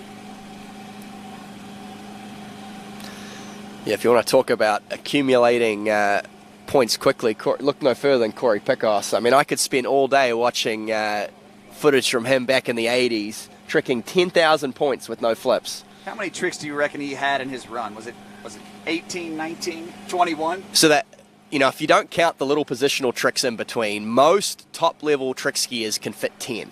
So if you look at Alexei Zandershek or Adam Picos or someone like that, it's 10. Pat O'Font has kind of come along and been a game changer because he's been able to fit 11 in a hand run. But I would wager that back in the day, Corey Picos was getting sort of 12 or 13 in that run, maybe more. When I first started coming to Picos Waterski School, he used to get out there on the water and it was incredible. But right now we've got Evan on the water. Yeah, good toe tricking from the tall man. It's, of course, a bit of a short man's game tricking, but this is a tidy toe pass. Great, smooth, fluent toe wrapping tricks. He's sort of racking things up quickly. And he stands up this pass. He's going to be a good shout at the final. When he comes forward, Curtis, I'm not going to call it, but boy, I tell you what, that was some veteran tricking right there. I'm sure that was a bit of the tricks from his brother. Obviously out of Canada, maybe training with Cole or Matt Reaney's crew. You never know, but it's a shame he's probably lost that last toe line back. It seemed like he rushed front and he didn't need to. It wasn't actually a bad trick. Of course, probably knocking on the door of 20 seconds anyway. This is going to come down to the judges for sure and the timers, so we're going to let them pontificate, tell us exactly what young Evan comes in with. But nice toe line O, the first of that we've seen so far. Then he goes the toe line back and just kind of throws himself forward there right at the end. Maybe a little too much momentum into the trick. Well, maybe he's doing the old Neely Anna take up the line there with the back front. Well, that would be pretty fancy, wouldn't it? Definitely going to be challenging him for the lead here. I think he's going to be our new leader thus far. Yeah, good tricking. Again, I think high fives.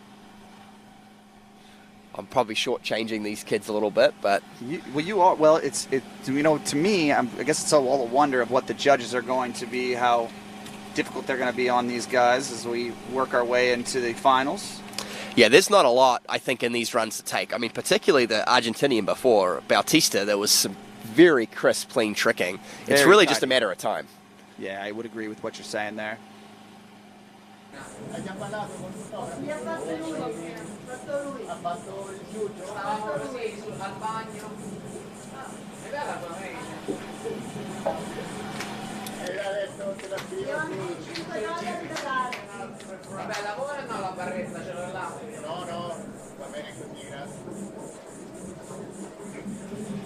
Of course, D3 Ski is one of our sponsors this weekend, I understand, and you'll see, you go on the start dock and you'll see a proliferation of D3s, particularly in the trick event.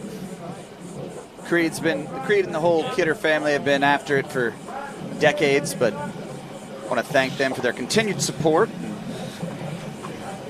Always willing to put a hand up, maybe give a ski away for an auction or something of that nature.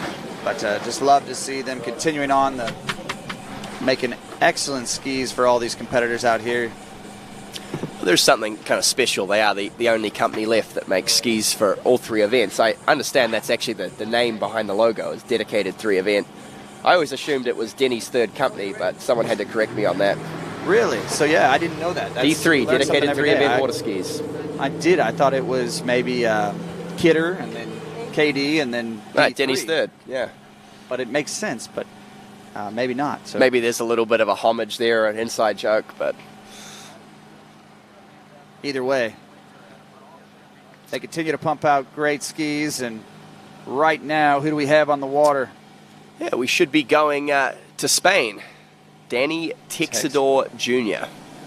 And he'll be opening up rope on toe. He wants that tail breeze to start. I think we'll see a little bit more of that as he moves to this opening toe pass. Looking good here as he moves to the toe surface turns there. Quick, he just drops the rope. He's lost some time there, but he's going to regain composure and try to get through the end of this run.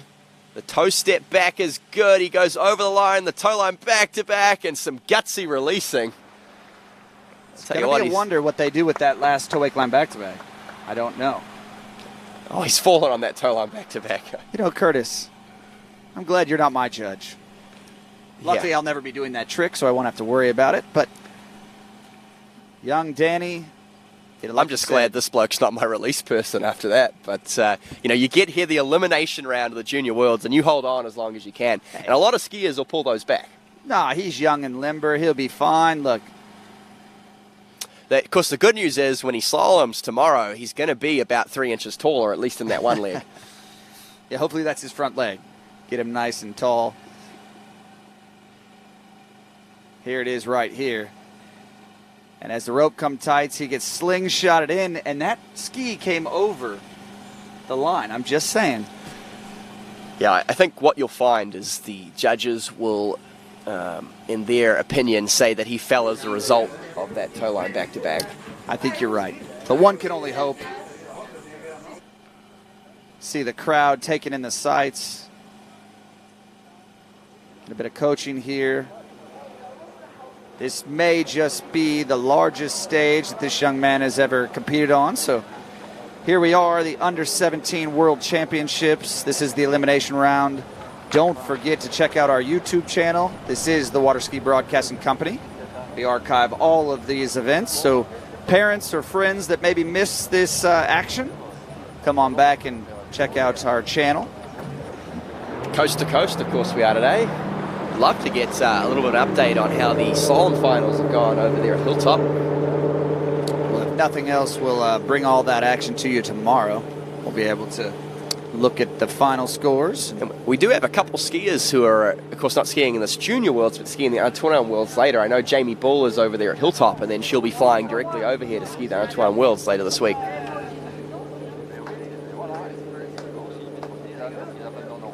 How about that?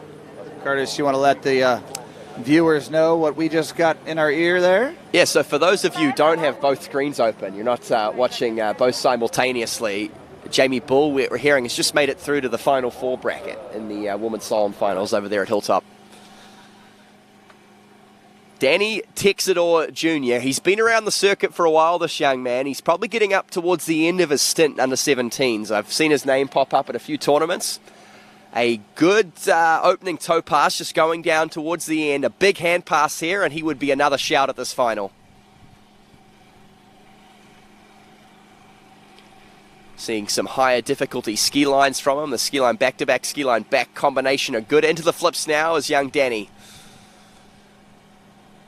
It's the easy basic flips, getting through them quickly though, and that's the main thing. Could do a bobble there on the back landing and doesn't quite recover. Lost time and then a little low on that back and front.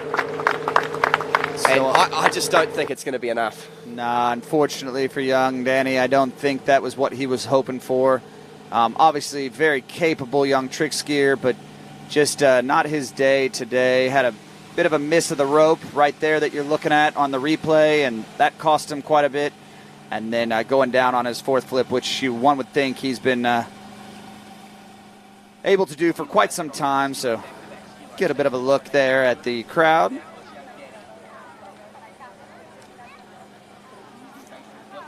Yeah, it's just so cutthroat, the trick event. I mean, jump, you get 3 tries. Obviously, you want to take everything out of all 3. Slalom is similarly cutthroat. I mean, if you go down, you go down. But you can have a little bobble, and you can get back in and run a pass.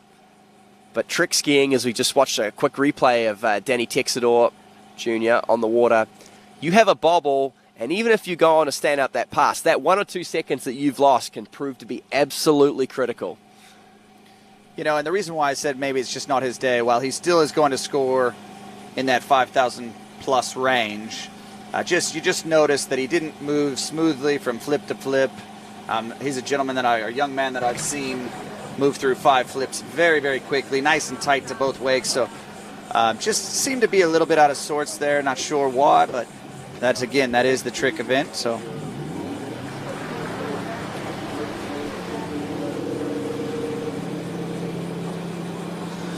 But again, we don't get paid the big bucks, Curtis, so we're going to let the judges do their job, and we will find out exactly where young Danny lands. Yeah, hoping to get some of the first couple scores through. Then we'll have a much clearer picture of where this cut will land. We should now have the Italian competitor, Vincenzo Marino. Beautiful mode back. Opts to not go with the reverse, just flip to front there.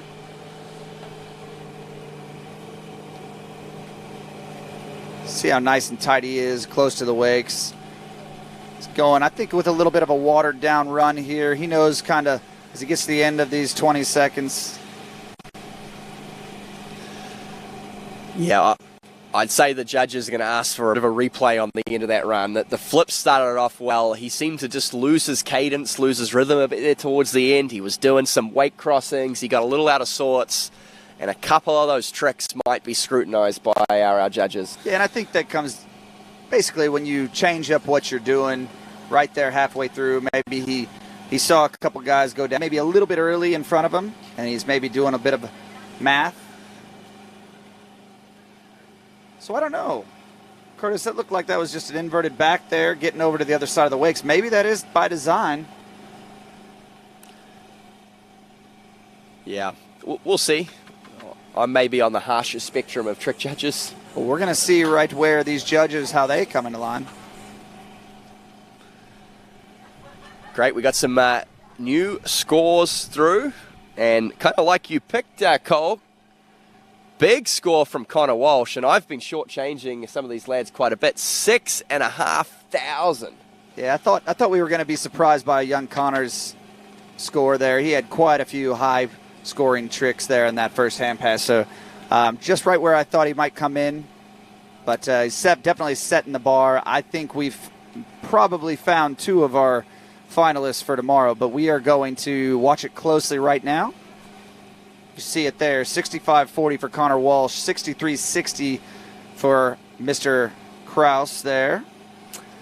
Yeah, great tricking. And then young Bautista Ahumada with 5,500. So he's not out just yet. You know, he's a shout at being around the bubble, but already two scores in excess of 6,000. I don't think Danny Texador Jr., well, he did trick quite well. We'll see. It'll be close. But we still have 15 skiers on the dock, and of course only 12 will make it through to the final.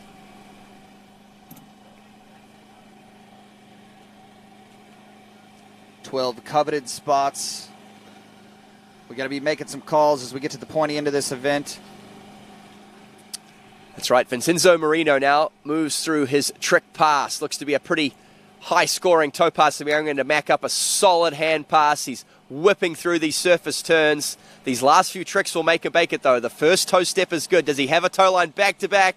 He does. That's a big toe run. Wow. And I think he's just punched his ticket through to that final. It is going to be close. I think it's, you know, it's going to depend on what the judges say about the end of his run there on his hand pass, but I think he's going to be challenging our leader, Connor.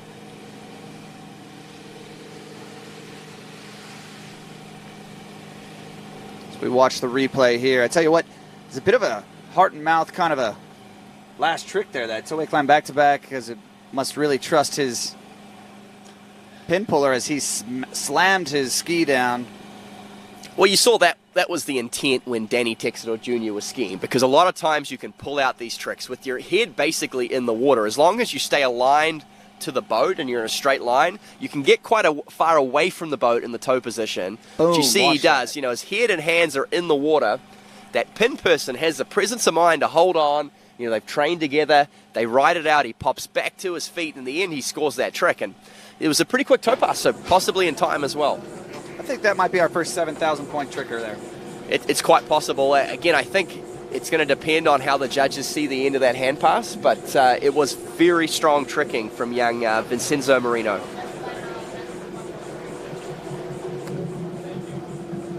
And who knows, you know, I talk about these historical cuts as if they're set in stone, you know, handed down from Mount Sinai, but we are a year late on these worlds. These skiers have had an extra year to train.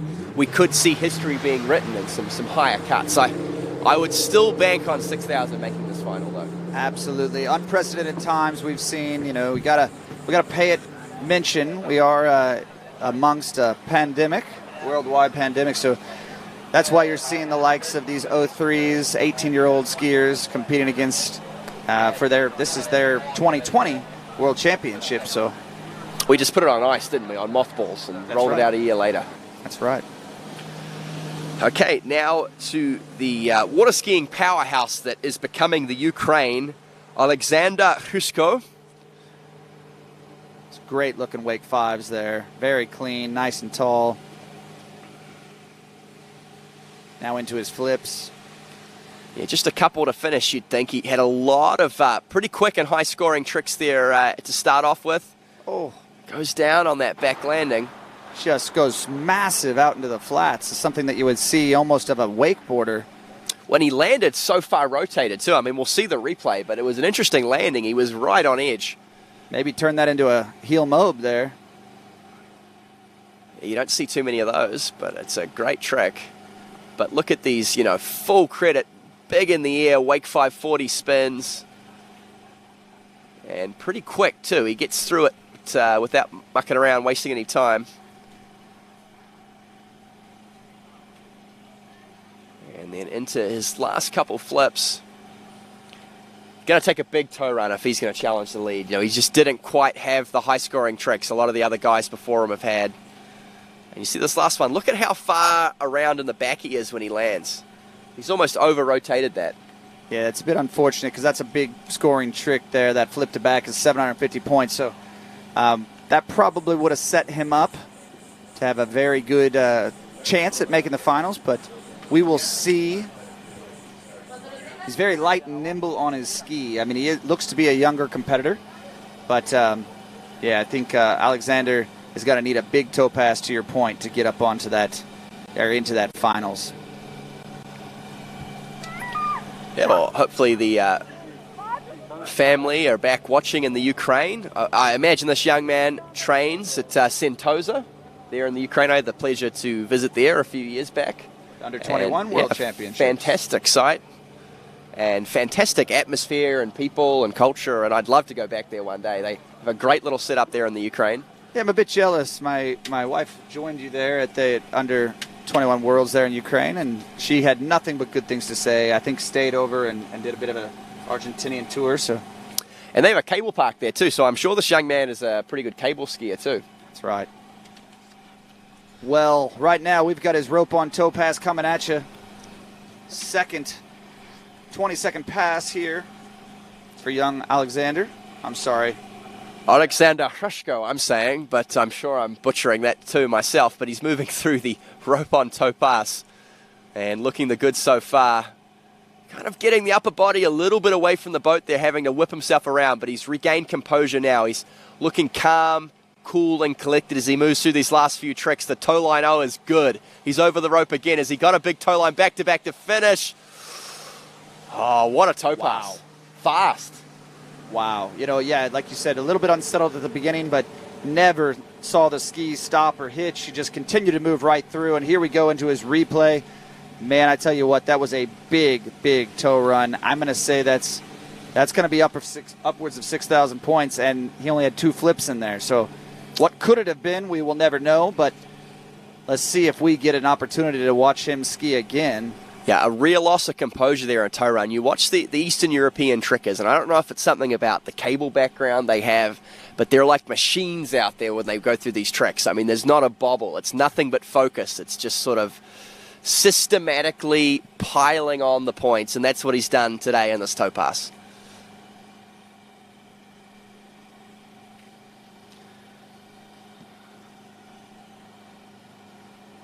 Yeah, thing of beauty right there. You're going to be watching him for quite some time. Tell you what, I'm glad I'm not a junior having to go against all these boys. They are just bringing the heat, each and every skier getting better as we get to the pointy end of this elimination round.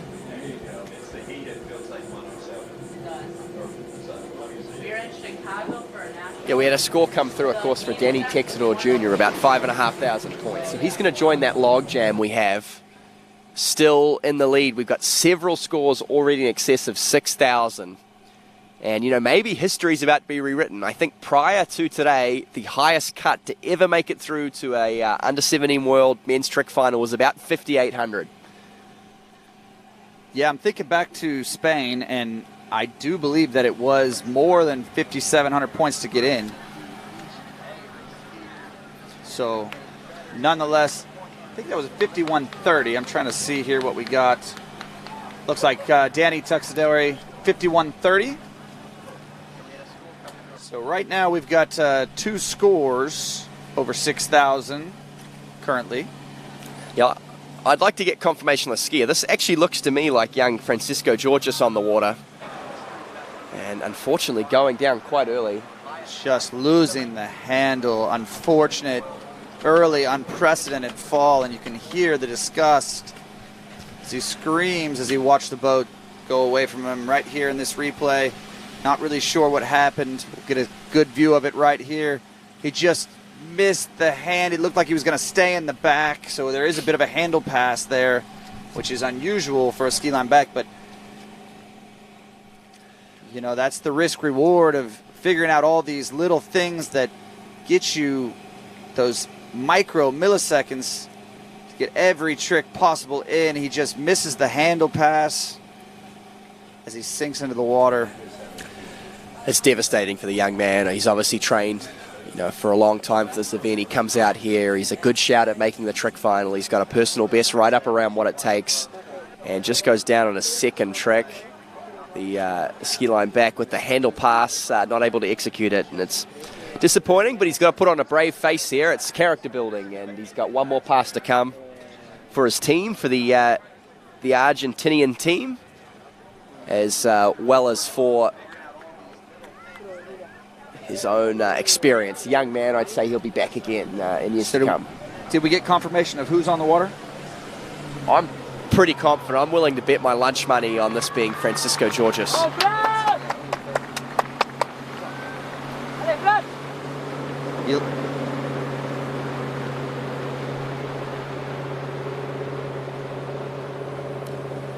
Yeah, so we do believe that it is Francisco Georges. You gotta take a little bit of a solace in the fact that he just gave the fist pump and kind of hyped up the crowd there. So he'd love to see that. Obviously, he's not stoked with his first pass.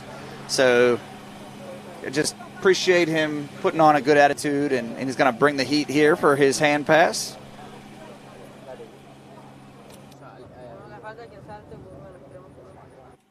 If it is Francisco, you got to believe that Javier Julio is in the boat.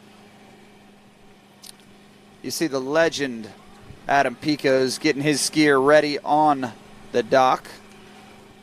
I'm not sure if he can hear me, but he exited the screen very quickly. So, well, you know, with his boyish good looks, for a second I was having a double take and wondering how young Adam Picos really was. But right, maybe he was still in the under 17.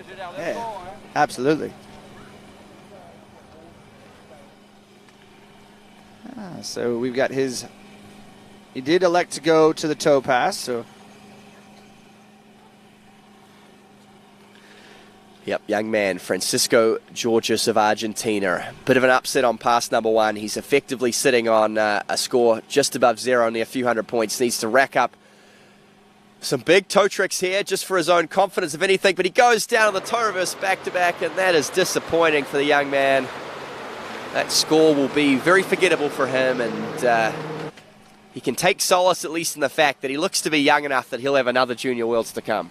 Yeah, that was bad luck all around. Both of those scores are going to be a bit of a throw-out for the Argentinian team. He's not going to be happy with it, and we know he's much, much more capable of bringing 7,000-plus point trick runs at you. But like you said, he does look very young. I'm sure he has another under-17 World Championships in front of him. So hopefully he can put this behind him and learn something from it and move forward, because we know he is much better trick skier than that.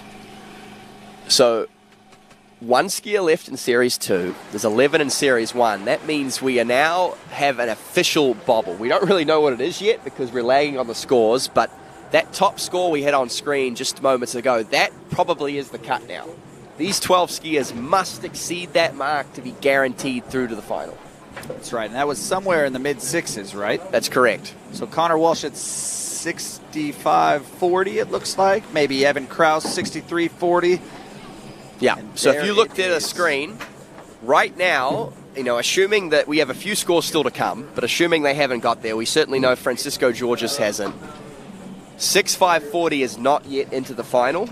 Theoretically, the next 12 skiers could all exceed that and make the final, but Connor Walsh is now the cut. One skier goes under 6.540, and he is your first finalist. Yeah, I've got to believe, like I said earlier, I think Vincenzo did it definitely going to be over that 6,500 point mark. Well, I shouldn't say definitely, but more than likely has done what he needed to do to punch his ticket. We will see as the judges are working diligently to get you those scores. But again, a big thanks to South Walton, Florida for being one of our sponsors here. This Santa Rosa Beach is just unbelievable. You got to love everything that it has to offer. The beautiful white beaches, clear bay there. So very exciting to take in all the scenes for your family. It's not just a water skier's paradise here at Picos. You also have the beach vacation and much, much more. Yeah, I'm very excited to hit the beach later this afternoon. I'm going to work on my tan a bit. They're having glare issues with the Waterski broadcasting cameras now that I've got the singlet on. I didn't want to say anything, but don't you live in California? Yeah, I don't get out enough, I guess. You work too much. Probably. Our final competitor in Series 2 men's trick, the young American, the individual, Reed Meinhardt. So Reed Meinhardt, a Midwest skier, does quite a bit of training with Adam. You saw Adam helping him get ready. Look at this kid move through his toe pass. I mean, he is lightning speed. I remember seeing videos that his dad posted. He'd be in a full wetsuit and march, and he throws the fist. What an incredible toe pass, Curtis. Well, so he should. That's the best toe pass we've seen so far. I mean, it's only going to go up from here, really, but that's a big toe pass from the young man. If it's all in time, it's going to be, close to 4,000 points just on that pass alone. Unbelievable. He's got a bright future ahead of him, that is for certain. And with the likes of a mentor like Adam Picos in the boat, you got to be happy with that as if you're mom and dad. And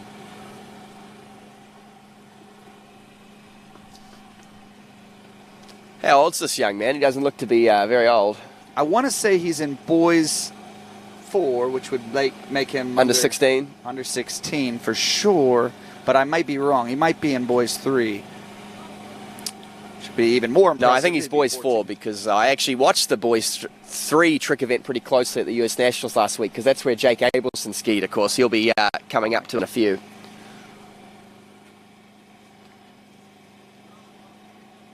And there it is. It's just coming across over our headset.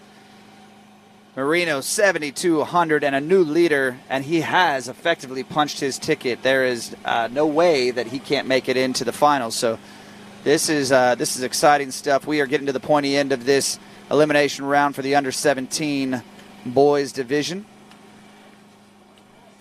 Yeah, 7,200. That should be your first confirmed finalist. Vincenzo Marino of Italy, and sensational tricking from that young man. You know, we've got 7,000 point trickers already in Series 2. And in theory, at least based off rankings, the next 11 skiers on the dock are all higher than that. That's right. That's right. We're into Series 1 here. We're going to move right in after Reed. So maybe Reed might not have an average over 7,200, but he would be the only skier that doesn't because, effectively, he doesn't have to get far on a hand pass, though, to get to 7,200. That was a rip stomper of a toe pass from the young man. Unbelievable. I mean, just watching him wait to take up the line, just light years beyond his age. I mean, you know, it's exciting, the new generation of trick skiing talent coming through. We've got so many sort of 10,000 plus point trickers in the pipeline right now. It's really boding well for the future of trick skiing. But, just like I said, some of these world champions, they've got their fingerprints all over these youth, and you see he's got a trick binding, a Wiley's, a bit of a yellow there. Ooh, there's a bit of a bobble there, but it's a big run here from Reed. Just like his coach. Oh no, getting caught up in the wake, but man, I'm going to go out on a limb and say I think it was enough. I know he left a lot out on the water there, but I think he's going to challenge the score we saw from Connor Walsh. I think you're right. And that's what he really needs at this stage. I still think the cut has got to come down, but maybe, we're about to see history rewritten.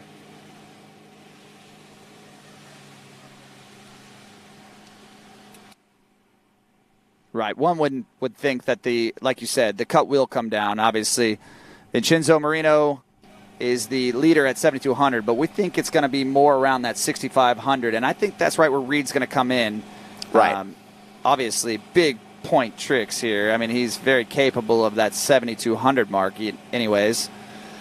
But you're right, he's out there. He's got the red and black D3 with the old school stiff yellow rubber Wileys. They don't even make those anymore. So I don't know if Adam's just got like a little stash in his basement somewhere, but I'm down to my last set. I have them on my jump skis, and I'm worried about what's going to happen here. I've got to figure out how I'm going to replicate that.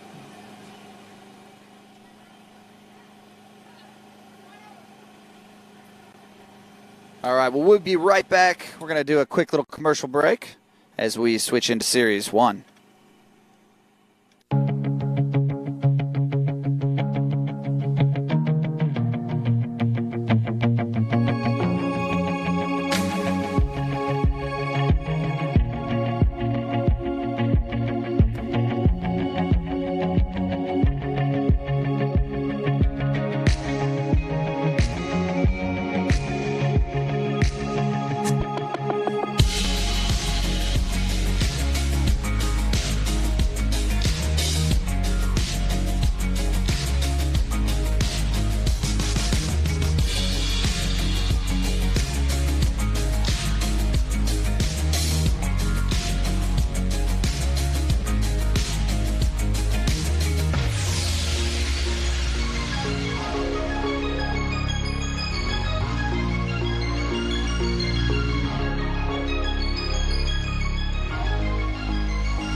Welcome back, and we're about to kick into Series 1 of the Under-17 Boys Trick Elimination Round, and we're about to find out who is going to punch their ticket through that all-important trick final.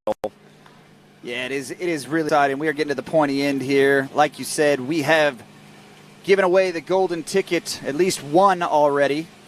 And yeah, that's right. Vincenzo Marino, unofficially, but we're saying with a fair degree of confidence he will be through to that final. We're not sure who's going to join him yet. The bobble is sitting somewhere around Connor Walsh at 6,500. I think it probably will drop down, though, with skiers to come. There'll be an upset yet. There'll be a twist and a turn in this plot before the day's over. There's always a bit of drama in the trick event, and we are bringing you right now some of the best junior water skiers, trick water skiers, that they have to offer. This is the Under-17 2020 World Championships. I mean, look at the names to come. We got Paul de Plan Freiburg, Eric Macias, Dominic Kuhn, Tristan de Plan Freiburg. Just when you thought you were done with de Plan Freiburgs, they've spun out a couple more out of the assembly line of 10,000 point trickers they got going there in France. You got Martin Labra, Federico Jaramillo, Damir Filaretov, Jake Abelson, Pablo Font, Matthias Gonzalez, and Blaze Grubbs. I mean, this is a who's who of not just junior trick skiing, but at this point almost, trick skiing in general. Yeah, heavyweight. That lineup right there is a heavyweight event right there. It is the main event, if you will. I would say that there is no guarantee, even if you're world champion Adam went out there, that he's going to be atop the podium. So really quite exciting. Like you said, the future of trick skiing is very bright, and we're about to see some of the best in the business take to the water. Yeah, and of course, keep in the back of your mind through this trick field the overall event, because it's going to be a hotly contested battle. I think your two favourites in the overall are going to be your first skier off the dock, Paul de Plan Freiburg, and your last skier off the dock, Blaze Grubbs. Not to say there are other people in this field capable of winning the overall, but those two are the favourites, and it's going to take big trick scores from them to really kind of cement that claim. Absolutely, and one would think, Paul has probably the upper hand in the jump event. So I would say Blaze is more in the slalom, and this trick right here is going to really make or break it. That's exactly right.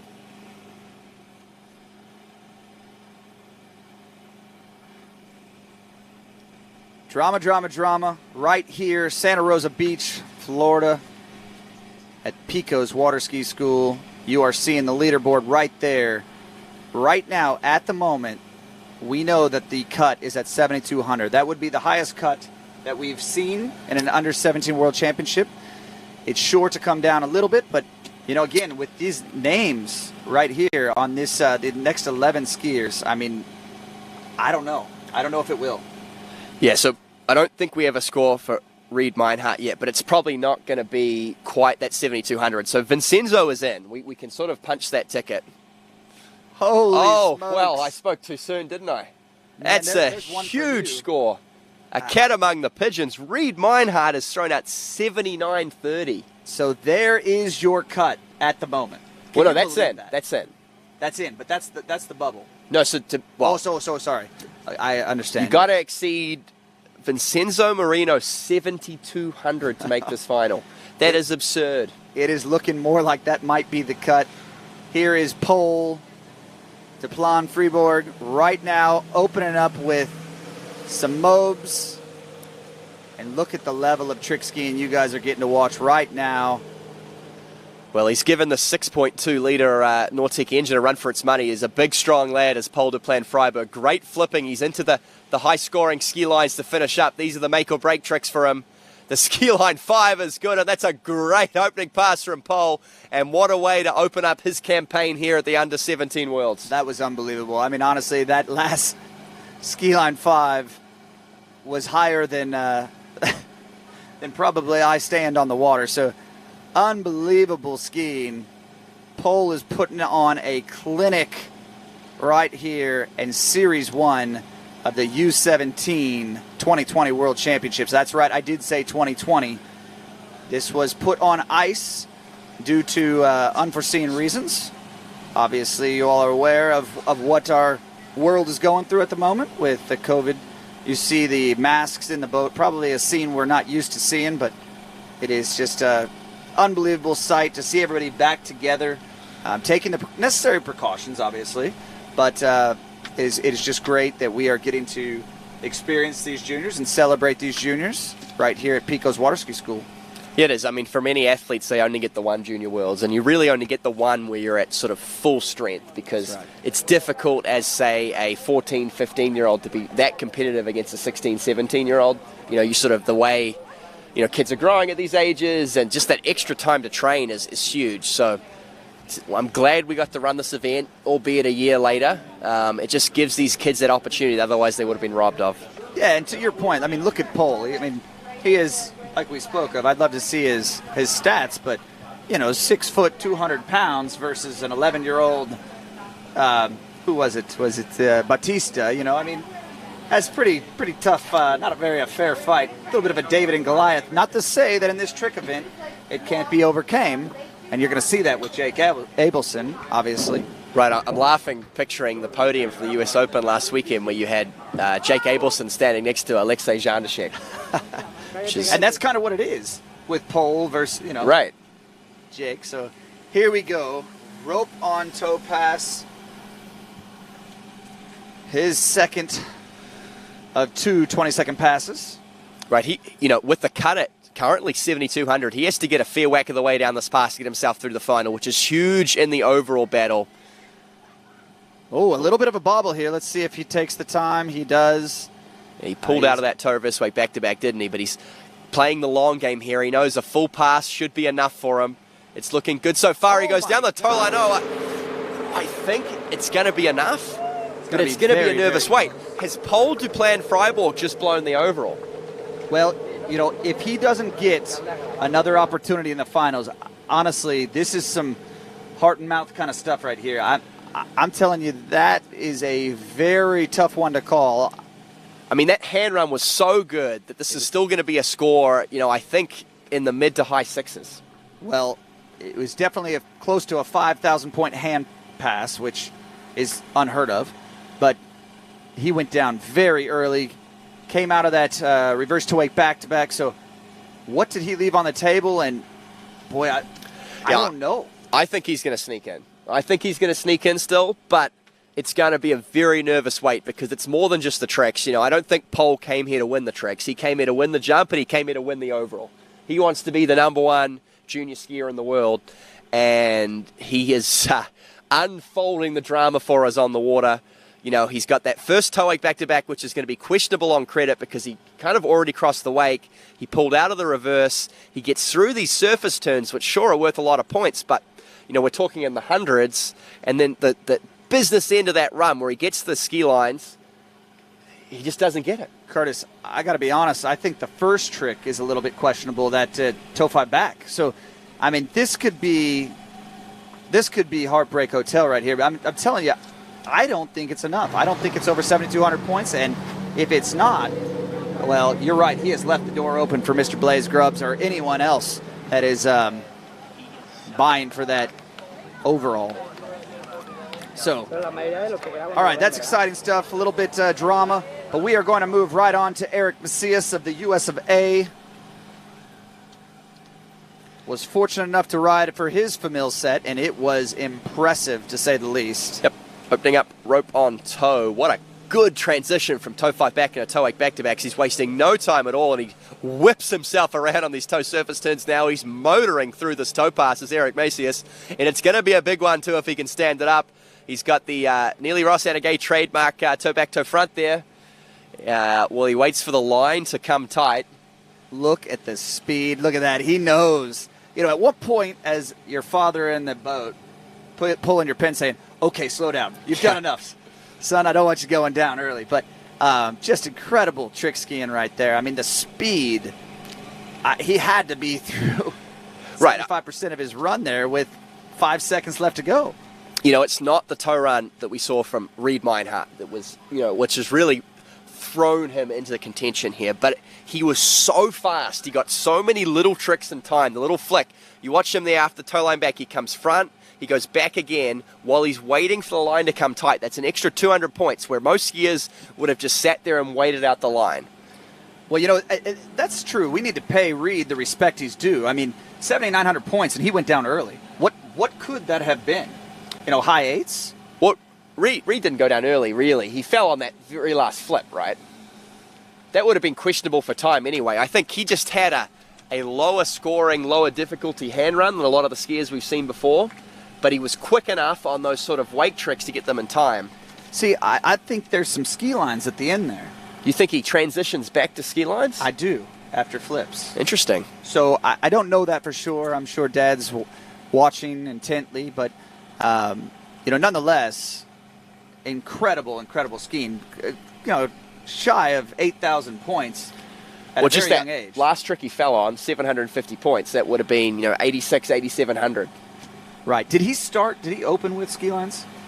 He did a bunch of wake tricks. Wake tricks. Okay, so maybe you're right, but nonetheless, I think we need to be. He is definitely leading the under 17 elimination round at the moment, and very proud that he hails from my region of the world. So, congratulations to young Reed Meinhardt at the moment, sitting atop the podium. Yeah, well, all of France will be nervously waiting on the score to come through for Paul Duplan-Freiburg, who was possibly the favorite in the overall and has not tricked to full potential this afternoon. But on the water, the American, Eric Macias, coming back in for his hand pass. Good toe pass to open. Needs to back it up, though. It's a high bar to make this final today. There's no room for error. The margin for error is none. But it's looking good so far. He's racking up the flips. He's going to go over the line now. And I'd say about now we can call it. That's enough points to get him through to that trick final. I mean, incredible. That is going to be your first trick skier over 8,000 points. Congratulations, Eric Macias. Looks like you have punched your ticket. And look at that. We have Duplan's score in the books of 7,500 points. So he is effectively getting another chance. He's in. His day in the overall is not over. Well, there are more points in that hand run than I guess I realized, because that is a big score. And Paul Duplan-Freiburg will be in the final, and he will have a chance at redemption. So I'm going to look in here and see what he had. If I can pull up Paul's score here. Oh, I went into Reed's.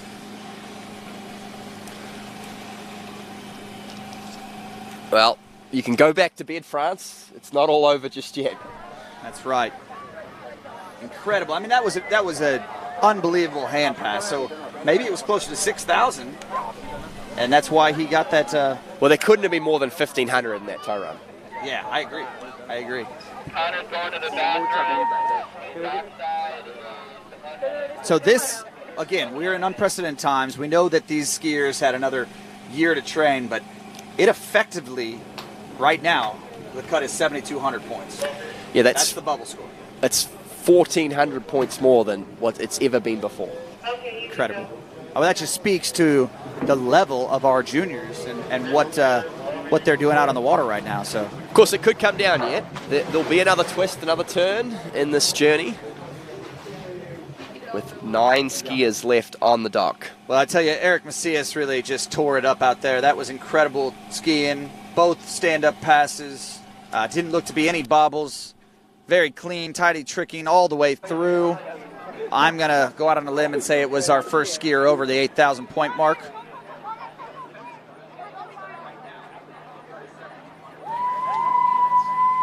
All right, your next skier on the water is none other than Dominic Kuhn of Austria.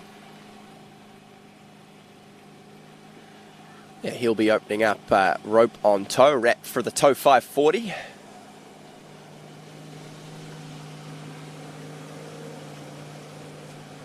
A little bit out of sorts on the toe reverse wake back to back, but he's recovered now. Maybe just lost a second, getting his chest back towards the boat. Pretty standard opening sequence from the young Austrian. And a couple toe steps to finish. It's not flashy, it's nothing special, but it is an efficient and a point dense run. That means that as long as he keeps things calm on pass number 2, he stands up, he'll be through to the final. Well, I think you're right. I think as he switches to his hand pass here, his hand gear, I think he's going to let his heart rate come down. He's got to be able to take a deep sigh of relief because, yeah, like you said, it wasn't neat, tidy, quick, and fast, but it was effective. It's going to get a lot of points. It's just going to, in matter of did he get his last trick in time. It is a stand-up run here at the 2020 World Championship, so maybe we're not giving enough credit, but nonetheless. Well, I'm not trying to take anything away from the young man. I'm just saying it's not quite as big as some of the last few tow runs we've seen. You know, it's not that sort of 4,500 point tow run, but it's enough points. You know, keep in mind, he doesn't have to trick 9,000. He needs to trick 7,210 points. And you are right. And he has done enough on that first pass to give himself a darn good shot at that. So look at the crowd is starting to form over there for the opening ceremonies and crowning our first elimination round finalists. So at the Series 1 trick here.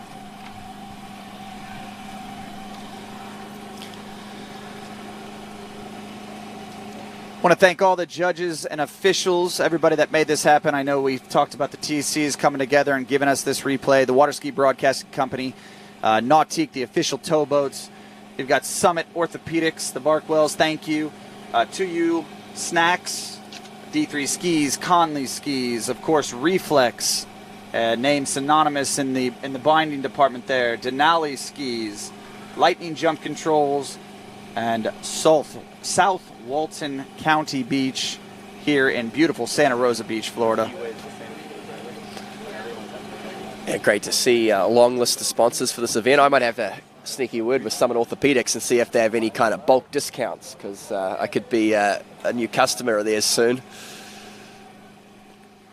So here we are, guys. We are getting down to it. We are going to see what happens here with our final 8 skiers of the evening.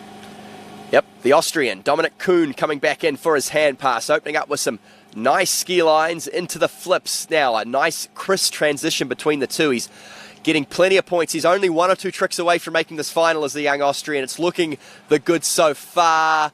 I think he's just about done it. What a way to finish, though. I tell you what, I'm going to say it was enough. It was definitely enough, and I know he's would have liked more there, that last trick, but absolutely efficient, so quick between each and every flip.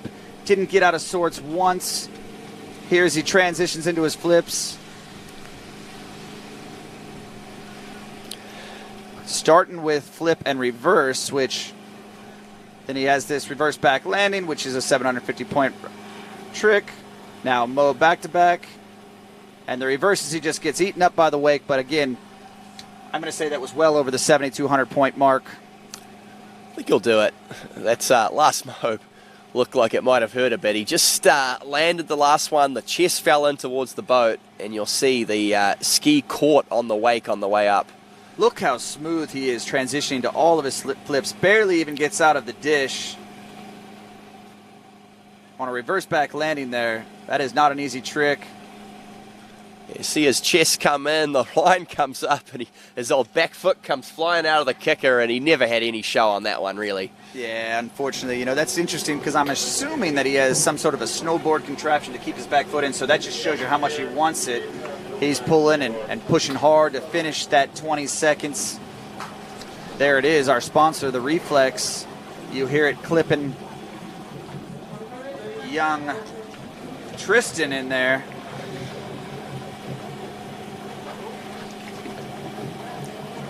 Like you said, France on the assembly line of 10,000 point trickers. Tristan Duplan Freeborg on the water, chasing Big Brother. Well, and of course, the oldest, or at least the oldest of the 3 that I now know, Louis Duplan Freeborg, is the newest member of the very exclusive 12,000 point club. There's only about 7 or 8 people that have ever tricked in excess of 12,000 points. So, very talented family, the Duplan Freeborgs. Unbelievable trick skiers and water skiers in general. It's funny, I've been getting corrected all day by the messages coming in, and I appreciate it, but I wonder if the 10,000 point factory is going to become the 12,000 point trick factory. And look at this. Oh, no! Well, it's not been the Duplan Freeborg day on the trick ski, has it? And we just saw Paul climb out of a very deep hole, but I don't know. I mean, he's dug himself a hell of a ditch here. I don't know that he's getting out of this one. This is a mountain to climb, okay? Going down on his first flip, I just don't know if it's possible. I mean, what do? Do you go with your hand pass yet again and maybe throw in a few more hand tricks that you haven't done before? I mean, you're going to see some very, very quick math going on in that boat. They are going to figure out what the heck they need to do to get him over 7,200 points, because right here. He's going down on that Mo back-to-back and unprecedented early fall. Yeah, look, he's still got, if you look at those few tricks he did before, he's got 700-800 points there before he gets the flips.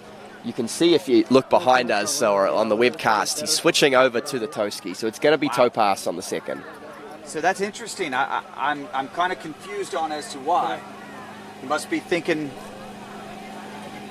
maybe it's just It's probably comparable. I think if you were to look at the flips he had after that versus toe pass, I think we'd probably get to a similar point value. But he's just fallen on his first mob, so he might be keen to try something different for a change. Maybe, but I tell you what, some of those things, I bet you he doesn't have time to put in standard basic fives, so maybe you go through the 5 sequence and you move into all 6 of those flips again, some ski lines, maybe different ski lines that he didn't have time to do. Again, this is a 10,000 point tricker. He's not maximizing his full 20-second run. That's tough to call, tough to see for any of our skiers, but that was the twist and turn that you were speaking of there, Curtis. Yep. That could be there always are. There always are.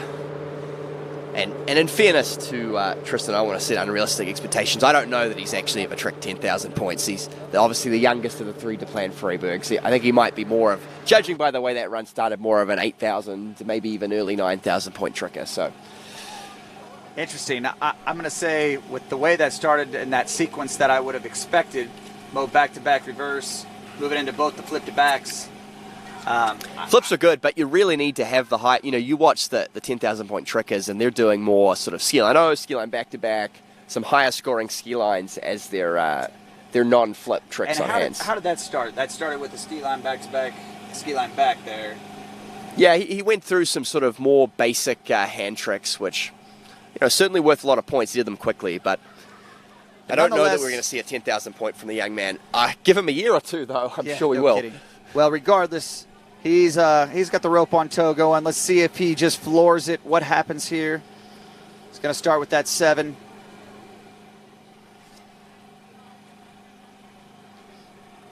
All right, so the timer has started a little bit early there, so don't pay any mind to that.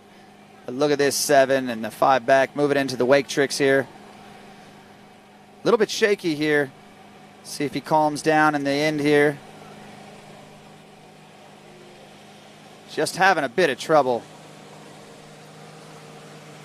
Yeah, the young man's lost his cool. He stands up his toe run. Congratulations to him, but you can just see the disappointment in his face. He's come out here to do a job. He wants to, make this final, to have a shot at a medal here at the Junior Worlds, and because of that all he fall on our hands, it was effectively already over. It was academic at that point.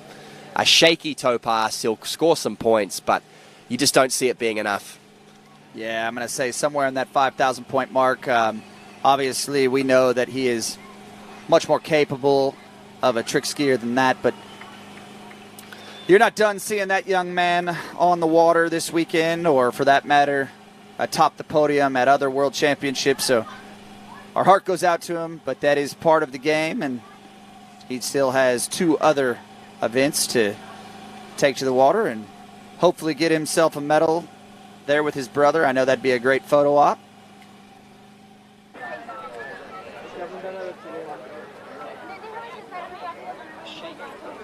So, of course, we think that now means that the Italian, which we were premature on a few moments ago, so I'm glad that we get to now be a little more concrete on this, but we think that Vincenzo Marino is now into that final, which would make Connor Walsh the new cup, the new bobble. And as he should be. I mean, 7,200 points. Come on now. Right. It's almost good enough to make some of the final cuts in the Open division, so especially with a 12-man final.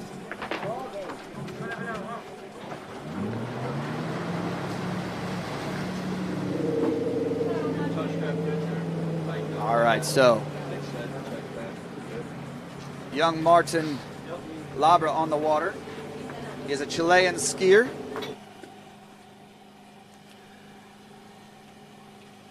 Good to see him start to fill out. My goodness, it's been a couple years since I've seen him. Had a bit of a jump crash, if I don't remember. Took him out of the event for a little bit, but He's been hitting the same gym as the Miranda brothers, clearly, as he moves through this opening toe pass. Wow. Wow, this is fast. This is some of the fastest toe tricking we've seen yet today. This is a big toe rung from young Martin Labra. He throws this together. There's a reason he's one of the top seeds in this event. A personal best, well up over 10,000 points. It's looking good so far. The toe line 5 at the end. That is a rip snorter of a toe run to open from Martin Labra.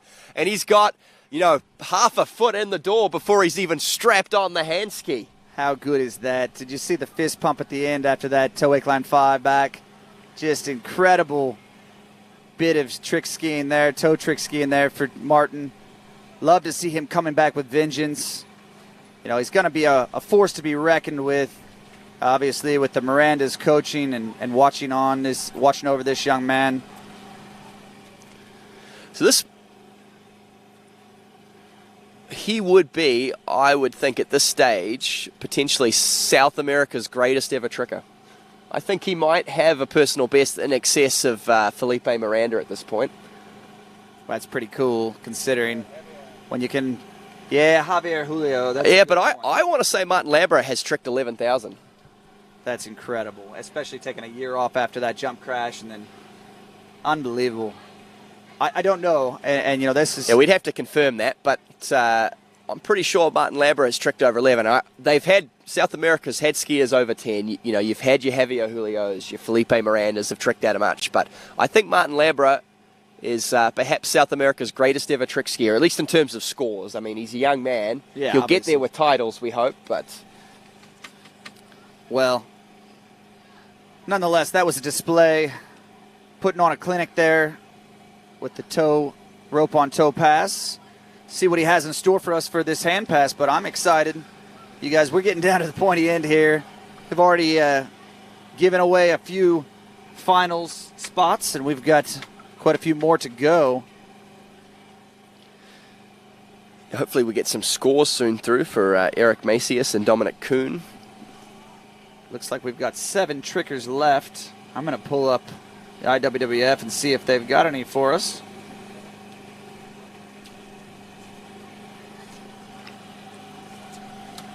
Boy, I look at the leaderboard at the moment, and I see Reed Meinhardt up there. I've just got to have some happy parents, but doesn't look like we have any more scores come through quite yet. Okay, Martin Labra coming back into course for the hand pass. He only really needs to get a few trick series through the final. Such was the wealth of that toe pass we just witnessed. But he's looking to get himself last seed off the dock, to send a message to the other boys, to send a message to Jake Abelson. He's doing the good so far. It's crisp, it's quick, it's clean. These flips are fantastic from the young man. He finishes now with some over-the-line tricks. It's looking good so far. He's got about a second left. Can he get one more in time? The Wake 540 and Wake 540 out. Look at young Martin has done it. That is going to be north of 10,000 points. I got to be honest, I think that is our first 10,000 point tricker of the under 17 World Championships. Maybe biting for that Pato. I know he set a world record back in Spain, so who knows? That could be a new tournament record right here on the opening day of the U-17 World Championships. Could well be, could well be. It's a great score. I think it probably will be in excess of 10,000 points. And just look at the way he motors through this run. He lands the ski line O, he's straight into the ski line back, and then a couple of lightning quick 540s to finish. And if that last trick's in time, it's a big, big score. And look at the satisfaction. There's nothing quite like the fist throw at the end of 2 stand-up passes. He knows he has thrown down the gauntlet. I mean, this is... We are getting to the pointy end of the day, and I even think, look at this, he joins his coach. Look at this. They know they have set the bar very, very high. Martin Labra, folks, your unofficial leader. But Federico Jaramillo, if he has anything to say about it, young Fed is coming off the dock right now.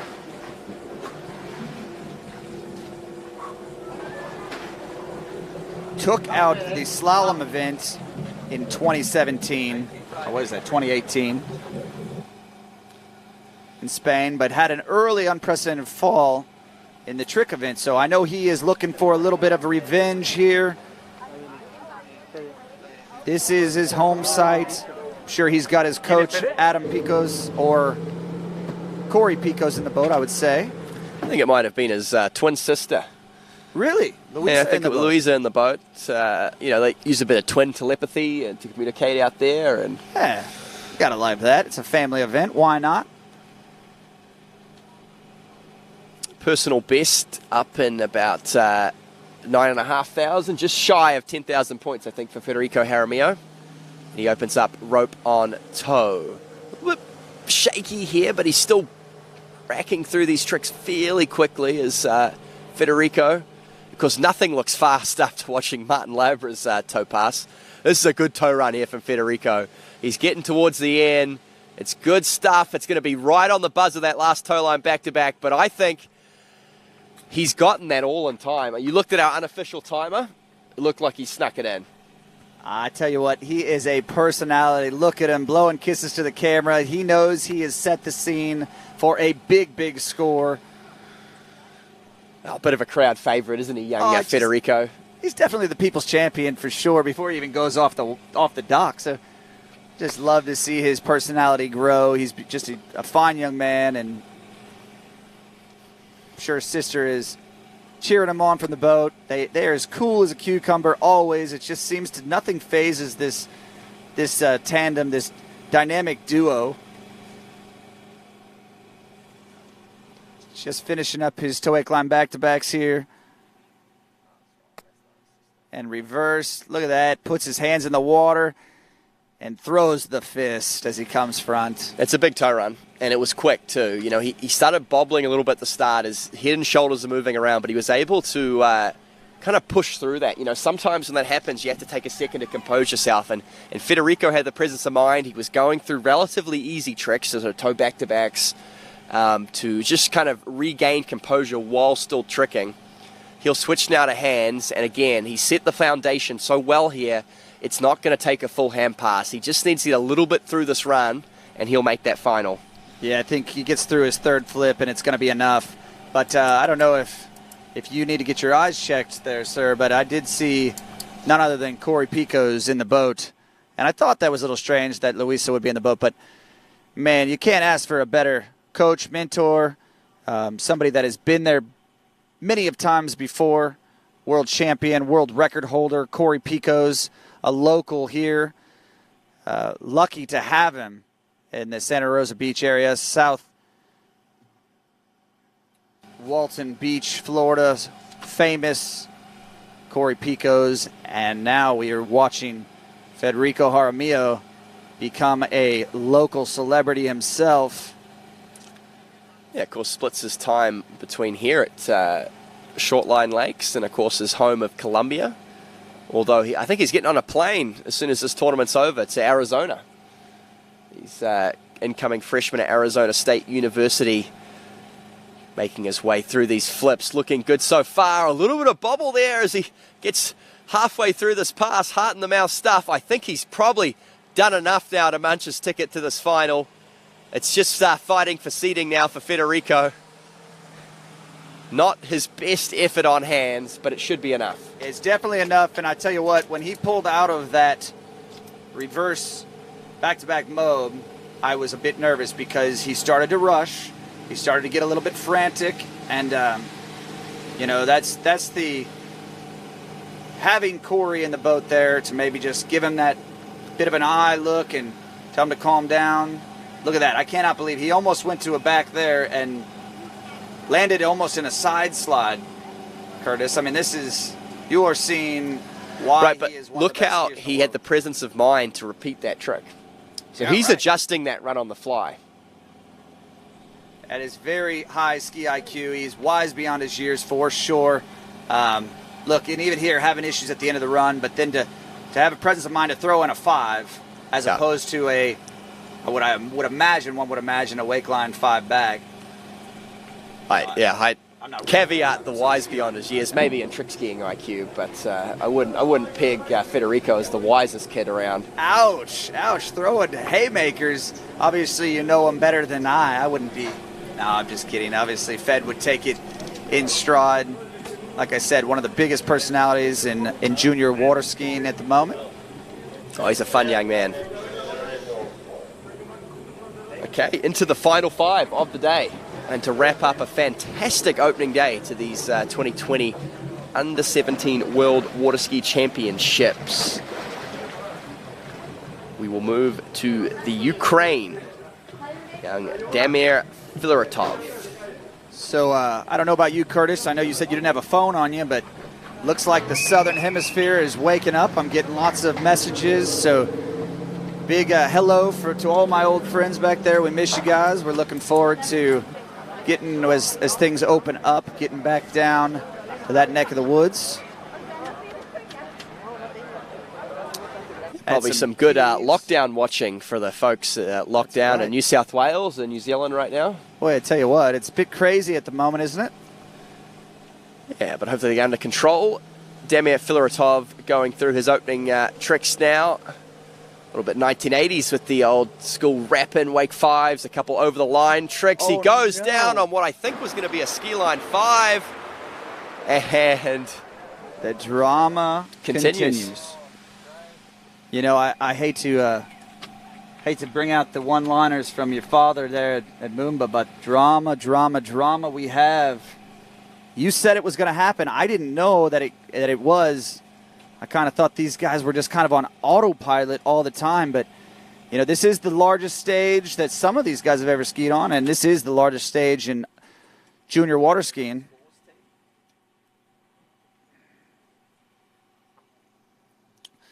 So as we wait for scores to come through, tell you what, we are sitting on pins and needles waiting to get some scores through, and you can just tell, look at how balanced he is on his trick ski there. This was setting up to be a very big run. Hate to see that, but he's just not got enough points in that run. I mean, it would take an absolute mountain of a toe pass here to get himself back in it, and I just don't see it happening. So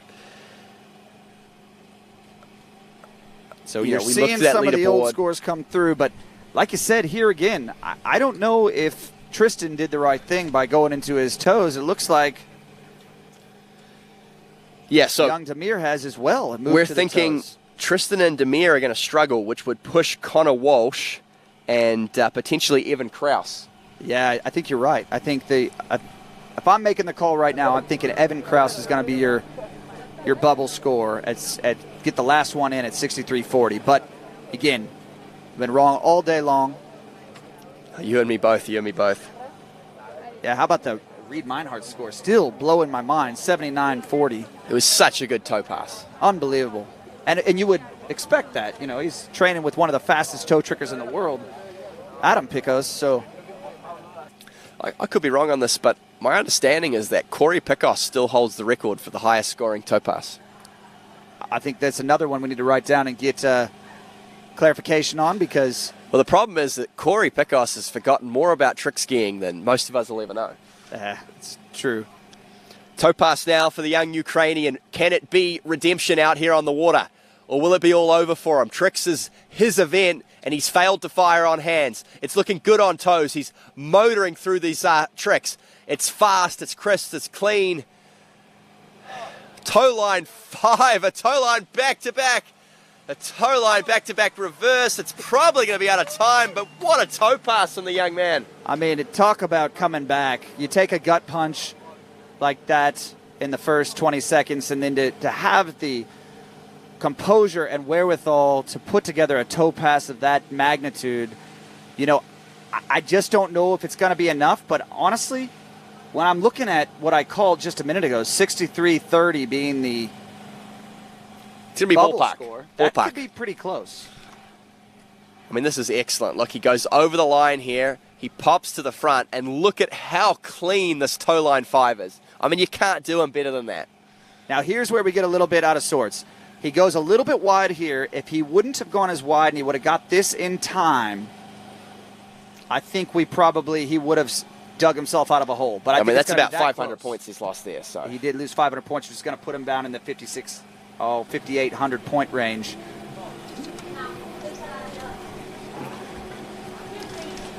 Yep. So very unofficial, but we think at this stage that Reed Meinhardt, Vincenzo Marino, Paul Duplan-Freeberg, Eric Macias, and Dominic Kuhn, and Martin Labra all through to the final. It's going to be tight for some of the kids on the bubble, like Connor Walsh, like Evan Kraus, like Tristan Duplan-Freeberg, and like Damir Filaretov we just saw. We are all waiting with bated breath for those scores to come in, but we've got a father-son duo right here on the water. How cool would that be to be pulling pin for your son, knowing that he's probably going to put a whooping on what you could do out there? But the apple doesn't fall far from the tree here. Richard Abelson in the boat, Jake Abelson on the water. Yeah, that's right. Luckily for Jake, he's got most of his genetics from his mother, and that's where the Thank good skiing goodness. and the good looks, of course, come from. But, you know, Richard's a great coach. It's great to have around in the setup for sure. Yeah, Mariana's definitely easier on the eyes and more fun to be around. No offense, Richard, but Jake Abelson really took the world of water skiing by storm last weekend, picking up second at the US Open against the decorated, star-studded field, multiple world champions. And he was able to, you know, trick over 11,000 points to take that silver, and he's looking to repeat it here today. It's a good toe run from the young man. opts to get rid of that reverse toe wake. I'm sorry, that reverse toe wake peg. Oh! Yeah, goes down on the toe line 5. On the toe line 5. He's lost some points. It's not going to be an 11,000 point run, but remembering that he really only has to exceed about 6,500 points. That's more than enough toe tricks. Interesting start from the young man. He started with a positional back into toe wake back-to-backs instead of starting with the typical toe 5 back, and then he has a toe wake front out of it. So it's very much a B run from Jake. Absolutely a B run, watered down for sure. But again, with all of the experience in the boat, I got to believe that they have a plan. And you know what? Maybe they want to come off the dock a little bit earlier and set the stage. Jake doesn't seem to ever be miffed by much. He seems to be calm and cool and collected, but just going down on that toe line 5. So I will say, it's possible that it wasn't so much of a B run as that he was going for more toe lines there at the end. You know, maybe we're going to see the toe line 5 back reverse. You know, we'll never know, I guess, at this stage. But I shouldn't, you know, knock him down to B run straight off the bat. It just was a pretty unconventional start for the young man. can you imagine if your B run was upwards of 10,000 points? Yeah. I don't know. Might be nice. I mean, at the age, 13? 13 years of age.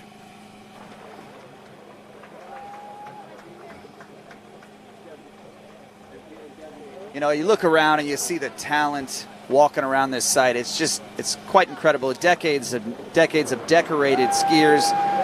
But Jake Abelson on the water right now, and we are just excited to be giving away our finals tickets here. A little bit of showmanship there from Jake.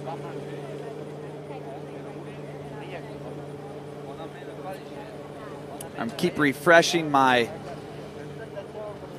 Yeah, I don't know what's happened server here, to but our live scores. The old calculator must have overheated or something. well, you know what it is? I think that it's so darn close that they want to make sure they're getting absolutely everything correct. There he is, the man, the myth, the legend, Vince, with the Waterski Broadcasting Company. That is the booth. I'm here joined with Curtis Williams. My name is Cole Kalkbrenner. We are getting to the end of our U-17 elimination round. This is the 2020 World Championships. Well, will there be one more twist left to come? We've had plenty of drama in Series 1 boys tricks. I hope for the skiers left on the dock there won't be. Jake Abelson, not a great toe pass by his standards, but enough. If he can back it up with a solid hand pass, he'll be through to the final. But you know, and he's seemed to shine in his hands. I mean, look at the height. Yeah, a little bit choppy on those mobs. He's lost a bit of time. He's looking a bit out of sorts today. The double front flips from Jake Abelson, though. That's our first front flips. And then half jack there. I mean, that's enough. He's done enough, but yeah, he's in the obviously final. Always wants more. Like I said, he knows it's not... he's just in the final, to but the crowd. Look at that. It's looking a lot like Martin Labra is going to be top seed last off the dock, isn't it? Hey, well, look, it's not over yet. We've got a font left. And when you've got a font on the list, you never count out the experience. Like we said, that name is synonymous in the trick skiing world. It's a little fun fact I didn't know until earlier today, but Jake Abelson is actually cousins with Pablo and Pato Font. You kidding me? Yeah. Well, I guess that would make sense, Mariana. Yeah. Yeah. I didn't even make the connection until right now, so wow. Bit of a family affair. It is a interesting web us water skiers weave, isn't it? Yeah, I'll leave that one as no comment. Yep, that's a good one to leave there, but great hand tricking, though, from Jake Abelson. Gets himself through to the final, no doubt about that. Martin Labra, though, I think is going to go through as your top seed. That was sensational tricking from the young Chilean. And now down to the final 3 on the dock, looking to see if they can punch their ticket. It's going to be a nervous wait for a few of our skiers around site. It looks like that cut is going to be just a shade over 6,000 points. You know, and I'm going to go on record here and say I think we're going to be surprised by Jake's total there, because he was the first skier to even do a front flip, but then to back it up with the reverse, that's 1,600 points in 2 tricks. So, you know, we'll be let the judges do their job, but who do we have next, Curtis? This should be Pablo Font. Of course, cousin to Pato Font, who we'll see competing in the under-21s later this week. He is the reigning under-17 world trick champion. And like we mentioned a few times throughout this event, a great tricking pedigree, the Font family. Well, we need to get confirmation on what that actual tournament record was by Pato Font. I'm sure there's a font around that is an earshot that could maybe tell us what his U-17 world record is, because it is in jeopardy at the moment, but we still have 3 more skiers to come. Yep. Pablo Font coming in rope on toe. Opens up with that toe 720. And nice fast moving tricks here. Upper body gets a little bit movey on a lot of these toe surface turns. He moves around more than some of the other skiers. Much like Pato, though, he does that side slide in the middle to regain his composure. Look at this. What a display of toe tricking. There might have been a few bobbles in there, but he stayed composed, kept moving. Ski was just lightning fast at the beginning of that run. You're going to see in this replay here a lot of Pato in this. Sure, he's looking on somewhere. Very, very satisfied. Yep, great stand-up opening toe pass. It's enough that if he backs it up with a solid hand pass, he'll be through to the final. The caliber of trick skiers is just that here in this final series, that it really takes a mistake from them to not punch their ticket. And that was a pretty solid opening pass, really, in the end. Unbelievable.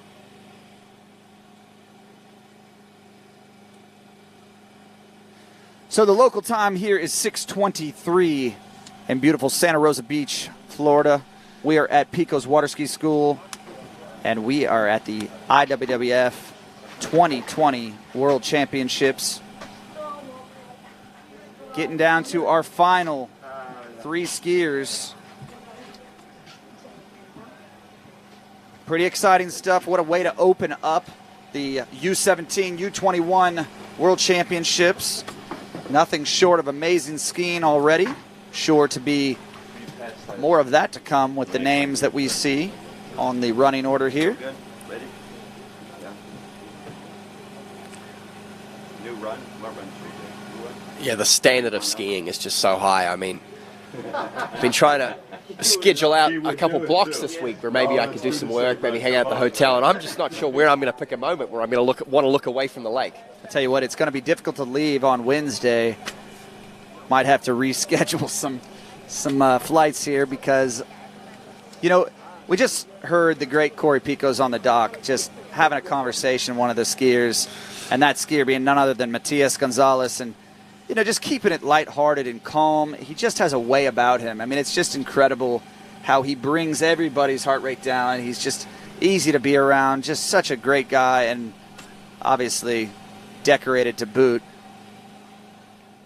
Let's see what Matias has for us. Well, this is, of course, Pablo Font, pass number 2, coming back at us. and moving Done through enough. his flips. I think you're right. He's done enough to punch his ticket. It's just where he wants to stand on the dock at this point. And it's a good couple ski lines to finish. Whips that ski over the rope. So a bit of a mistake there at the end, but nonetheless, I mean, you notice how low he was and how quick he was on his flips. I know he can go higher than that, but he cased every single flip, and he absolutely moved right into the next one. Look how low. That's uncharacteristic. Yeah, the old skateboarding joke is you need a lawyer for that case. That's right.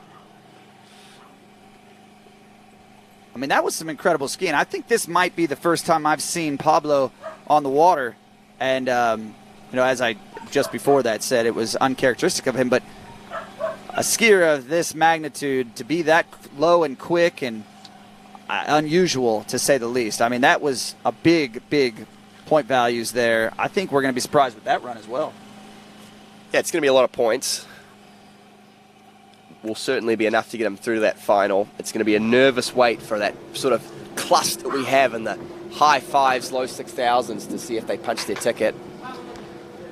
Well, as if there wasn't enough drama in this event in and of itself, we are still awaiting these trick scores to come through. So you see the crowd building. We are down to our last 2 skiers of the day. Want to see where it ends up. Who makes their way to the final? I know it's kind of a bit academic for the two on the coming off the dock. They still have to do what they came to do. But boy, we've got some skiers from 10, 12 skiers ago that are still waiting to see if they're in. Yeah, Connor Walsh, you'd have to feel with that 6,500 is in the final. But nothing is certain in the men's trick event. Matthias Gonzalez, your penultimate skier of the day. Look at the youth. Look at the youth. Little whippersnapper out of Chile. Can't be 100 pounds soaking wet.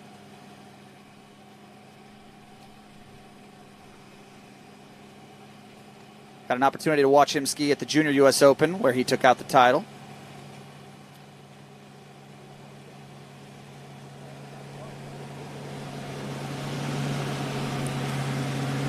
Do you think he understands the magnitude of the situation he's in, or is this is just another backyard tournament for him? He's done quite a bit of, whoa, that was a bit scary there. You don't get this good without being a fierce competitor. That's the truth of the matter. I mean, these kids are cut from a different cloth to your average, your average 13-year-old in the playground. I mean, they're all laser focused. It takes a special kind of individual. So I'm sure Matthias is well aware of the situation he's in and the gravitas of it all. Got a fair way down that toe pass. Yeah, Matty's doing enough there on that first pass. I just love watching the speed at which the boat is going compared to the other competitors in this U-17. It's a different, we got some going, look at that, coming out of that toe Waco. Not probably what he was looking for, but stays calm, keeps moving through. But again, I'd say he's about 2 miles an hour less than our other competitors. That's probably has something to do with his weight. Yeah, because he's so light and the boat's going so slow, to be the right speed from his toe tricks, he has to have a pretty short rope. So, if we have any slalom skiers listening, I would guess that his trick rope is shorter or no longer than 38 off, or 11 meters. That will be a very short trick rope because at the speeds he's going, and he wants a nice narrow wake because it doesn't take him long to cross it, it's going to be a very short trick rope. So as I was mentioning, I got a little insight into how Corey and Matty get to chat on the dock, but you're hearing maybe he's the people's champion. Maybe Fed is going to have to pass the crown as he ages out of this division. Well, he's not as cute as he used to be, is he? He's a ripe sort of 17 years of old now, and he's kind in of junior rings, that's sort of a washed-up has-been, isn't it? Come on now. Well, he's already won a slalom title. So. Yeah, you get out of the way, would you? Make room for the next generation. Well, and that is it right here. You are looking at the future of trick water skiing. Well, and what a South American flavor, or Latin American flavor, this finalist had. Of course, we've had Chile, Colombia, Austria. USA, Mexico, Austria. Austria's not in South America, mate. I mean, saying, when you go right down the list, all these guys are skiing together. You Americans already have a bad reputation on the geography front. You don't want to dig yourself any deeper. Definitely don't want to go head-to-head with you in your geography. And, of course, we had some great Argentinian trickers before, so we've had a great Latin American flavor. And, you don't have to go back that far, and they only had, 2 or 3 sort of high-quality trick skiers. They've had good jumpers for some time, and some good overall skiers, the like of the Miranda brothers and Javier Julio, but they've got a really great stable of young trickers coming up through the ranks. It's exciting to see. Obviously, skiing, or at least trick skiing, is growing in that part of the world and becoming quite dominant. All right, young Mari, here he is. Moving through his mobs. And I think that's going to be enough right there in and of itself to punch his ticket. But again, where does he want to stand? Where does he want to come off the dock? Well, it just looks effortless. He's having fun out there, the young man. The big fist throw. He throws the fist. But you watch, we'll get a replay of that flip sequence, and it is like he is floating. He just sort of lazily edges into the ramp, and all of a sudden he's 5 feet in the air. It is pretty amazing how well he loads the line and where he unloads the line. I mean, like you said, so light and nimble on the ski. Look how high he is. I mean, yeah, poetry in motion, isn't it? That flip to back there almost has a remnants of a mobe, but it's just a flip to back. But he just has such body control and body awareness of where he is in the air, and these fives are textbook. How about a little ski line here? I mean, he looks like a kid out in the courtyard playing jump rope. He was jump roping over his trick line there at the moment. Right. Plenty of points there. Unofficially, not going to be a problem for him to punch his ticket into that 12-man final.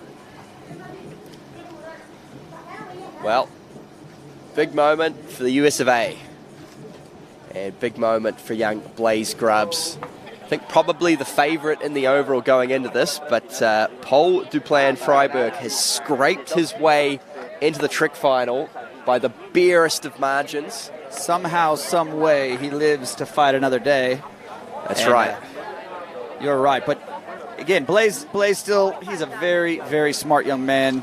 I believe he was able to fly a plane by himself before he was able to drive a car by himself. So, again, just wise beyond his age and just a fine young man to be around. You won't find a nicer family. They've spent many time here, coached by Corey Picos, and he's a Californian native Californian, but spends quite a bit of time here as well. I'll give a little plug. The Grubbs are native Oregonians. I don't know the correct term, but they actually grew up skiing in Oregon. Wow. I think Blaze was probably about 10 or 11 when they moved down to Bel Aqua there in Sacramento, but that's where the family originally hails from. I actually had the pleasure to ski with Blaze many, many years ago, back when he was a boys one skier, an under-10s competitor. He only slalom back then. And so this is kind of my claim to fame, as I taught Blaze Grubbs how to trick. He didn't trick before I met him. Wow. Well, so really, you might be a small piece. I mean, I gave him the first sort of 200-300 points of his trick run. Well, it's been fun to watch this young man come up the ranks. He is your last skier of the day. Again, the pride of US of A, Blaze Grubbs. Always has a smile all on his face. He is the team captain, and rightfully so. He just takes every situation in stride. Yeah, look at that. I mean, the sun sets. Again, we're getting to the pointy end of the day, 6:34 local time. Here we are, Santa Rosa Beach, Florida. Big moment in the boys overall. Blaze Grubbs coming in for his opening trick pass. He's got to get himself a score on the board. He wants to get a bit of a lead here on Paul Duplan Freiberg, and he's looking the good so far as he cranks through this pass. It's a good opening hand pass from Blaze Grubbs. He'll have some ski lines to finish. Racking up the points. Bit of a delay there. Maybe one more trick in time. We'll see. Judges call. But it's a good enough foundation to get himself into this final and with one hand on that overall trophy. Wow, solid foundation it is. I mean, some of the cleanest flips. They weren't lightning fast, but look how high and smooth. You know, you were giving us that trick clinic earlier about smooth as fast, and I tell you what, that is just a poetry in motion right there. Look at that front flip. I mean, he moves right into his next trick, which is a flip to back and then the reverse coming. Yeah, that transition from front flip to back landing is as quick as you'll see anyone in the business do it. I mean, that was just brilliant trick skiing right there. He has set himself up for. See, he just kind of lost the line there, just on that last ski line back-to-back. It took him a long time to load up for that, and I think because of it, that last 540 is going to be out of time. Yeah, if I had to guess what was going through his mind right now, it was, boy, I'm going to go watch the sunset on the beach and just take in the sights here at beautiful South Walton, Florida. One can only speculate, though, you know.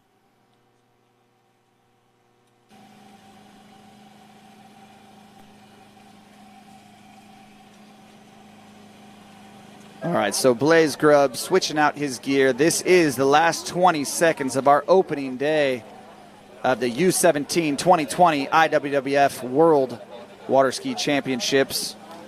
Yep, we'll be back here tomorrow morning at 8 a.m. for some more fantastic action as the sun sets on a brilliant opening day to these World Waterski Championships. 12 boys skiers will punch their ticket through to the first of the finals. Blaze Grubb's looking to be the 12th and final. You know, I think Blaze was probably the last skier on the water last night. Looks like he's going to be the last skier on the water tonight. Let's see if he can put it together for 20 seconds.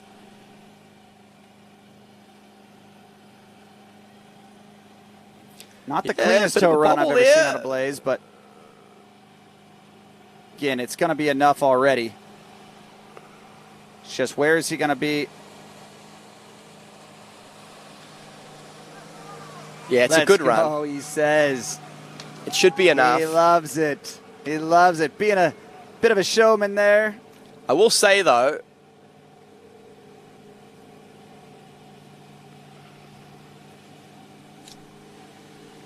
he's done a pretty good toe run here. It's not the sort of toe run we've seen from a lot of the other guys. Blaze Grubb's a good tricker, but it seemed like from, pole to Plan Freiburg tricking 7,500, even with that early fall, that pole has a real opportunity in this final to pull ahead a little bit in the overall. Yeah, one would think that there's quite a bit more in poles tricking, but that's going to be low eights right there. That hand pass is just huge. Huge. Yep, good solid tricking to open up his campaign. It keeps him in that overall battle, and of course it's huge for Team US of A. The fist bump at the end. It's been a pleasure to bring this trick elimination round to you all. It's been great calling it with you, Cole, and what a great day of skiing. We'll be back here at 8 a.m. Thank you for watching today, and look forward to bringing you the action early tomorrow morning. Absolutely. Look forward to it. We're going to have opening ceremonies and give everybody to bed nice and early for another great day of water skiing. So, signing off today. Cheers.